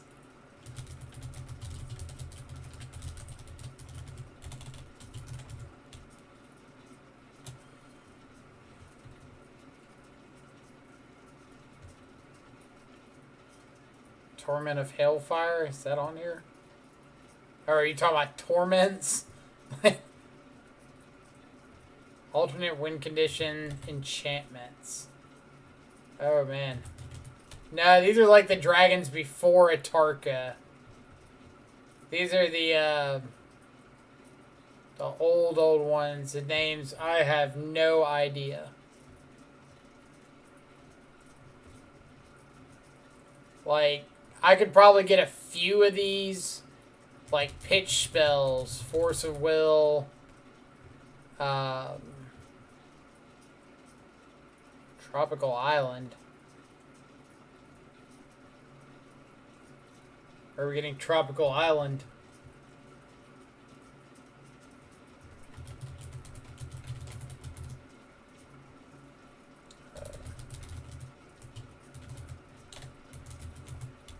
What is it?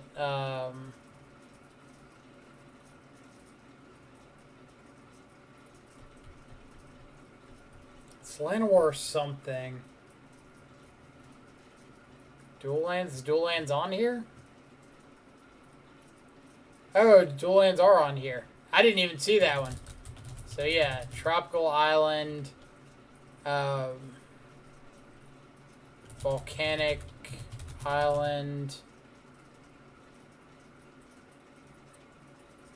Scrubland.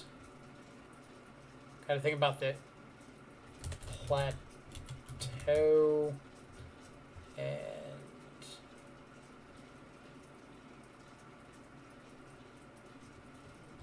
bayou. Yeah.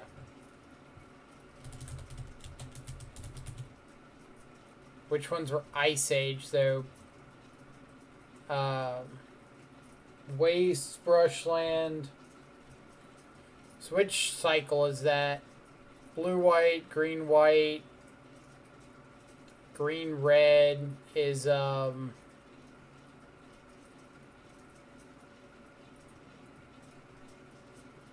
my god.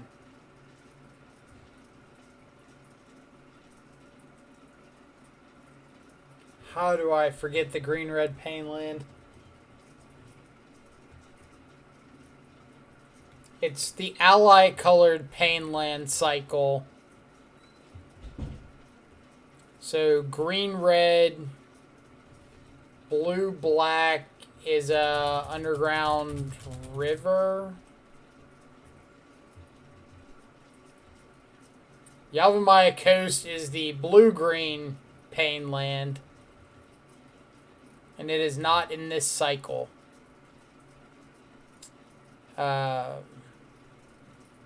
This is green, red, and blue, white, blue, black, green, white, green, red, red, black. Yeah, red, black, and green, red.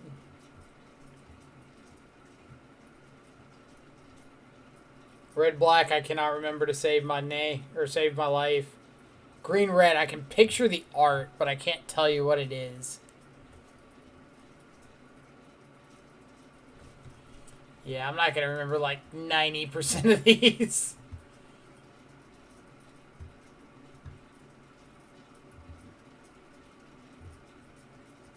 Vampires. Cards in War of the Spark.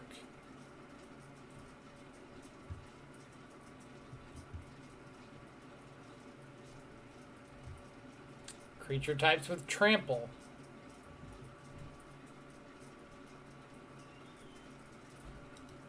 These are like oddly specific.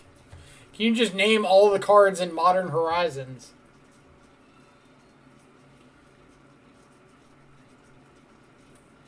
Axel Rodriguez, thank you so much for the follow. Hope you're having a fantastic, I guess, either Friday evening or Saturday morning, evening, or afternoon, wherever you're at in the world. Thanks so much for coming and hanging out. We're just hanging, waiting for the this round of the qualifier to end.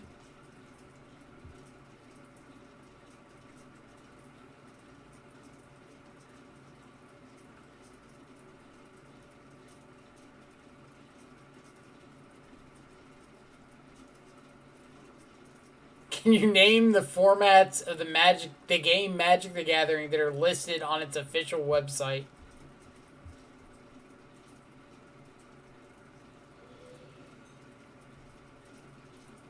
Like, these are so specific. Magic the Gathering colors. Can you name all the cards from Innistrad?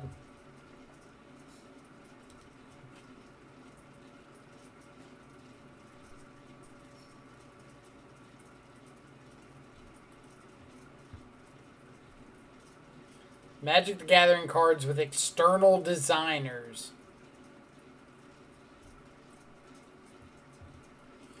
Magic the Gathering layers. Oh, I'd fail that so bad. Yeah, I think once we get this far back, we're like in the off spot. Alright, let's take a look at Sappy's deck list. 2 Teferi, 3 Nahiri. Fervent Champion. This is for like the Stoneforge combo.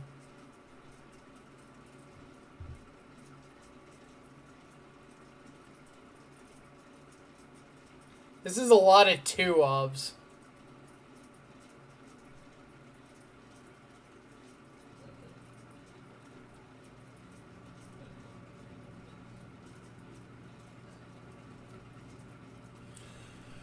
Alright, so what's the goal of the deck? Are you like wanting to just have fun? Are you wanting to win? Are you wanting to win with a certain thing? Are you targeting something specific? Like, give me a breakdown here. Give me the plan. I can't make suggestions if I don't know the plan. Because, like, what I see is 2 Remand, 2 Lightning Helix, 2 Path to Exile, 2 Shark Typhoon, 2 Spell Queller, 2 Skyclave, 2 Mirror Crusader, 2 Geist, 2 Fervent Champion, 2 Teferi. And I'm not sure what the goal of the deck is. Mid-range deck that also has some combos in it. So when we're talking about combos, we're talking about like Nahiri plus Emrakul, or Cleansing Wildfire plus Flagstones, Fervent Champion plus Equipment. Geist with Maul has been really good. So why not like pick an avenue you kind of want to maximize and go with that? Because, like, I think there's some cool parts of the deck, but I think it's all over the place. Like, if Geist with Maul is cool, why not max out on, like, Stone Forges and maybe go to 3 Geist? Mirror Crusader's cool, but I would just, like, push it to the sideboard if you're really wanting to run it. Spell Quellers, eh.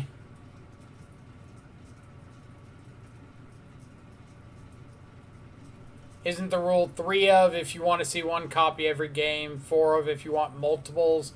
For the most part, yeah. Like, 1 copy should be silver bullet cards that you can tutor for. Or just like space fillers. 2 copies should be an effect that you want to see if the game goes long. Think things like Sphinx's Revelation. Just like haymakers that you don't really want to see early, but eventually if you get to it, you want to cast it. 3 is if you want to see a card fairly regularly in a normal game of Magic.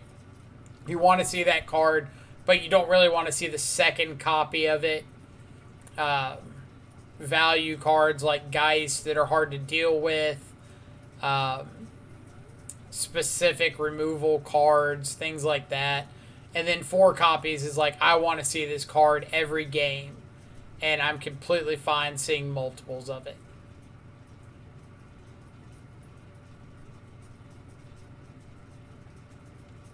Spellqueller was a 4 of, but I changed to Skyclave after it came out. I think Skyclave is better than Spellqueller.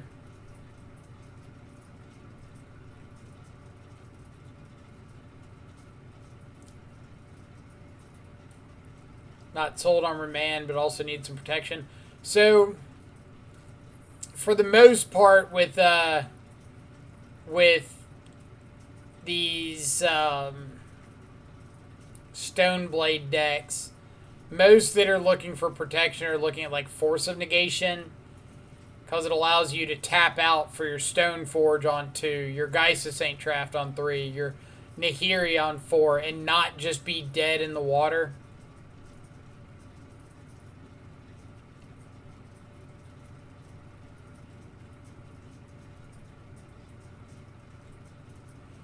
And if you cut like Mirren Crusaders, some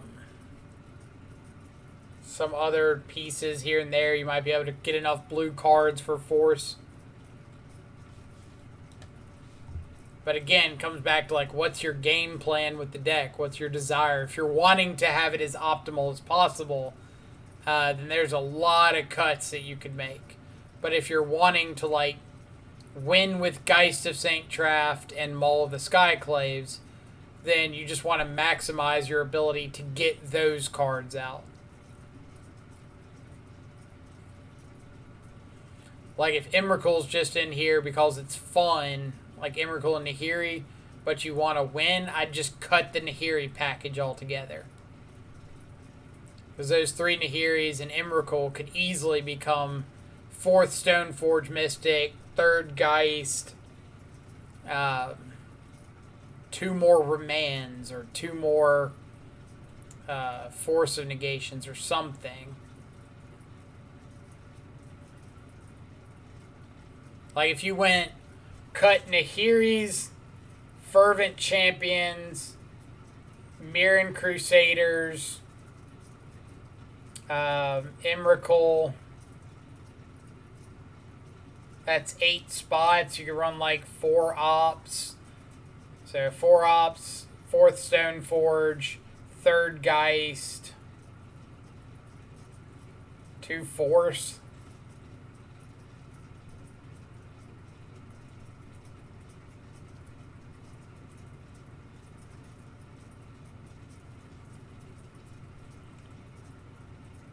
Yeah, and that's why I'm kind of asking, like, what is your reason for playing the deck? Like, if you want to play some of these cards because they're fun and your goal is to play a fun deck, then we don't want to cut a lot of these things. But if the goal of the deck is to win, there's a lot of cuts. If the goal is to win with a specific set of interactions, then we want to do that. If the goal is to like play a deck that has 7 different possible combinations of cards that accrue sweet value, well, then that's like a whole nother set of things we need to look at. I'm just trying to find out what the plan is.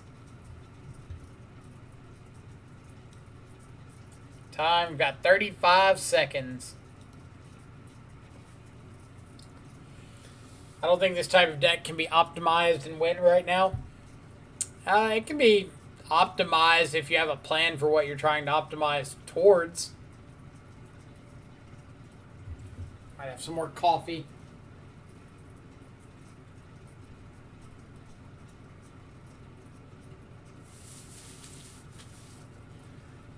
It's kind of warm. All right. What do we got for round number 9?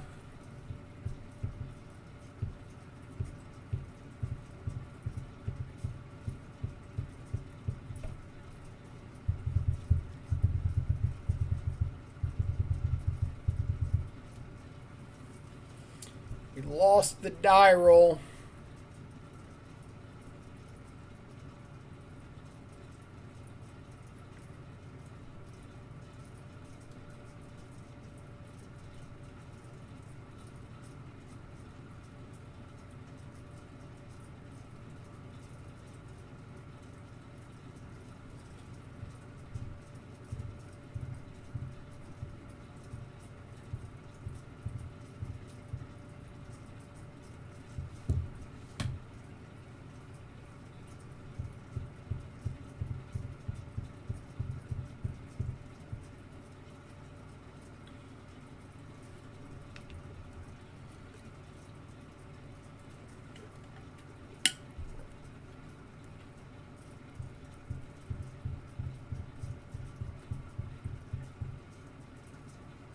So opponent has revealed Luris.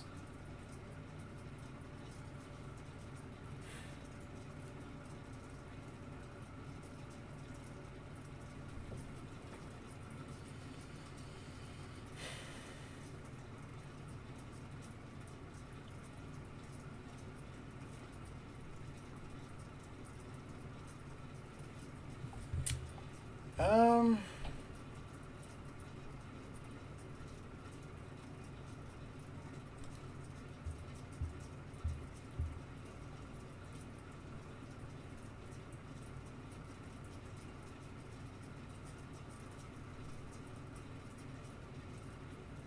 Alright.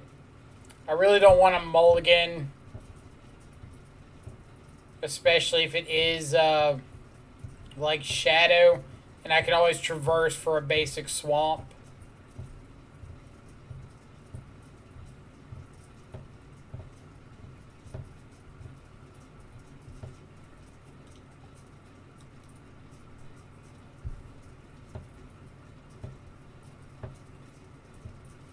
Catacombs Pass.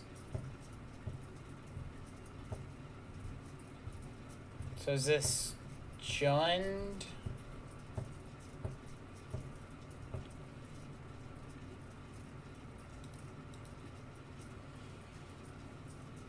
I don't really want to just like fire off Inquisition and get burned by like double Scourge. But I kind of feel like I need to.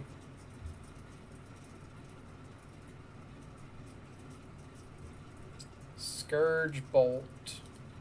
We will take the big one.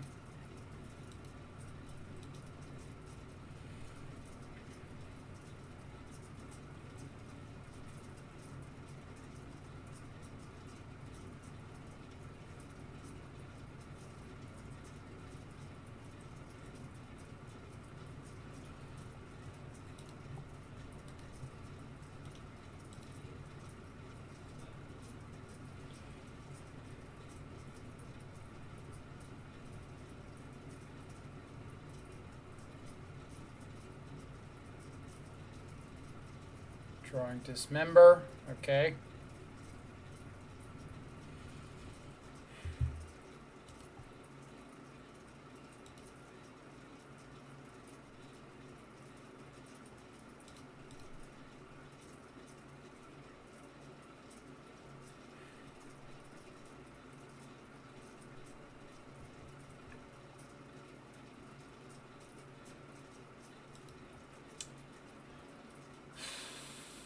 I think I kind of want to just play this slow.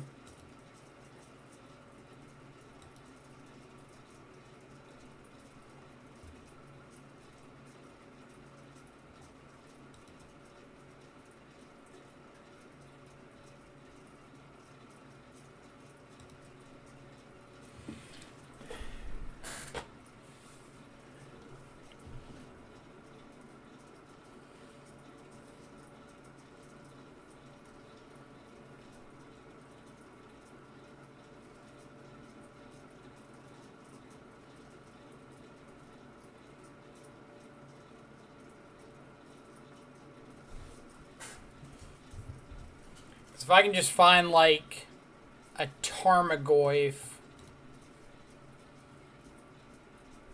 I'm in pretty good spot.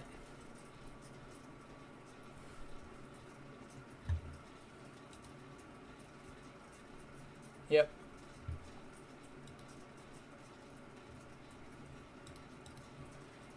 It's quite a few battle rages. Or not battle rages, baubles.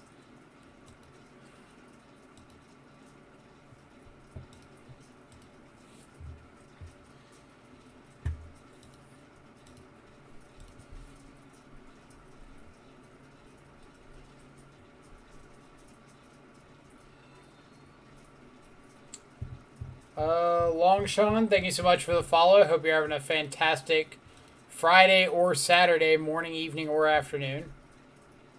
Appreciate you stopping by and hanging out with us. Alright, so Inquisition or Thoughtseize would be like a great punish card here.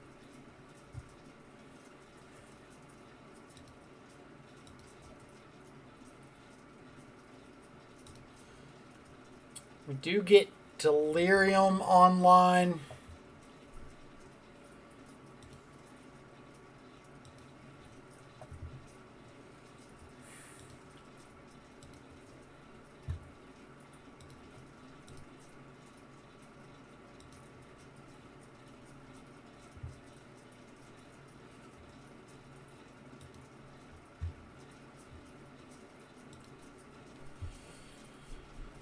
So what I'm planning on is my opponent plays Luris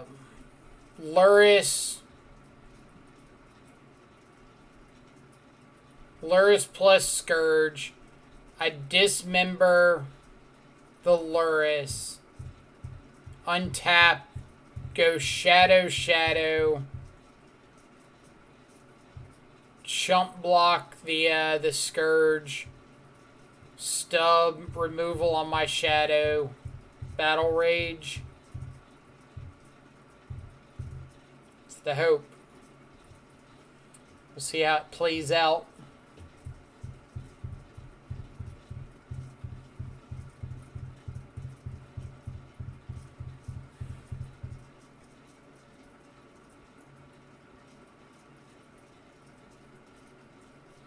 New record over in 3 minutes. What'd you play against? Does X and 2 make it? Some number of X and 2s will make it into top 8. Not all, but some. Like somewhere between 2, 3, 4 will make it.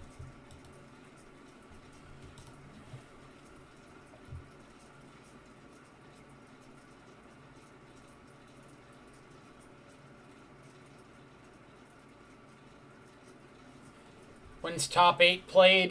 Directly after the Swiss. As far as I know.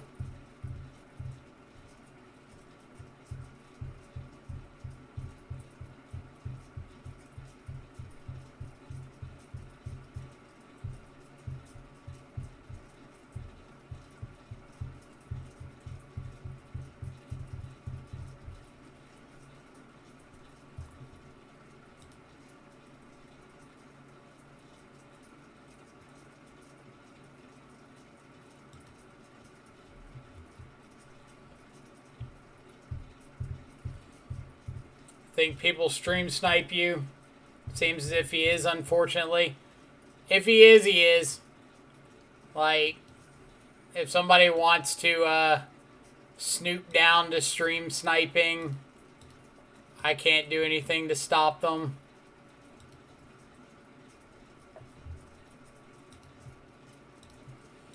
All I can do is play my games.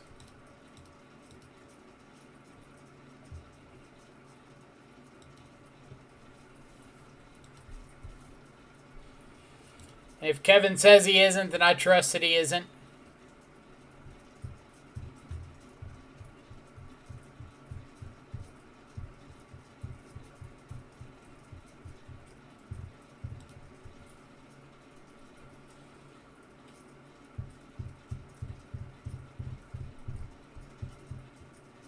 Like, I'm sure we've been stream sniped in the past. It's not exactly something crazy or unheard of.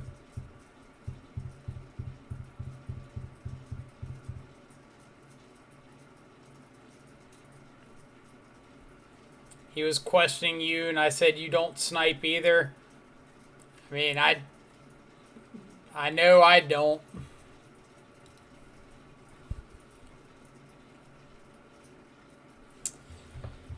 Inquisition.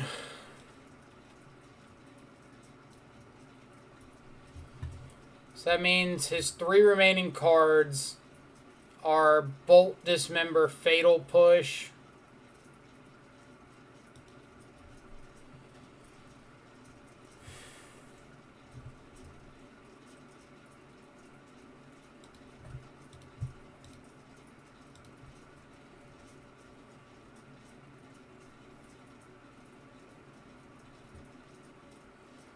It's not illegal, it's just dumb, right?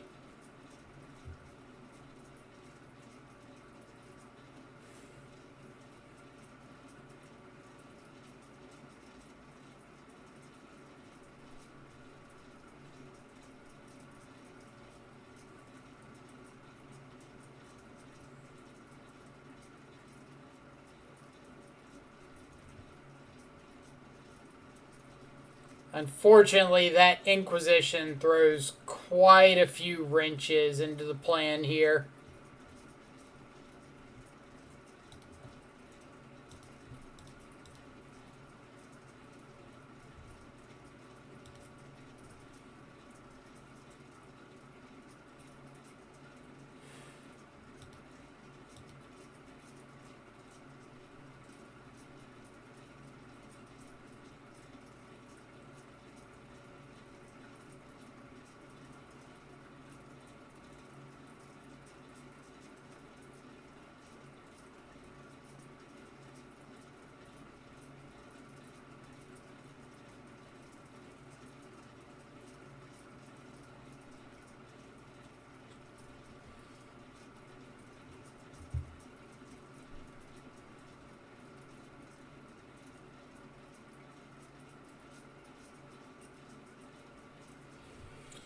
So I guess he's got to respect the possibility of our last card being Fatal Push.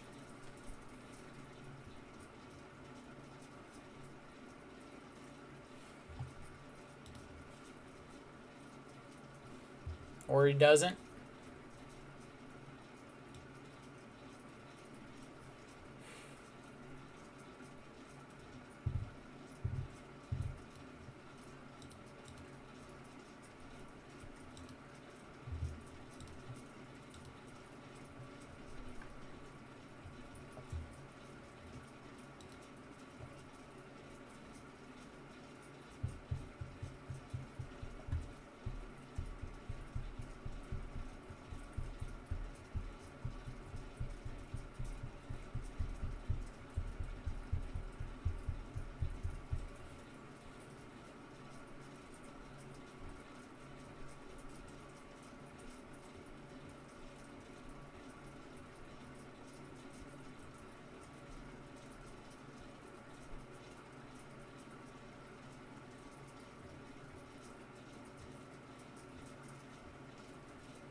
Looks like we're probably going to have to win 2 post-board games.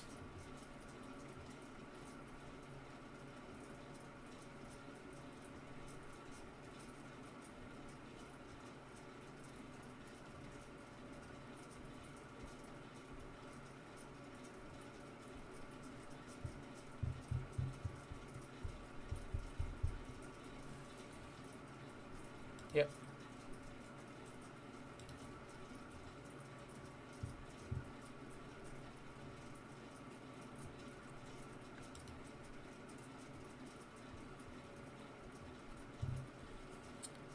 So what's our best draw here?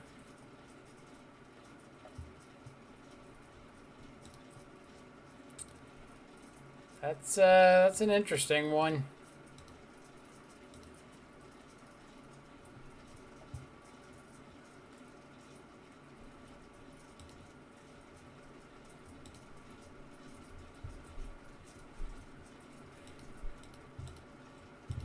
So if he draws dead this turn,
So I need this bow mat to flip over something dead.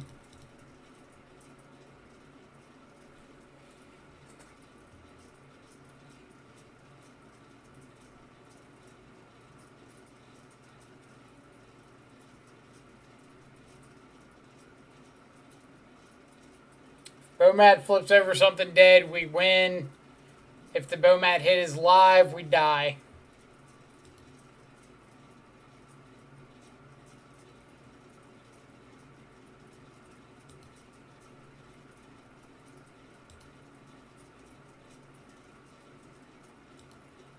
So this probably means it's another Scourge. Gah. Alright. Push off the top.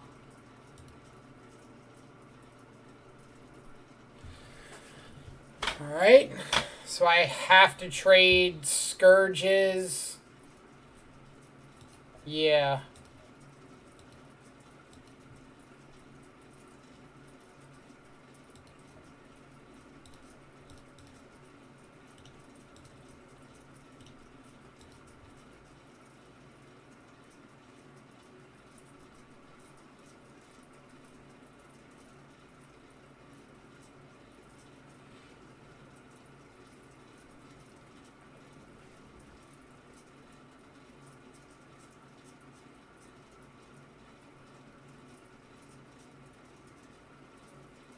Removal spell.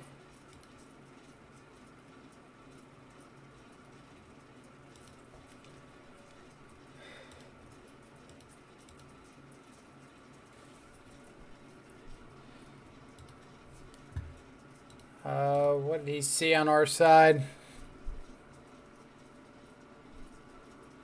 Targeted me, so he knows about this. So there's no point in holding it in hand.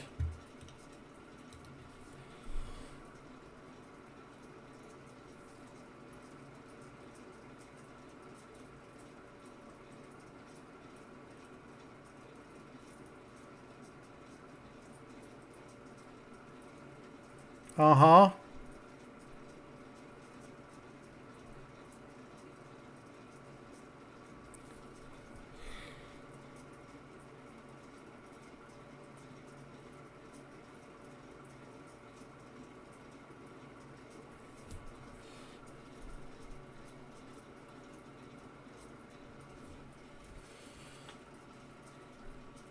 So is this just like a Scourge that's bigger than my Shadow?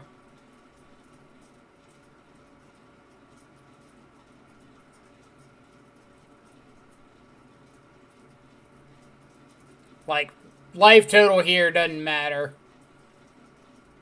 Either I draw a removal spell or I don't.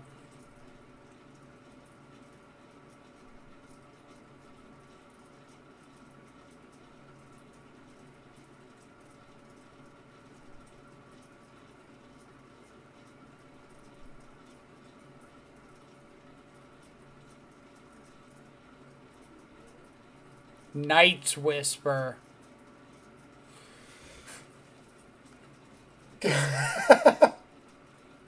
Don't bolt me, please.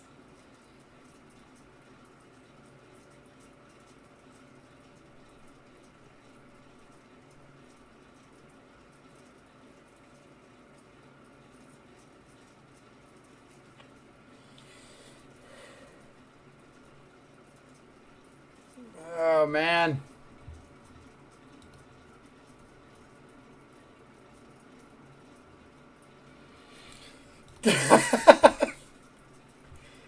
This game.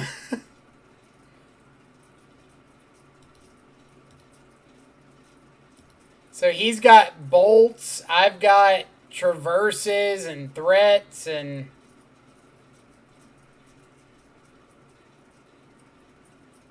Just play a Shadow pass. Play a Shadow pass.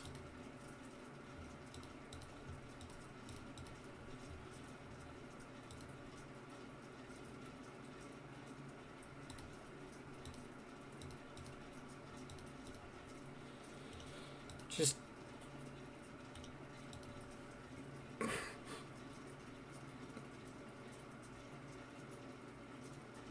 I can't do this forever. I don't have the heart.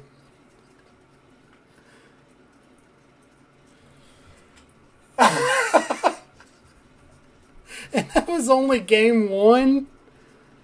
Holy crap. Oh, opponent, don't do this to me.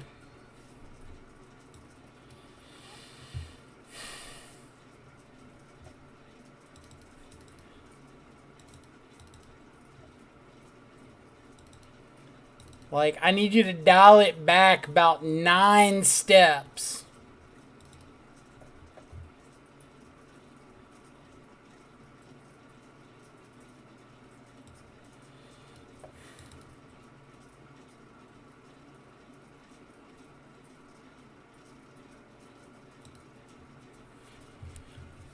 He was way stressed out. I was way stressed out.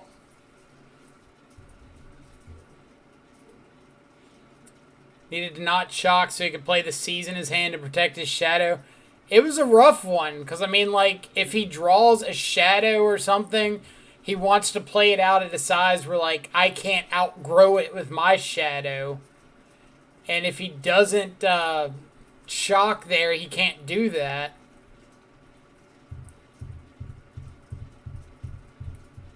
DJ Jedi Jeff, you're doing swell on clock. I mean, I don't want to win the game. I don't want to win the game by my opponent timing out. Like, I want to finish the match. I can't control if he times out, but I don't want to win that way. Nicholas the Cage, thank you so much for the follow. Hope you're having a fantastic Friday, or now Saturday-ish for some people, morning, evening, or afternoon. Appreciate you stopping by.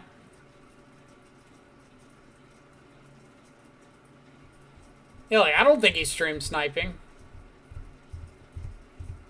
If anybody in the chat is thinking, I'm thinking he's stream sniping or stream sniping.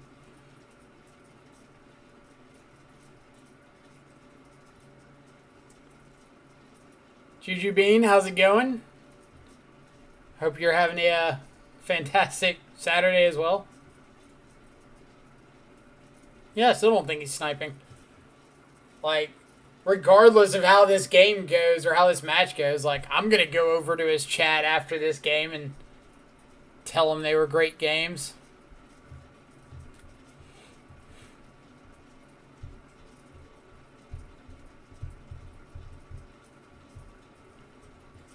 Like, that game 1 was nuts. Yeah, we won game 1 going into game 2. His hand's solid. We've got threats. We've got Luris, or not Luris, Scourge.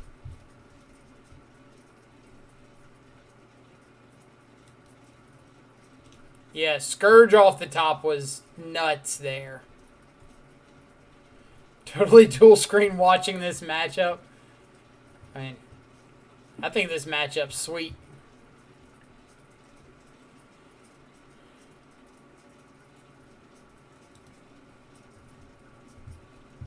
Push is a really good draw here. So I think we're just going to Thoughtseize. Shadow, Bolt, Rampage.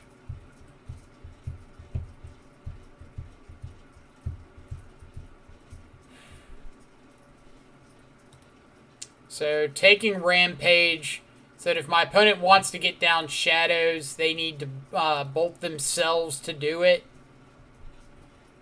And they don't just get free removal spells on me.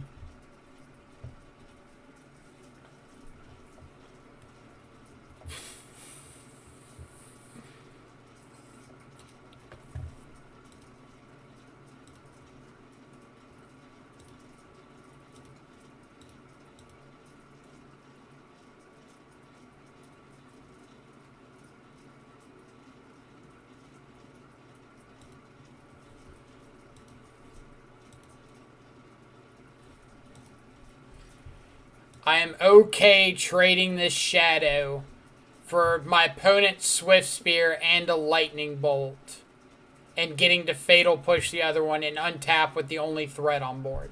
I am okay with that. I'm also okay with Veil of Summering my opponent here.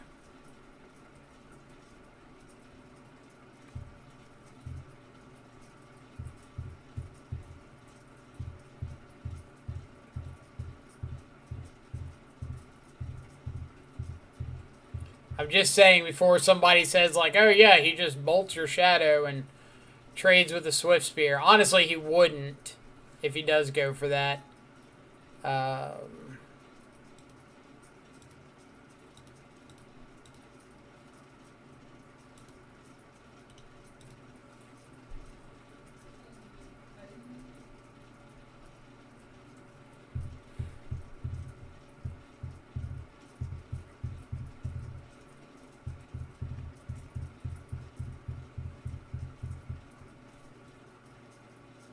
Well, Bolt itself doesn't do anything. Bolt plus a Swift Spear would...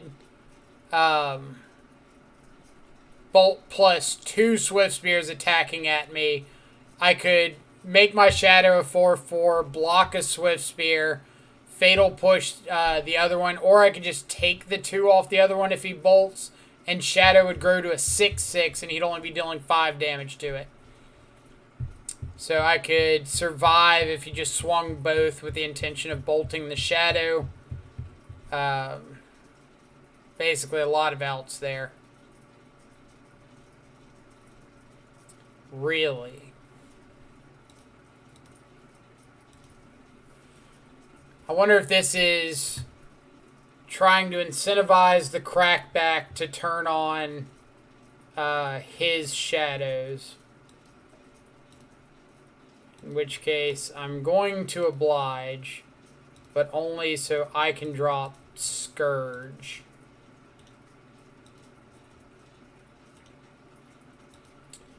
Because if he has, like, no second land, Fatal Push my Scourge, swing in, I can traverse for a fetch land or a Wraith or whatever I need to make this Shadow lethal.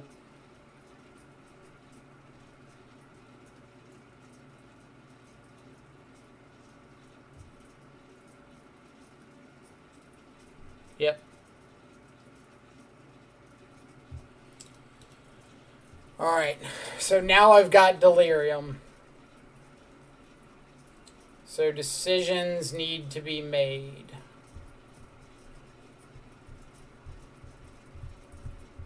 I can traverse for a fetch land to be able to have a lethal K command next turn.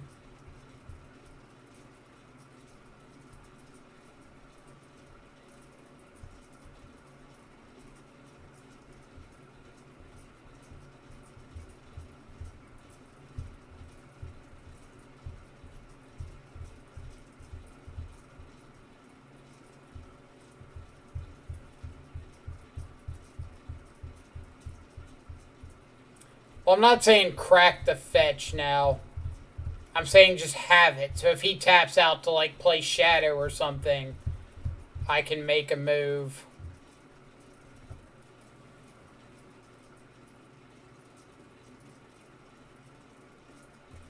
Getting fetch and pushing the creature isn't lethal, because the Scourge can't get any bigger than a 9/9.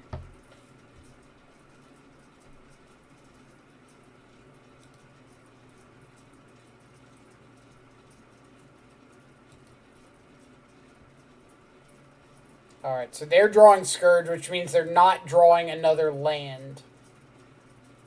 So if they're not drawing another land, I could attack with Shadow. No, I still need to traverse for a fetch here. So let's get Delta, so I can get Blood Crypt. Attack with both.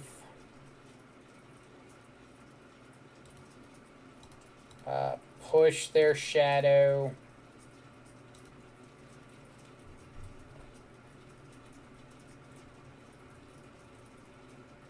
There is a lot of math in this matchup. I think that's something that people often underestimate is recognizing like how much damage is dealt to varying creatures in and out of combat.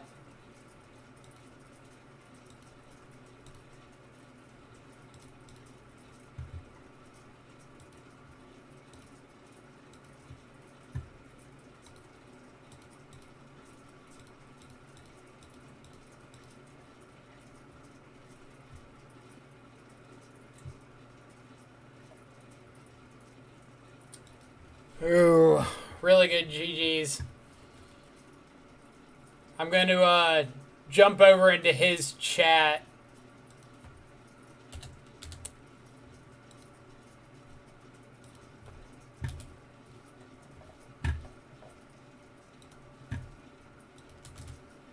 Yeah. Fucking tight. I just want to say go or GGs.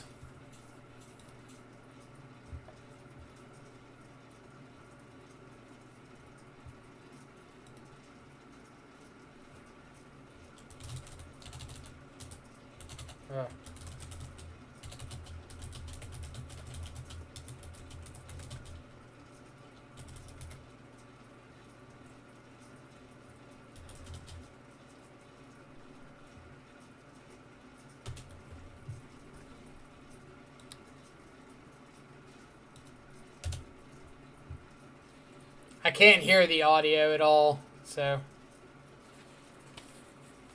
Or I guess.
Yeah, there was no time to wait.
Frodo Vest 83, thank you so much for the follow.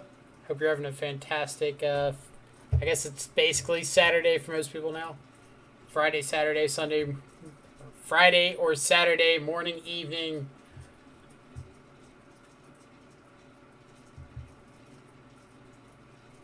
So, we're going to drop out of, is it Gigi or Gigi? How do you say it? Somebody tell me before I, screw up.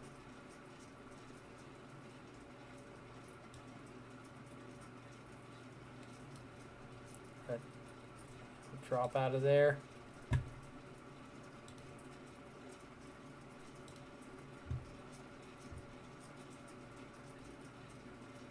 All right. Seems like a nice dude. I haven't checked out his stream before, so I'm going to have to in the future now. Drawn and Quartered, thank you so much for the follow as well. Hope you're having a fantastic, I guess, Friday evening or Saturday morning. Or, yeah, morning. Days are tough when you've got so many people in the chat that are like from Europe or from outside of the U.S. But I appreciate everybody coming and hanging out. If you haven't been to the channel before, this is your first time. My name's Michael. Play a ton of Modern on stream on here, especially a lot of Death Shadow. It's kind of the best archetype. So if you ever want to check it out, we've got a lot of really great Shadow deck builders that hang around in here. It's an awesome resource. Kind of put the channel together to not only play games, but to help people who are wanting to get into the archetype, learn what's going on, check it out, see different variations get played. So if you haven't yet, feel free to hit the follow button. Doesn't cost you anything, just lets you know whenever we go live, so you can come hang out.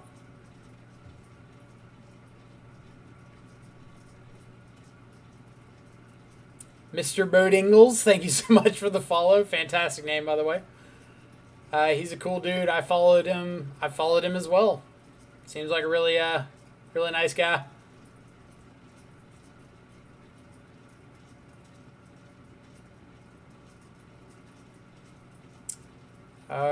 Ryo guy. You're gonna have to tell me if I'm pronouncing these names wrong. 87. Thank you so much for the follow. Hope you as well are having a fantastic Saturday morning or Friday evening, wherever you're at in the world.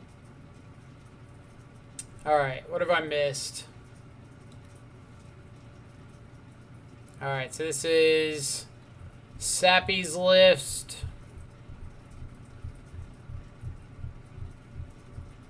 Yeah, Sprite Dragon's a little meh here. But I think this does look a lot more refined than the previous list. But if you felt threat light, like Giver of Runes could be okay. It's not the best in like your Jeskai control shell. Snapcaster is an option. Let's see. Does anybody know the math? Are we still playing a winning in next round? That game 1 was awesome. I think you played really well. Yeah, game 1 was a blast. Like, I think that's Magic at its like apex. Just trading off resources, coming down to like a top deck war. Who's utilizing their cards better?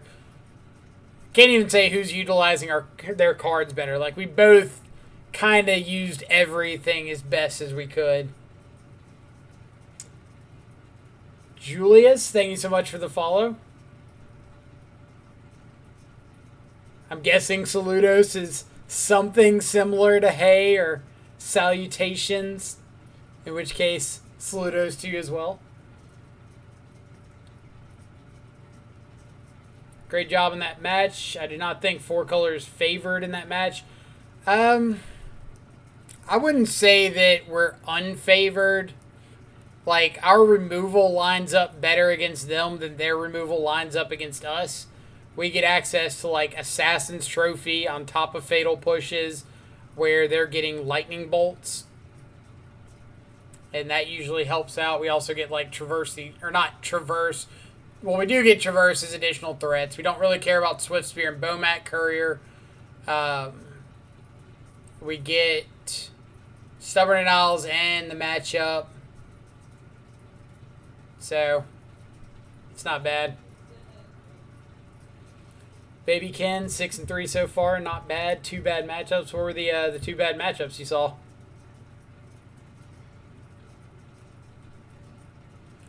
Let's see. So, do we know the math? Are we playing for a win and in? There are currently 3, 4, 5, 6, 7, 8 X and 1s or better. So after this next round, there'll be 4 X and 1s, 4 X and 2s that make it in. So if we win, we're top 8 for sure. If we lose, it's going to depend on tiebreakers, which our tiebreakers should be pretty good since we'll have picked up our second loss like the last possible round. I don't know if that means we'll be good enough to top 8, but it should at least give us a reasonable chance.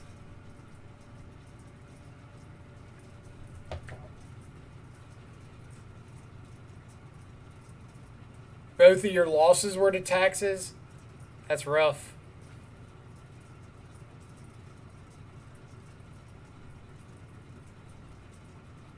If you're playing a shadow variant, which I assume you are, that's extremely rough.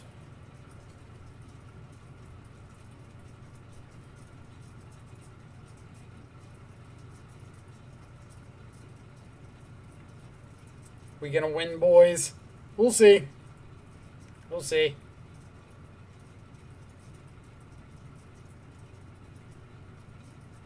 We've got to have a lot of things fall our way, but we're at least setting ourselves up in a reasonable position to have a chance. And that's all we can really do.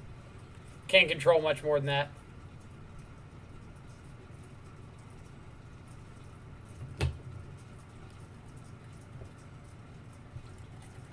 I think I'm going to grab some more water. I'll be right back.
All right. So we got 4 matches still going. Got our last round to decide our future. If we win, we make it into top 8 in one of the top 4 seeds, so we get to be on the play at least the first round. If we lose, then it all comes down to tiebreakers.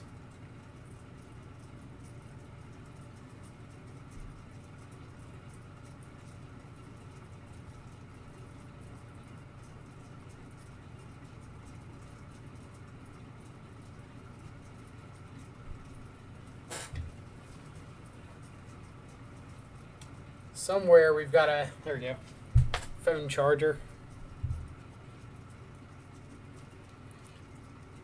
Got to get that sick win, so Giglio's breakers are better.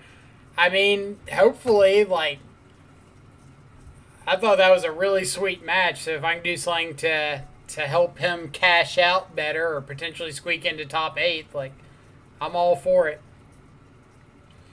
I don't want to lose and leave it up to fate. We want to take control of our own destiny.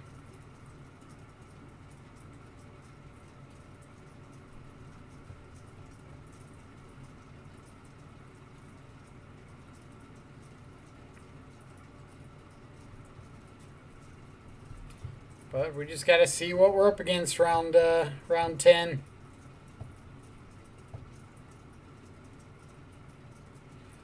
I hope y'all remember that time, like, what was it, 8 hours ago? 8.5 hours ago, when I wasn't even sure if I was going to play in this event.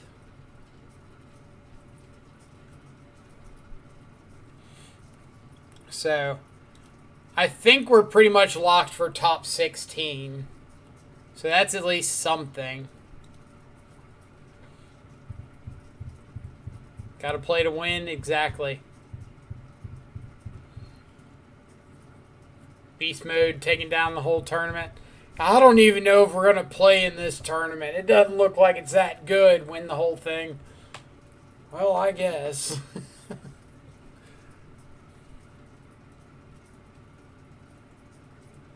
Everybody hanging out in chat. We're just waiting for the last round to start. We got just a couple more minutes here. 12 hours later. God, it has been 10 hours I've been online. So I think the funniest part of this is we started the day off in a league with Grixis that we're currently 0-2 in, like not even close to having a chance. Then we hop over to 4-color and go on a decent run.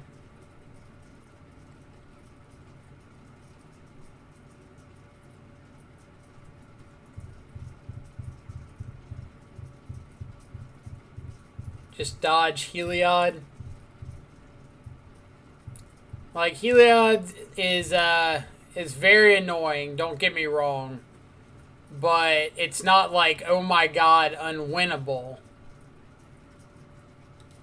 I'd argue 4-color actually has a better matchup against it than, like, Grixis does.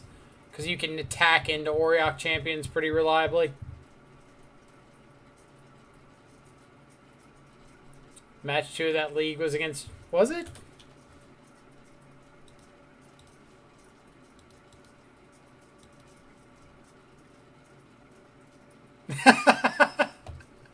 Revenge!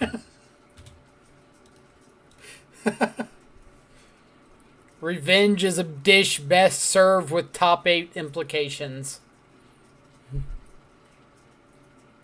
So there's 1 undefeated, 7 X and 1s. This is one of those times that if we were playing a paper tournament, you would have 8 players just like reaching across and shaking hands with their opponent. Just drawing the top 8. I miss paper so much.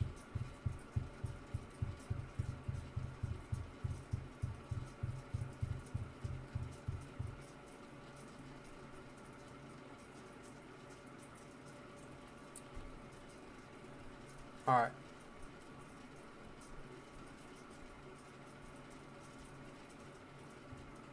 Do you play Stoneblade decks? What's your thoughts on my deck if we got time? Let me see. I wasn't paying attention. I miss Convention Center hot dogs. I miss the Memphis Convention Center has got like these barbecue pulled pork nachos. Whew. Alright, so what do we got? Stoneforge, Flare, Hex Drinker, Goy, Florist, Liliana, Position Thoughtseize, Cling, Push, Path, Decay, Trophy, Baubles, a Spell Bomb, Shadow Spear, Sword of Feast and Famine, Batter Skull, So if I'm playing a Stoneblade deck, I absolutely want a Fire and Ice somewhere in the 75. Doesn't have to be in the main, but like having access to it against a lot of these, especially creature combo decks, is ridiculously useful. Shadow Spear's not bad. Honestly, I'd probably like drop Shadow Spear for a Fire and Ice, but that's just me currently. Like, I think Fire and Ice is just phenomenal, and Shadow Spear's like, not bad. But I think most of the times that you want like life link off Shadow Spear, you'd rather just have Batter Skull. Sideboard, Ashiok I love. Eidolon of Rhetoric seems meh, but I've never played with the card, so you gotta take that with a grain of salt. Caustic Caterpillar is a pretty funny one with Luris. Shadow Spear is for Heliod. I can't win that matchup. That's fair. Sort of Fire and Ice would help against Heliod as well. Mow down some dudes. Draw some cards.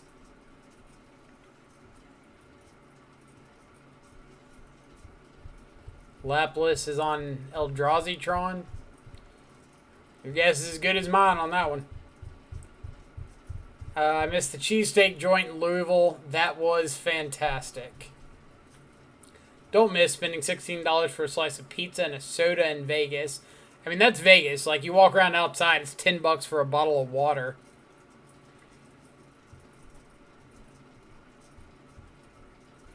$71 matches were still played this round.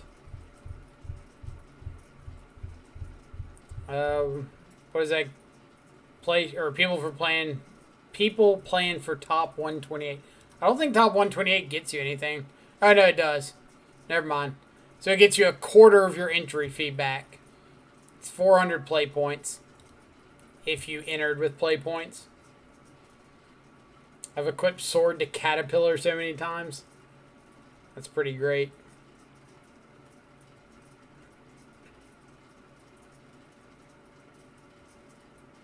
Currently trying to craft a cheesy warrior tribal 8-whack.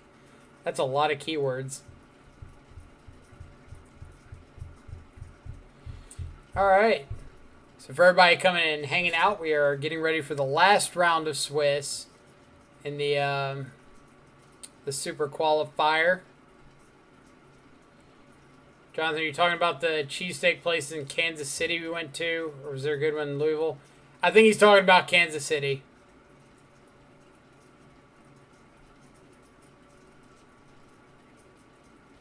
Because that's the only cheesesteak place I can remember. Unless there was a good one in Louisville. I had so many trips, I can't remember. The Italian place in Knoxville was fantastic. That appetizer with like the mozzarella balls and mussels. Ooh. Ooh. Alright. I guess we get to find out if they are on Eldrazi-tron.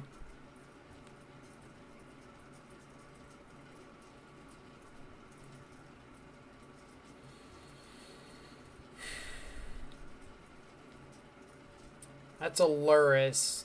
So I'm pretty sure that means not Eldrazi-tron. This hand is not great against a Shadow Mirror. It is okay against Mill, oddly enough.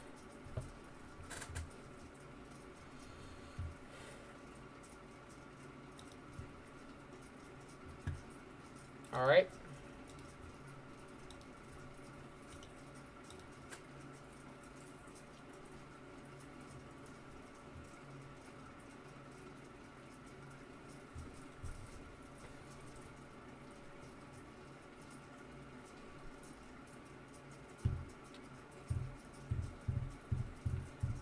Hammer time.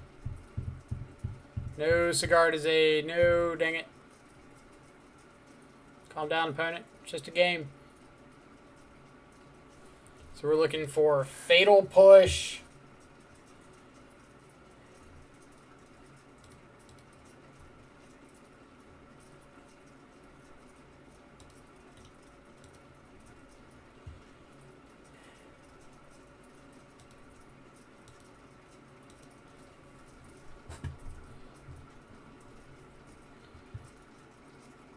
No second land. Go to combat.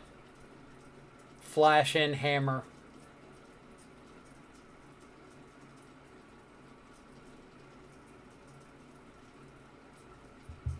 This is the card that wrecks us in this matchup. A lot of the other stuff you don't care about that much, but Sigarda's Aid will absolutely ruin your day.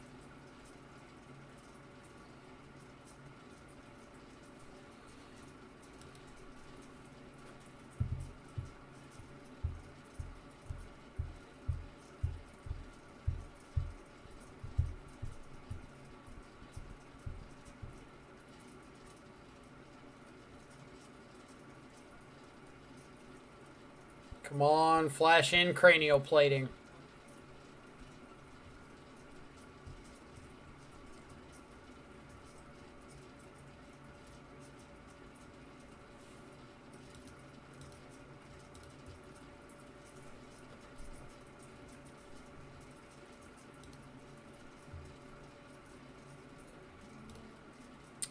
Yep.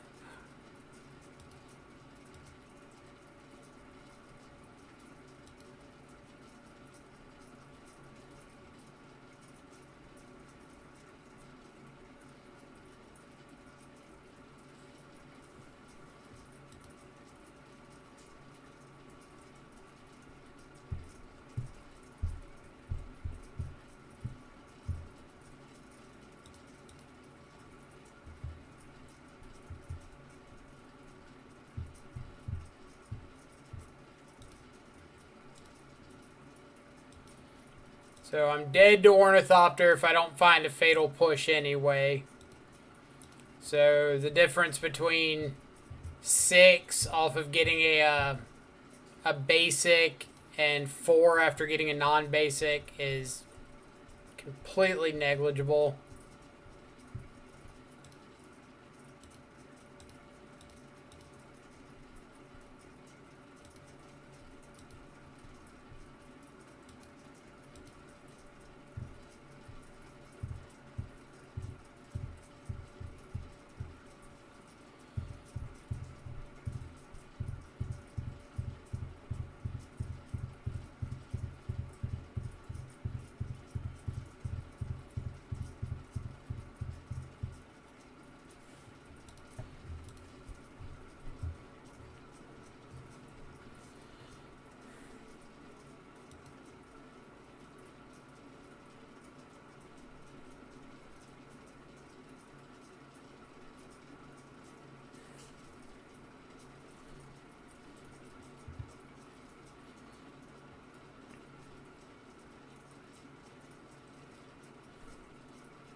Alright, so options are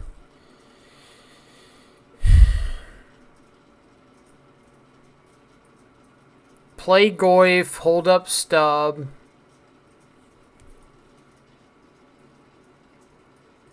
Play Goyf, plan on fetching for Blood Crypt to give myself like an oops, I drew into Battle Rage lethal.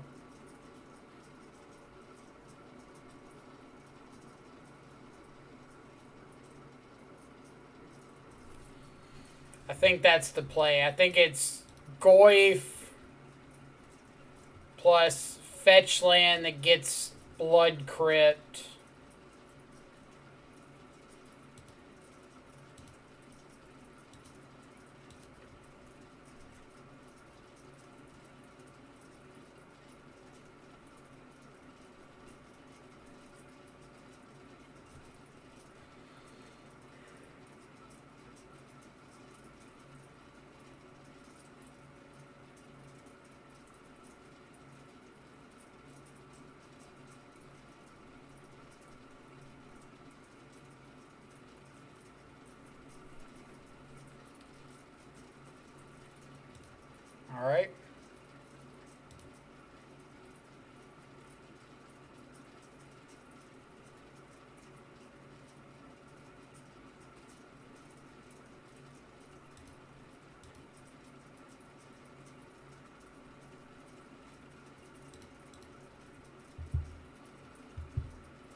So this I have to let resolve.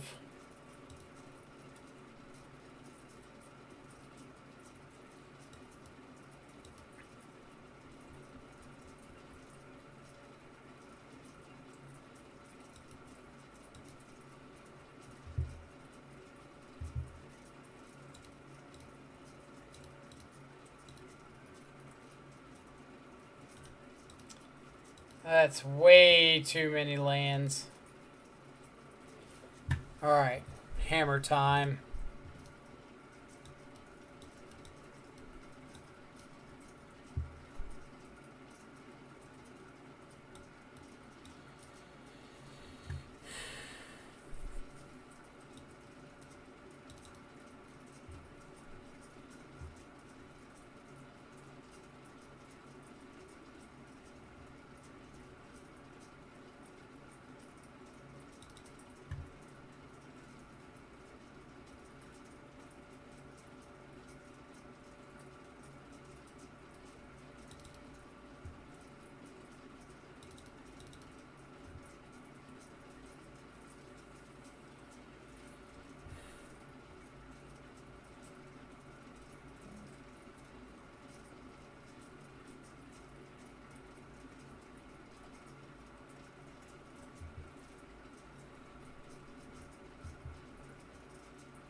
Do I want to just keep up my Oriok champion answers?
So let's see, I can bauble plus catacombs to try to find second land.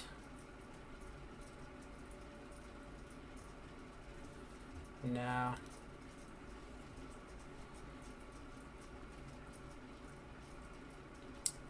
Keep this. Just bottom Luris.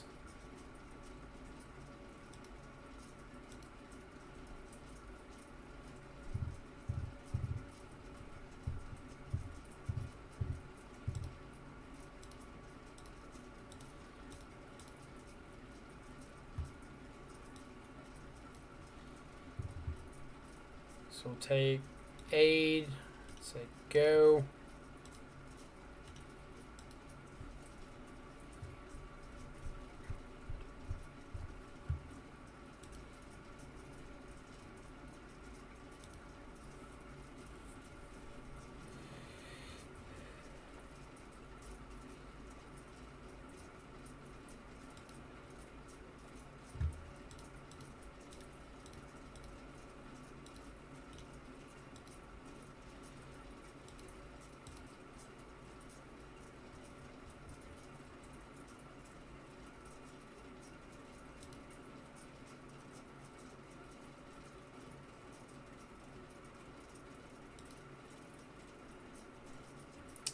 That's a bunch of hammers.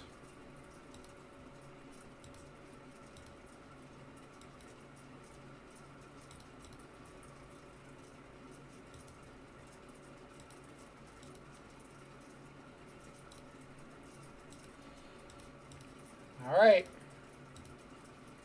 Now deck, we just need the threat pieces here.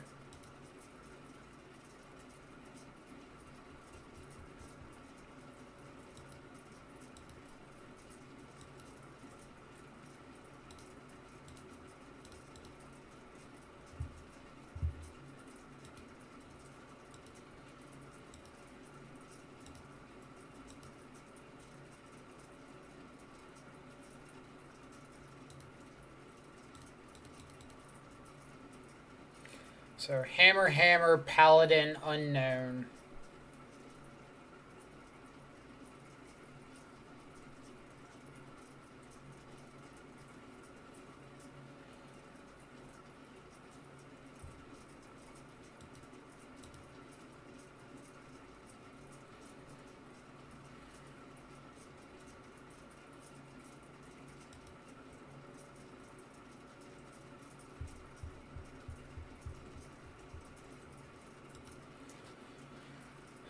Close to a threat.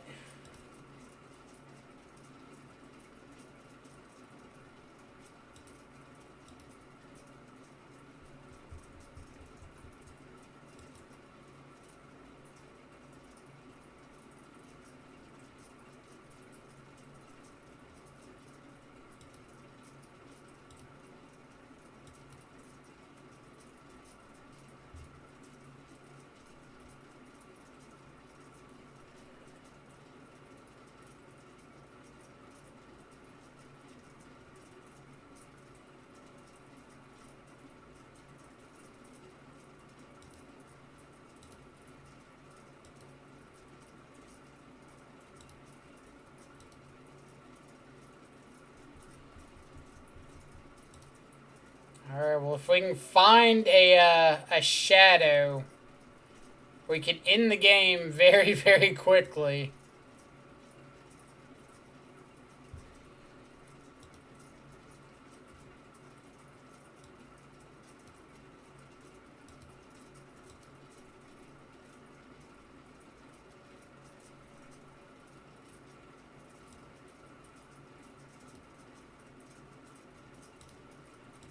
Alright, that gives us our shadow.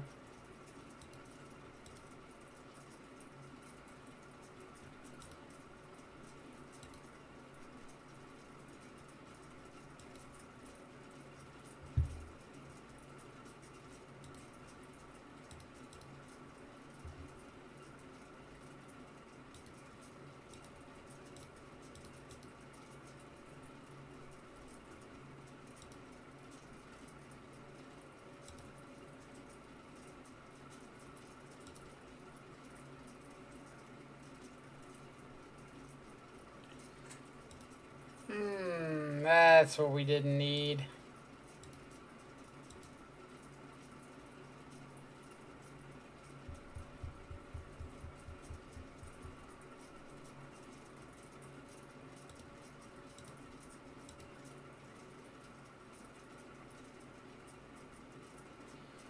So we need shadow, another traverse.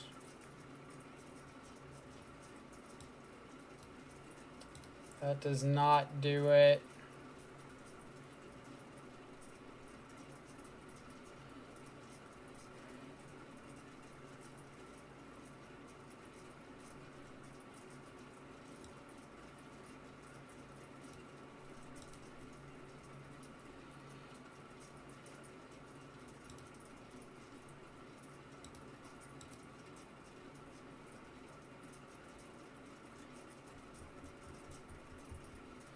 Shocking there, because I need to make sure if I find a shadow or a traverse, it's lethal.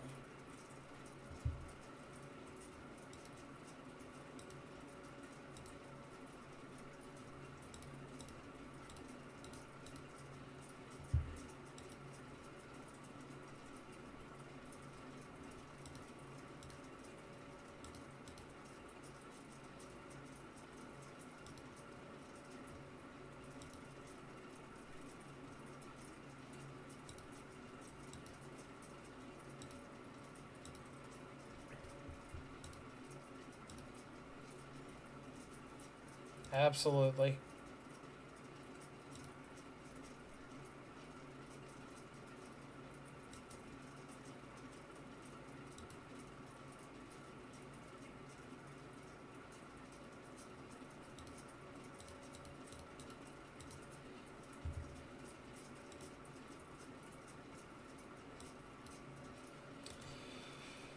I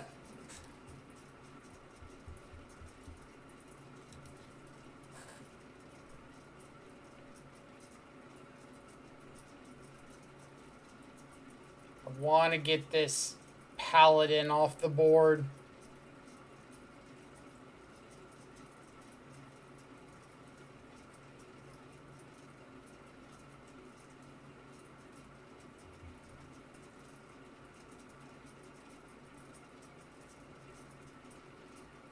I'm really surprised they're not trying to draw off of these paladins. Or draw off of this paladin, I should say.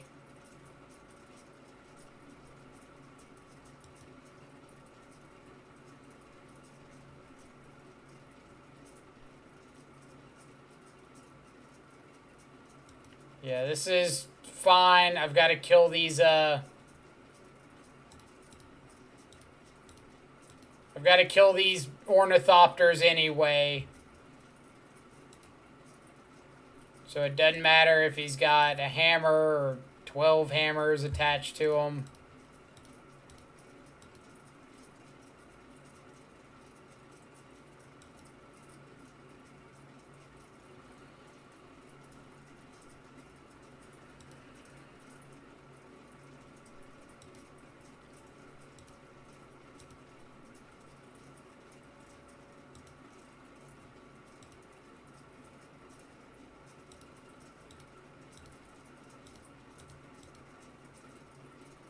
It's about to have enough to start hard equipping some hammers.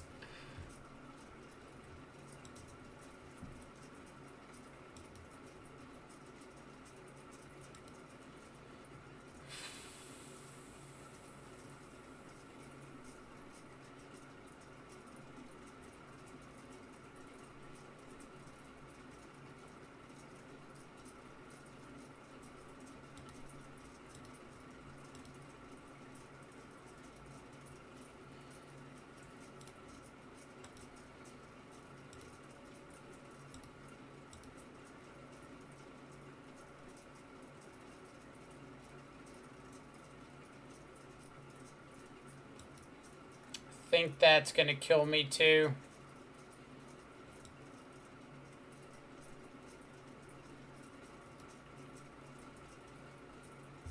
So I need to draw exactly... Oh, am I supposed to go for the draw or do I go for cling to dust?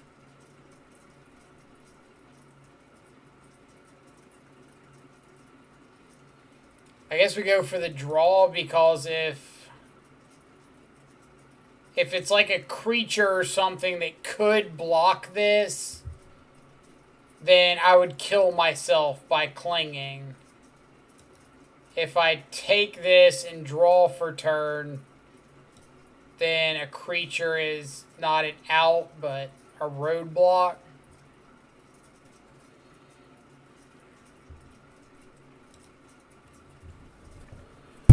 Alright, so we've got shadow in the yard. So I can...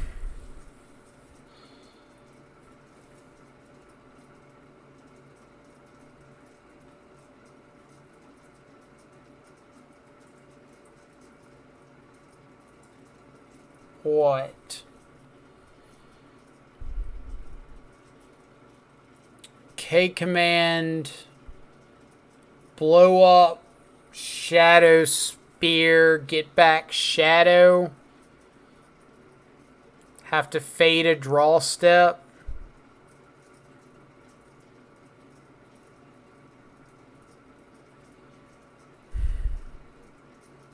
I just have to fade Paladin, right? So I'll be blowing up Shadow Spear to get rid of the life link so that I know the Shadow plus Battle Rage is going to be lethal next turn. So return Shadow, blow up Shadow Spear. Red, black, play Shadow. Say go.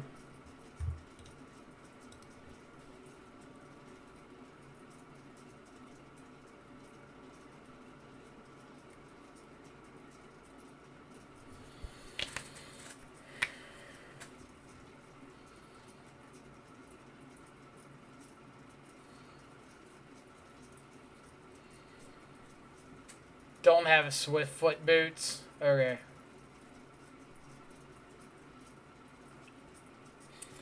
I was gonna cry if that was a swift foot boots. Alright, so he's got to block with everything or die.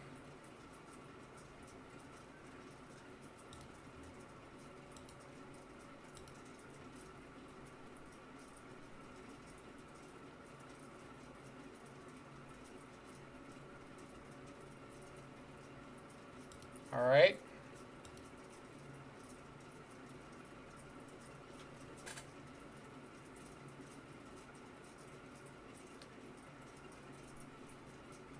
Is he going... I can't imagine he blocks with everything, right?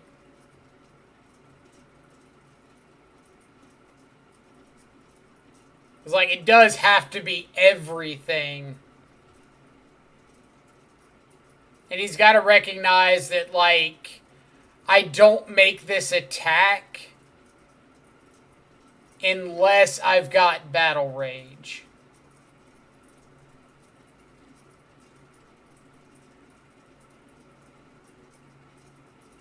Right. So this is correct. And we assign damage how?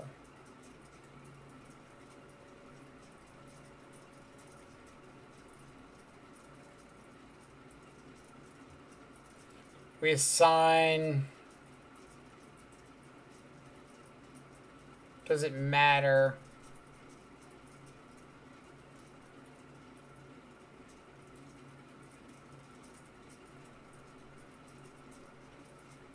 Like, I'm assuming he's protecting Stoneforge.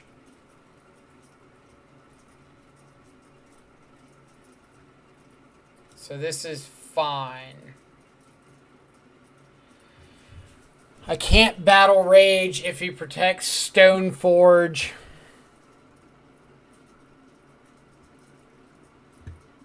Yep.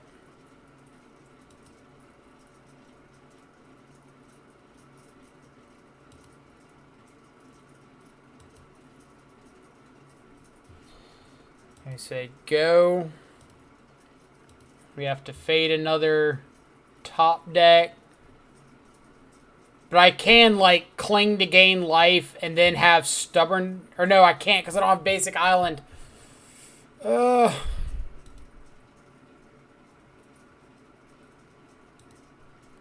So cling, target, giver...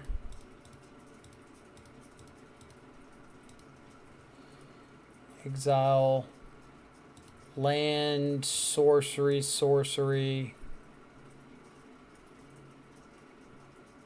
artifact, instant, sure.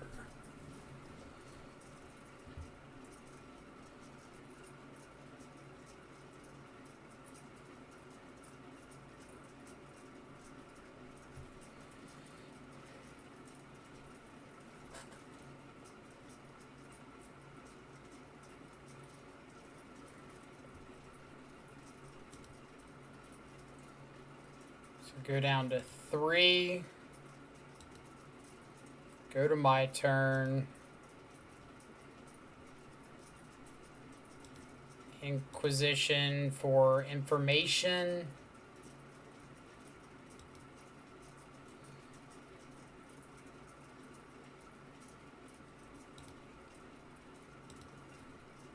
And attack.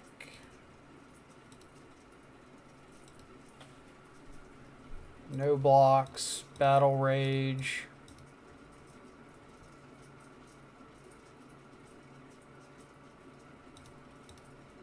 Fetch down to 220. All right, game 3.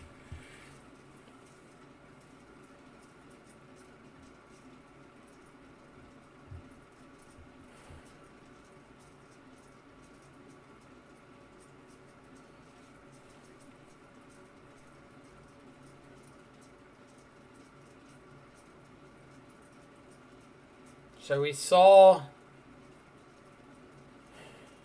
Oriok champion, but we expected that, which is why we've got Plague Engineer, EE. I probably need to bring in the second Battle Rage just to have that, like, oops kill. Giglio is hosted with 112. Thank you so much. How'd your last round go? GG's to you as well, for sure. Those are some pretty fantastic games. 6-0 into 7-3. Damn. That's magic for you. Sometimes you just get those big turnarounds. We're in game 3 of the last round now.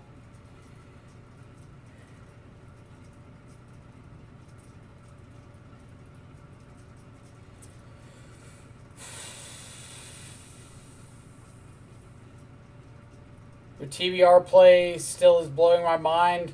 Are you talking about the TBR block on the Scourge? Like our Scourge block?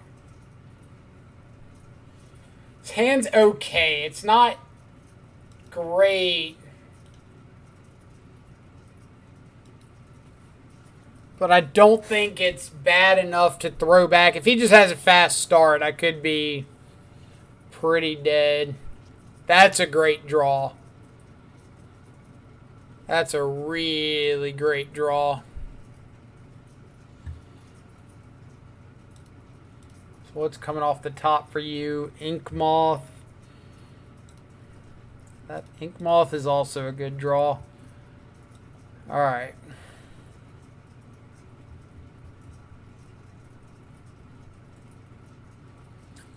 So what's more important, red or blue? Probably red, so that any land other than breeding pool gets trophy or gets K command online. If we get watery grave, we've got all of our basic colors covered, and we're good if we draw stub. But then we've got a lot of non-red draws. Like, not a lot of lands we can draw that don't produce red. Double Paladin, Shadow Spear, Stoneforge.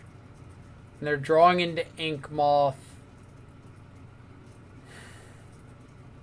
So we just have to take Stoneforge here. Take their way to get a hammer.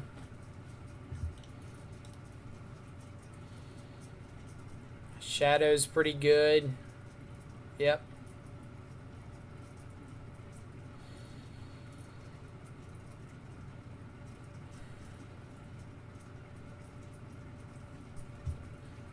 So next turn they get Shadow Spear. Or they can go Ink Moth, Pure Steel, Shadow Spear, draw 2. Is there anything they do that's better than that?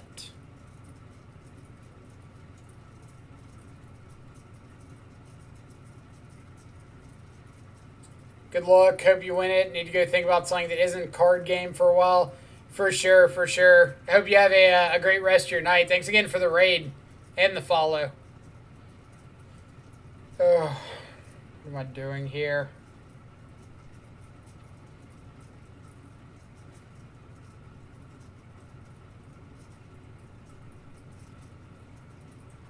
I think I just have to play Tarmogoyf.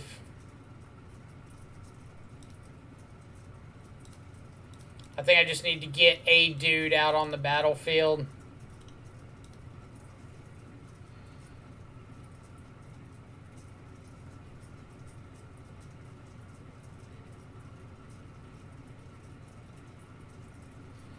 Looks like next turn we can go attack with Tarmogoyf, Scourge plus Shadow.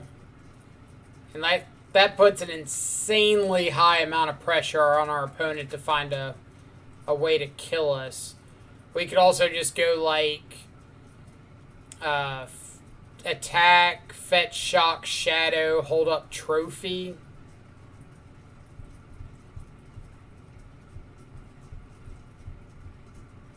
Yep.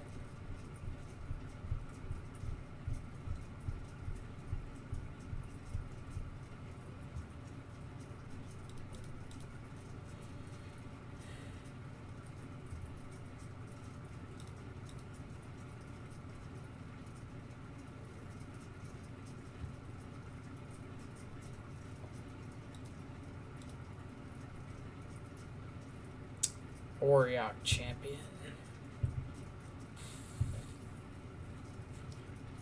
Not the one we want to see there. We could trophy to force the shuffle on the champion.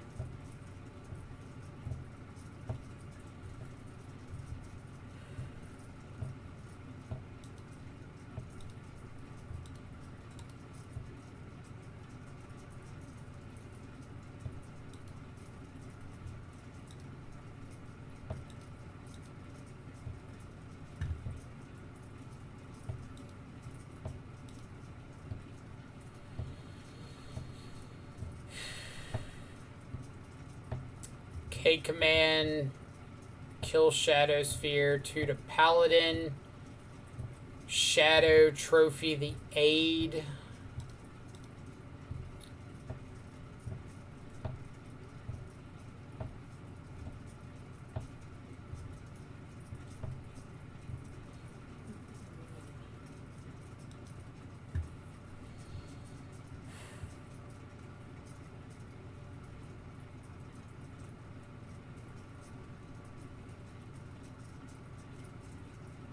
I really don't like my opponent having this Auriok champion.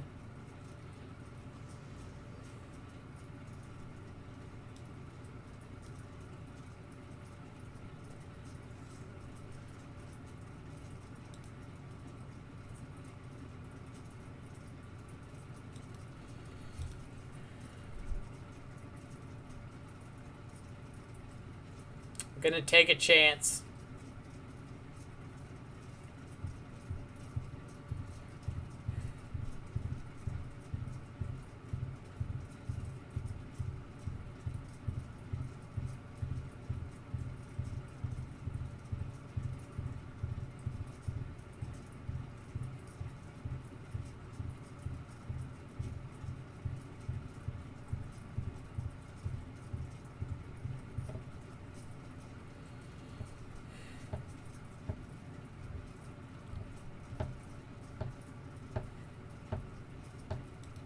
All right.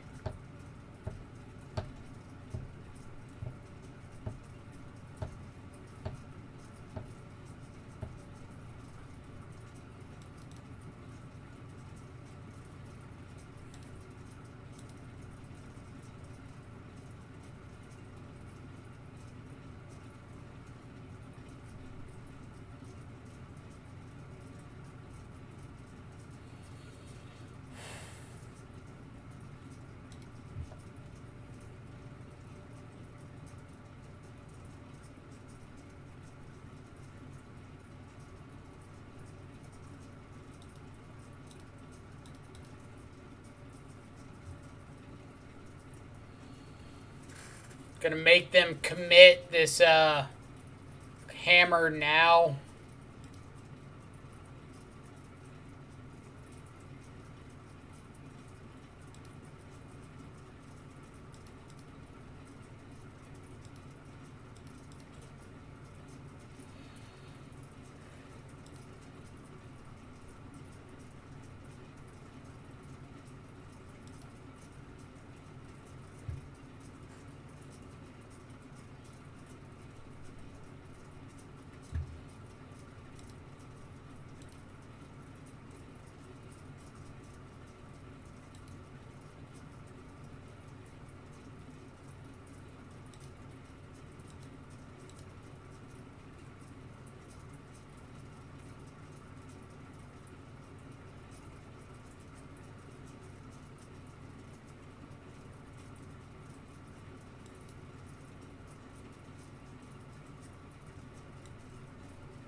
They had a double pure steel.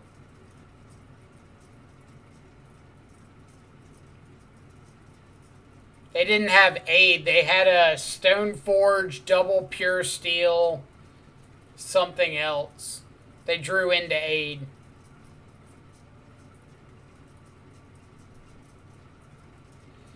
His hand was like 2 planes, 2 pure steel, stone forge mystic, steel shaper's gift, or not steel shaper's gift, something else. But he didn't have aid.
So if one of their remaining cards is another hammer, I just die.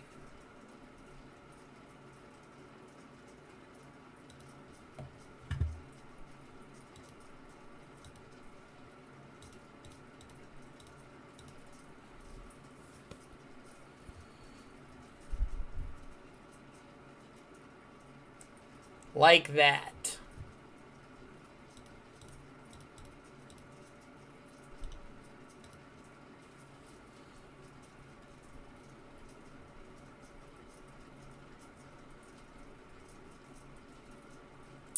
Yep.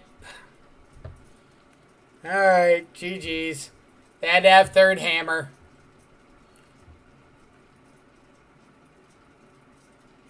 Same thing would have happened if I'd stubbed the Steel Shaper's gift there.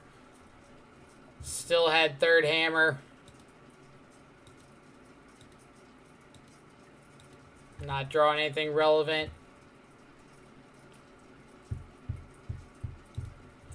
Yeah. So now we gotta wait and see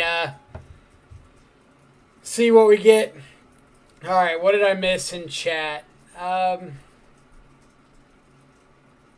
Easy take Stone Forge at the time, yes.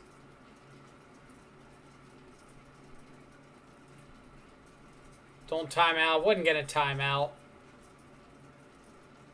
Yeah, trophying the aid didn't do anything. We needed to take pure steels off the board to get them to stop drawing.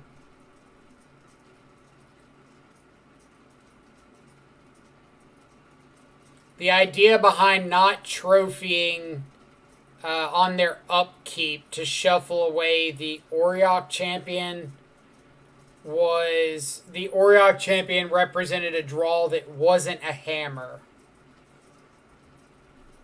And like an Auriok champion on the board is annoying, but between Tarmogoyf Shadow and Scourge in hand, we can attack through the Auriok champion pretty well. But we couldn't attack through hammers.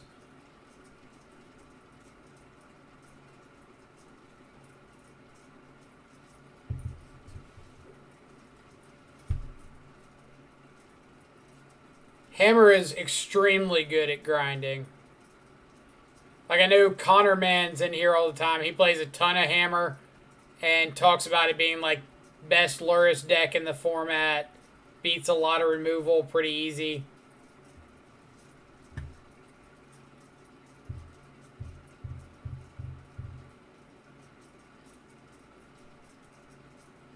All right, let me see if I can get all these new follows. Carnage SLV, Aloha Locomoco, Fiery Justice, W Mag Diziak, Subject 386, Justin 23 APG, Hammer Baby 5001, The Jig is Always Up, Giglio, Nito MTG, CNM Fernando, XF13RC3. Thank all of y'all so much for the follows. Hope everybody's having a fantastic Friday morning, evening, or afternoon. Or I guess Saturday now. Yeah, Saturday. We've been playing Magic for a long time today. But appreciate everybody stopping by and hanging out. For those of you who don't know, if it's your first time on the channel, my name is Michael. I play a ton of Modern, especially a lot of Death Shadow. Today we're playing 4-color. We play a lot of Grixis, Rakdos on the stream. Jun, play brews like Esper. All sorts of Shadow variants. I think it's by far the best archetype in Modern, but I may be a little bit biased. If you're enjoying the channel, enjoying hanging out, if you want to know more about Shadow, if you ever want to come chill and hear about some really awesome brews that are going around. We got a lot of great deck builders and players in the chat all the time. Feel free to hit the follow button. It's called a call to action. Doesn't cost you anything, just lets you know whenever we go live so you can come hang out. Kind of the purpose of this channel is to put together a great resource for people who are interested in Death Shadow or Modern in general. Come see some gameplay, come talk to people about ideas, see what's going on. And it's just a pretty fun place to be. Hello, Void. Thank you so much for the follow. Hope you as well are having a fantastic Saturday morning, evening, or afternoon, wherever you're at in the world. You're going to be the X2 that passed the top 8. I think based off records, there should be like 4 X and 2s that make it. Or 3. Might be 3. 3 sounds right. Like there's going to be 1, 2, 3, 4, 5 X and 1s. And then 3 X and 2s. And our hope is just to be one of those 3 X and 2s. If we make it, cool. If we don't make it, we had a fun run. Lures plus Giver Runes is super powerful. Lures plus their entire deck is powerful. Like, I don't think people recognize that you can get back, like, Sigarda's Aid off of Lurrus. You can play Hammers off Lurrus and equip them straight away with Aid. Like, it's nuts. But we did play against Hammer Time earlier in the event and won that one. So I don't think our matchup's just like god-awful, but didn't fall that way.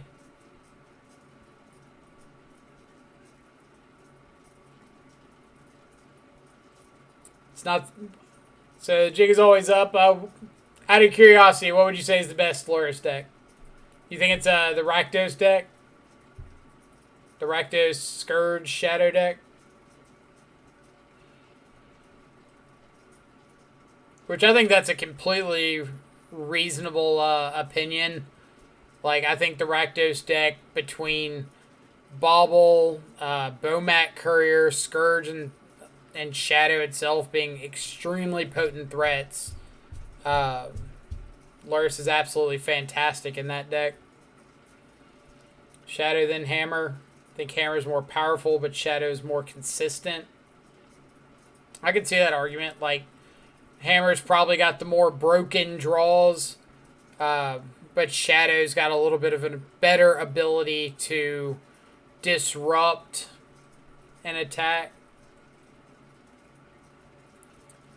We could have taken Pure Steel on 1, Trophied 8 on 2 after they play Stoneforge, then K-Command, kill the other Pure Steel, and the Hammer maybe after taking a hit for 11.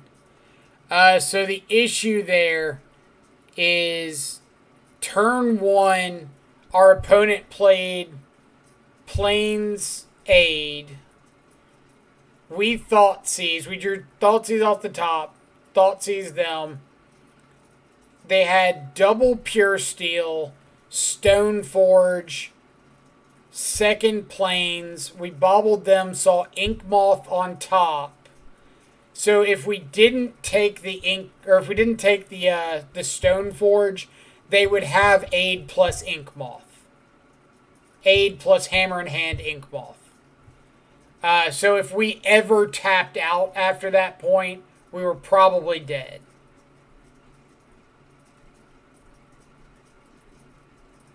And we didn't know that we were going to draw a third land on curve. So it's kind of hard to say, yeah, we'll K command on turn 3 to do X and Y. But if we miss the third land, then our entire hand falls apart. Spam this heat to support the freak. I don't know how I feel about that one.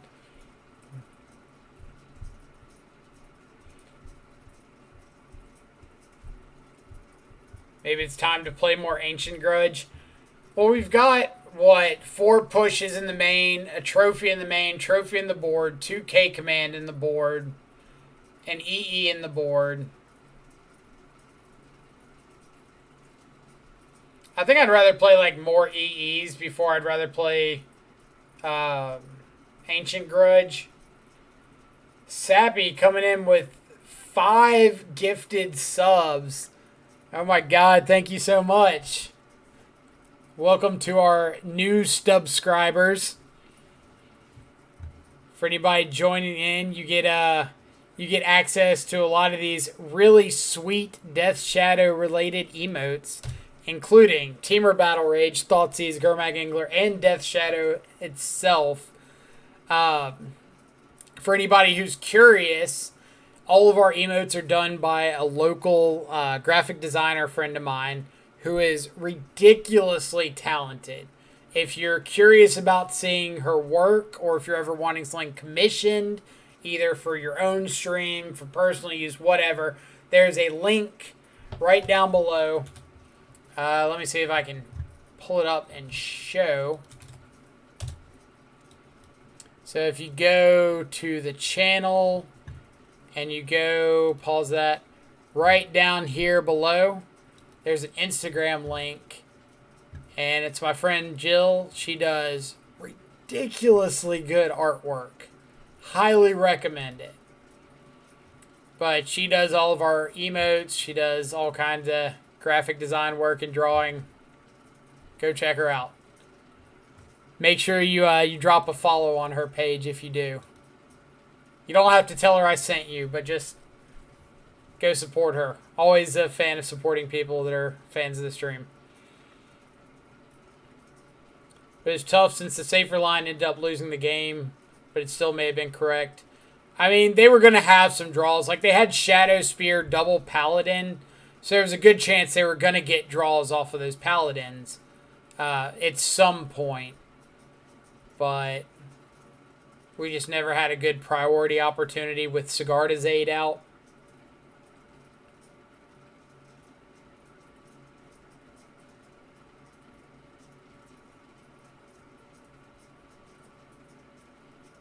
We should sweat the top 8, bring a screen in front of them, slowly pull it down to see if we made it on breakers.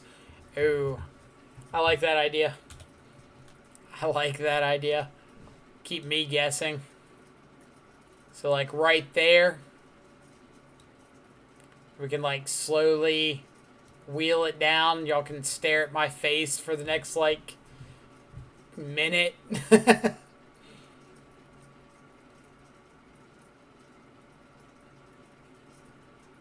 Anyone have a badge of shame? No, nobody has redeemed the badge of shame yet.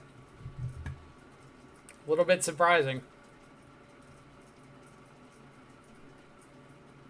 So for anybody who doesn't know, there's a 50,000 point channel point option where if you redeem, you get to challenge me to a one-on-one fight to the virtual death. If you win, I gift you a sub. If I win, you have to put our badge of shame next to your ID name. So you can say that you tried it. You can always try it again, but you get to say that you tried it and lost miserably.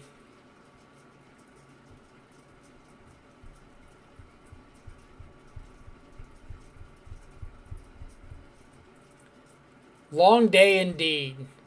Like, let's see. Almost 11 hours streaming. All right, does it show it now? Or does it not show it until the end of the round? I guess it doesn't show it until the end. You had 6 Euro mirrors. Is this top 8? No, this isn't top 8. This is the round that just finished, isn't it? Or no, it is. We just missed it. Alright. Came in 10th. Rough. But it happens. It was a fun run. So let's see. We know... I think Laplace was the only one that we played against in the Swiss. So I have no idea what anybody else is on. I don't know if there's if anybody in chat has played against anybody that's still in. I don't know for sure.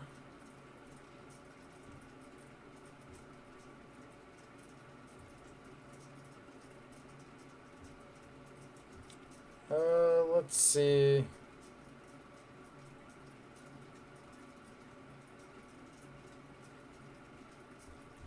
And I don't see anybody that's still in the event streaming.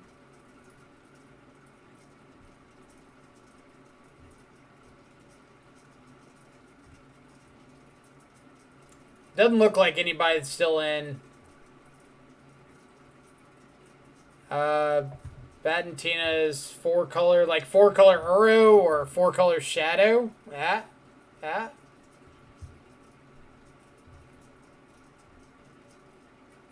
I'm hoping 4-color Shadow. So that'd be awesome.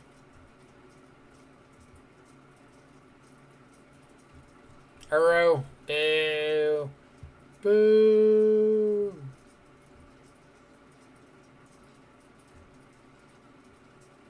Let's see. I'm like trying to find somebody good to raid, but there's like nobody playing Modern. Everybody's playing Cube, or there's a couple Modern players that are like out of the Swiss now.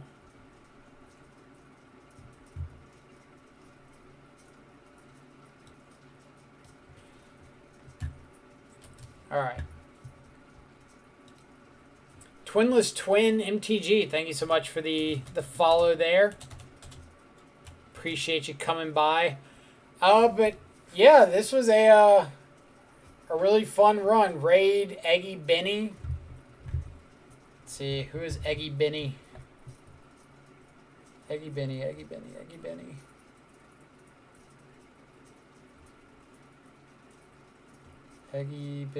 Benny.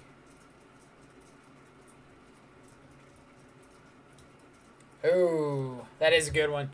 So Eggy Benny is on a 24-hour stream. So, first of all, appreciate everybody so very much for coming and hanging out today. For everybody that stuck around off GG's stream, thank y'all so much as well. Appreciate all the support through the run. Had a fantastic time. And, yeah, it was a hell of a day. Can't complain at least. Again, if you're enjoying the content, if you enjoyed hanging out today, then feel free to hit the follow button. Doesn't cost you anything. Just lets you know when we go live so you can come hang out, check out some more Shadow action. Usually we're live like Monday through Friday around 2 o'clock-ish until we get some leagues in. But other than that, yeah, I hope everybody has a fantastic weekend. Stay safe. Enjoy some good food, good company. Have some good Magic, especially if you plan on playing in some of the challenges this weekend. So hope everybody has a great rest of their day, rest of the weekend, and I will see you all on Monday. Ta-ta.